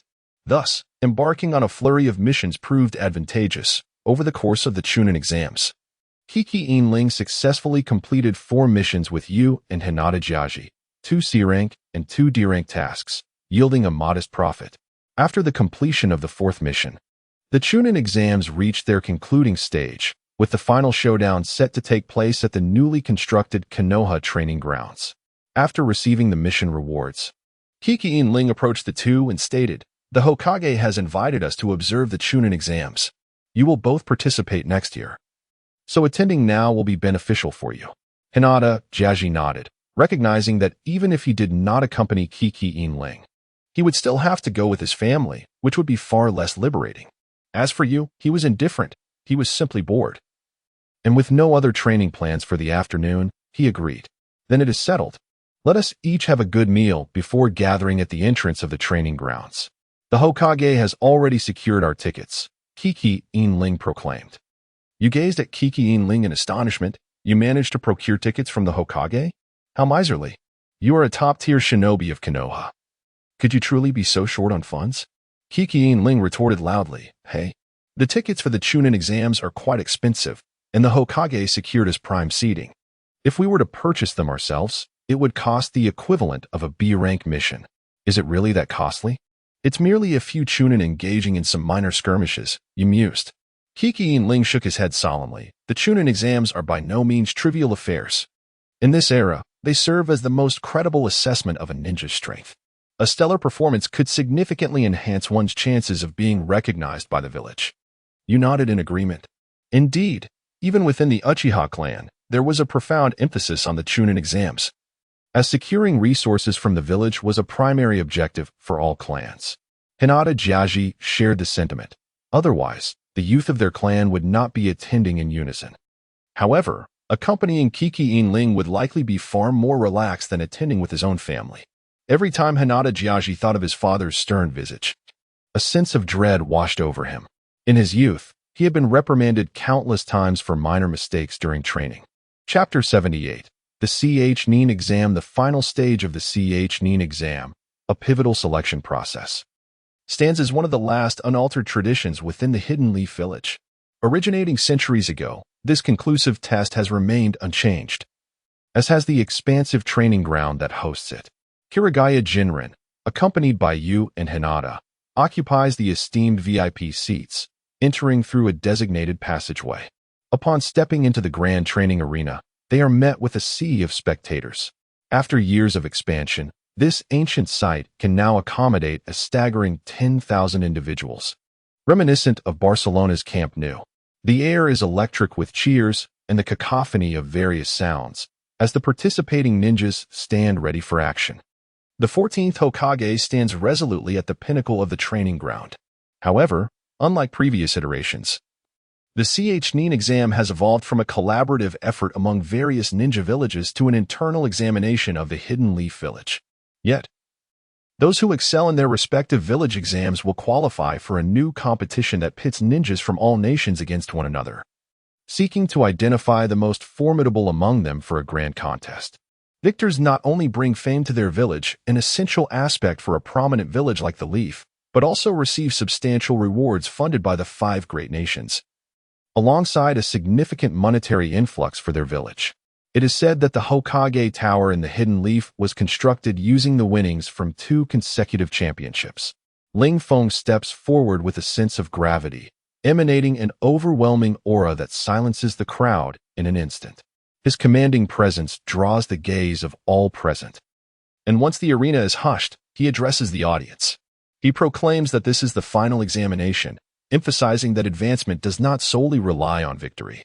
Those who demonstrate sufficient strength and brilliance in their performance also have the opportunity to progress and attain the honorable rank of Nin in the Hidden Leaf. Applause erupts. A thunderous ovation from the vast crowd of 100,000 as fervent cheers echo his name, Lord Lingfeng, Lord Lingfeng, among the voices. A few female admirers stand out, suggesting the young Hokage's popularity. However, some young men express disdain, believing that despite his position, he pales in comparison to their own worth. They dismiss his prowess as mere strength, asserting that in this era of peace, it is the affluent who epitomize true masculinity. Yet, their opinions are met with scorn from those around them, for Ling Feng's stature is not easily undermined. Yu surveys the lively scene, reveling in the atmosphere. But as Ling Feng and Appo's aura intensifies once more, silence falls across the arena. He then announces the commencement of the Nin exam. Following his declaration, a Jonin suddenly appears in the center of the arena, with hair as silver as Kirigaya Jinren's. This burly figure could easily be mistaken for a member of the Akimichi clan, were it not for his distinctively pale locks. I am Kakashi Hitaki, a Jonin of the Hidden Leaf, he declares. I will serve as the chief judge for this Nin exam, and should your battles become perilous, I will swiftly intervene to ensure your safety. Thus, you may fight with confidence. After a brief pause, he continues, now, let the Nin exam officially commence. The first match will be Uchiha Ningxin against Sarutobi. With that, Kakashi vanishes from his original position, appearing above the arena yet slightly lower than Lingfeng. Upon hearing Uchiha Ningxin's name called, Yu's attention sharpens. Ningxin and Sarutobi enter the field, but Ningxin's focus is not on her opponent.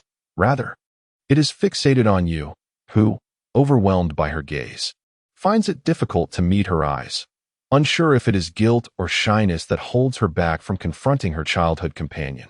Hinata, wearing a vibrant, youthful outfit in shades of pink, approaches Yu, noting, look, that girl from the Uchiha clan is stunning. She glanced at Yu upon entering. Are you two in some sort of relationship? Ningxin, however, furrows her brow and, with a huff, shifts her attention to Sarutobi. Let the first match begin. Ningxin activates her Sharingan, the single tomo vividly manifesting as she unleashes a flurry of shuriken towards Sarutobi. The shuriken, however, appear to veer off course, eliciting a smirk of disdain from Sarutobi, who scoffs. Is this the extent of the Uchiha clan and Appo's prowess? Yet, as he speaks, the shuriken draw nearer. Hinata whispers to Yu, suggesting that Ningxin's aim might have faltered. Understanding the situation, Yu calmly replies, if that Sarutobi continues on this path, he won't evade even these shuriken. Although initially off target, the shuriken collide with one another, altering their trajectories. This new course not only targets Sarutobi, but also blocks his potential escape routes. The narrow margin for error proves too late for Sarutobi, who, overconfident, finds himself unable to evade. One of the shuriken strikes his arm, though Sarutobi's own skills allow him to mitigate the blow. Gripping his wounded arm, he remarks, the Uchiha clan's shuriken technique? It lives up to its reputation. I underestimated it. With a proud expression, Ningxin replies, the Uchiha clan possesses formidable strength, with even more surprises in store. Let us see how far you can perceive. Chapter 79. Uchiha Ningxin vs. Sarutobi Takakuchi. In a sudden movement, Sarutobi Takakuchi pulled the shuriken embedded in his arm, glaring fiercely at Uchiha Ningxin. You are merely a small clan with fewer than 300 members. Do not flaunt your superiority here. Let us not forget, centuries ago, your entire family was branded as criminals. Takakuchi and Appo's words incited a wave of fury not only in Uchiha Ningxin, standing in the arena, but also among the young members of the Uchiha clan, who yearned to retaliate but were restrained by the adults nearby. Even you felt a surge of murderous intent. How could the honor of their clan be so insulted? Uchiha Jishuin's face was equally contorted with anger. While the Sarutobi clan had produced 2 Hokages, in Jishuin's eyes, they could never compare to the Uchiha. Let me take him down. How dare he insult our clan? An elder of the Uchiha clan restrained Jishuin, speaking calmly. This matter does not require our intervention. The Hokage and the Sarutobi clan will provide us with an explanation. If not, then do not blame us for being rude. Ultimately, it will be Ningxin who defeats that Sarutobi brat in this arena. Ningxin, a fiercely competitive individual, shared the unwavering loyalty to her clan that was characteristic of the Uchiha. She launched another shuriken, taunting, "Your arm is probably too damaged to perform your jutsu effectively." Learning from his previous encounter, Takakuchi adeptly dodged the shuriken, maintaining a significant distance from it. Fire style is not solely your Uchiha specialty. Allow me to demonstrate the superiority of the Sarutobi clan's fire techniques. Fire style, flame eruption. A powerful surge of flames erupted from Takakuchi and Amp, Appo's mouth, grand in scale. Although its range was limited, its speed was unparalleled. Ningxin narrowed her Sharingan, countering with fire style, great fireball technique. The two fire techniques intertwined, creating a massive wave of flames that filled the arena, resembling an enormous inferno. Both combatants continuously unleashed fire, seemingly competing to see who could wield fire more proficiently. Kirigakure Jinrin furrowed her brow, commenting, "If that Uchiha girl continues to duel the Sarutobi with fire techniques, her chances of losing are quite high." You, skeptical, turned to inquire, why? The Uchiha clan excels in fire techniques. How could they possibly lose? Hinata, approaching to clarify, said, "Despite the prowess of the Uchiha's Sharingan, their average chakra reserves are quite limited. Moreover, the Sarutobi clan's fire techniques are formidable as well. Indeed, the Uchiha clan and Appo's limited chakra was a significant drawback. If Ningxin continued to combat Takakuchi with fire techniques, not only would her chakra diminish, but the advantages of her Sharingan would also be rendered ineffective." With a smirk, Takakuchi taunted, "Prepare to lose, foolish woman." However, unexpectedly, Ningxin's great fireball technique expanded, its force intensifying and breaking through the flame eruption. Ningxin channeled all her chakra into the great fireball, resulting in a powerful explosion that overwhelmed Takakuchi and Appo's flames. Caught off guard, Takakuchi found himself face to face with the oncoming great fireball. This is bad. Although its range was not as extensive as you and Appo's fire techniques, it was sufficient to corner Takakuchi. He sprinted to the side, eyes widening as he focused on the approaching flames. Boom! The enormous fire engulfed the training ground and Appo's barriers, which absorbed the flames completely. Takakuchi narrowly escaped, but the flames still scorched his injured arm. Gasping for breath, he looked towards Ningxin and remarked, "Impressive fire technique. But your chakra must be dwindling now." Ningxin, having closed her Sharingan, replied confidently, "Even with taijutsu, I can defeat you here." She launched several shuriken once more. Seeing this, Takakuchi immediately sprang into action, attempting to evade Ningxin's shuriken. "Such tactics will not work on me. You are certain to lose, Uchiha." Yet, to Takakuchi's astonishment, the shuriken suddenly altered their trajectory. "How can this be?" You, seated at the side, observed calmly, "It's the shuriken manipulation technique, but its true purpose lies beyond this." The strings connecting Ningxin and Appo's shuriken allowed her to manipulate them, colliding several shuriken together to pinpoint Takakuchi. As Takakuchi crouched, bracing for evasion, the shuriken surged towards him. He leapt high, executing a series of maneuvers that allowed him to completely evade Ningxin and Appo's barrage.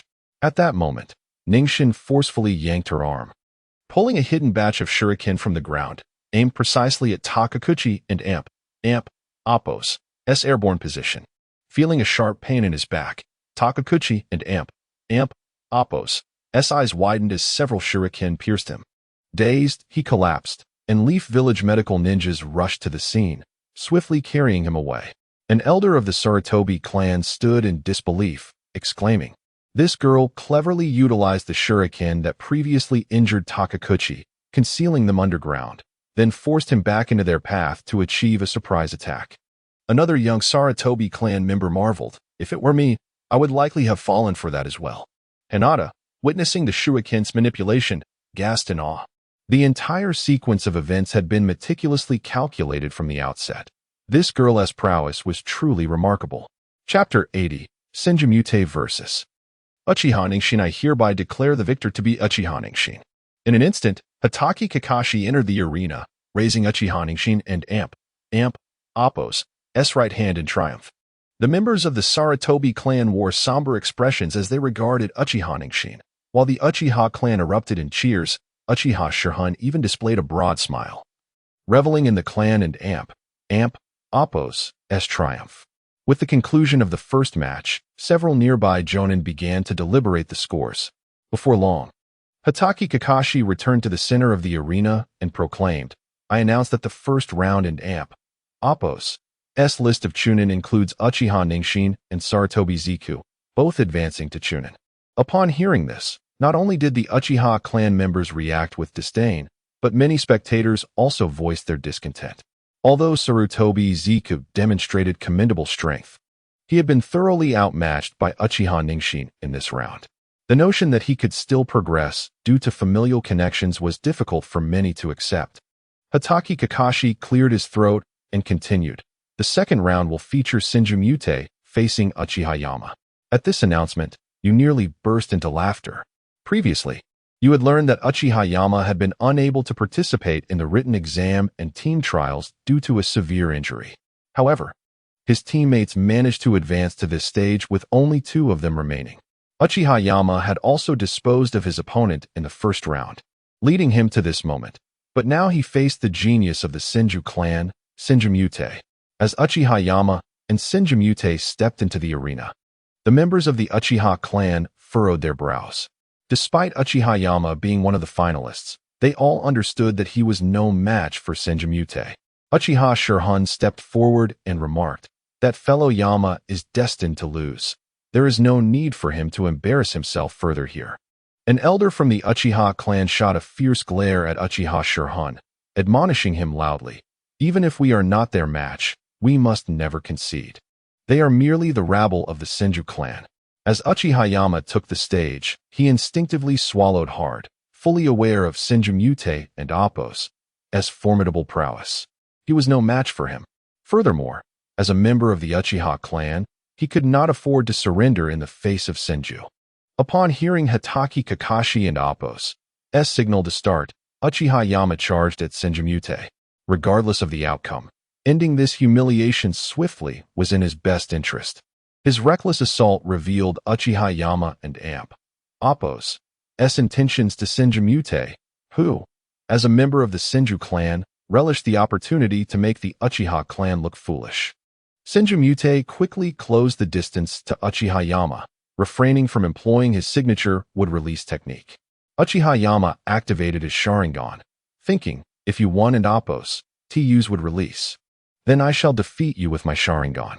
He drew a shuriken and slashed forward, causing Senjumute to momentarily tense. Fortunately, he evaded the attack. Subsequently, Uchiha Yama crouched low and executed a sweeping kick. However, Senjumute anticipated this move, leaping into the air and delivering a swift kick to Uchiha Yama's head. Despite Uchiha Yama and Appo's Sharingan allowing him to see Senjumute and Appo's actions, his body and Appo's coordination failed to keep pace, resulting in his being knocked to the ground. Simultaneously, Uchiha Yama felt a chilling sensation in his groin, sensing imminent danger, and instinctively covered his lower region. This reaction elicited loud laughter from Senjumute, who had yet to strike, and the spectators who witnessed the scene joined in mirth. "Did you see that?" The Uchiha guy immediately covered his groin. "Indeed. He just got kicked in the face and hasn't even opened his eyes yet. Does the Uchiha clan Sharingan have an eye down there too?" Even Hyuga Kyuji couldn't suppress a smile at the absurdity of Uchiha Yama's actions. Realizing something was amiss, Uchiha Yama quickly rose to his feet, distancing himself from Senjumute, his expression grave. "What on earth have you done?" he demanded. Senjumute replied, feigning innocence, "I haven't and Appo's done anything. You preemptively covered your groin, making yourself a laughingstock." "That hardly involves me." Uchiha Yama's face fell, the realization that his groin had become a sensitive target due to prior blows weighing heavily on him. Nevertheless, he gripped his shuriken tightly, determined to continue attacking Senjumute, as he could not afford to lose face by retreating. In that moment, Uchiha Yama fervently wished for Senjimute to unleash his most extravagant wood-release technique and swiftly defeat him, for that would mitigate his embarrassment in defeat. Yet Senjimute had no intention of granting such mercy. He lunged forward, striking Uchiha Yama and Appos as shuriken with a powerful punch. As Uchiha Yama thrust the shuriken towards Senjimute and Appos' fist, it transformed into wood, splintering and ensnaring Uchiha Yama in an infinite expanse of wood release. Uchiha Yama gritted his teeth, struggling to escape the binds of wood release, but to no avail. Neither his shuriken nor sheer strength could break free. At that moment, Senjimute delivered a devastating punch to Uchiha Yama and Appos' face. How can such a disparity exist? Uchiha Yama thought, fully cognizant of the vast gulf in strength between himself and Senjimute. Yet, he had never anticipated such a complete inability to resist. He had at least hoped to pose some threat to Senjimute. However, it seemed he couldn't and Appos to even compel him to utilize his wood release, let alone present a semblance of a threat. With each successive blow, Uchiha Yama and Appos' face bore the marks of his punishment. Yet he could neither surrender nor entertain the thought of doing so. As Senjimute continued his relentless assault, Uchiha Yama found himself utterly defenseless. Well, are you still not willing to concede? If this continues, you will be left disfigured, Uchiha Yama. Chapter 81. The Malevolent Kiki Silver Bell. Ultimately, Senjimute unleashed a flurry of punches that left Uchiha Yama battered and bruised, only to be halted by Kakashi Hitaki, prompting Senjimute to cease his onslaught. Once the wood release was dispelled, Uchiha Yama collapsed to the ground, swiftly carried away by several medical ninjas who appeared on the scene. Having recently been discharged from the hospital, Uchiha Yama was destined to spend a few more days in medical care. As Uchiha Yama was taken away, Senjimute raised his hand, and Kakashi Hitaki proclaimed, "The victor is Senjimute, and he is the sole candidate to advance to the Ch-nin rank this round." With this announcement, the faces of several members of the Uchiha clan contorted in dismay, for, like the Sarutobi clan, they had previously discussed promotion matters with the higher-ups of Konoha. However, while the Sarutobi clan celebrated their advancement, the Uchiha clan faced elimination. The ensuing battles were equally thrilling. In the third match, Shino Aburame faced off against Hinata Shh, with Hinata emerging victorious. The fourth match saw Senjimute once again confront the Uchiha, but this time, the Uchiha triumphed. Following these encounters, the Rain Ninja departed the training grounds, having lost interest in further proceedings. While Kiki Silverbell and Hinata remained to witness their respective clan members compete. This Ch-nin exam had reached its denouement, bringing joy to those who advanced while leaving those who did not, particularly those who had suffered defeats, in a state of discontent. The following day, Kiki Silverbell, seemingly inspired by some unforeseen stimulus, took two companions to the mission center in search of tasks, despite the previous day and Appos' lack of arrangement. Sensei Silverbell, remarked Hinata, "The Ch-nin exam just concluded yesterday. Perhaps we ought to rest for a day, especially since many are celebrating, while others are recuperating in the hospital." Hinata agreed. Acknowledging that the Hinata clan had achieved significant success in the Ch-nin exams, thus a celebratory feast was in order. However, being summoned today rendered Hinata unable to participate. Kiki Silverbell, with a knowing expression, responded, "These are the few days following the Ch-nin exam. Soon we shall revert to our original remuneration. We must seize this opportunity to earn some income, lest we find ourselves struggling to make ends meet." In truth, during the Ch-nin exams, the Rain Ninja had accrued a considerable sum, which would last for quite some time. Sensei Silverbell queried the Rain Ninja, "Where has all your money gone? How could it deplete so swiftly?" Hinata nodded, equally intrigued. With a mischievous grin, Kiki Silverbell replied, "I have been engaging in charitable acts, for my conscience compels me." The Rain Ninja looked at Kiki Silverbell with skepticism. "I don't and Appos, do you believe you?" Hinata silently agreed, still pondering the matter. Kiki Silverbell continued, "Upon witnessing scantily clad young women in the night, I felt compelled to offer them some assistance. It is an unavoidable situation. My heart is simply too kind." The Rain Ninja listened, bewildered, while Hinata gazed at Kiki's silver bell with wide-eyed innocence. How tragic, the rain ninja remarked, in the evening, in the alleyways. They must endure such hardship. When I acquire wealth, I shall certainly assist them to the best of my ability. Kiki's silver bell smiled, saying, one day, you will indeed. For you are a man and must embrace the responsibilities that come with it, helping the weak and those in need. Remember, where there is a glimmer of pink light, they shall be found. The rain ninja nodded earnestly and set off towards the mission center. At that moment, Hinata turned to Kiki's silver bell and stated, when I grow up, I too shall experience their lives and offer my aid. Kiki's silver bell broke into a cold sweat and pleaded, my dear Hinata, please do not venture there.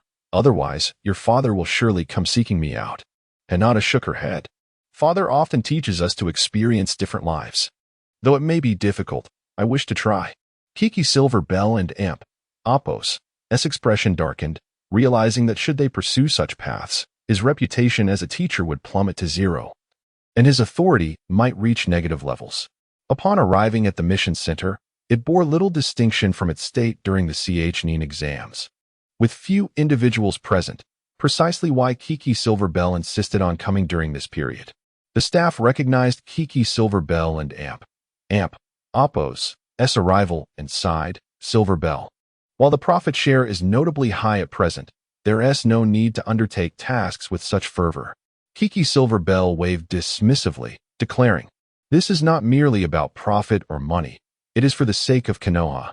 If the CHNIN exams deter our ninjas from undertaking missions, it would adversely affect Konoha's entire structure.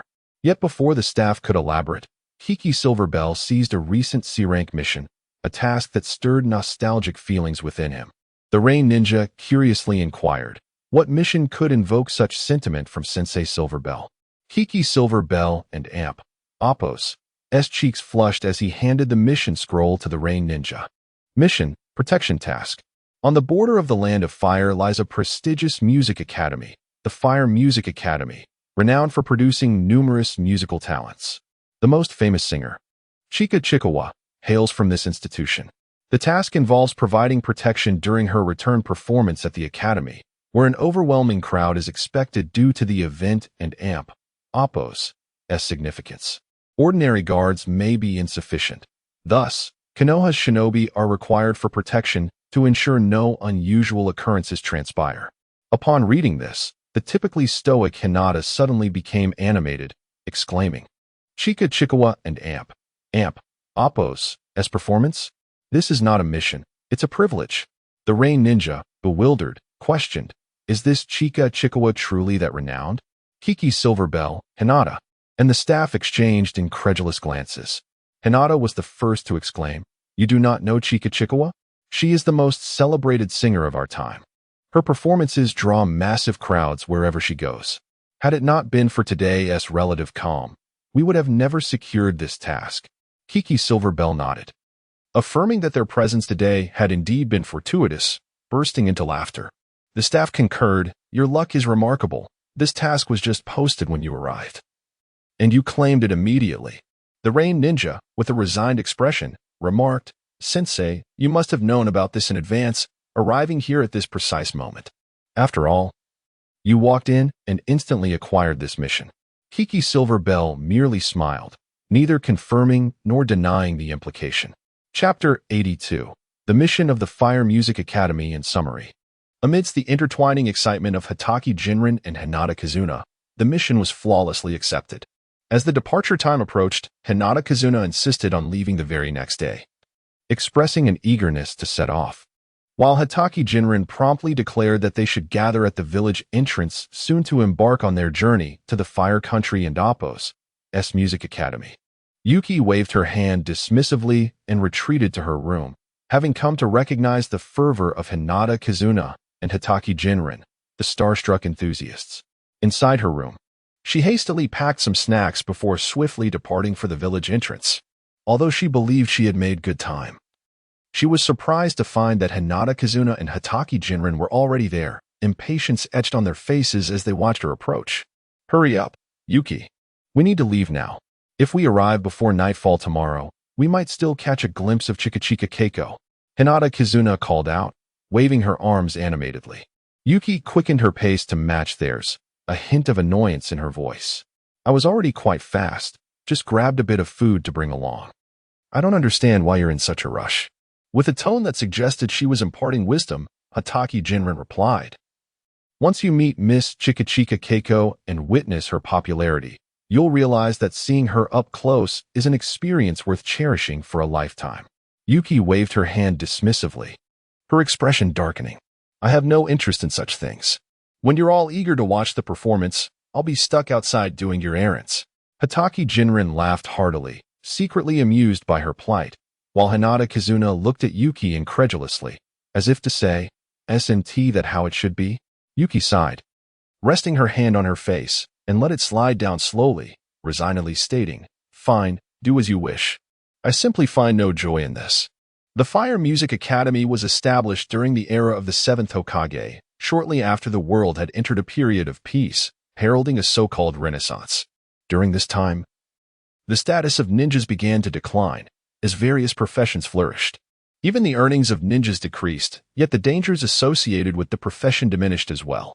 Nevertheless, the allure of being a ninja remained remarkably high.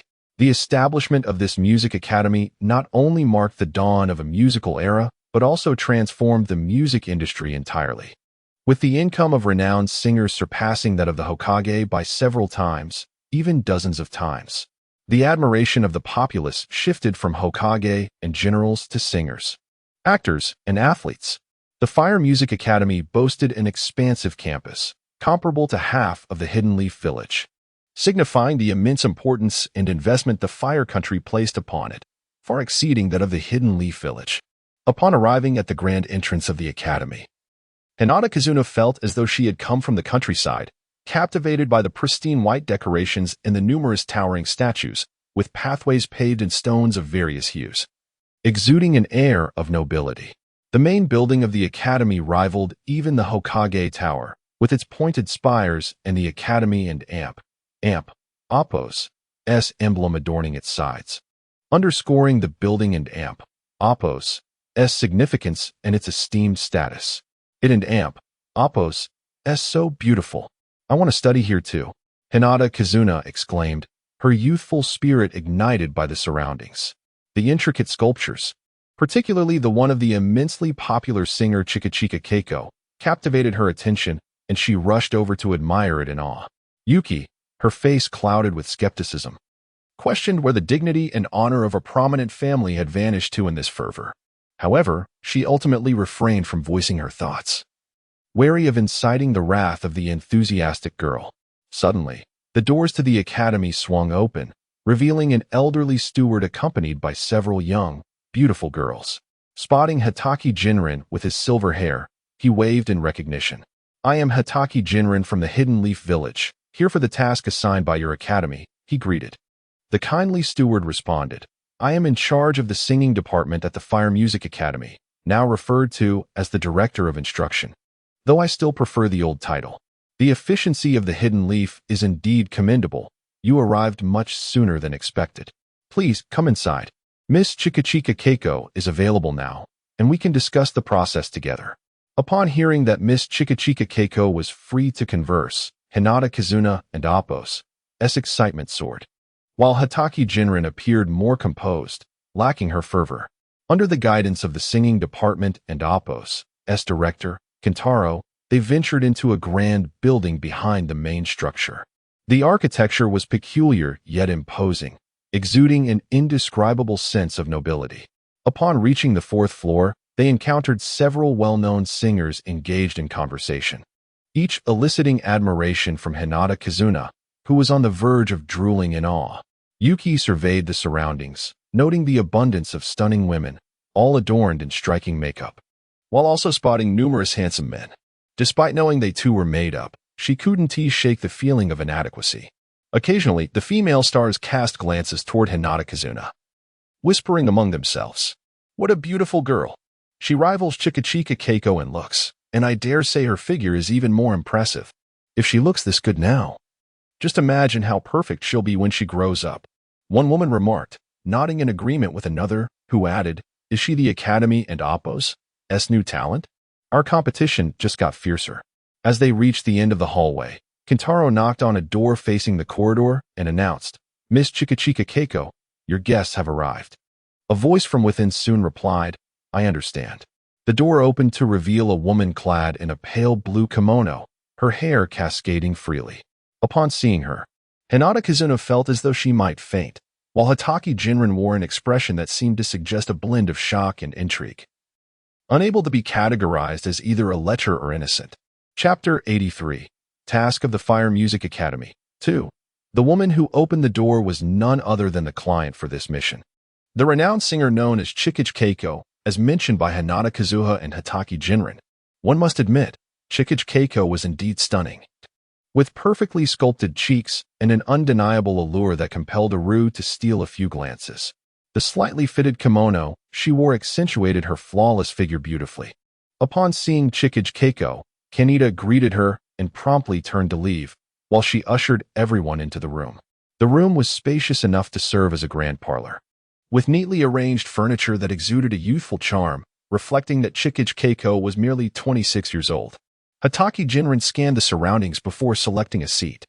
Hinata Kazuha closely followed Chikage Keiko, engaging her in conversation, his expression reminiscent of a love-struck youth, completely captivated. Aru, however, maintained a calm demeanor as he sat across. Though internally, he felt his heart racing at the sight of Chikage Keiko's beauty. After Chikage Keiko served tea, she took a seat in Jinren, having regained her composure. Spoke softly, "Miss Chikage, I believe we should address the matter at hand. Could you elaborate on the specifics of the task and its scope, or if it pertains to certain individuals?" Aru and Hinata Kazuha exhibited contrasting reactions. The latter nodded eagerly, seemingly craving more details, while Aru discerned Jinren and Appo's as thoughts. It was evident that a routine protective assignment would not necessitate such intricacies. It seemed, rather, to be a means of granting Chikage Keiko additional privileges, essentially adding to Aru's own burden. Chikage Keiko pondered for a moment before speaking softly. "In truth, if it were merely a standard performance, your presence would not be required. This event will attract not only ordinary spectators, but also numerous nobles and dignitaries from other nations, many of whom will be in attendance." Jinren furrowed her brow, realizing the situation was more complex than anticipated. Chikage Keiko continued, "The presence of such high-profile individuals may entice unscrupulous individuals, posing a risk of assassination, targeting either specific individuals or groups. Such actions could disrupt my performance and result in unforeseen consequences. Although I appear to bask in glory, I bear no responsibility compared to these noble figures." Indeed, while Chikage Keiko was a celebrated star, the world was still dominated by aristocracy and royal families. Should something occur, she would be left in a precarious position. Jinren nodded, grasping the essence of the task, and inquired, "So, to prevent any malevolent disruptions, we must be adequately prepared." Chikage Keiko nodded in agreement. "Precisely, though it need not be overly complicated. Most of the preliminary checks have been completed, so I ask that you simply prevent any unforeseen incidents. If any wrongdoers appear at the performance, please ensure they are dealt with before they can inflict irreparable harm." Upon hearing this, Aru smiled lightly, lamenting, "It appears this task is not suited for me. It is clearly more appropriate for the Byakugan clan of the Hinata family. Would you not agree, Kazuha?" Hinata Kazuha, momentarily distracted, snapped back to reality and coldly replied, "If it is entrusted to you, then so be it. I have complete faith in your abilities." With that, he averted his gaze from Aru entirely. Chikage Keiko chuckled softly, her eyes sparkling. "You two truly make a fitting pair." In unison, Aru and Hinata Kazuha pointed at each other, exclaiming, "Him? Her? I want nothing to do with him. Her." This prompted laughter from Jinren as well. With the task largely discussed, Jinren shifted her expression and continued, "Miss Chikage, I would like to inquire about the tickets for your performance." Chikage Keiko suddenly beamed with a smile, replying, "I did not expect you to attend my performance. I recall you were indifferent to such matters in the past." Jinren sighed, "With your fame, who wouldn't want to see your performance? I hope our relationship is not so tenuous as to preclude us from securing a few tickets." Chikage Keiko fixed her gaze on Jinren, inquiring, "What do you believe the nature of our relationship is?" Jinren burst into laughter, albeit awkwardly. I suppose it is a rather good friendship. Is that so? Friends, then? That is acceptable, Chikage Keiko replied, before retrieving 3 front-row tickets from a drawer and handing them to Jinren. Here are your tickets, seated in the front rows. Surrounded by nobility, which should facilitate your task. Hinata Kazuha gazed at Jinren in admiration, saying, Teacher Jinren, you knew Chikage Keiko even before she became famous. And your relationship seems quite close. Chikage Keiko interjected, years ago, before I gained fame, Jinren saved my life. He is indeed my savior. Hinata Kazuha, intrigued, pressed further. What happened that posed such a threat to your life? As Chikage Keiko prepared to elaborate, Jinren abruptly interrupted. Thank you, Miss Chikage, but we must take our leave now. Kazuha, we have pressing matters to attend to. With that, Jinren stood up, seemingly eager to depart, a stark contrast to her earlier demeanor. Though reluctant, Hinata Kazuha bid farewell to Chikage Keiko, while Aru remained silent, feeling that he had no place in this conversation. Upon exiting the room, Hinata Kazuha began to complain. Teacher Jinren, we have no other pressing matters, do we? Why not allow me to seize this opportunity to engage with Miss Chikage further? Jinren sighed, enough of that. Let us first check the accommodations and prepare our belongings. Then we shall regroup here. With that, Jinren vanished from sight. Chapter 84. Task at the Fire Music Academy. 3. Hinata Kyuji observed as Kiki Jinren vanished into thin air. Turning to the side, he gently spoke to the rain. Rain. With Teacher Jinren absent, shall we return to Miss Chikage Keiko? She is a great star, and we cannot miss such an opportunity. Rain dismissively waved his hand. I couldn't and amp. Oppose. T care less for such an opportunity. I need to hurry and stow my luggage. Didn't and amp. Oppose. T you hear Teacher Jinren say we are to gather here shortly? Hinata Kyuji continued with a tender tone. Please don and amp. Oppose. T be like that. After all, we are comrades. Rain, taken aback by this unexpected gentleness from Hinata Kyuji, reluctantly replied, Fine. I shall indulge you just this once. Suddenly, Hinata Kyuji rushed over, grasping Rain and amp. Oppo's arm in excitement. Wonderful. I knew you would agree. With that, he quickly led Rain toward Chikage Keiko and Oppo's room. Halfway there, he suddenly became aware of the warmth of Rain and Oppo's hand in his grasp, causing his cheeks to flush. He immediately released Rain and amp. Oppo's hand, casting a resentful glare in her direction. Rain raised her hands in a gesture of innocence. Her cheeks slightly flushed as she looked at the suddenly irate Hinata Kyuji.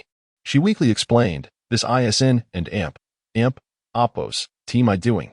You were the one who pulled me along. Hinata Kyuji paused for a moment before continuing, Hurry up and catch up.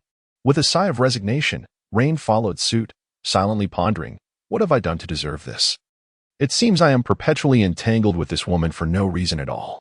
Once more, she knocked on the door, and Chikage Keiko's voice rang out. Who is it? Hinata Kyuji adopted a soft tone. Sister Keiko, it and Oppos, Hinata Kyuji. I and Oppos am back. Do you have a moment? Chikage Keiko swiftly opened the door, welcoming both Rain and Hinata Kyuji with evident delight. I have time. After all, there is no one here to talk to, and you have arrived just in time. But is there truly no issue with your teacher Jinren? I feel as if he is not too keen on you spending time with me. Hinata Kyuji, curious, found a spot and replied, It and Oppos, nothing. Teacher Jinren is not here at all. By the way, Sister Keiko, may I have your autograph? I am a devoted fan. Chikage Keiko quickly signed her name in the notebook Hinata Kyuji had produced, then inquired, By the way, does your teacher Jinren have a girlfriend? Rain, who had been idle, suddenly straightened up, her expression curious as she regarded Chikage Keiko. Could she possibly have feelings for teacher Jinren? Rain mused in astonishment. Hinata Kyuji gasped, Sister Keiko, do you like teacher Jinren? Chikage Keiko and Oppos' face flushed, yet she shook her head dismissively, offering a feeble explanation. Of course not. I was merely asking. He is my savior. I know many lovely women who might be able to explain things to him. It was indeed a flimsy explanation, but Hinata Kyuji chose not to expose her. Contemplating before saying, Teacher Jinren holds a significant position in our village, yet I have never seen him with a girlfriend on the streets. Chikage Keiko and Oppos' heart fluttered. a subtle smile gracing her lips as she brightened. Is that so? Would you like to hear about the time teacher Jinrin saved me? It was quite the harrowing experience. Hinata Kyuji nodded emphatically, while Rain, though silent, perked up her ears to listen intently. Chikage Keiko took a moment, as if lost in reminiscence. It was one fateful night when I was but a mere student at the Fire Music Academy. Due to my reckless curiosity, I ventured alone to the academy and Appos' back mountain. A place feared by students known as the Mountain of Death, where several bodies had been discovered, causing quite a stir within the academy. A senior I greatly respected had perished there, though he had warned me never to approach the mountain, for it held dark memories. Thus, I could not fathom that he would willingly venture there. It was not the mountain and Appos' fault, but rather a malicious act by someone. Ultimately, I set out alone toward the back mountain. Upon arrival, I sensed something was amiss. I had completely lost my way and could not find the path back. Enveloped in darkness, I was utterly disoriented, filled with fear and panic as I stumbled through the woods. Then, I heard a scream nearby, and I lost all reason, running for my life. Perhaps in my frantic escape, I attracted the attention of the person who had screamed. That student was one of my peers, and the one who had slain them was my esteemed senior. I was utterly bewildered, unable to comprehend why my respected senior, in the dead of night, wielding a bloodied axe, was pursuing me in that desolate mountain.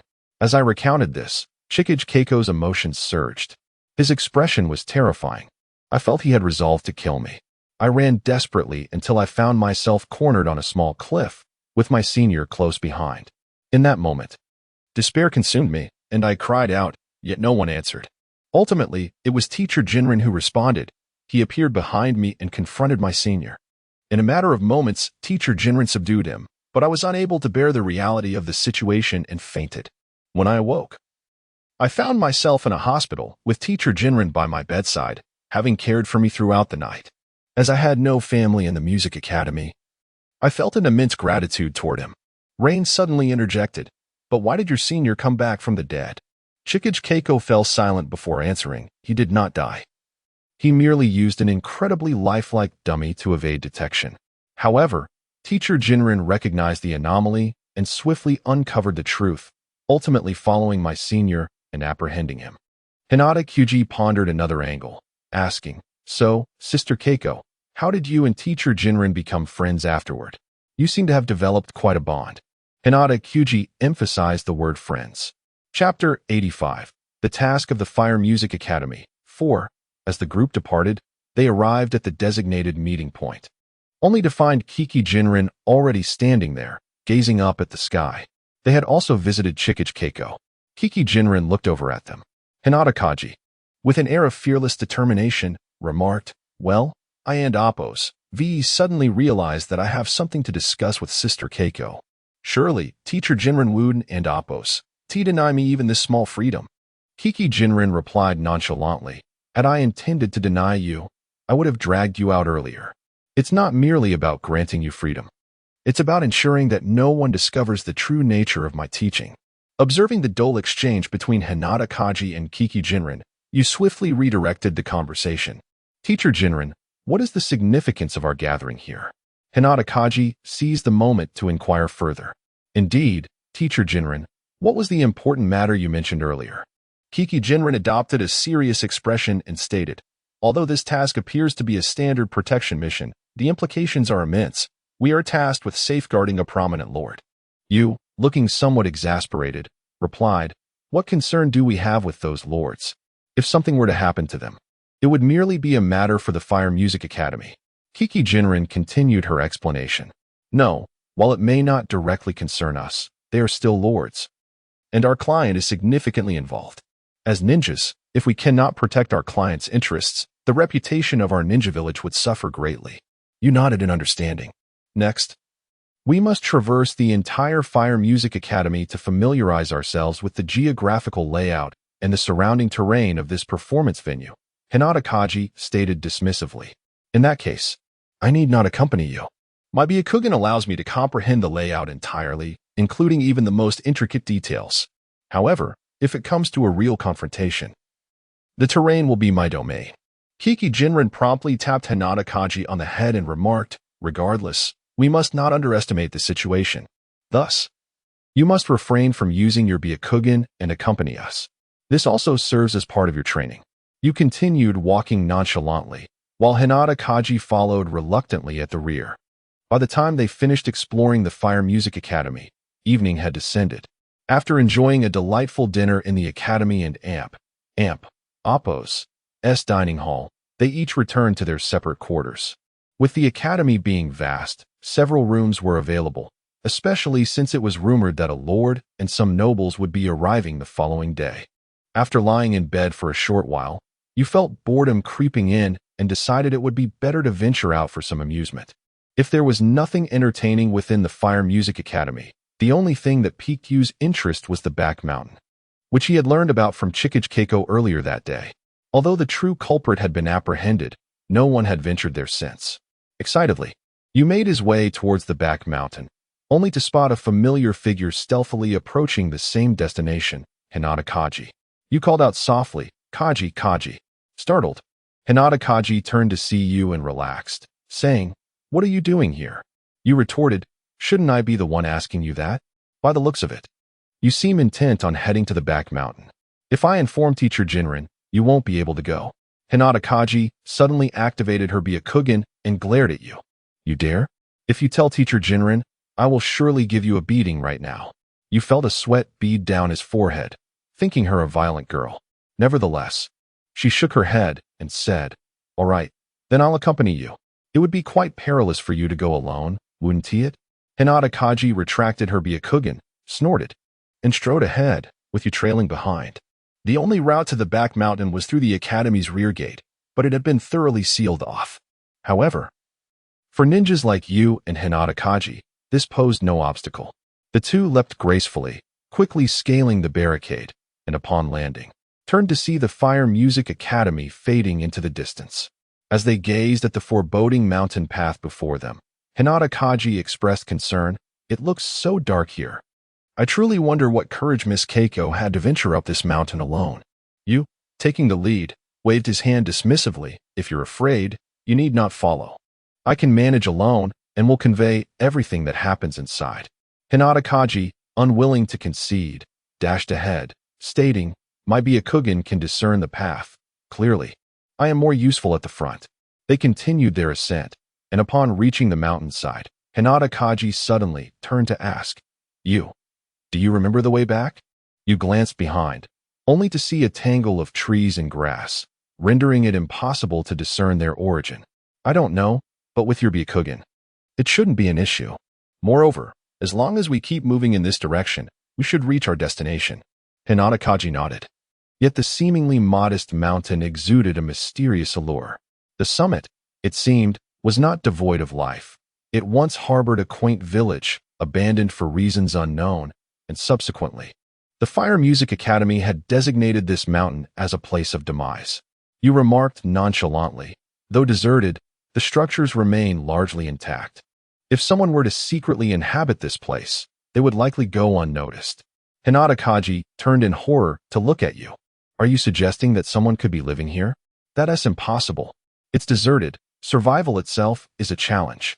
If someone were to reside here at night and leave during the day, this location would serve as a perfect hiding spot, rendering us quite vulnerable should they discover us. We are entirely unfamiliar with this place." Hinata Kaji waved her hand dismissively, "But we are ninjas.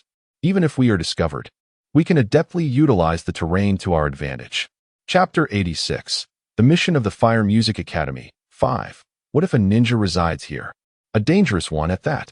This place could serve as a perfect hideout, enabling him to evade pursuit while executing certain clandestine plans. Hinata Hanabi furrowed her brow and gazed at Yu, saying, "This is not a time for jest. How can you be so certain that a ninja might be living here?" In response, Yu crouched down in a small grove, retrieving an object and presenting it before Hinata Hanabi. It was a shuriken, stained with blood, and shadows of more shurikens could be seen on several nearby trees. Hinata gasped, covering her mouth in horror. "No way. We should leave immediately. Staying here is perilous. If we summon Teacher Yinlin, we can surely eliminate the ninja hiding here." Yu shook his head. "Now that we are here, why retreat? It would be far better to flush him out ourselves and avoid troubling Teacher Inlin. Activate your Byakugan and see if there are any hidden individuals in those houses. Hinata nodded, activating her Byakugan, which allowed her to peer into the rooms. To her dismay, she found them nearly empty, though the furniture remained largely intact. While somewhat disordered, it was clear that someone had lived there recently, certainly not the remnants of villagers who had departed years ago. There is no one here. But it's evident that people once inhabited this place, you remarked. If he isn't in the house tonight, there are two possibilities. Either he is lurking nearby, observing us, which your Byakugan can confirm, or he has already headed to the Fire Music Academy, potentially with murderous intent. Hinata immediately scanned the surroundings with her Byakugan, and after confirming the absence of any nearby presence, she skeptically replied, "Are you sure you're not overly anxious? Perhaps these shurikens were left here long ago." You countered, "That is impossible. The blood is still fresh. This likely occurred only a short while ago. We may have crossed paths with him on our way up the mountain. He could very well be en route to the Fire Music Academy right now." Hinata inquired, "So what should we do? Return to the Fire Music Academy? It's vast, and we'd be searching for a needle in a haystack." Indeed, returning to the academy now would be like searching for a needle in a haystack. By the time they arrived, it might be too late, and there was no guarantee he would abandon this hideout. However, Yu was confident about one thing. If we hide in this house, we will certainly catch that scoundrel. I am certain of it. Why do you think he wouldn't abandon this place? Hinata questioned. Yu replied, "Do not forget, this location is concealed, and he has already committed murder here, indicating he wishes to protect it. He will undoubtedly return, unless he is being pursued by a formidable opponent, too afraid to expose his base." Hinata nodded, and after confirming the area was devoid of life with her Byakugan, the two concealed themselves in a small house that had clearly been uninhabited, waiting for the ninja you spoke of to return. Hours passed, and Hinata rubbed her eyes, growing increasingly anxious as no signs of a return appeared. "Why hasn't he come back yet? I'm about to fall asleep." You looked up at the sky. The moon was full and luminous. "The moon is exceptionally bright tonight," he remarked. Hinata snapped, "Stop changing the subject. I can hardly keep my eyes open. You mustn't end Appos. Sleep. Your Byakugan is our only means of ensuring safety. How about this? I will rest, and you keep watch with your Byakugan. If anything happens, wake me immediately." At that moment, Hinata felt an overwhelming urge to strike you. Yet he was correct. Without her Byakugan, they would be oblivious to any threats. After seeing you lie down and quickly fall asleep, Hinata continued to survey the surroundings. An hour later, her Byakugan detected a tall figure approaching their location. She promptly roused you. "You, wake up. Something's happening." You sprang up, alert. "What is going on? Is he back?" Hinata focused her Byakugan on the approaching figure. Indeed, it is a very tall man, with hair that appears unkempt for quite some time. You nodded. "That is normal. If he has lived here long term, he likely hasn't had the means to cut his hair." You unsheathed his long blade, stating, "He is just a short distance from this small village. In a few minutes, he will enter." You nodded in agreement. "Once he arrives, we will subdue him instantly. Ideally, we should knock him unconscious." As the man entered, his towering frame loomed over them, and despite his long hair, his once handsome face was still discernible. You charged out of the house, startling the man. With a swift strike, you aimed his blade at him, but the man raised his right arm to block the attack. "What?" You reeled back slightly, then swung again. The man once more defended against your strike. You could distinctly feel the impact against flesh, yet it was as if he struck nothing but air. The man remained unscathed. Soft fist technique, strike. A powerful gust erupted from the room as you unleashed a forceful attack toward the man. Distracted by you, the man failed to notice the second presence within the house and was thrust backward, crashing into a dilapidated structure, collapsing it under his weight. You swiftly formed hand seals. Fire release, great fireball technique. A massive flame erupted in the darkened forest, illuminating the area as it surged toward where the man had fallen, engulfing both the structure and him. However, what transpired next left you and Hinata in awe, for the man emerged from the flames unscathed, his face twisted in fury, now transformed into something beyond human. Chapter 87. The Mission of the Fire Music Academy. 6. At this moment, the man's body suddenly sprouted dark fur. His eyes became more menacing with blood-red irises, coupled with darkened skin, his physique rapidly enlarged. His nails transformed into sharp claws, completely morphing him into a fearsome werewolf. Seemingly poised to tear apart everything in front of him with a ferocious roar. Hinata Kyuji was completely frozen in place, having never encountered such a creature before. Standing ahead, you also gazed at the werewolf in sheer terror. His stature had now reached 4 times that of you, and on this moonlit night, the horror of the werewolf surpassed all their expectations. The werewolf raised its sharp claws and swiftly approached you. However, you reacted quickly, lifting his long sword to block the werewolf and Appo's claws while kicking its foot. Yet, his efforts were futile. Instead, the werewolf learned from you and Appo's technique and retaliated, delivering a powerful kick that sent you flying back several meters. The werewolf's gaze then turned toward Hinata Kyuji, who was now engulfed in fear, unable to shake it off. Gentle fist, assault fist.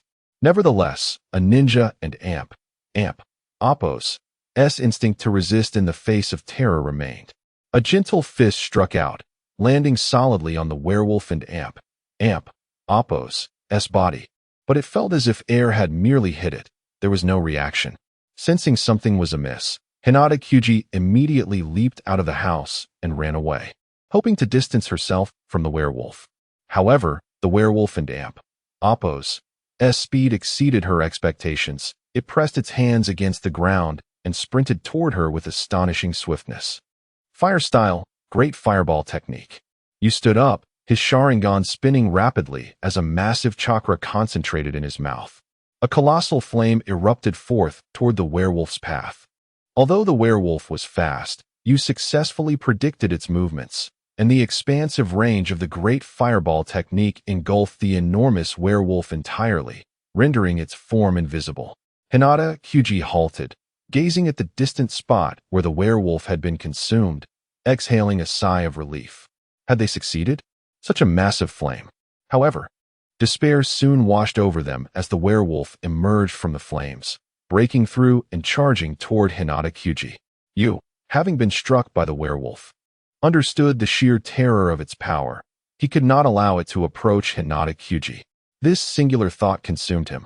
Damn werewolf. Yu Sharingan spun wildly once more, reaching its peak speed. If one were to look into his eyes at that moment, the 3 tomo were rotating so rapidly that they appeared entirely black. This is my strongest technique. Fire style, great fireball technique. A surge of intense chakra concentrated in Yu's throat, visibly distending it, with excess chakra radiating from his body. He leaned forward, and a tremendous flame erupted, its range capable of engulfing an entire village, a new ninjutsu that surpassed the great fireball technique. The werewolf, taken aback by the overwhelming flames, halted in its tracks as the heat surged toward it, followed by the relentless fire that engulfed it, burning fiercely. Even Hinata Kyuji, who had been running ahead, nearly fell victim to the flames. You then focused all the fire's energy, reducing its radius but increasing its intensity. The flames now flickering with a hint of yellow. As you and Appo's Sharingan continued to whirl, he could feel tears welling in his eyes, exhaustion setting in. After merely 10 seconds, his Sharingan faded completely, and he collapsed to one knee, gasping for breath. Hinata Kyuji, blown to the ground by the force of the flames, found herself unscathed by the overwhelming fire. Few could withstand such a powerful technique. Yet the werewolf stood defiantly before them. At that moment, you and Appo's heart filled with despair, surrounded by the desolate forest and the menacing werewolf. The mountaintop was half consumed by you and Appo's flames, the forest ablaze. If the spread was not halted soon, the entire mountain would be engulfed in flames. The Fire Music Academy below had noticed the conflagration and was organizing a team to ascend the mountain to extinguish it, including Kiki Jinren. However, at that moment, you and Hinata Kyuji faced an insurmountable danger, with no one to come to their aid. As the flames ceased to consume, the werewolf remained standing, its fur completely scorched, its body charred black, yet it stood its ground. Damn it, this one and Appo's do? You murmured. Hinata Kyuji, observing the werewolf and Appo's stance, knew they could not allow it to recover. She dashed toward the beast, realizing that you had reached his limit. Fleeing was not an option. Reaching the werewolf and Apos' side, Hinata Kyuji struck its thigh with a powerful punch, following up with several more that concentrated on the werewolf, bending its right leg. Such was the efficacy of the gentle fist. Any biological target, no matter how formidable, could be harmed by its precise strikes. Though the werewolf knelt, it suddenly reacted, its claw swiping toward Hinata Kyuji, a swipe large enough to spell doom for her. However, she deftly leaped to the right, evading the lethal strike. Gentle fist, assault fist. This was the first time Hinata Kyuji executed the assault fist at such close range. The air pressure impacted the werewolf and Apos' back with tremendous force, causing its torso to cave in, eliciting a chilling howl from the creature. The sound was so piercing that it startled the rescue team, making their way up the mountain, causing them to hesitate in their advance. Chapter 88, The Music Academy of Fire 7. Hinata Kazuya was thoroughly startled by the proximity of the werewolf. Yet he seized the opportunity without hesitation. He targeted the werewolf's previously injured area once more, delivering a powerful punch that brought the creature crashing to the ground. Despite the werewolf now lying prone, Kazuya felt an overwhelming fear that prevented him from approaching. The beast and Apos' massive form continued to heave with labored breaths, emitting low growls. Kazuya dashed to the side of Rain, helping him to his feet. Urgency etched across his features. What should we do now? This werewolf is truly terrifying. Rain, drenched in sweat from the nearby inferno, responded, "The forest is ablaze. If we do not escape quickly, we might meet our end not at the hands of the werewolf, but engulfed by these flames. How ironic that would be." Kazuya surveyed their surroundings. "We cannot allow that to happen." He promptly hoisted Rain onto his back and sprinted down the mountain. In this confrontation, Kazuya had sustained little harm, having only narrowly avoided Rain's fire techniques. They raced swiftly downwards, soon escaping the flames' immediate reach. However, the fire spread with alarming speed, far beyond their expectations. The dense forest at the mountainside only exacerbated the flames and Apos' ferocity. If they did not hasten their escape, the peril they faced would only intensify. "Rain, you are invaluable. If we survive this ordeal, you must promise to lose some weight." Kazuya jested lightly, though Rain merely smiled faintly, unable to respond due to the smoke choking him. As they continued to flee, Kazuya felt his strength waning. The flames consumed the surroundings more rapidly, and suddenly, he stumbled over a stone, pain shooting through his foot. The steep incline caused them to tumble together, rolling down the slope. Their bodies intertwined. They clung to one another instinctively amidst the chaotic descent. Before long, Rain and Apos' back collided with a tree, while Kazuya crashed into him, rendering Rain unconscious. The fall left Kazuya in agony, unable to rise. Facing the impending flames, despair washed over them. Kazuya felt tears threaten to spill as he longed for salvation, yet he realized he must depend on his own strength. "I cannot remain sheltered under your protection forever," he thought. Ignoring the pain coursing through his body, he summoned every ounce of energy to stand, lifting the unconscious Rain with him. "You know nothing of the danger. You promised to protect me, yet here I am, tasked with protecting you." With a surge of unexpected strength, Kazuya hurled Rain down the steep path, hoping he would continue to roll to safety. Though it pained him to do so, it was better than perishing in the wrath of the flames. Just as Kazuya prepared to leap after him, he felt a searing pain in his foot that rendered him immobile. Watching the flames close in, he mustered his resolve and leaped, rolling down the slope at a speed surpassing Rain's, though every part of his body screamed in agony. Then, darkness enveloped him, and he lost consciousness, the world fading to black and then a crimson hue, until all was lost. When Kazuya awoke, he found himself in a room adorned with pure white linens, clad in a patient's attire. "Where am I?" he wondered, turning to see Rain lying in the adjacent bed. "Rain, are you all right?" No response came, as Rain remained in slumber. Recalling the events in the forest, Kazuya touched his face and examined his feet, relieved to find himself relatively unharmed. At that moment, the door swung open, and in walked Kagami Jinren. Noticing Kazuya was awake, she immediately began to scold him. "Do you have any idea of the trouble you've caused? Not only did you set fire to half of the back mountain, but you nearly lost your lives in the process. As a ninja, obeying orders is your duty. Kazuya lowered his head, fully aware of the gravity of their actions. He had not only endangered himself, but also Rain, who had been there to protect him. I'm sorry, Teacher Jinren. It was my boredom that led me to take Rain to that mountain, but we had no idea we would encounter such a terrifying creature. Kagami Jinren seized upon a key phrase in his explanation. What creature are you speaking of? Kazuya suddenly realized that she was unaware of the werewolf incident and proceeded to explain. After we reached the mountaintop, we discovered an abandoned village and found traces of a werewolf. Its strength was formidable. Rain had to exert all his power to unleash his fire techniques to subdue it. Kazuya recounted the entire series of events to her. Kagami Jinren frowned, perplexed. A werewolf. Rain's voice suddenly interjected. Yes, a massive werewolf, incredibly strong. Jinren studied the two of them, her brow furrowing in concern. If a werewolf was indeed loose, this matter could escalate significantly, potentially requiring more ninjas to hunt it down, especially with the Fire Music Academy situated at the base of the mountain. Should the werewolf launch an attack on the academy, the consequences would be dire. Rain continued.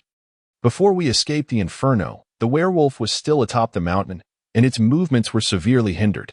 If nothing unforeseen occurred, it should have perished in the flames. Jinren nodded, placing her trust in Rain and Appo's assessment. From their initial encounter, she had recognized Rain and Appo's maturity and composure in battle. Chapter 89. The Task of the Fire Music Academy. 8. This incident has come to a close, yet the devastation of the rear mountain has caused quite a stir. The matter of the werewolves has been concealed by Hatake Jinren, who has reported it to the higher-ups of Konoha. After all, if the academy were to be informed, the panic among certain officials, driven by fear, could lead to significant turmoil, especially with many feudal lords and nobles from various nations present. As time passed, on the day of the performance, most students of the academy had returned home, while those with tickets gradually made their way into the venue. Nobles from various countries, who had arrived days prior, accessed the performance hall through exclusive corridors directly from their accommodations. The concert hall, a magnificent new construction of the Fire Music Academy, had never been activated until today, boasting a capacity of 30,000, truly an awe-inspiring venue. Hatake Jinren and Hinata Kyuji had also entered the hall early, occupying seats in the front row. To their side sat the feudal lord of the Land of the Sky, and as they surveyed the front row, they found themselves surrounded by nobles and dignitaries. Hatake Jinren could not help but gasp. The concentration of powerful figures here was alarming. If anyone were to orchestrate an attack, it would spell disaster. Given such a significant assembly, the Land of Fire was not idle, deploying numerous soldiers to protect the perimeter of the academy, effectively sealing off many areas around it. Seated in anticipation, Hatake Jinren anxiously observed the surroundings. Though the grand spectacle should remain uneventful, a sense of unease lingered. Meanwhile, Hinata Kyuji was less concerned, intently watching the staff making final preparations on stage, eagerly awaiting the appearance of Chikachio Keiko. In contrast, Ame found herself in a less enviable position, standing atop the concert hall, surveying the throngs of people and the busy staff below. This was her so-called peripheral duty.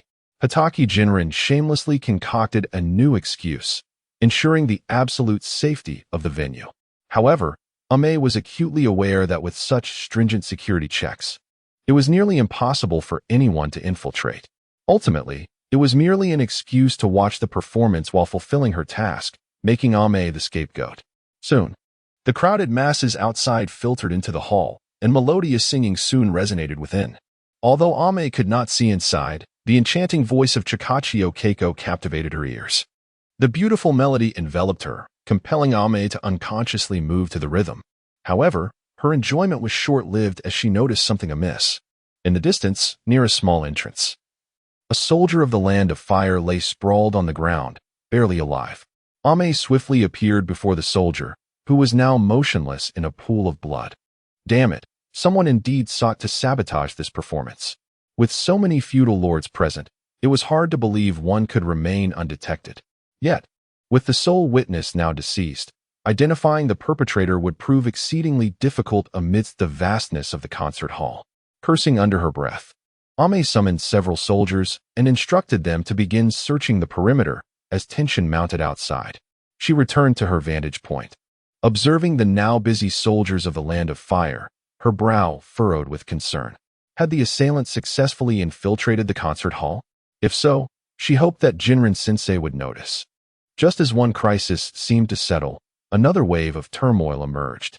Ame, still scanning the area for the culprit, inadvertently spotted the man she had encountered before, the one who had transformed into a werewolf.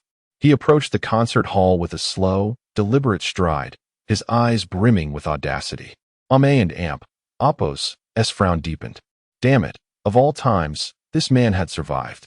She drew her long blade, but the soldiers of the Land of Fire were quicker, swiftly intercepting the imposing figure. Yet, the man paid them no heed, continuing his advance. Who are you? Entry is prohibited. Leave immediately, one soldier commanded. The man smirked disdainfully. My vengeance cannot be halted by anyone, not by you, nor anyone else. With that, he swung his arm with force, sending several soldiers of the Land of Fire flying. Ame appeared before him, stating calmly, You are still alive, you monster. The man chuckled softly, retorting mockingly, You call me a monster? It is you humans who have turned me into this abomination. He threw a punch directly at Ame, who raised her blade defensively. The blade trembled in her grip as she struggled against his overwhelming strength. Despite believing in her own power, she found herself utterly overpowered by this man. Activating her Sharingan, Ame's gaze locked onto her adversary, just as a multitude of soldiers from the Land of Fire rushed to the scene. Panic surged within her, and she shouted, Get back. I can handle him. Remember, another assailant killed a soldier and may have infiltrated the hall. Don't fall for a diversion. Upon hearing this, the leading soldier recognized the gravity of the situation, promptly directing his men to return to their posts. The man smirked, saying, Your vigilance is impressive. No wonder my hideout was discovered. Your defenses are commendable too. Surviving such flames is truly admirable. With resolve, Ame defended against the man's relentless attacks using her Sharingan, managing to land a few strikes. Yet, her blows seemed ineffective. Recall the gentle fist technique of Hinata Kyuji from that night. She unleashed a wave of energy from her blade, slicing through the man and Appos' arm, drawing blood. What? The man gasped in disbelief, staring at his wound. Your blade can injure me? What is this technique? Ame smiled faintly. That is no concern of yours. Here, I shall end you. Chapter 90. The Music Academy of Fire. 9. In summary, the physical constitution of the werewolf exhibits minimal resistance to airflow attacks. However, even as the blade-like wind from the rain grazed him, it merely inflicted superficial wounds. The man glared at the rain with palpable rage. Though he had not sustained significant injuries that fateful night, the blood from his arm flowed uncontrollably. You're finished, brat. With such formidable power at your age, your future must be bright. Yet, I loathe your kind. You all deserve to perish, just as I once did. With a mighty swing, the man launched a fierce punch, which the rain, thanks to his Sharingan, swiftly evaded to the right. In response, he wielded his long blade with vigor, unleashing a surge of cutting energy aimed directly at the man and Appos' outstretched arm. Nonetheless, the man wore a triumphant grin, countering with a powerful blow that pierced through the blade's energy, inflicting a grievous wound that sprayed blood, yet his offensive remained unabated. Do you intend to strike me regardless? Though the rain discerned the man and Appos' intentions with his Sharingan, his body could not keep pace with the man and Appos' speed. A brutal fist struck his face, sending him crashing to the ground, saliva expelled from his mouth as he gasped for breath. No matter what, you cannot impede me today. Your fate is sealed. With that, the werewolf raised his foot to stamp down on the rain. Summoning all his strength, the rain lifted his long blade to brace against the man's foot. But the disparity in power was insurmountable. In an instant, as the blade barely held, the rain's arms buckled under the tremendous force, and the man's foot collided with his abdomen. Ah! The rain cried out, feeling excruciating pain radiate from his core, as though his entire being had been shattered. At that moment, a tremendous explosion erupted from the music hall behind him, resonating with a thunderous roar. Both the rain and the man turned their gazes toward the source of the commotion, the Rain's eyes widening in horror at the magnitude of the blast. Something dire had occurred. Yet, the Rain's reflexes were swift. Seizing the moment while the man was momentarily distracted, he rapidly formed hand seals. Though the pain in his abdomen rendered him incapable of executing the great fireball technique, he concentrated powerful chakra into 2 fireballs the size of his arms, launching them directly at the man's face. Upon impact, the werewolf's visage ignited in flames. Seizing the opportunity, the Rain slashed at the man's arm, which was shielding his face, sending a wave of cutting energy across the werewolf's cheek. With a howl of agony, the werewolf retaliated in a wild frenzy, a claw striking the Rain with far more force than the previous man's blows, hurling him against a nearby wall, which crumbled upon impact. The Rain tasted blood in his mouth as he spat out a crimson spray. Such incredible strength. Slowly, the Rain rose to his feet, wiping the blood from his lips, straightening himself as he prepared for the next assault from the werewolf. The creature extinguished the flames on its face, fixing a malicious glare upon the Rain. Prepare to die. Wretched human. With 4 claws planted firmly on the ground, the werewolf charged at the Rain with astonishing speed. The Rain positioned his long blade before him, unwavering as he focused on the advancing beast. Fire release, great fireball technique. As the blazing sphere surged forth, the Sharingan spun rapidly, reaching its zenith of speed, transforming the Rain and Appo's eyes into a deep obsidian hue. A torrent of flames erupted from his mouth, engulfing the werewolf entirely. As the fire and Appo's radius began to contract, it transformed into a golden hue, a fierce inferno devouring everything in its wake. The spectators, now acutely aware of the peril, hastened their escape from the music hall. The searing flames drained the Rain's chakra rapidly.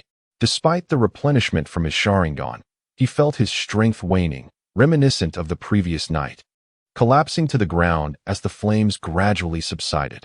Yet, the ferocity of the blaze had ignited several nearby buildings, casting them in flames. The werewolf, akin to the previous night, stood immobile, charred to a crisp, his teeth and claws reduced to ash. Nevertheless, the Rain could sense a lingering vitality within this creature. Resilient as ever.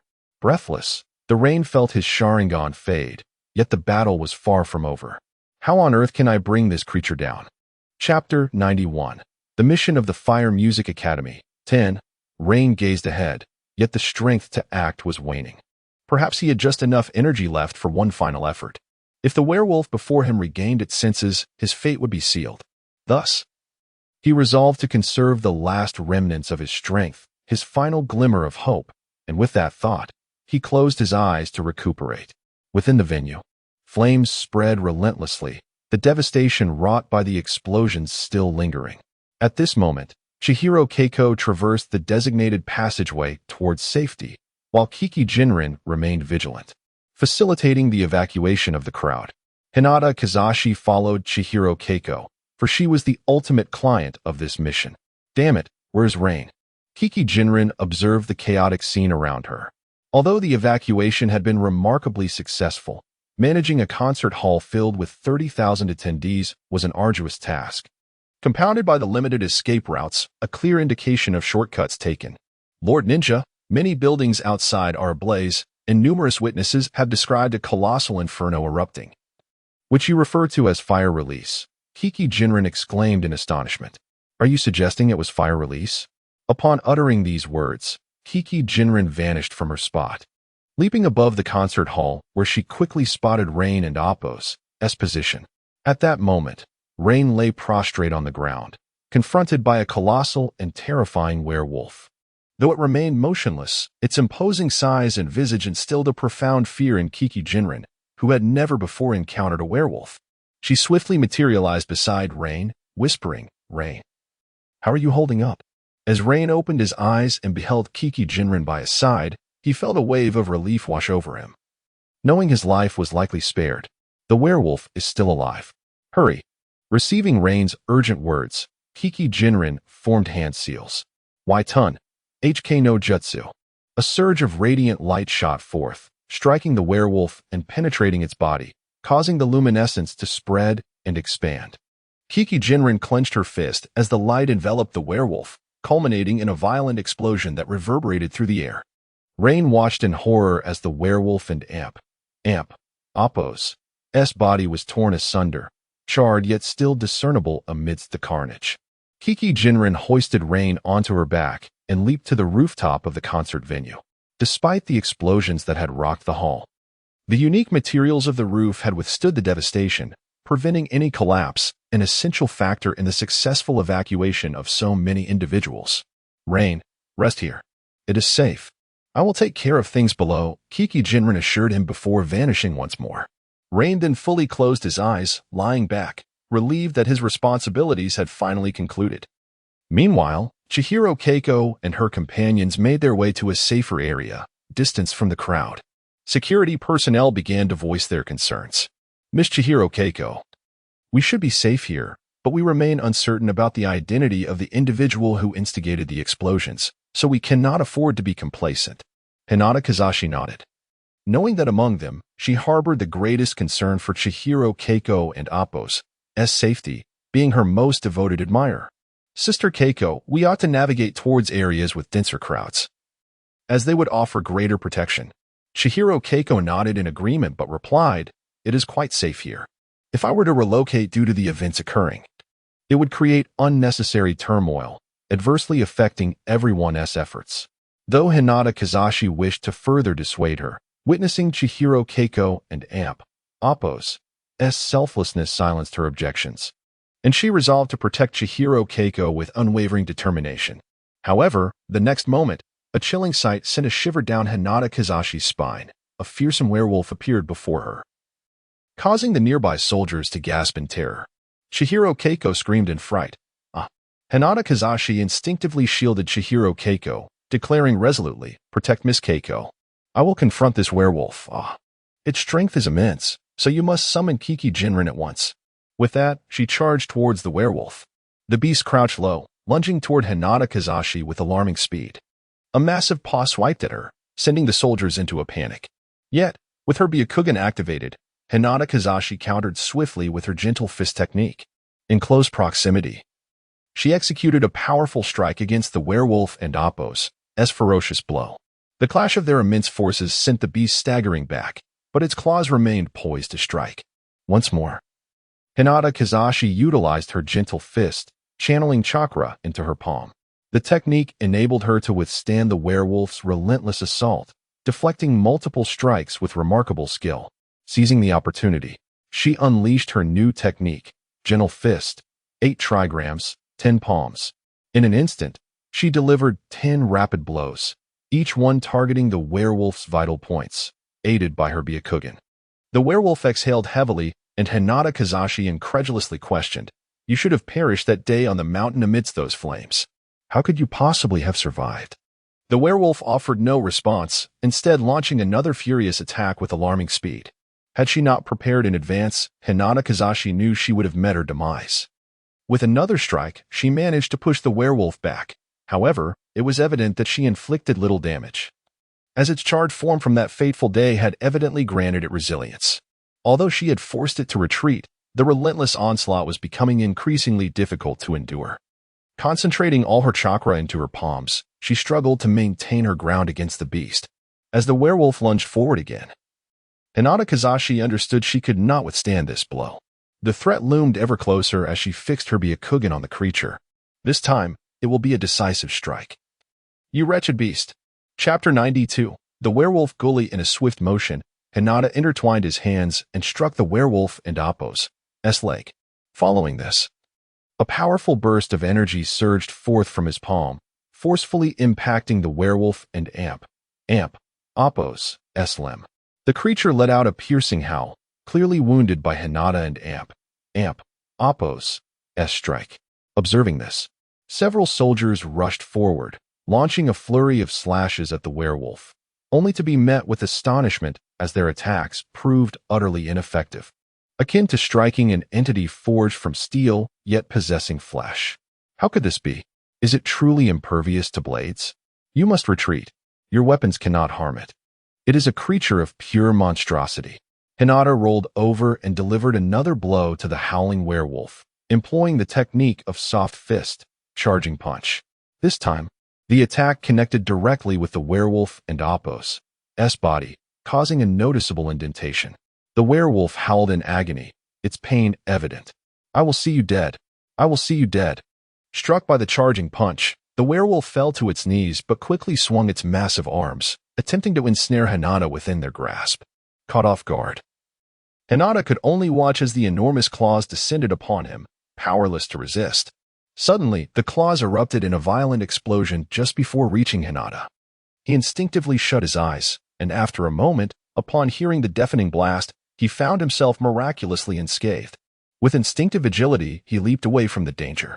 As he distanced himself, he glanced back to see the area where the werewolf had stood engulfed in smoke. To his surprise, he spotted Kiki Jinren before him. Though her condition was dire, Kiki was bloodied, with visible wounds marring her body. Concern etched on Hinata's face, he asked, "Teacher Jinren, what has happened?" Gasping for breath and slightly bent over, Kiki gazed toward the site of the explosion where the werewolf had been, and in the next moment, a figure appeared beside her. Standing near the werewolf, the man, with long hair cascading to his feet and arms resembling the claws of the beast, bore the form of a human. Yet his crimson eyes glimmered with ferocity as he regarded Kiki. Though he possessed a human shape, this man embodied all that a werewolf represented. Suddenly, Shikichi Keiko gasped in shock. You are senior brother Gully." "What?" Hinata turned in disbelief to Shikichi, then back to the figure. Could this truly be the man who had committed murder in the mountains years ago, as described by Keiko? Kiki displayed no surprise, having already anticipated this revelation, for she had once rescued Shikichi from Gully's grasp. Gully sneered. So you remember me, little sister. But I am no longer Gully. He was slain by the man you see before you. I am now a werewolf, a true werewolf, unlike those failures." With a hint of weakness in her voice, Kiki replied, "You have utterly forsaken your humanity, Gully. Once, you were the genius of this academy, the one whom Miss Keiko adored most, were you not?" Gully laughed derisively. "But I was slain by humanity, was I not? I once possessed human dignity, yet I was murdered by your kind, by you. Must I reiterate the nature of our relationship? Humanity is selfish, and so are you, Kiki Jinren. Wolf Gully, a genius ninja of the werewolf clan. I remember the days we fought side by side. You once aspired for peace, battling for harmony, until you turned away from the strife of ninjas and entered the music academy. Yet, ultimately, you were consumed by the nature of the werewolf," Kiki lamented. "The feeling of being slain by a brother is unbearable, Kiki Jinren. If you ever experienced such anguish, you would never comprehend my suffering. Thus, today, I shall end your life, Kiki, in the name of our former brotherhood." Shikichi listened intently, astonished to learn of their connection, how they were brothers, and that her once revered senior had once been a genius ninja. Sighing, Kiki continued, "Years after you joined the music academy, a series of werewolf murders occurred in the mountains, though the academy concealed the reasons. However, the higher-ups in Konoha received word, and I was assigned the task. You had already succumbed to a frenzied state, and I could not bear to witness you take the life of someone you cherished.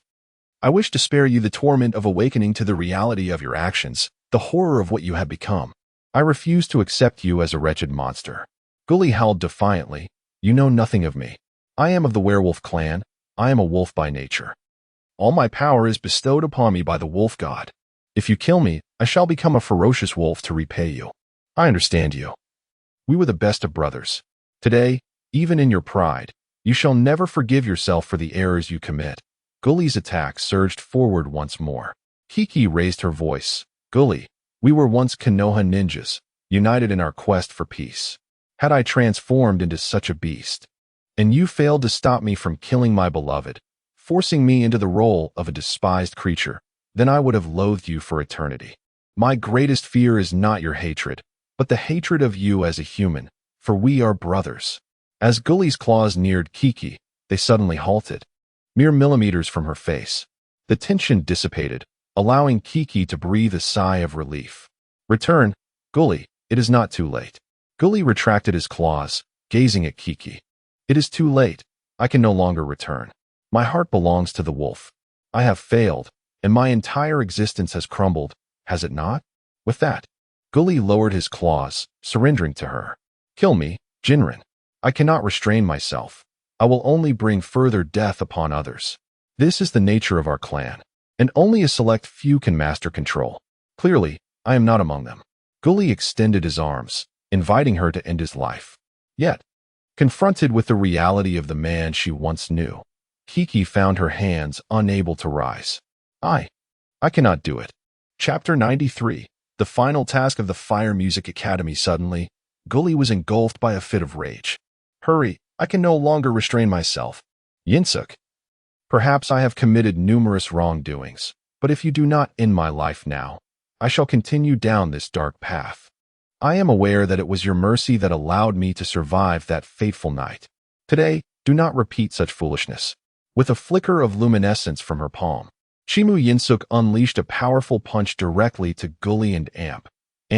Appo's chest, unrelenting and lethal.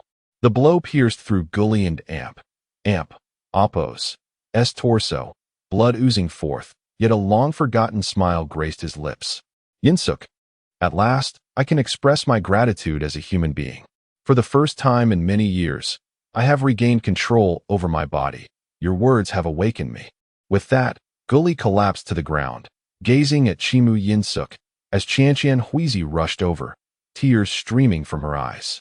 Gully, how could this happen? In his final moments, Gully felt an overwhelming urge to speak, yet words eluded him. He grasped Qianqian Huizi's hand tightly, and she offered no resistance. Huizi, I am sorry. I know your feelings for me, but I too have my own sentiments. I understand my limitations. I cannot control my body. That night, I had no idea it was you, nor that you would come there.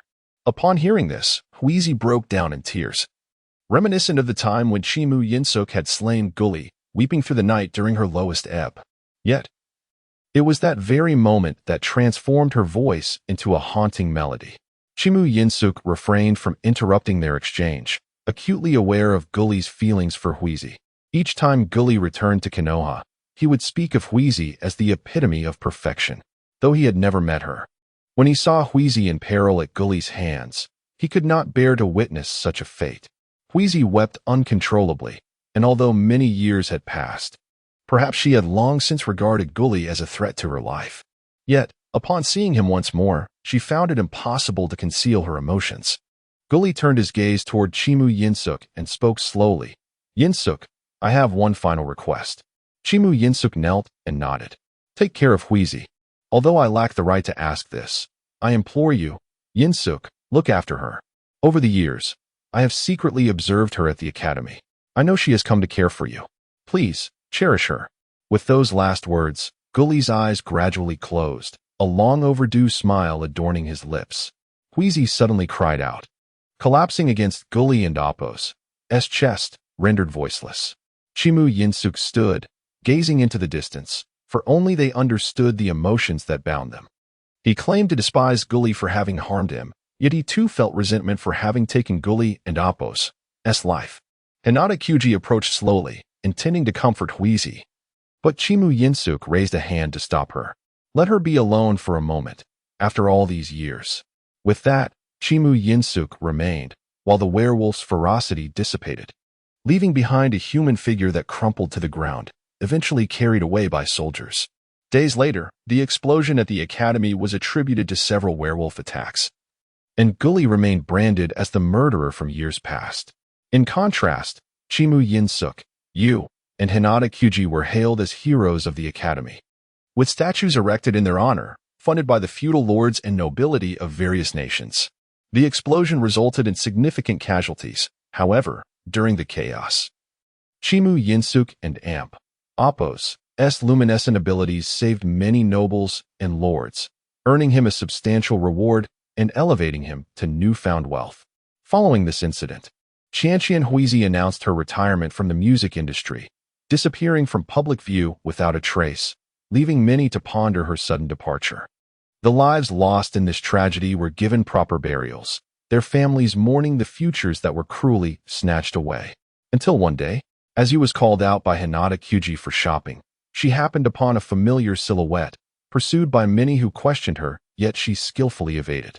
Suddenly, a group blocked her path. Miss Huizi, what brings you back to Konoha? Why have you chosen to withdraw from the music scene? Qian Huizi waved her hands with a smile. I seek things I do not wish to lose anymore. Also, please do not follow me. I am merely an ordinary person. Hinata Kyuji chuckled, and in an instant, you dashed forward, whisking Qian Huizi away to a secluded spot. Hinata Kyuji hurried over, asking, Sister Huizi, what are you doing here? Are you here to see Teacher Yinsuk? Qian Huizi nodded, smiling. This time, no matter how much he may refuse, I shall not give up. I missed my chance before. I cannot allow such an error to repeat itself. Hinata Kyuji exclaimed in excitement. So, Sister Huizi, are you planning to confess to the teacher? Should I start calling you Huizi-sensei? You gazed at Hinata Kyuji with exasperation, lamenting the loss of the Hinata family's decorum. When Qian Huizi arrived at her doorstep with the two, both you and Hinata Kyuji were taken aback, for it was a grand mansion embodying Western elegance. Although Chimu Yinsuk's home was already spacious, it paled in comparison. Do not worry, come in. Treat it as if it were your own home, she urged. You waved her hand dismissively. We must gather soon. Hinata Kyuji nodded. Teacher Yinsuk wants us to assemble quickly. Otherwise, we shall face punishment. In an old training ground, Chimu Yinsuk awaited their arrival. Teacher Yinsuk. Teacher Yinsuk. Hinata Kyuji called out joyfully. Chimu Yinsuk pondered. This girl seems overly cheerful. Perhaps something unfortunate is about to unfold. You trailed behind with a gentle smile. If he is smiling, then surely something ill-fated is imminent, Chimu Yinsuk mused. Yet, he could not fathom what misfortune awaited. It was not until he spotted the familiar figure behind Hinata Kyuji, Qian Huizi, clad in a petite hat, a pure white short-sleeved top, complemented by a sky-blue skirt. She was the embodiment of beauty. As Qian Huizi approached, she greeted him warmly. Long time no see, Yinsuk. A hint of awkwardness flickered across Chimu Yinsuk and Apos' face as he replied, It has been a while. I thought you had. I did not expect you to return to Konoha. Without warning, Qian Huizi reached out, grabbing Chimu Yinsuk's head and pulling him close. Her cheeks flushed as she planted a kiss on his lips. Both Hinata Kyuji and you widened their eyes, stunned by the scene before them. I love you. Chapter 94. Autumn path in the mountains turning around. You noticed that Hinata Kyuji's face was flushed to the point of embarrassment. In a hushed tone, she suggested, Shall we go? It seems there is nothing else to attend to today. The teacher is quite occupied. With that, she departed, and Hinata hurriedly followed her. As this seemingly splendid day came to an end, a month had elapsed, a span sufficient to effectuate considerable change, and you was no exception. During this month, Hatake Jinling had suddenly become industrious, zealously engaging you and Hinata Kyuji in a frenzy of tasks.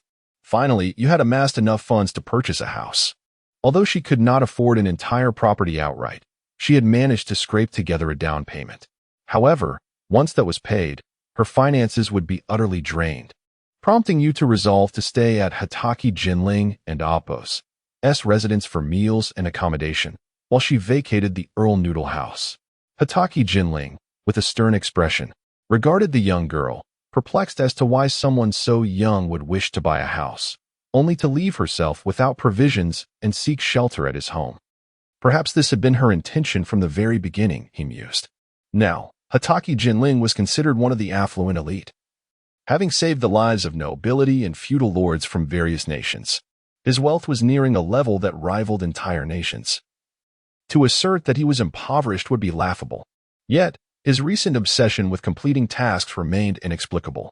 As Hatake Jinling leisurely trailed you, she struggled to carry an overwhelming load of items, almost unable to walk under the weight. Hey, didn't you say you would help me carry my things? Why did you hand them back to me after only a short distance? You exclaimed. Unfazed, Hatake Jinling retorted, You brought this upon yourself. Let us see if you still want me to help with the rest once you've finished. You sighed, feeling utterly helpless. After all, she was in a subordinate position. The saying one must bow their head beneath the eaves aptly described her current predicament. As you continued to move her belongings, Hatake Jinling suddenly vanished from her side. Just as she prepared to voice her frustration, a familiar girl appeared before her. Uchiha Ningxin approached, devoid of her usual smile, gazing at you with a cold demeanor. Yet unable to restrain her curiosity. Are you moving? Leaving the noodle house?